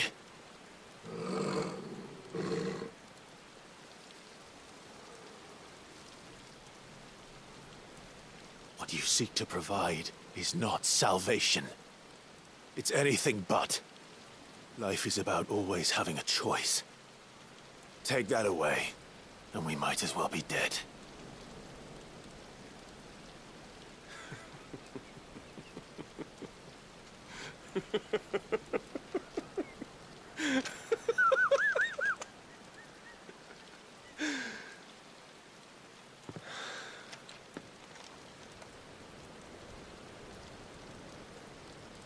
Very well.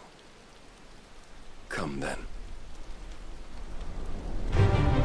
Show us the strength of your will. It's not the strength of my will that should worry you, but the weakness of yours.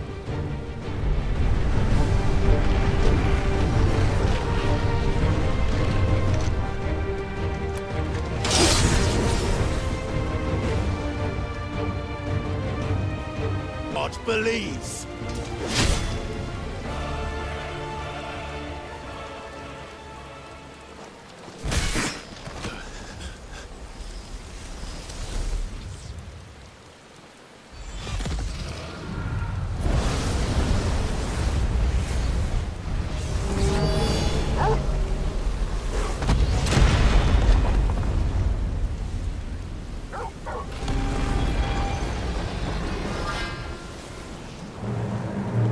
Damn it.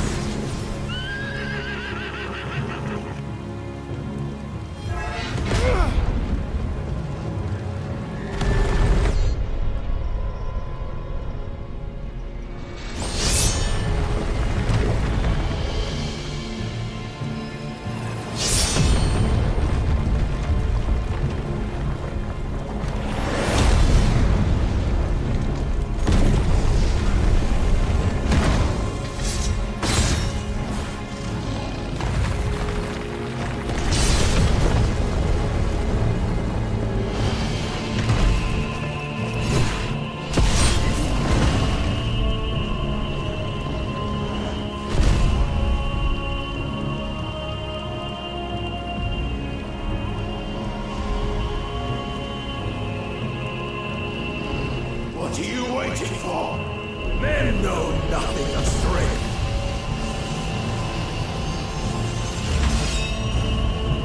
What you will.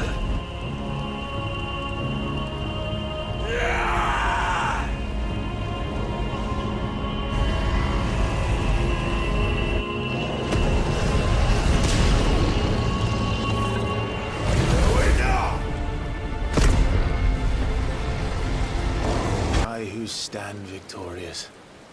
My will that prevailed. Your will? No. It was his. Clive Rossfield.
Perhaps there is strength in will.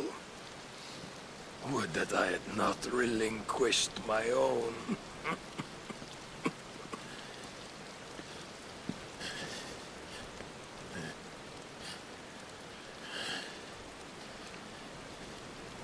You relinquished nothing.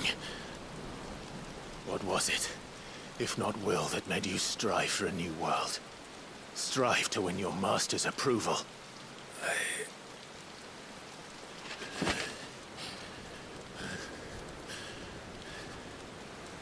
You were shown a fantasy, and you chose to believe it. But you were wrong. There is no world, but the one we live in. And that world is worth saving, even if it means killing a god.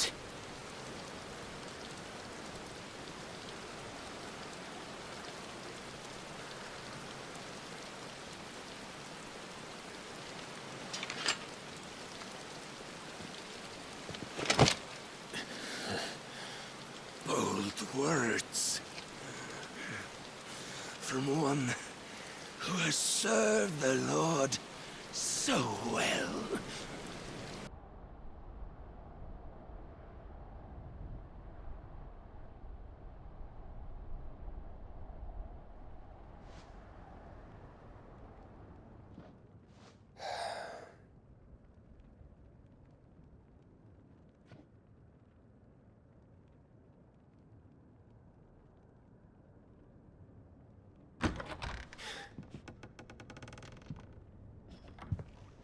Clive! Thank fuck. You alright? I am. But I'm a damn sight better for seeing you, Joshua. And Barnabas. The king is dead.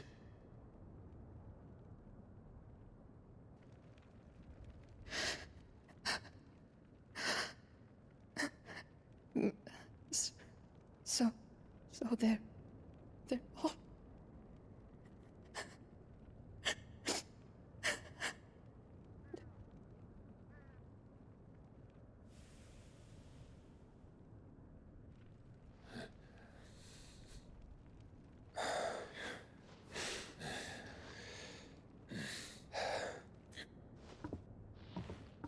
They are, but so is their killer.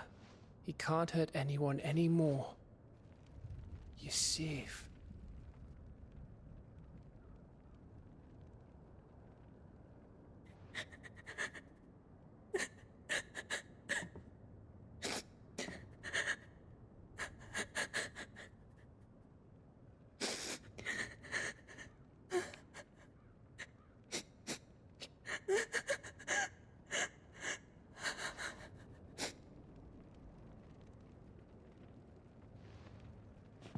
Gav, we need to talk.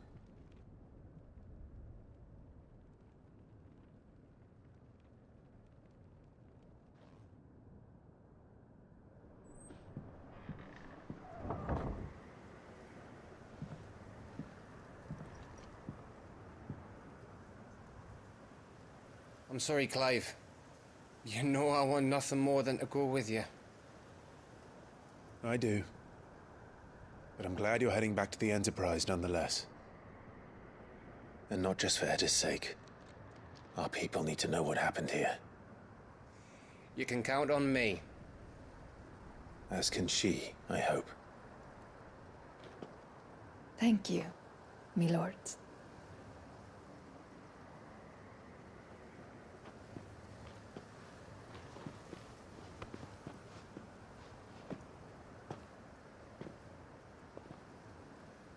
Do you think that was wise? Wiser than leaving a woman with child alone in the Deadlands. They'll be safer at the hideaway. For now, at least.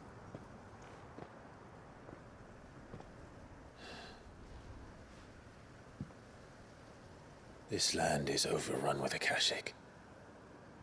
The king himself was long turned, albeit by choice. All to serve Ultima in his damnable quest to forge the perfect vessel. The chaos Barnabas wreaked upon nation after nation. How many were killed for this?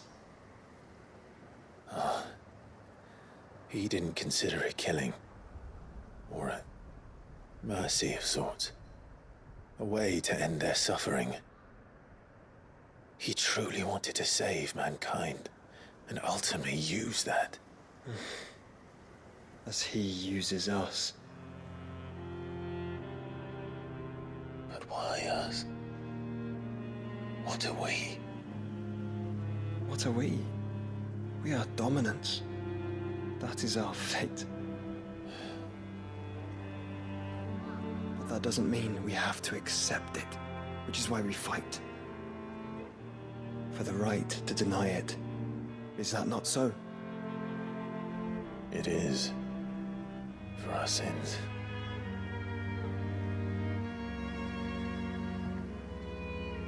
Barnabas said something else. That the Mother Crystals were Ultimas. Ultimas? Are you certain? We know that the Mother Crystals have been leading the land of Ether. And we also know that it's this which hastens the spread of the Blight. But what I cannot fathom is what Ultima stands to gain from that. What did you find at the stronghold? The truth about Ultima's prize. For so long, I believed it to be you, and you alone. Yet, it is not merely a freat that he desires, but a freat and phoenix both. That which we became in the skies over Twinside. Only when the twin flames are joined shall his vessel be complete.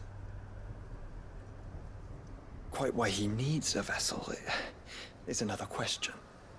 Unless there is something he cannot achieve without one. Something his immaterial form precludes. Something requiring an unthinkable amount of ether and a body resilient enough to channel it.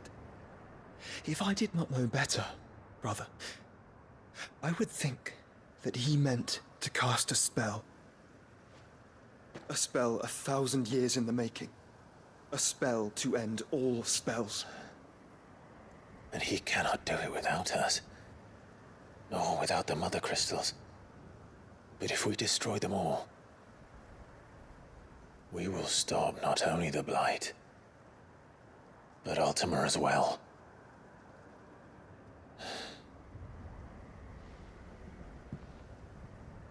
We stick to the plan then. Only this time, we face him together. Well, it's a long walk to Stone here. Let's not keep Ultima waiting.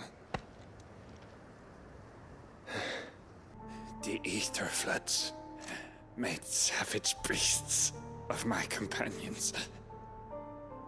And those faithless orcs, I knew they weren't to be trusted. We were told that they would stay loyal to our cause. Something commanded their loyalty, but it was not us. It's a wonder they stayed faithful for so long. Perhaps they sensed our downfall. The king is gone, our nation in ruins. What becomes of us loyal pawns now? Sworn to a shattered throne. Fuck Walud. Fuck the dead king and his god. Fuck this withered shithole. The floods do not affect you. You are a bearer, albeit one who's lost his brand. Pray, hear me, brother. Will you grant this pawn his final wish? will you lay my dying soul to rest? Of course. What do you need? Finally, some luck. Beyond the castle walls, towards Stonehere, there is a forest. Never turn. My parents are buried upon a bluff, nestled amongst the trees. Theirs was the only love I ever knew. I was torn from them in life, but perhaps I can return to them in death. Take my ring. See that it rests beside their bones.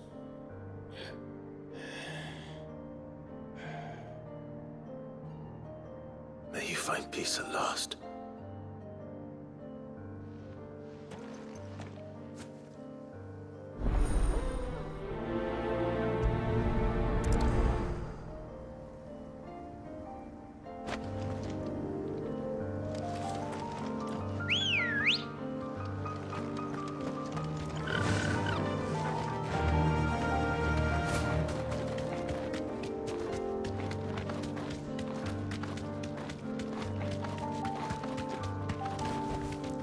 Straight home now.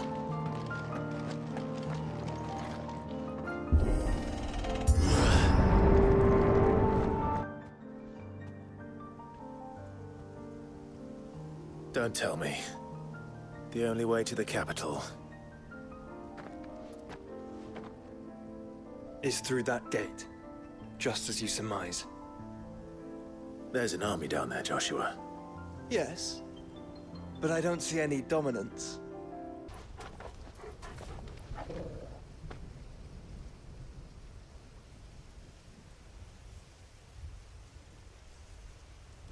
The calm before the storm. There's only one way into that city. Across the bridge. Through the main gate.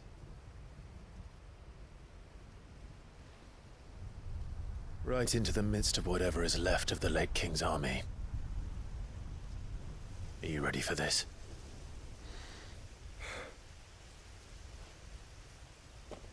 As ready as I'll ever be.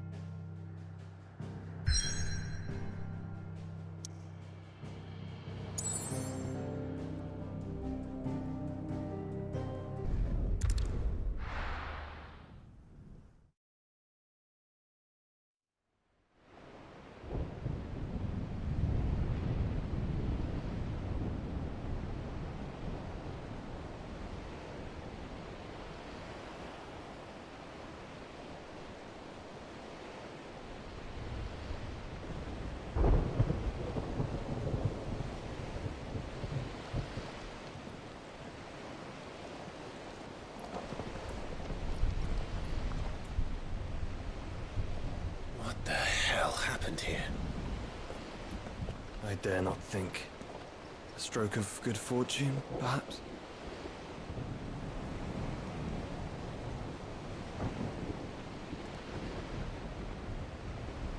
I hope you're right. So do I.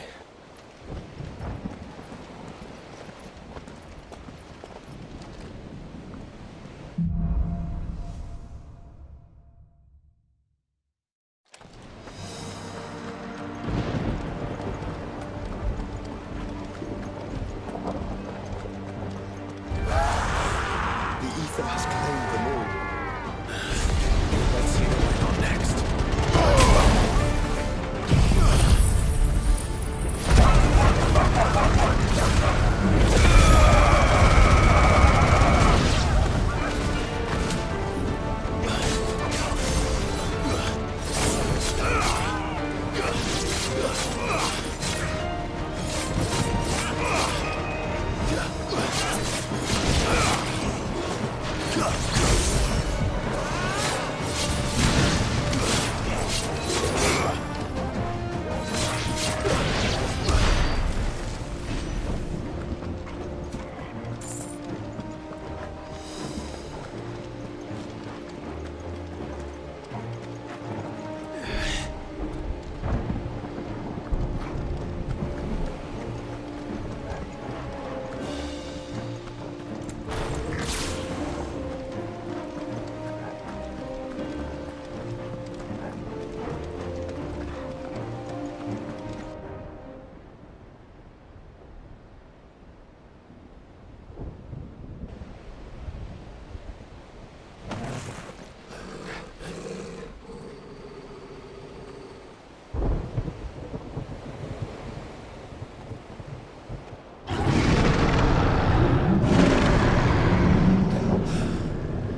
behemoth.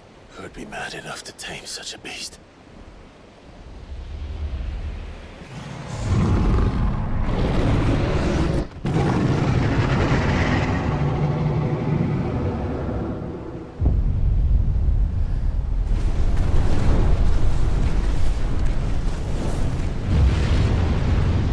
Stand back.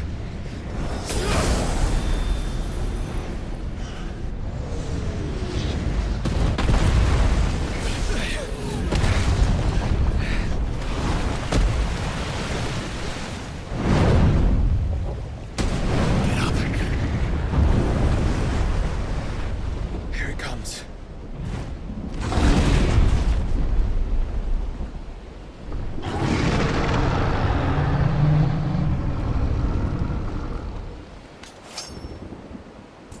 Well, what are we waiting for?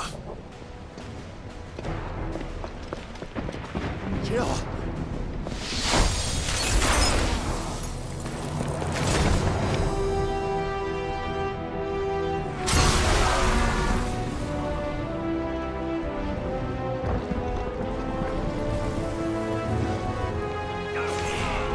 She's not alone.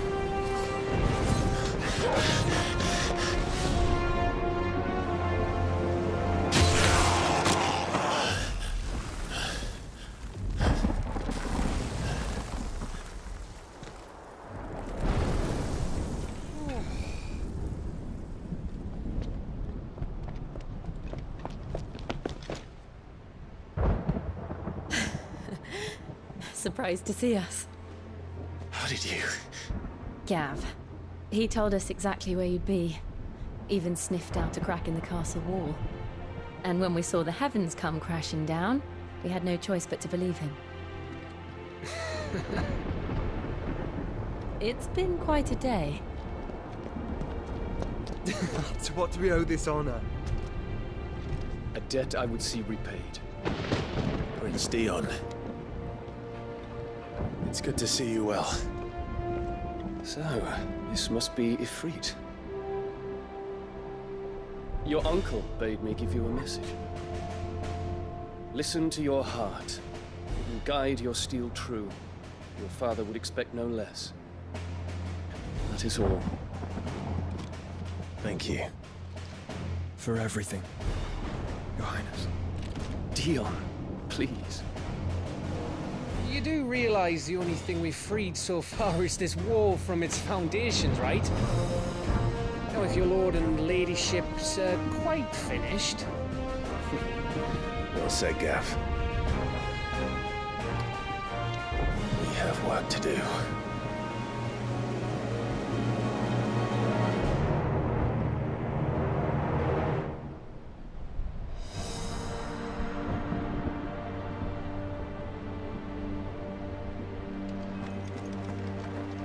I don't suppose there's out I can say to make you change your mind. So I'll just tell you to stay safe.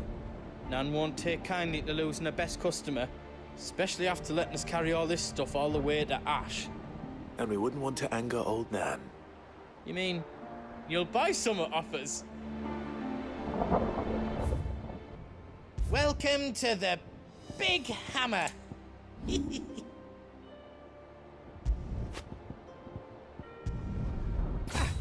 I did it. Is there out else you need? Is all done then? No. If Sid were here today, I reckon he'd be proud of you, Clive. He'd be proud of us all.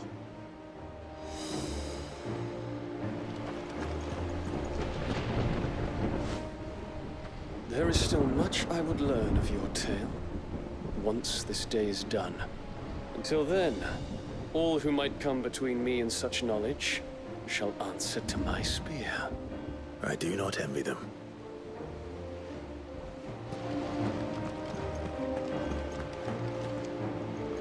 I couldn't have made it this far without you, Torgal.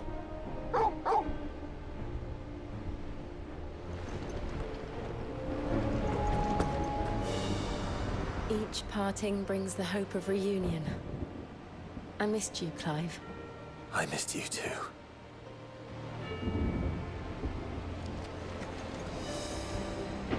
See, Clive, we're not alone. If we are to win the day, we must all play our part. And ours. Ours lies beyond those doors. We've fought long and hard for this moment. Sid's dream, our dream, is within our grasp. We need only endure this final trial, and we shall. Together.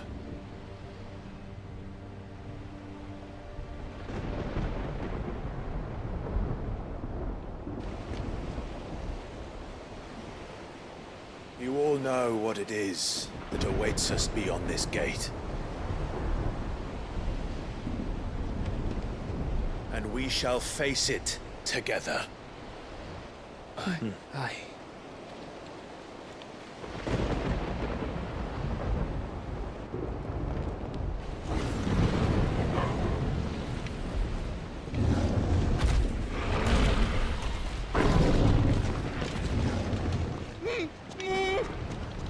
It seems our hosts would rather we remain.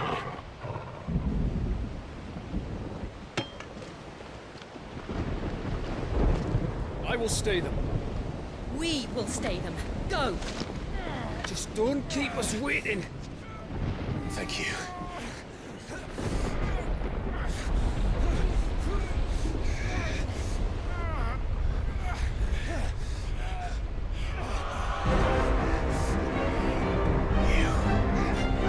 Welcome, sons of fire.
Joshua! Joshua! Wake up! Clive, is that you?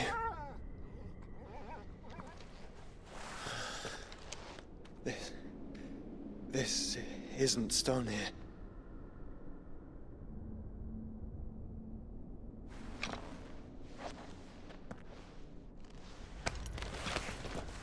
Welcome to our darkness. A rift between worlds wherein your kind might reflect. Show yourself! Grave and many are the sins of man. And we would have you know them. All of them. As fate has seen fit to deliver you home, consider this our welcoming gift.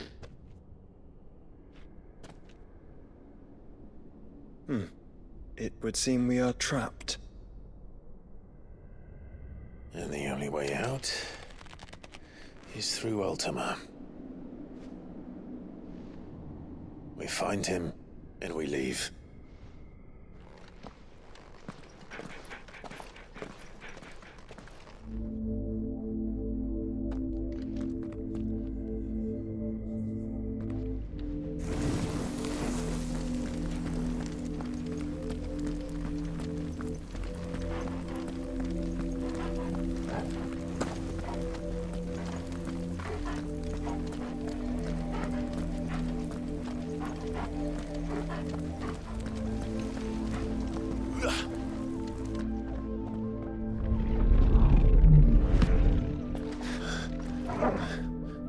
If you are to comprehend the full extent of your transgressions, we must go back to the beginning.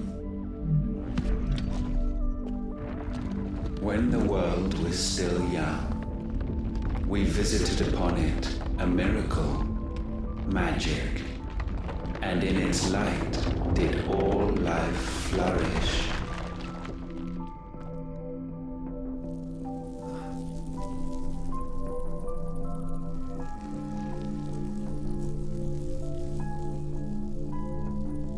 Yet the price for this boon would prove heavy. A pall descended upon the land, painting the horizon black as night. Though we labored to forestall its spread, in this one endeavor we stood powerless. And so we fled, that we might endure, that we might discover a means of salvation.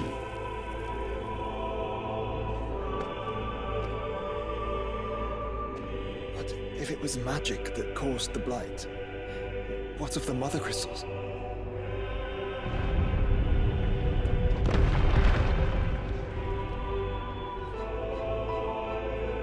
I expect he'll tell us soon enough.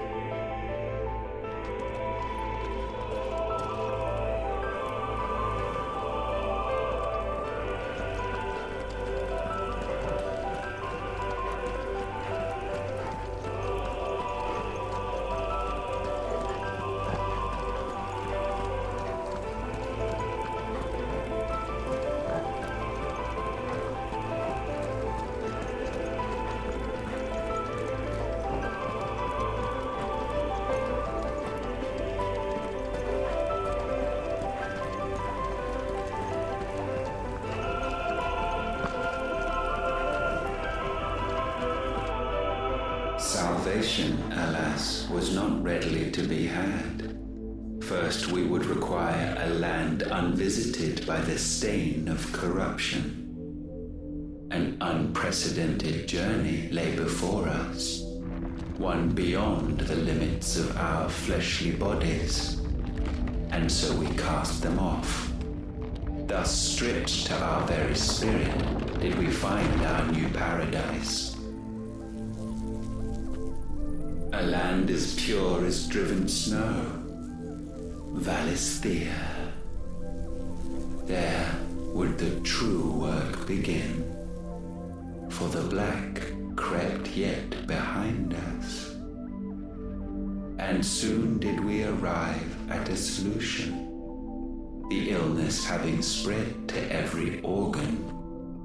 There was but one escape from this fate, to start afresh. With a new world. The one for which Barnabas labored. A paradise free from the blight where his God awaits. And where, if we only forfeit our wills and abandon everything we hold dear, humanity can join him. So, Ultima would have us follow in the footsteps of the king. And follow we shall. For now.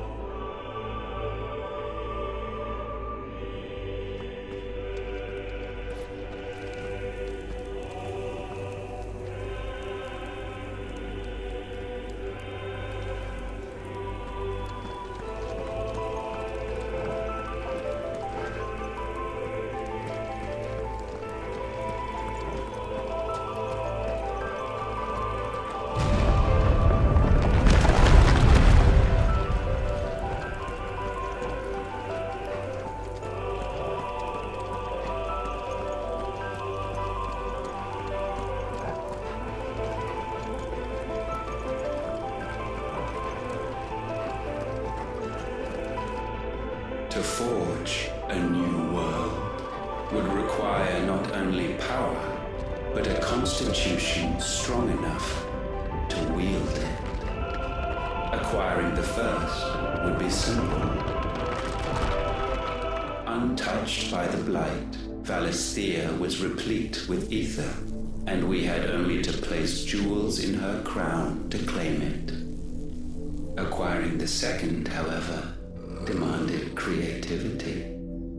And so I cast forth the seeds of humanity. You created us. Is that not what gods do? We sowed the seeds for you, Mythos, all that you might one day blossom. And our future thus secured, we thought to slumber, though that would prove a grave mistake. For it was as we slept that man committed his greatest sin.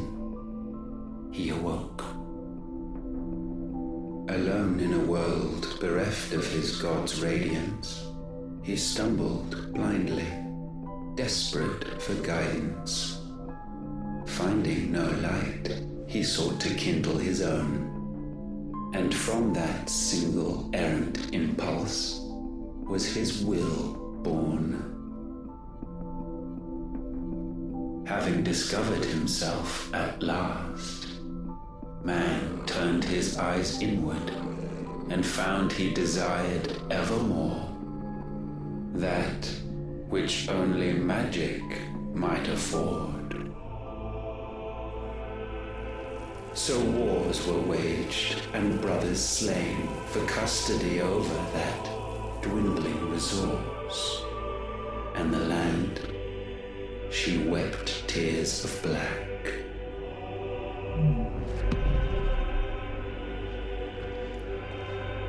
He would condemn us for this. Surely he cannot be so blind to his own hypocrisy. Not blind, just unwilling to admit the truth. Though we're one and the same.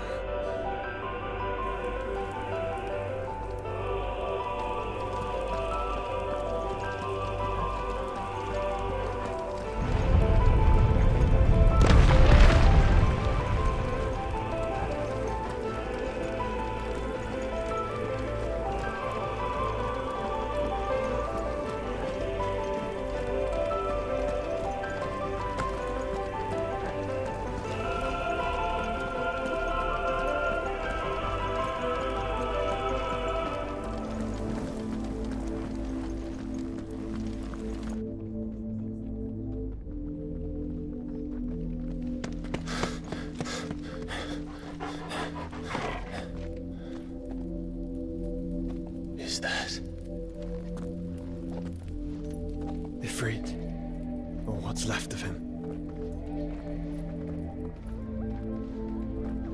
Long have our ashes lain cold for want of a spark. Cast your eyes upon them and see what you must become.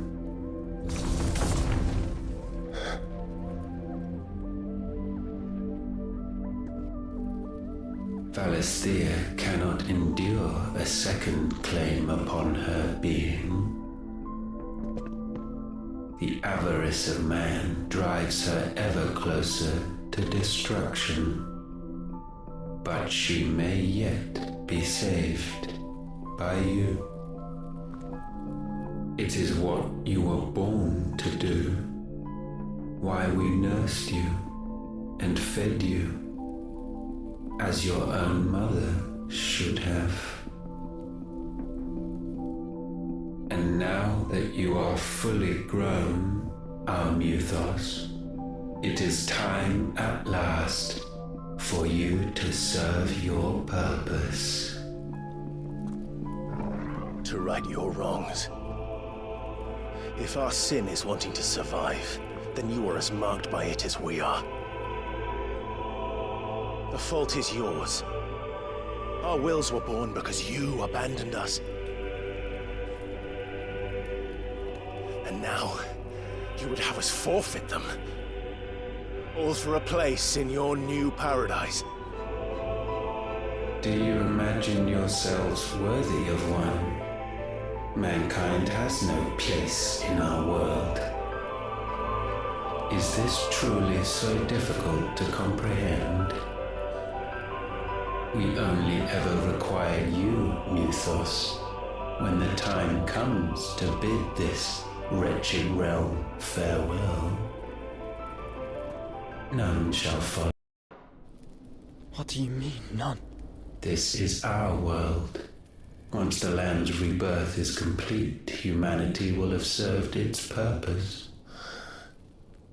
Why would we continue to suffer that which has caused us so much vexation? Because the land doesn't belong to you. It belongs to us all!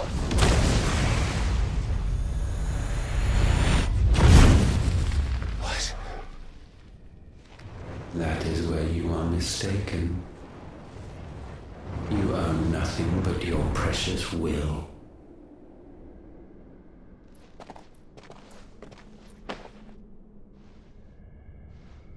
Brother.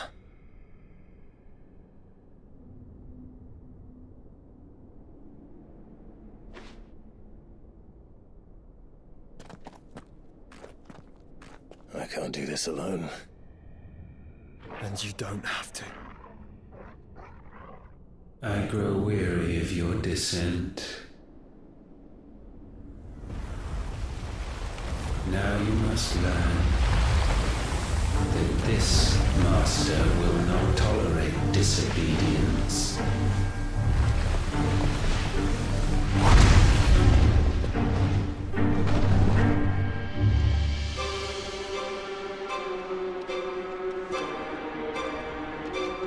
My friends, my family. We have all suffered, all fought to survive. This world may be flawed. It may be broken. But it's all we have. And if we can't share it, I see only one other choice. You have to go. You may have created us, Ultima. But it's time we lived on our own terms. This isn't your world anymore.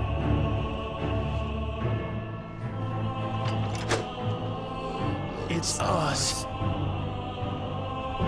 At last, for countless generations, have we awaited this moment.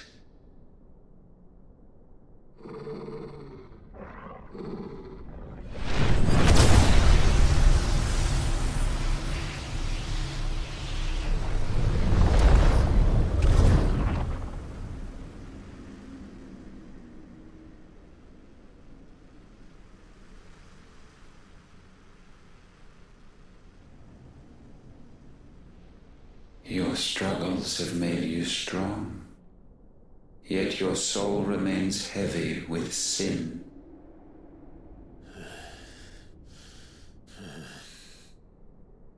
Absolution is nigh. Repent, and all shall be forgiven.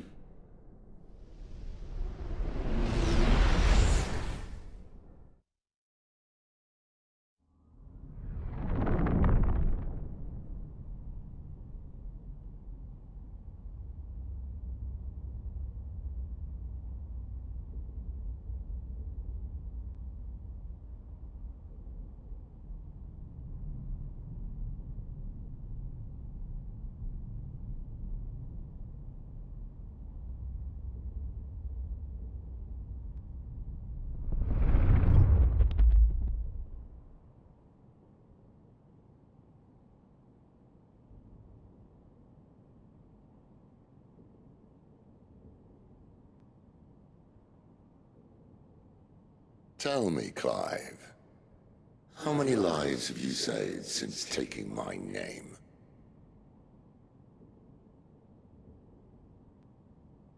Fewer than we have ruined. Wherever we go, we leave a sea of tears in our wake. These are the wages of your will, son. What good are our choices when all they ever bring, all they will ever bring, is death? There's no atoning, Clive. No matter how hard you try. So why not leave it all behind? Leave it all behind.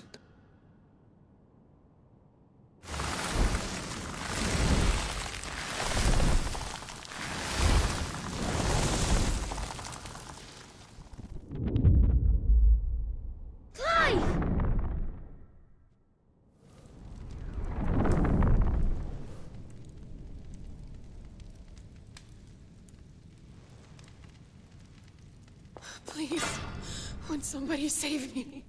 Won't anybody love me? I yearn, yet still she is not mine. Have I not given enough? From will is born desire, and it is this which consumes you, rendering you incomplete. Do you not see how the world bends and warps under the weight of your hungering hearts?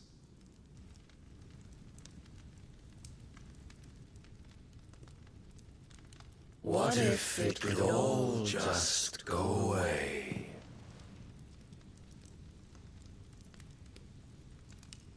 Just go away.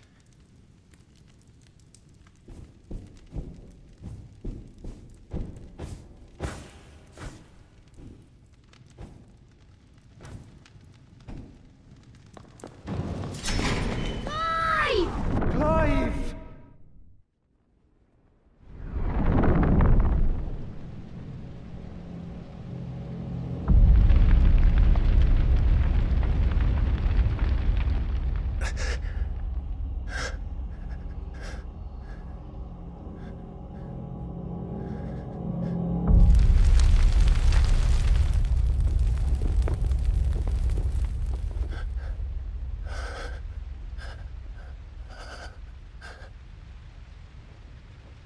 None of this is real. Wake up. It's time to go home, Clive.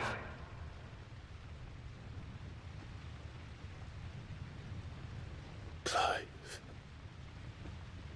That's right. You're my brother. Brother.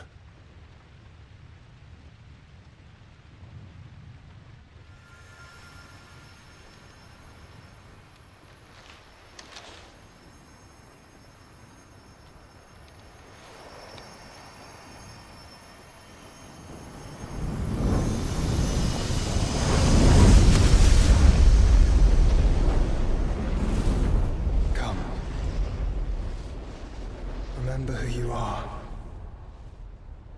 Clive.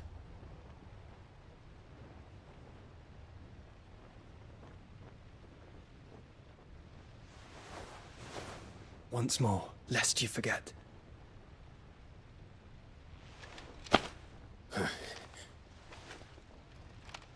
My name is Clive. Clive Rossfield. Look, Ultima.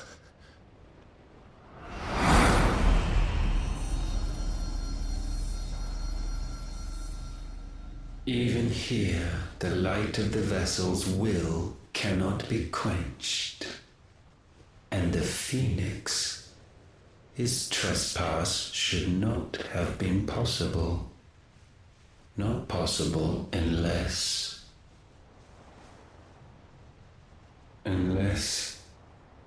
he has been with Mythos all along. The mark of the Phoenix, emblazoned upon his heart, made manifest by the power of will alone. The power of creation. Can it be? Are their wills truly so potent? Are you still talking?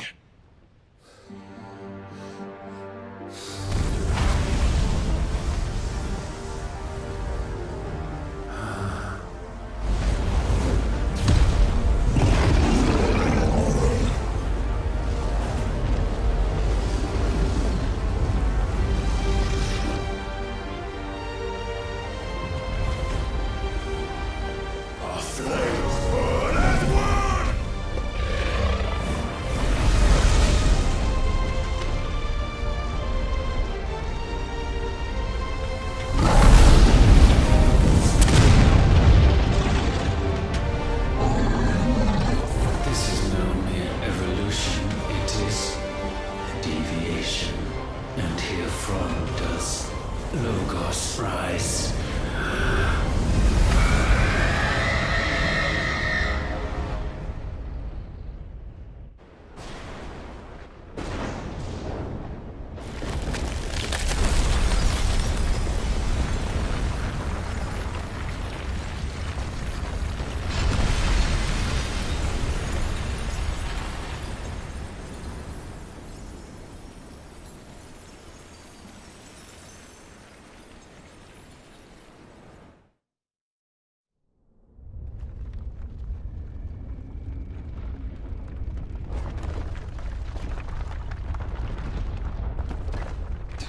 Damn it, Clive.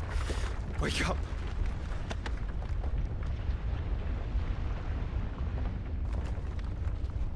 That hurt. Sorry to wake you, but I think it may be time to leave. This place.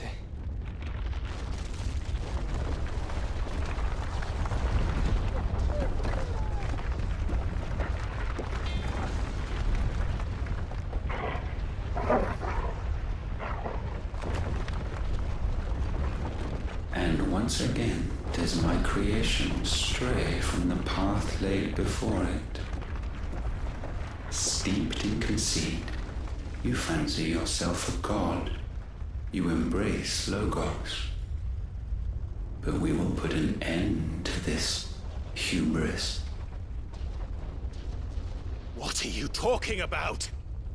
In the halls of origin does our true power quicken. And there shall you be made complete. Soon, Mythos, soon you will discover how little you know of suffering.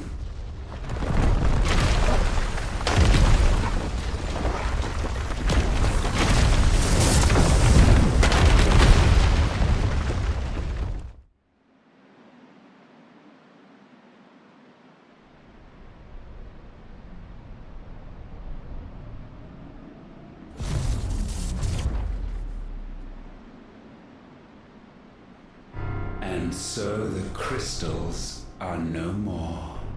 Yet in their silence, a new song rings. Its chorus building, a crescendo as it enters its final movement, stirring those long aslumber to waking. And back to their origin.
Bloody crystal's cracked.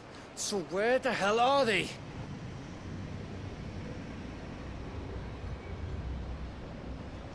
Oh, fuck me.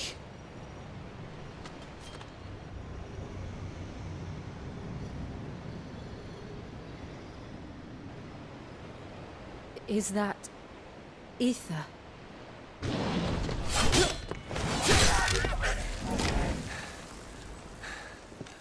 What in good Grieger's name is going on? This is wrong.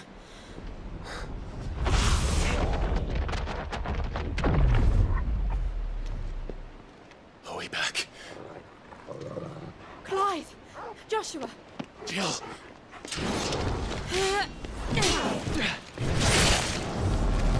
everyone all right?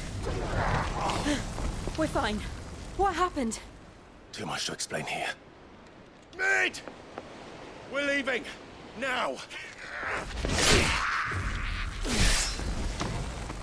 Everyone, fall back to the ship!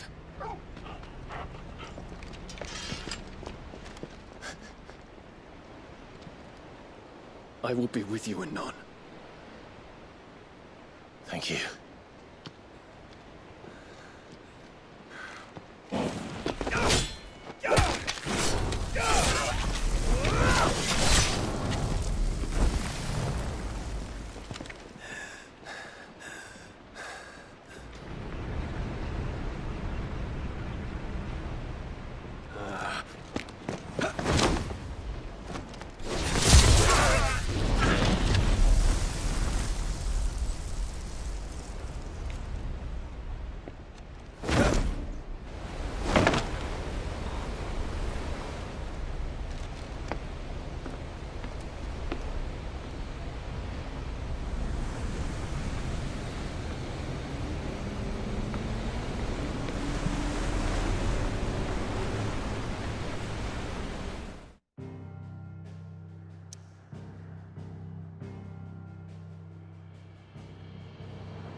I need to tell everyone what happened at Drake's Spine.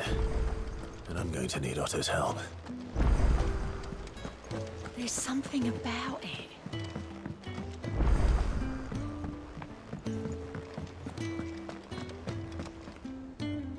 Still alive, I see.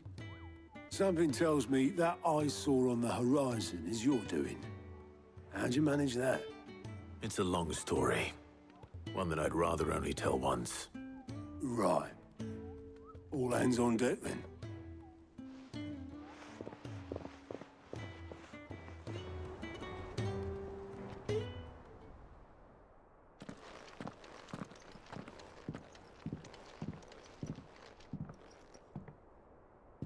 Is this everyone?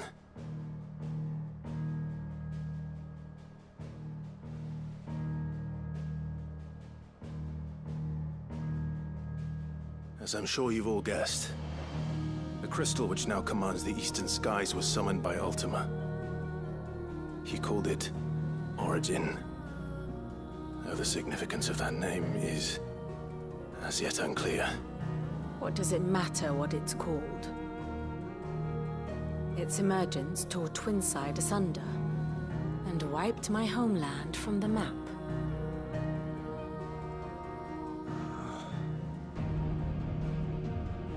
Mention of the Dominion spires can be found in the oldest of Valisthian records. But to the best of my knowledge, none provide any hint as to their true nature.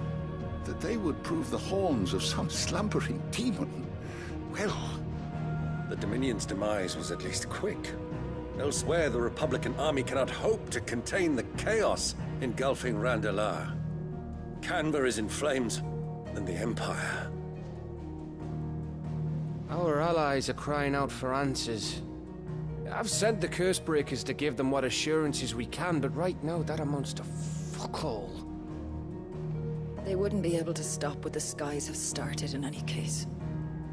People here and across the realm grow sicker with every passing day. Could it be that this new Mother Crystal is like the others? That it draws upon the land's ether? It certainly looked that way from stone here. If that were true, it would explain the hastening spread of the Blight since the crystal's appearance. Would it not? And as the land's ether slowly rises to the surface, it pools, corrupting all who cannot channel its energies. Archae above, ether floods below, and in the middle, here we languish, hopelessly entrapped.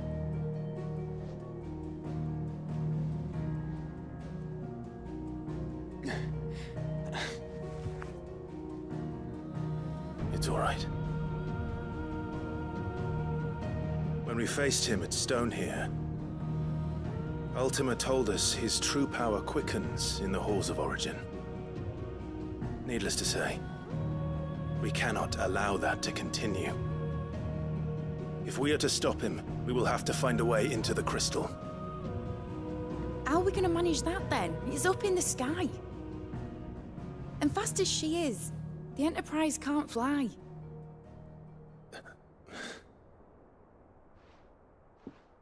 It's a lot to take in, and I reckon we'd all benefit from some time to clear our heads.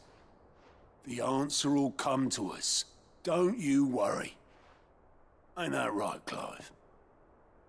Right. That's right. Well, go on then. Bugger off.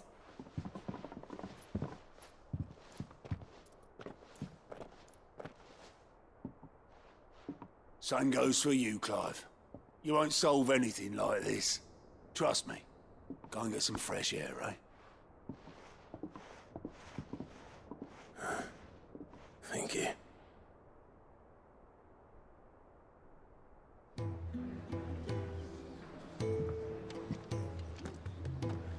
Joshua seemed upset.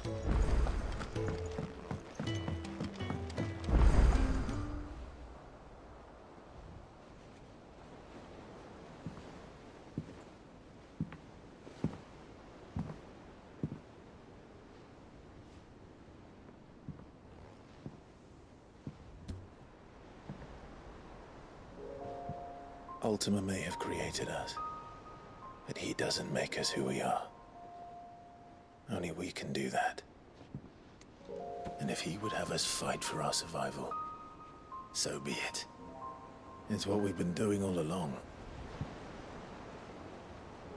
Much like Ultima himself, it would seem. His new world being naught but a means to survive. And so, we must contend to decide which of us shall inherit the land. Should Ultima prevail, it will mean death for us all. Of that, we can be certain. But even should he fail, what world awaits us? A withered, godless place, where our newfound freedom will most like prove a chain in itself. Well, that may be. But a chain can always be broken. As long as one has the will to break it. It won't be easy. It may take generations. Centuries of suffering. And that is, if everyone plays their part. But it will happen. And when it does, it will be on our terms. That is the world that awaits us. Indeed. And what better world could one wish for?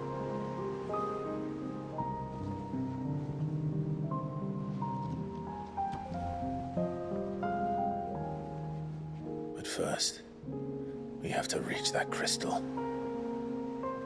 Then it's a good thing I have wings. You can barely stand, let alone fly. And only the Founder knows what horrors await in those skies. You certain about this? Am I certain? I am the Phoenix. I will do what I must. This is our fight. Remember?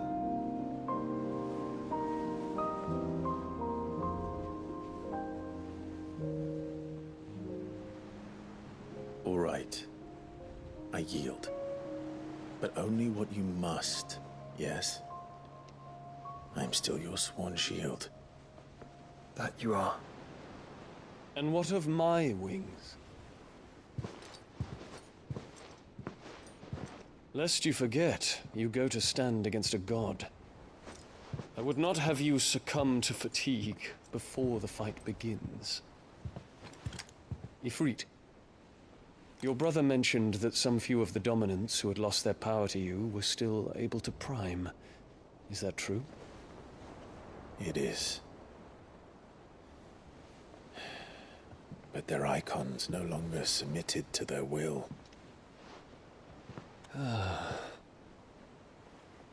Then mine will have to be stronger.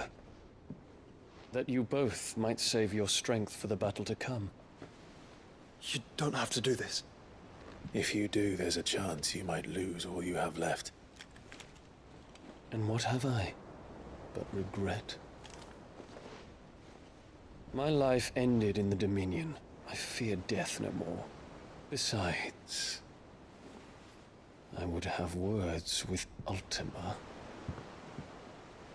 He has much to answer for.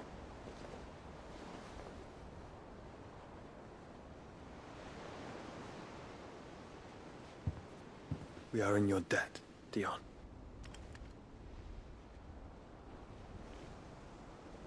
We can speak of debts when this is over.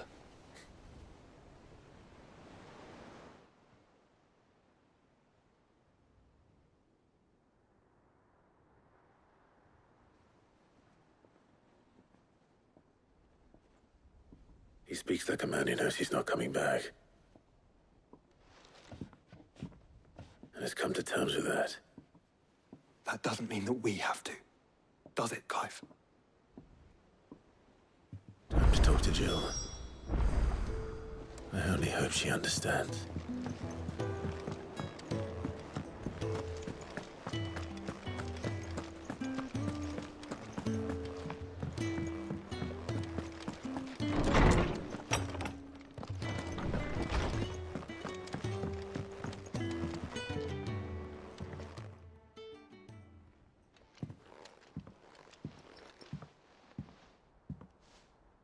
Come to wish on a star.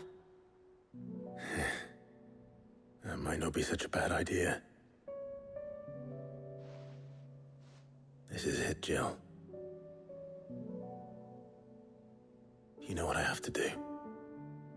Why I have to do it. There's no turning back now. This is where our journey was leading us. Where it will end, for better or worse.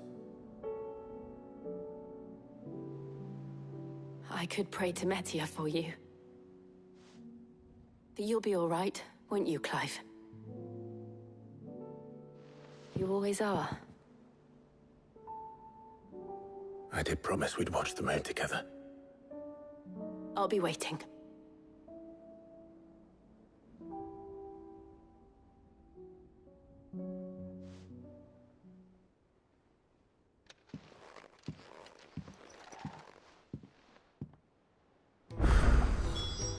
It's almost time. Better make sure I haven't forgotten anything.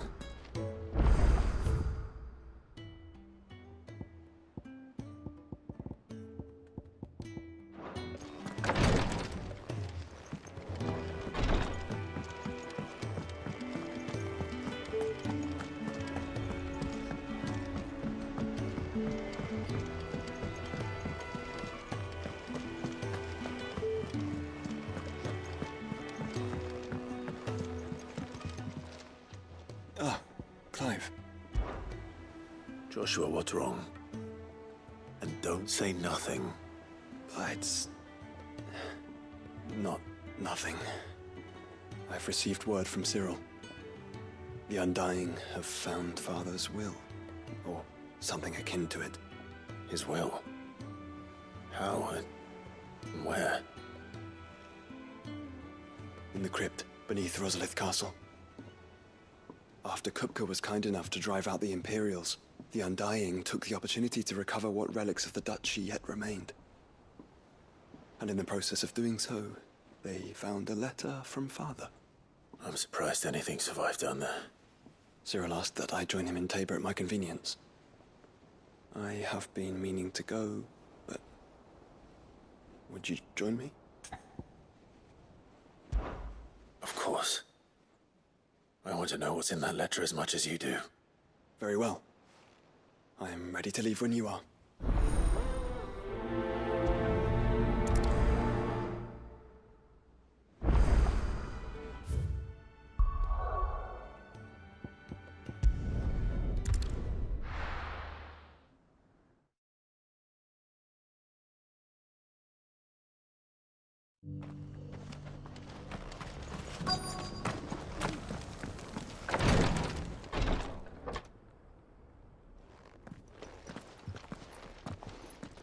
Your Grace, my lord. I trust your journey was not overly onerous. Cyril, you found a letter from Father? Yes, I have it here.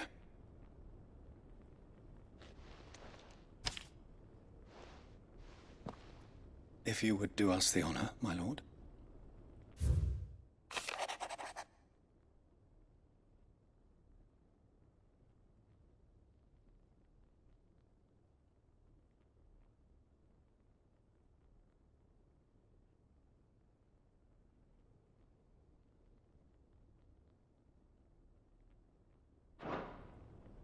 An inheritance. It would seem the late Archduke penned this missive shortly before his passing. The day before we left for Phoenix Gate. What are these plans he spoke of? His plans for the duchy, Your Grace. Your father entrusted them to my predecessor, the former bearer of the Burning Quill, who entrusted them in turn to me. The complete emancipation of bearers is their stated aim. But your father's dream did not end there. His Grace also spoke of building hospices to care for those stricken by the curse, and the founding of a new university to further the development of non-magical technologies. With the blight spreading ever more widely across the twins, Archduke Elwyn saw this as the only means of securing Rosaria's survival. He wished to see men and bearers treated as equals. To see centuries of common wisdom overturned. Small wonder he did not think it achievable within his lifetime. But he thought it achievable nonetheless. Had he not, he would never have written this message. Nor would he have entrusted his vision to his most faithful aides. Those who would have stood with you, shielded you from the machinations of the less benevolent personages at court. It's a pity only they are still with us. 'Tis true that those most loyal to your father were the first to suffer the Duchess's wrath. But one at least remains, and she has come bearing gifts. What do you mean? Mayhap it is better that she explain, my lord. After all, the duties entrusted to me by my predecessor extended only to recovering His Grace's will and arranging a meeting with the one who might execute it, or a part of it, at least. And where is this woman? She awaits you in the archive, Your Grace. Thank you, Cyril. Shall we then?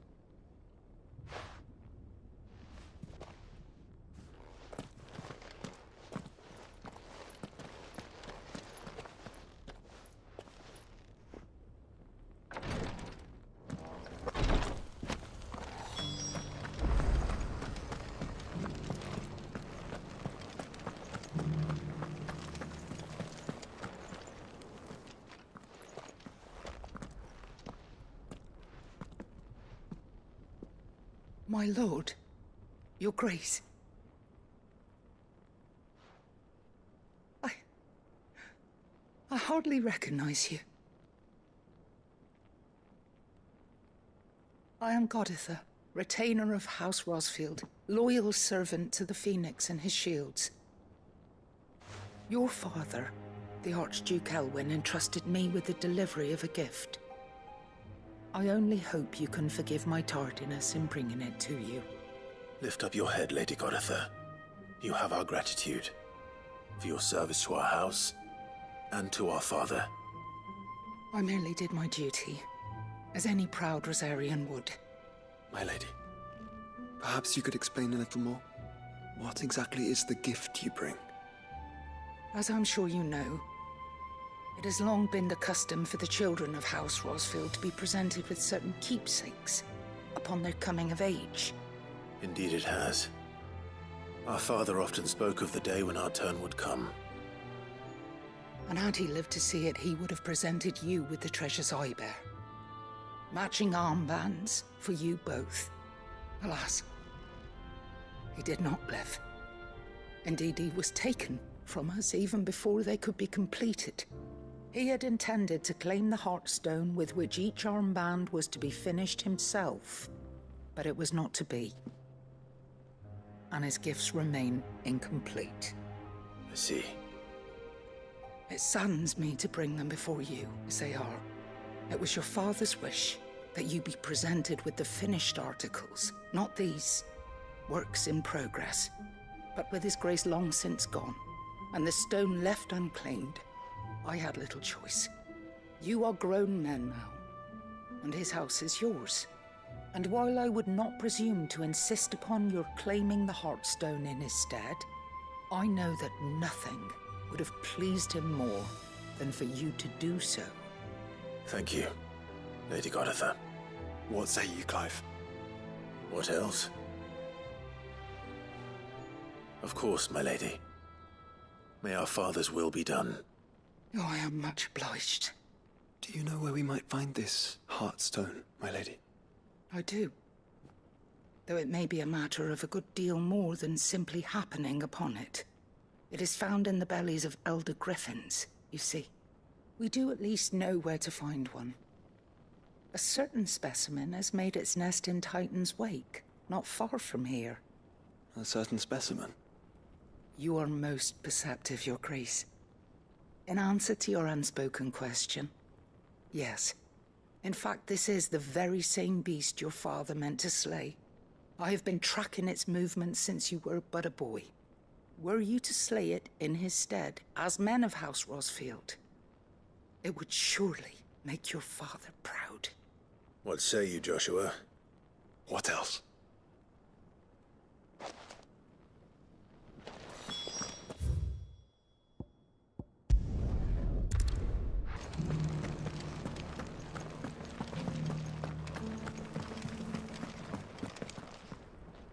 Oh, thank the Founder you were safe. The Griffin is slain then? And the Heartstone claimed.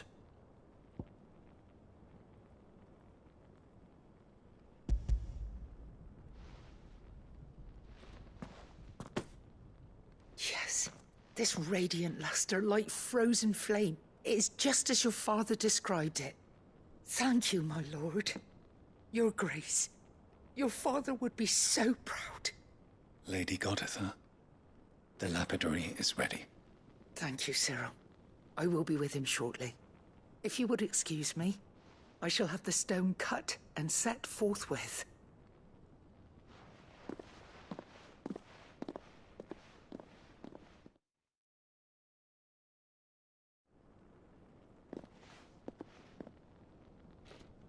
The armbands are complete. Pray, take them. They are yours, after all. Heartstone is harder and more enduring than garnet, or even ruby. It symbolizes unwavering will and devotion. And the graven vines encircling the stone represent the unbreakable bonds between you. It's a message. Father knew we had enemies both inside and outside the duchy. Enemies who would thwart his vision. Only with unwavering devotion would it ever be realized. And only if we stood together, as Phoenix and Shield, as brothers in arms. Only then might those enemies be overcome. Indeed. His Grace knew the enormity of the task he would entrust to you, his heirs. But this was more than just a message. It was a promise. That he would always be with you. Thank you, Lady Goditha, for remaining the steadfast custodian of our father's will. Forgive me, my lady, but there is something I don't quite understand. The Undying told me that after Father died, Mother claimed all of the ducal treasures for her own. Even if the armbands were incomplete, she would surely not have overlooked them. So, how were you able to keep them from her? Because I was the keeper of the vault. Though I was but a lowly servant, your father spoke to me of his intentions for the bands, of the deep love he had for both of you, and his hopes for your future. In the days before the disaster at Phoenix Gate, I discovered that the Duchess had ordered her jewelry be sent away from the castle. It was then that I knew she meant to betray us. I tried to warn your father, but it was too late. When word of the fire reached Rosalith, I knew my time was short. So I took up the armbands and I fled into the night. And thank the Founder you did. Yet my duty to your father was incomplete.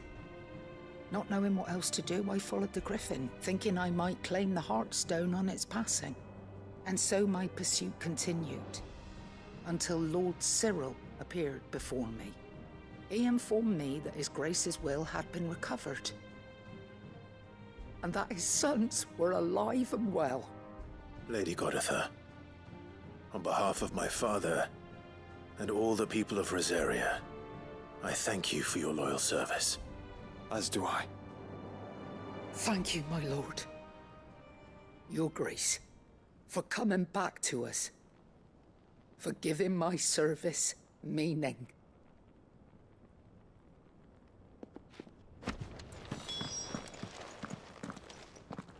The bands suit you well. It must be gratifying to finally receive the inheritance that was denied you for so long. It is. And we thank you for the part you played, Cyril. If you would permit me to play my part a little longer, might I suggest that you make your way to your father's memorial atop Hawk's Cry Cliff. Let him see that you have received his blessing, and that his vision lives on in you. I suppose it would be churlish not to. What do you say, Clive? Shall we pay Father a visit? I think we should. I was hoping to be able to offer him my thanks before we left for Origin. Your father's helm is enshrined there. It has been since the day we recovered it from Phoenix Gate. I prithee claim it, for it too is a part of your inheritance, and I do not doubt that your father would prefer it in your hands than perched upon some lonely rock. Thank you, Cyril.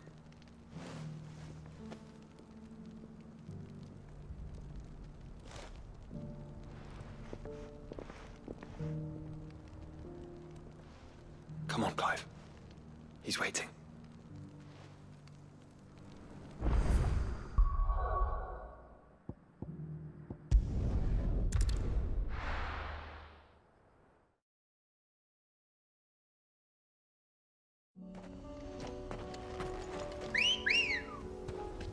Come on. Yeah!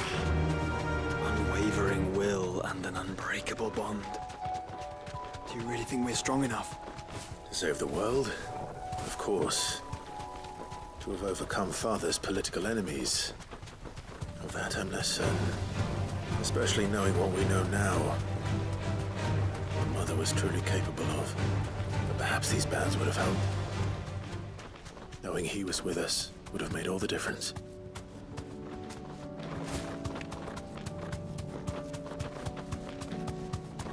It's just back there.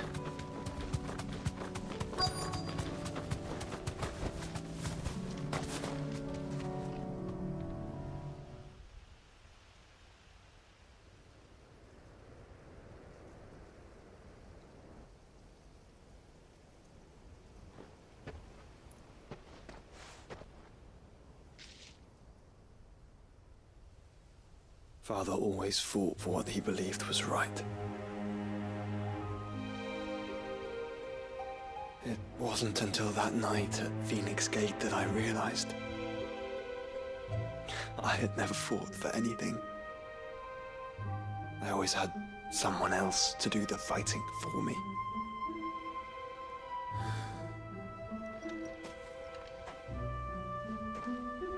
No matter how fate conspired against him, he never lost heart, never looked back, never stopped fighting. To me, he was the greatest of men. And I've been trying to live up to his ideals ever since.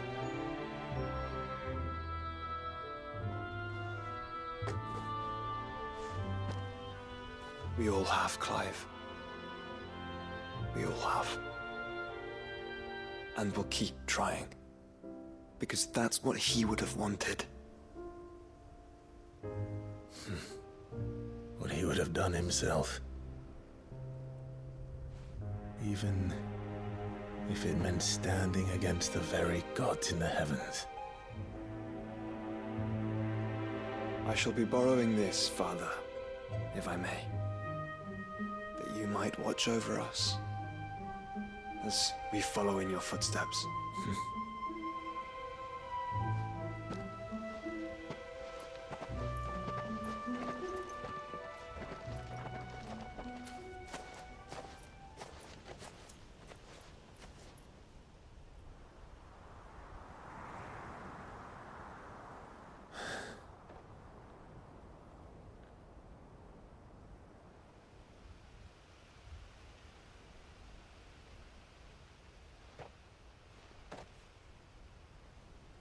We won't lay you down.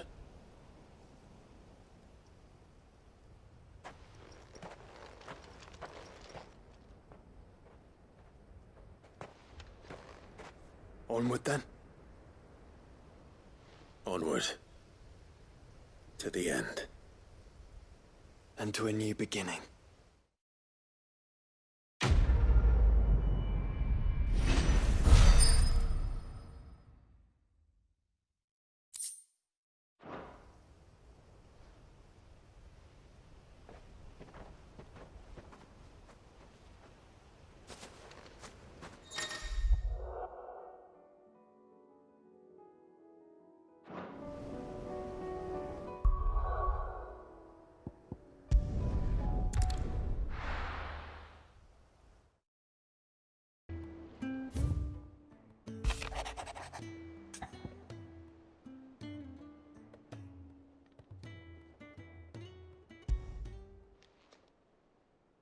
If Joshua's worried about Jill, I should go and speak with him.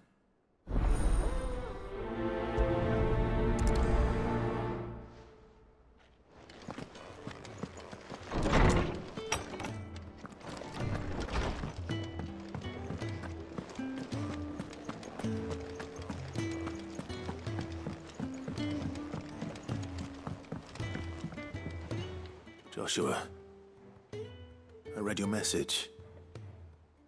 You're right. Jill is different. I don't think I'd realized how different, but since we returned from Drake's spine, I've felt it more and more. I suppose it's not hard to imagine why.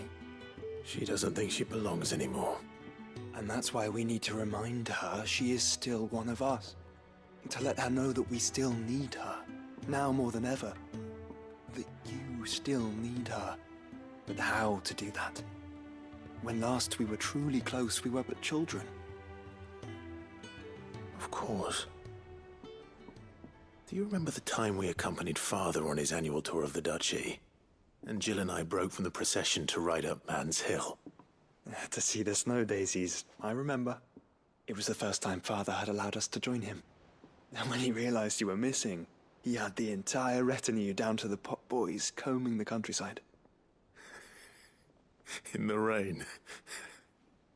A thunderstorm forced us to take refuge in a grove of oaks before we'd even made it halfway there.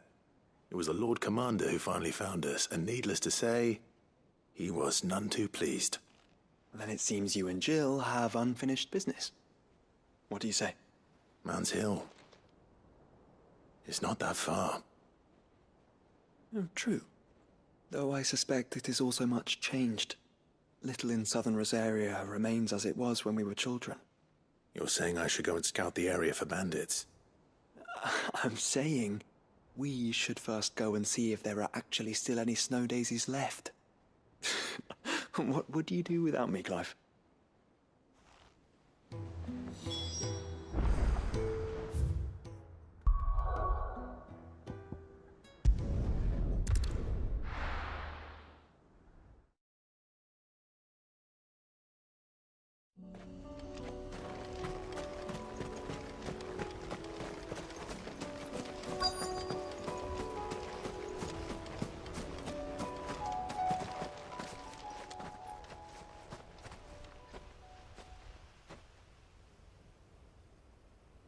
This is the place, but... I'm sorry, Clive.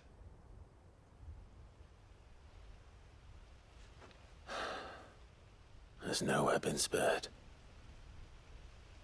What do we do now?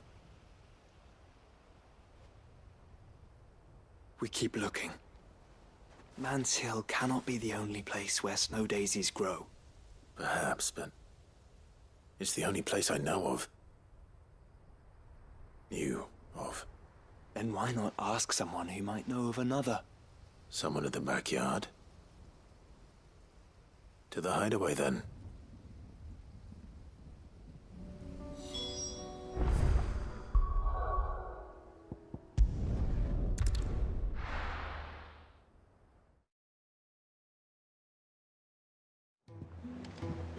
Let's hope one of the gardeners knows where to find snow daisies.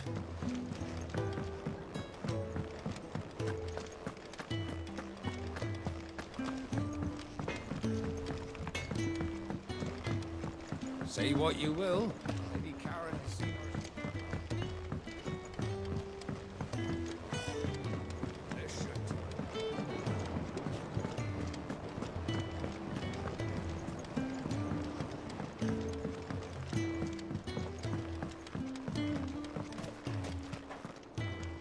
Oh. What brings you down from the heavens, Sid? I need your advice. Joshua and I are looking for a place where snow daisies grow. Preferably in abundance. Snow daisies. Then you'll want somewhere not too hot and not too cold. And where the winds are strong enough to carry the seeds. I reckon Man's Hill would be a good place to start. There in the Royal Meadows, perhaps? Both have similar climbs and the right elevation. If the Blight hasn't claimed them yet. Right. Thank you. Did you learn where we might find our flowers? The gardener here mentioned the Royal Meadows in Sambrek. Ah, the fields beyond Northreach. Well, if that's the case, then Yote was right. I recalled that she kept the record of our travels, you see. So I asked her if she'd perhaps noted anywhere that snow daisies grew, and she mentioned Oilafeist Bay. Whose shores border the meadows. Off we go then.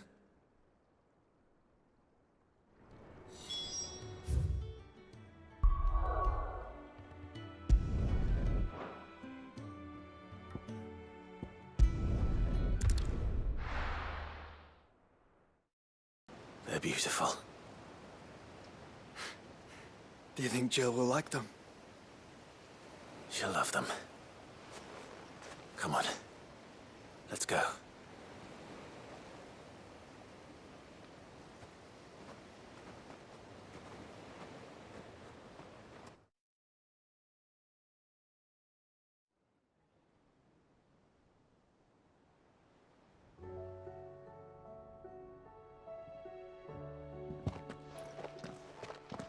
It appears my work is done. The rest, as they say, is up to you. Well, you and the skies. We wouldn't want another thunderstorm now, would we?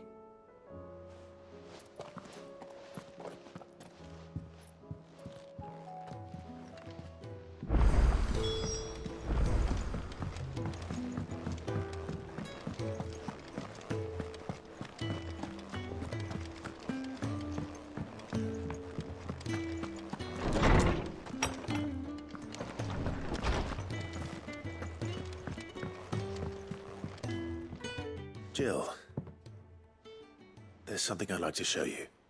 There is? And where might this something be? It's, not here. Now, I know this is sudden, but how would you fancy a trip to Oriflamme?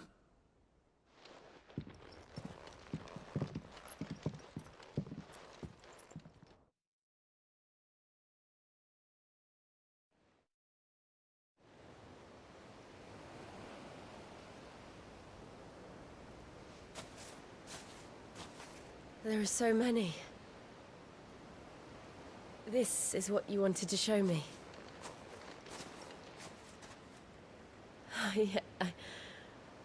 I don't know what to say. You don't need to say anything. The smile on your face is enough. We've been worried about you. Joshua and I. Do you remember when I took you to Man's Hill? Or tried to? How could I forget? You saw me crying and thought a change of scenery might lift my spirits. In the end, it earned me a nasty cough and a stern scolding from your mother. But I felt wonderful nonetheless. I'm sorry. I had no idea what I was getting us both into. But I couldn't bear to see you like that. Before we left, my chambermaid told me she'd overheard your mother talking about my marriage prospects with some of the noblewomen at court. They were debating whether it would be more profitable to marry me off to one of the high houses instead of saving me for the ducal line. No one thought to ask me what I wanted. I was nothing to them. A pawn at best. I felt so trapped. So lonely. I didn't know. But I wasn't alone. You were there. Your hand in mine as we ran for those oaks. And I knew then, no matter what happened, I would be all right. I'll never forget that feeling.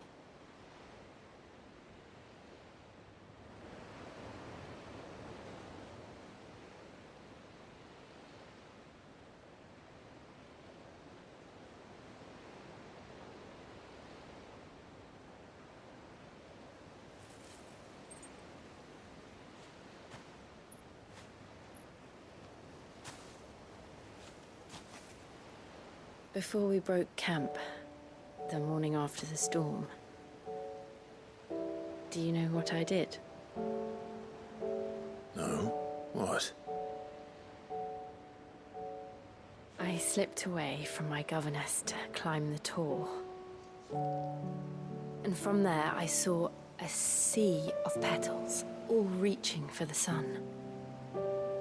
And I realized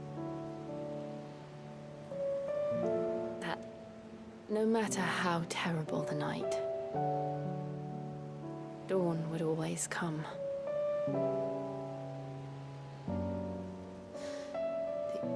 That you would always come for me. And you have. Again and again.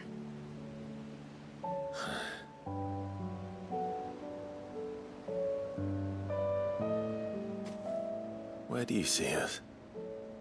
When all this is over?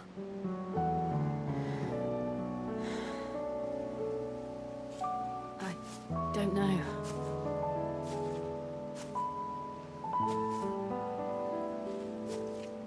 Not here, though. I think I've outgrown the twins. After everything we've been through, the realm just seems so small. I'll need some space to spread my wings. Then that's what you'll have. And I'll stop at nothing to see that you do.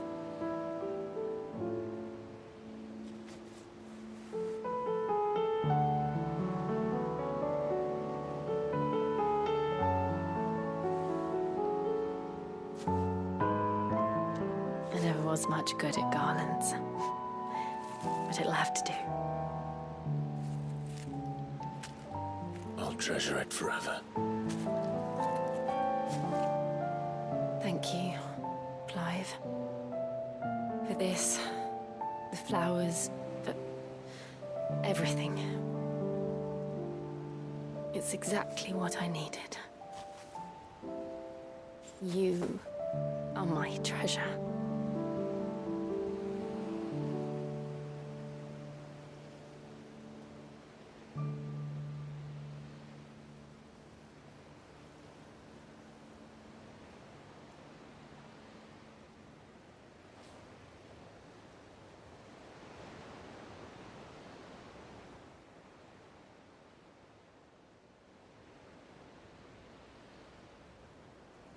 We should probably be getting back. I expect the others are wondering where we are. You're right. There's still much to do. And we'll do it together.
Clive.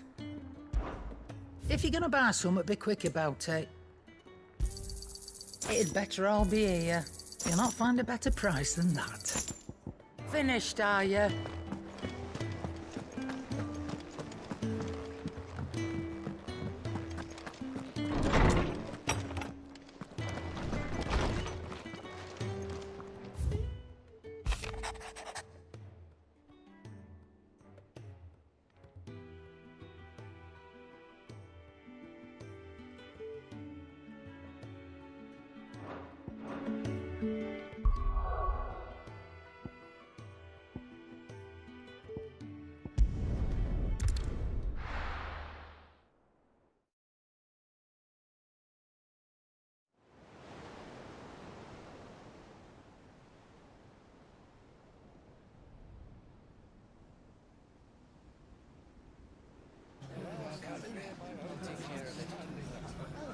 Make sure you do this time.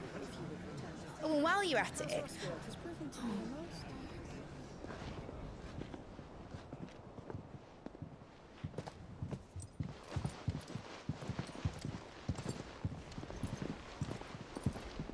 Clive, if you see me dad up there, tell him we were right to leave his legacy with you. Tell him he'll be in the front row. There's no way he'd miss this. Well, behave yourself, Mitt. We'll see.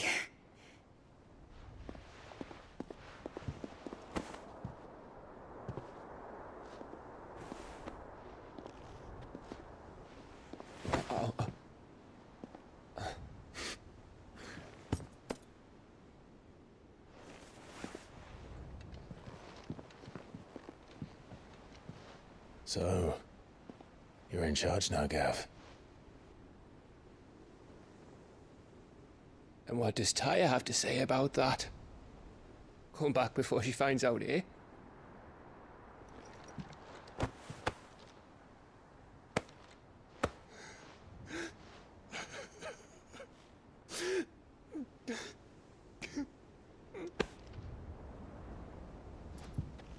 Thank you, Yote. I'm sorry. Your Grace, I shall pray for your safe return. That's kind of you. But you should pray he took his medicine. I didn't spend all night grinding herbs for his lordship to leave them on his nightstand. Again. You needn't fear, Lady Tyre. And thank you. See that your brother comes back in one piece. Or, at most, two. Any more and you can heal him yourself. I'll keep that in mind.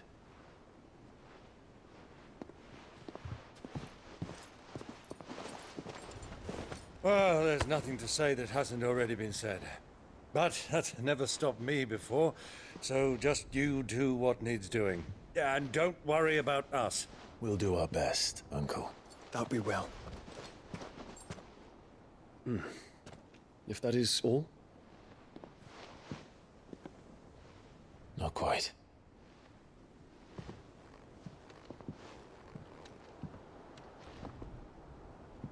Jill. It's time, isn't it? It is.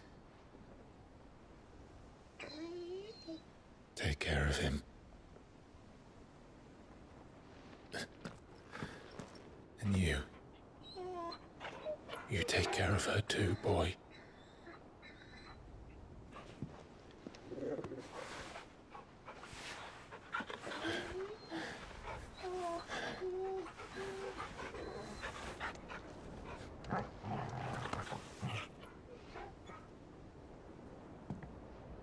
Don't forget, Clive.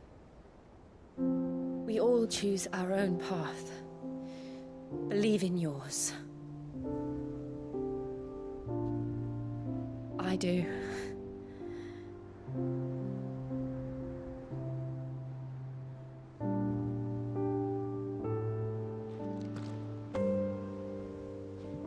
I'll be back. I promise. I love you, Jill.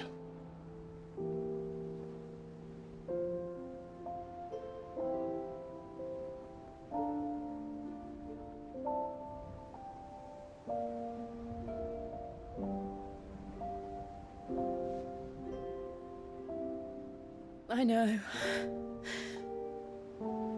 I love you too.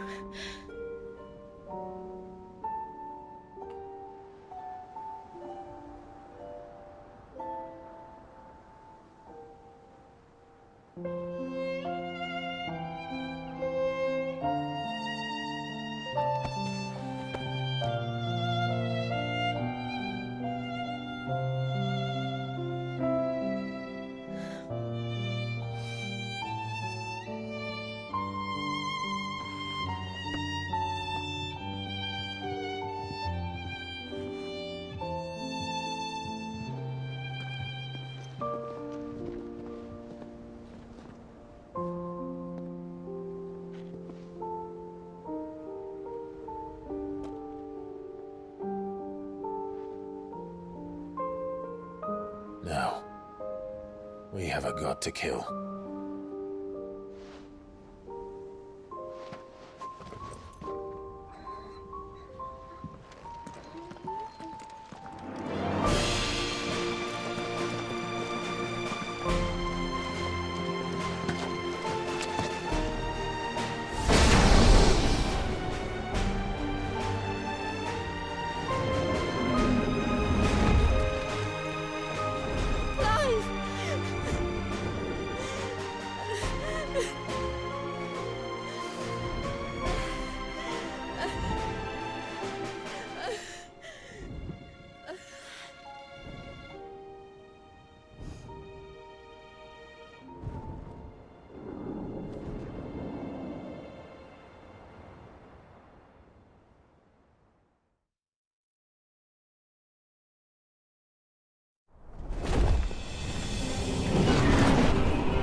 Here they come!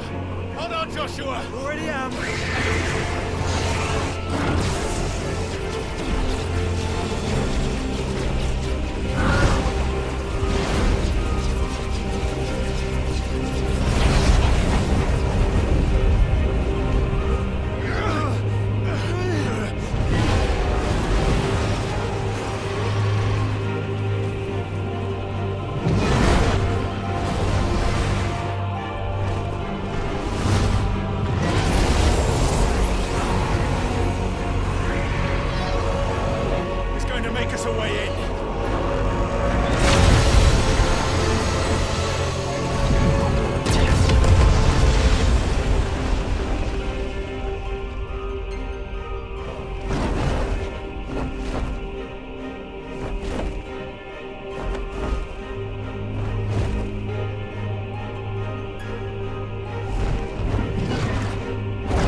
So, this is Origin. A far cry from heaven.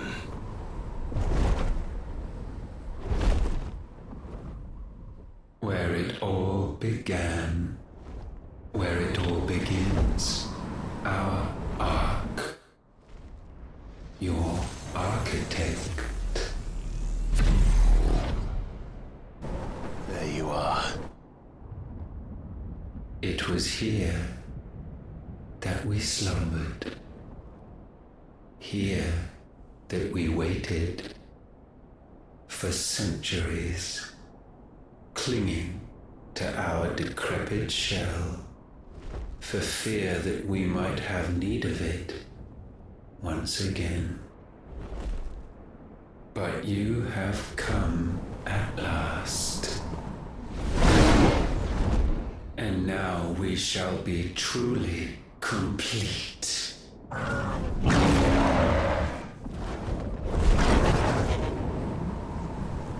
Well, there's 3 of us and 1 of him. Let's make it count.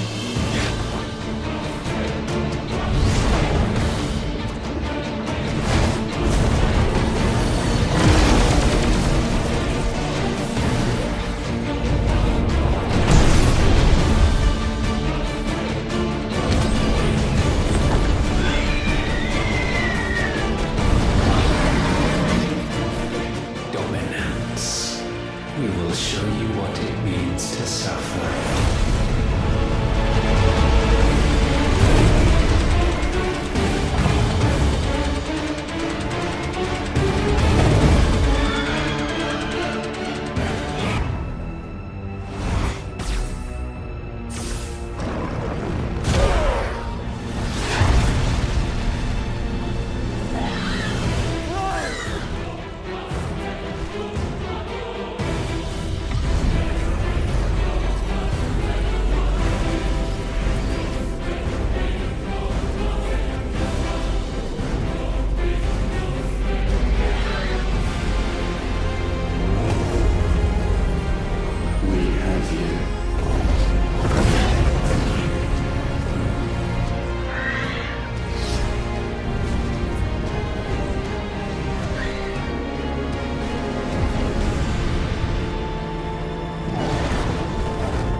Clive! Clive!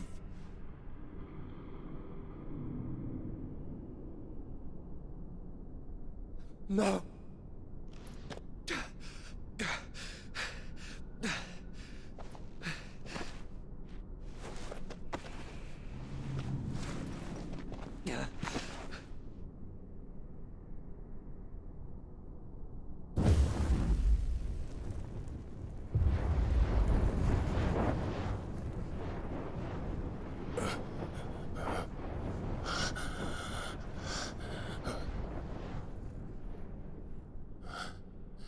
Joshua.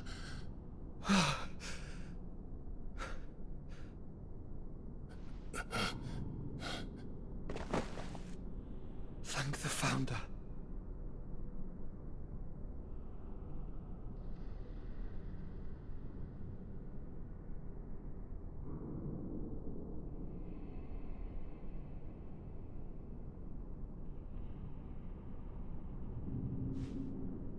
Did I mention you look terrible? That makes two of us. Oh, I'll be alright. And Dion.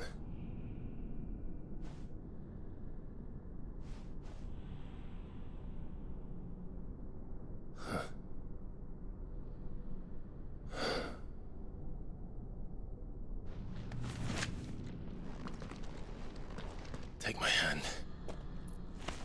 No, I told you, I'll be...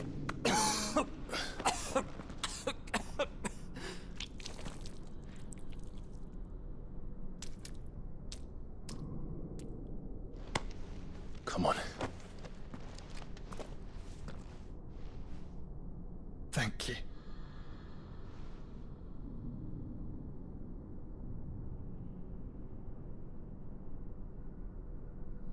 Press on. Always.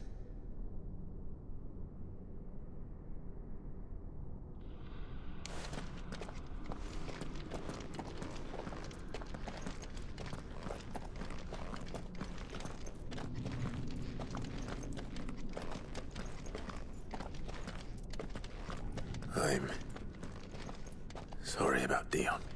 Don't be. Please. He did what he had to do. And it's time we did the same.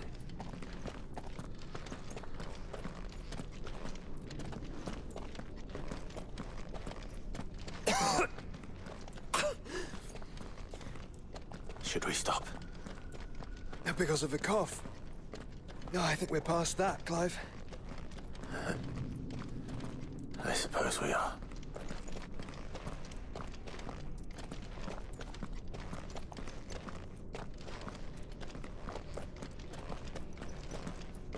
That light, so cold. So empty. We're close, aren't we? It, seems that way. But I don't want to think what could be waiting for us in there. Then think instead of those waiting for us at home.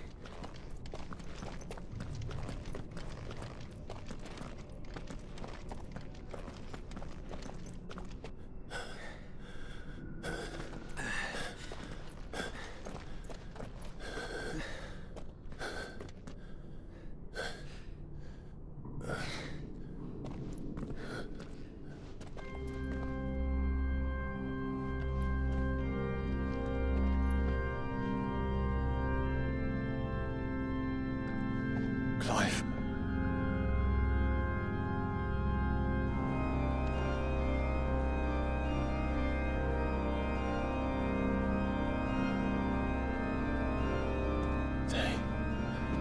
They can't be. But they are. This is the Nexus. A wellspring of life. Yours and ours. As we watch the world stumble slowly to its dark end, it was here we pledged a new beginning.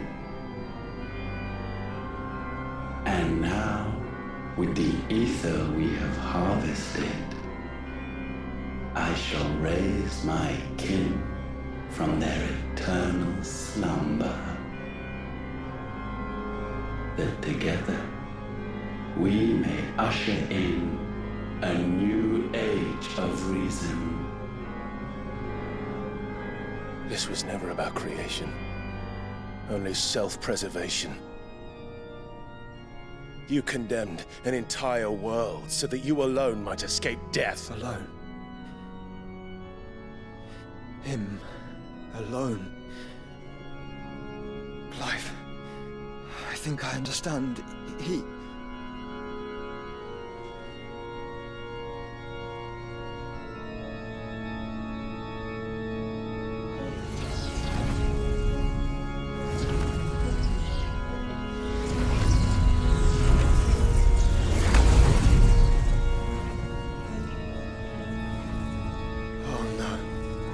They sacrificed their flesh to become beating hearts of crystal that pumped the land's lifeblood from the depths of the earth unto this very chamber. And thus would they labor still, long after their work was done, had you not set them free. You meant for us to destroy the Mother Crystals. It's what you wanted all along. You have our gratitude, Mythos. In this you have served us well. You have both served us well. Welcome home, brother.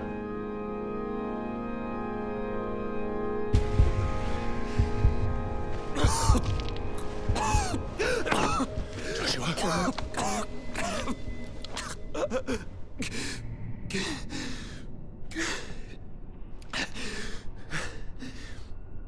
I thought it was me, but it wasn't my grasp that grew weaker.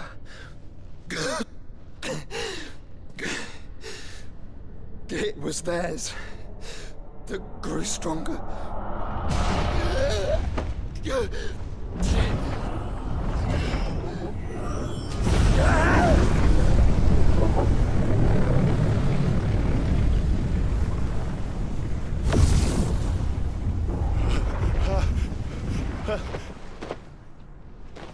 Joshua! No!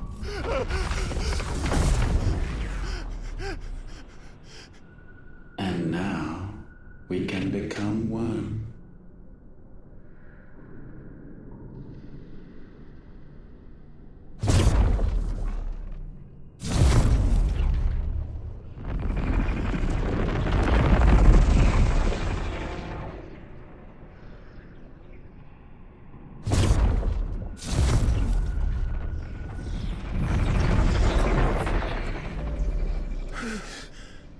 Clive.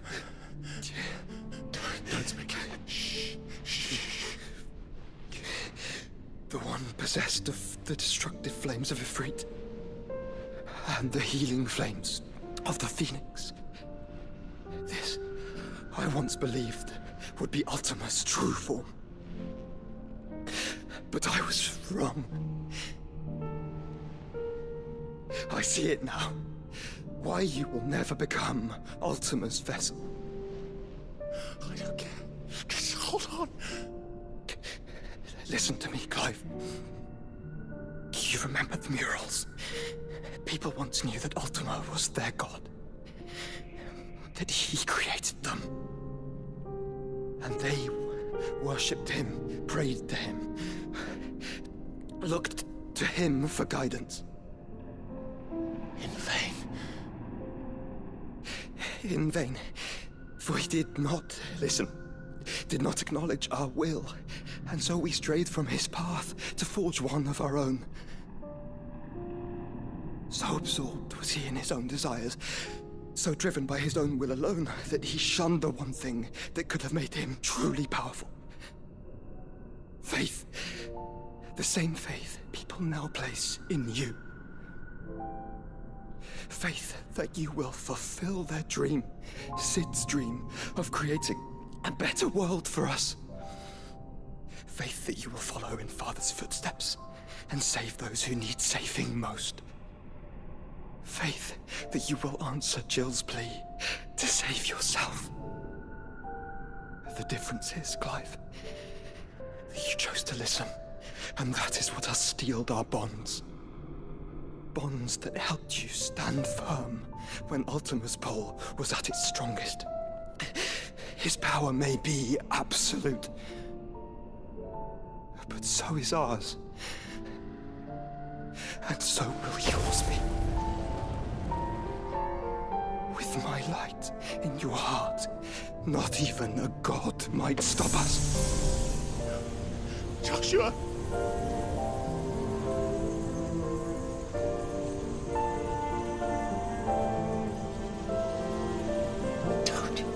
Don't do it, you'll... Enough, Clive. My body is too far gone. If the wound does not take me, the curse will.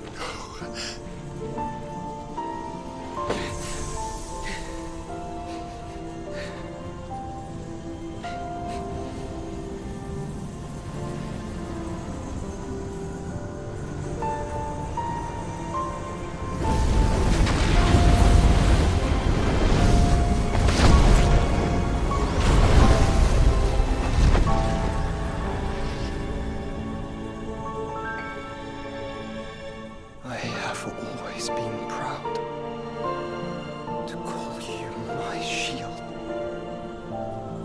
But now, it is the world that needs you. Thank you, Clive, for being my brother.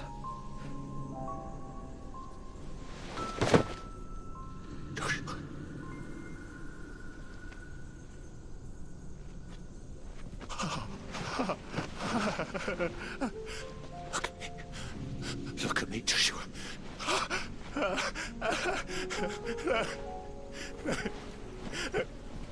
Open your eyes! Open your eyes, damn you!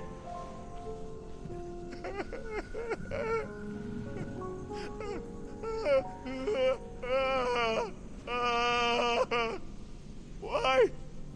Why did you do this? Joshua!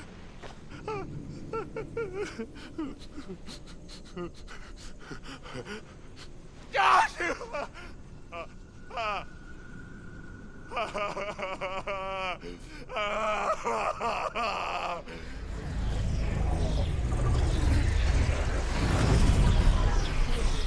And thus does the final piece fall into place. The incantation primed, but one task remains. To empty the vessel.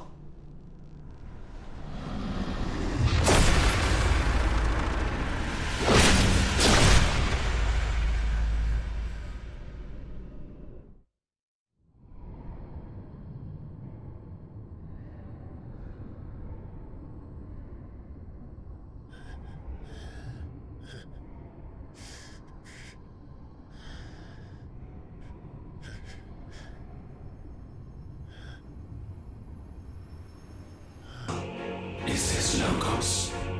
Have you truly become free? No, I forbid it. You are not a god. You are but flesh and bone. You are not one of us.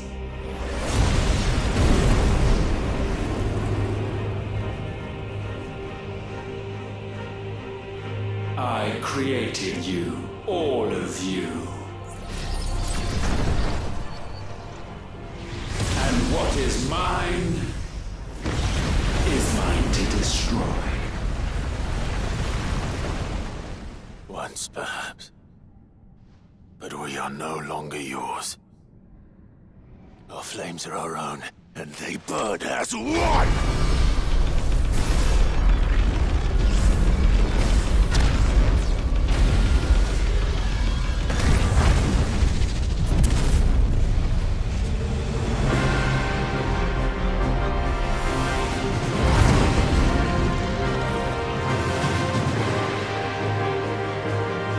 Have you learned nothing?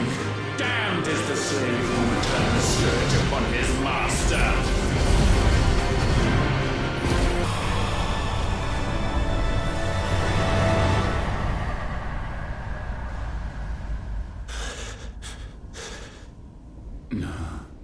No.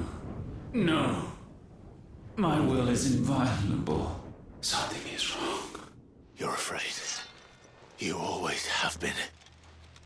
From the moment the Blight exposed what you were, weak, you conceived us to prove otherwise. But the results shook you to the core.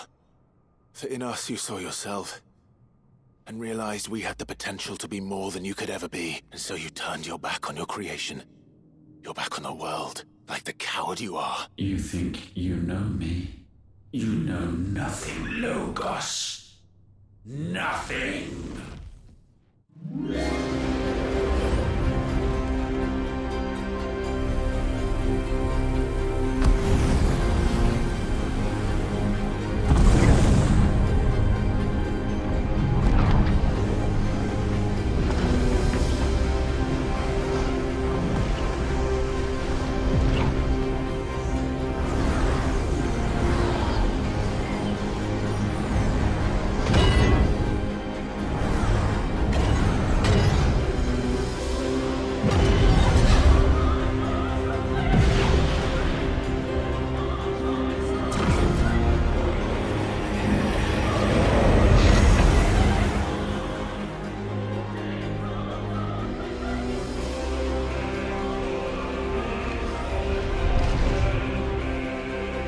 Bathed in light, I stand above you, my rebirth complete.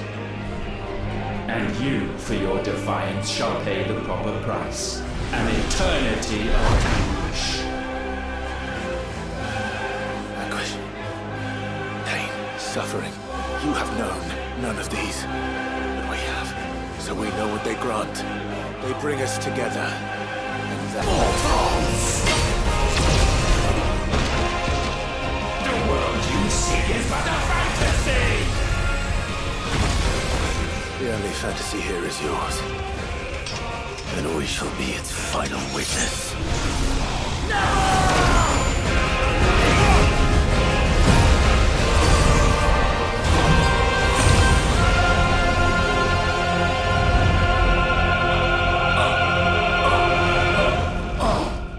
I said... it's over!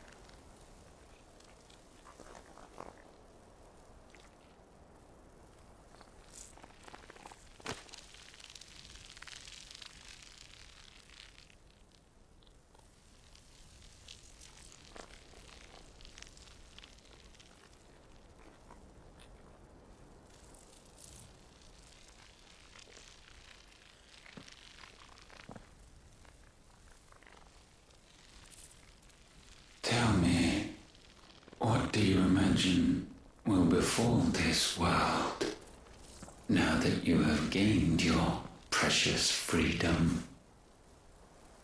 I honestly don't know. But I doubt it will be pretty. A sorry tale of sin and suffering, hardship and pain. And it was for this that you fought so fiercely? Why? It's who we are. We fight. We survive. We endure. We don't need a reason. We are imperfect creatures.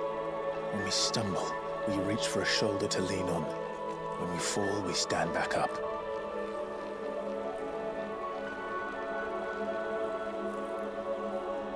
We see the horizon, ever out of reach, and still we march on. Certain the answers lie just beyond it. Because that is our way.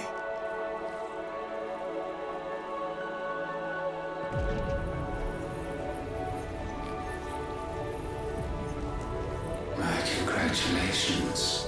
Relish this victory, knowing that you have but delayed the inevitable. Your world is already dead. May you enjoy an eternity on its blackened husk.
It seems Ultima's power was too great for this vessel all along. But while I have it, perhaps I can use it to set things right. And see Ultima's legacy. Bearers, dominance, crystals, magic, consigned to the flames.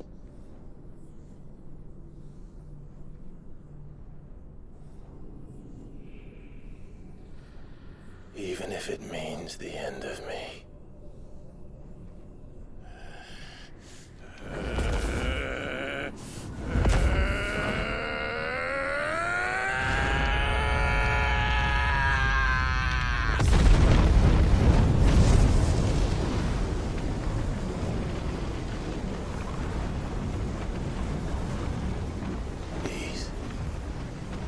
These are our terms.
Aren't you the most beautiful thing?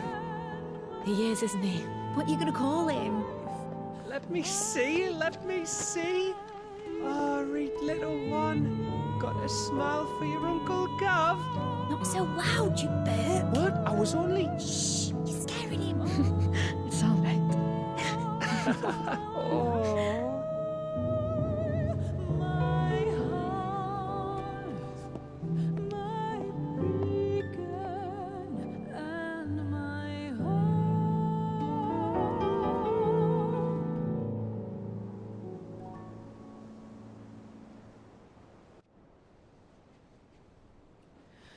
A sky of scattered tears,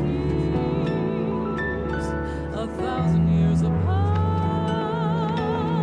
Should they fade, I will not be afraid of the dark. For if you need a rest, I can take him. Oh, will do to that.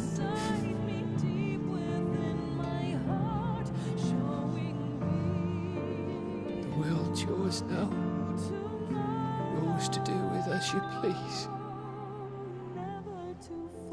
That's what Sid wanted. That's what they both wanted.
And thus did our journey end.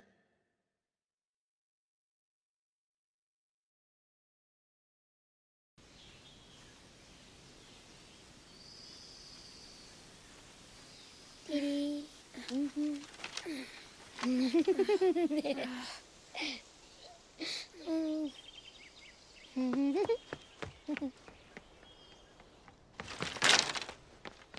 Oh.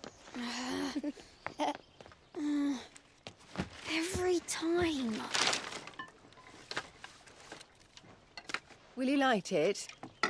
Yes, Mother.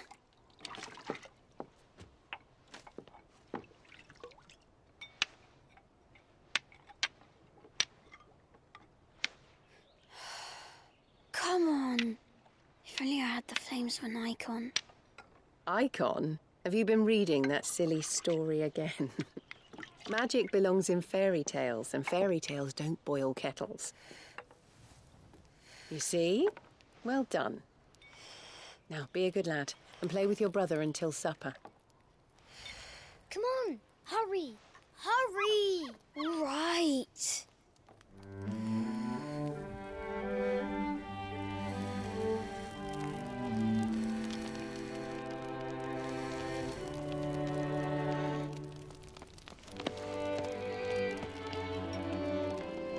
Right, let's play the saint in the secretary. No, I don't want to be Madu. What do you want to play then? War of the Icons! Again? Oh, right. And I get to be Ifrit. Why? I'm the older brother. Because Bahamut says so.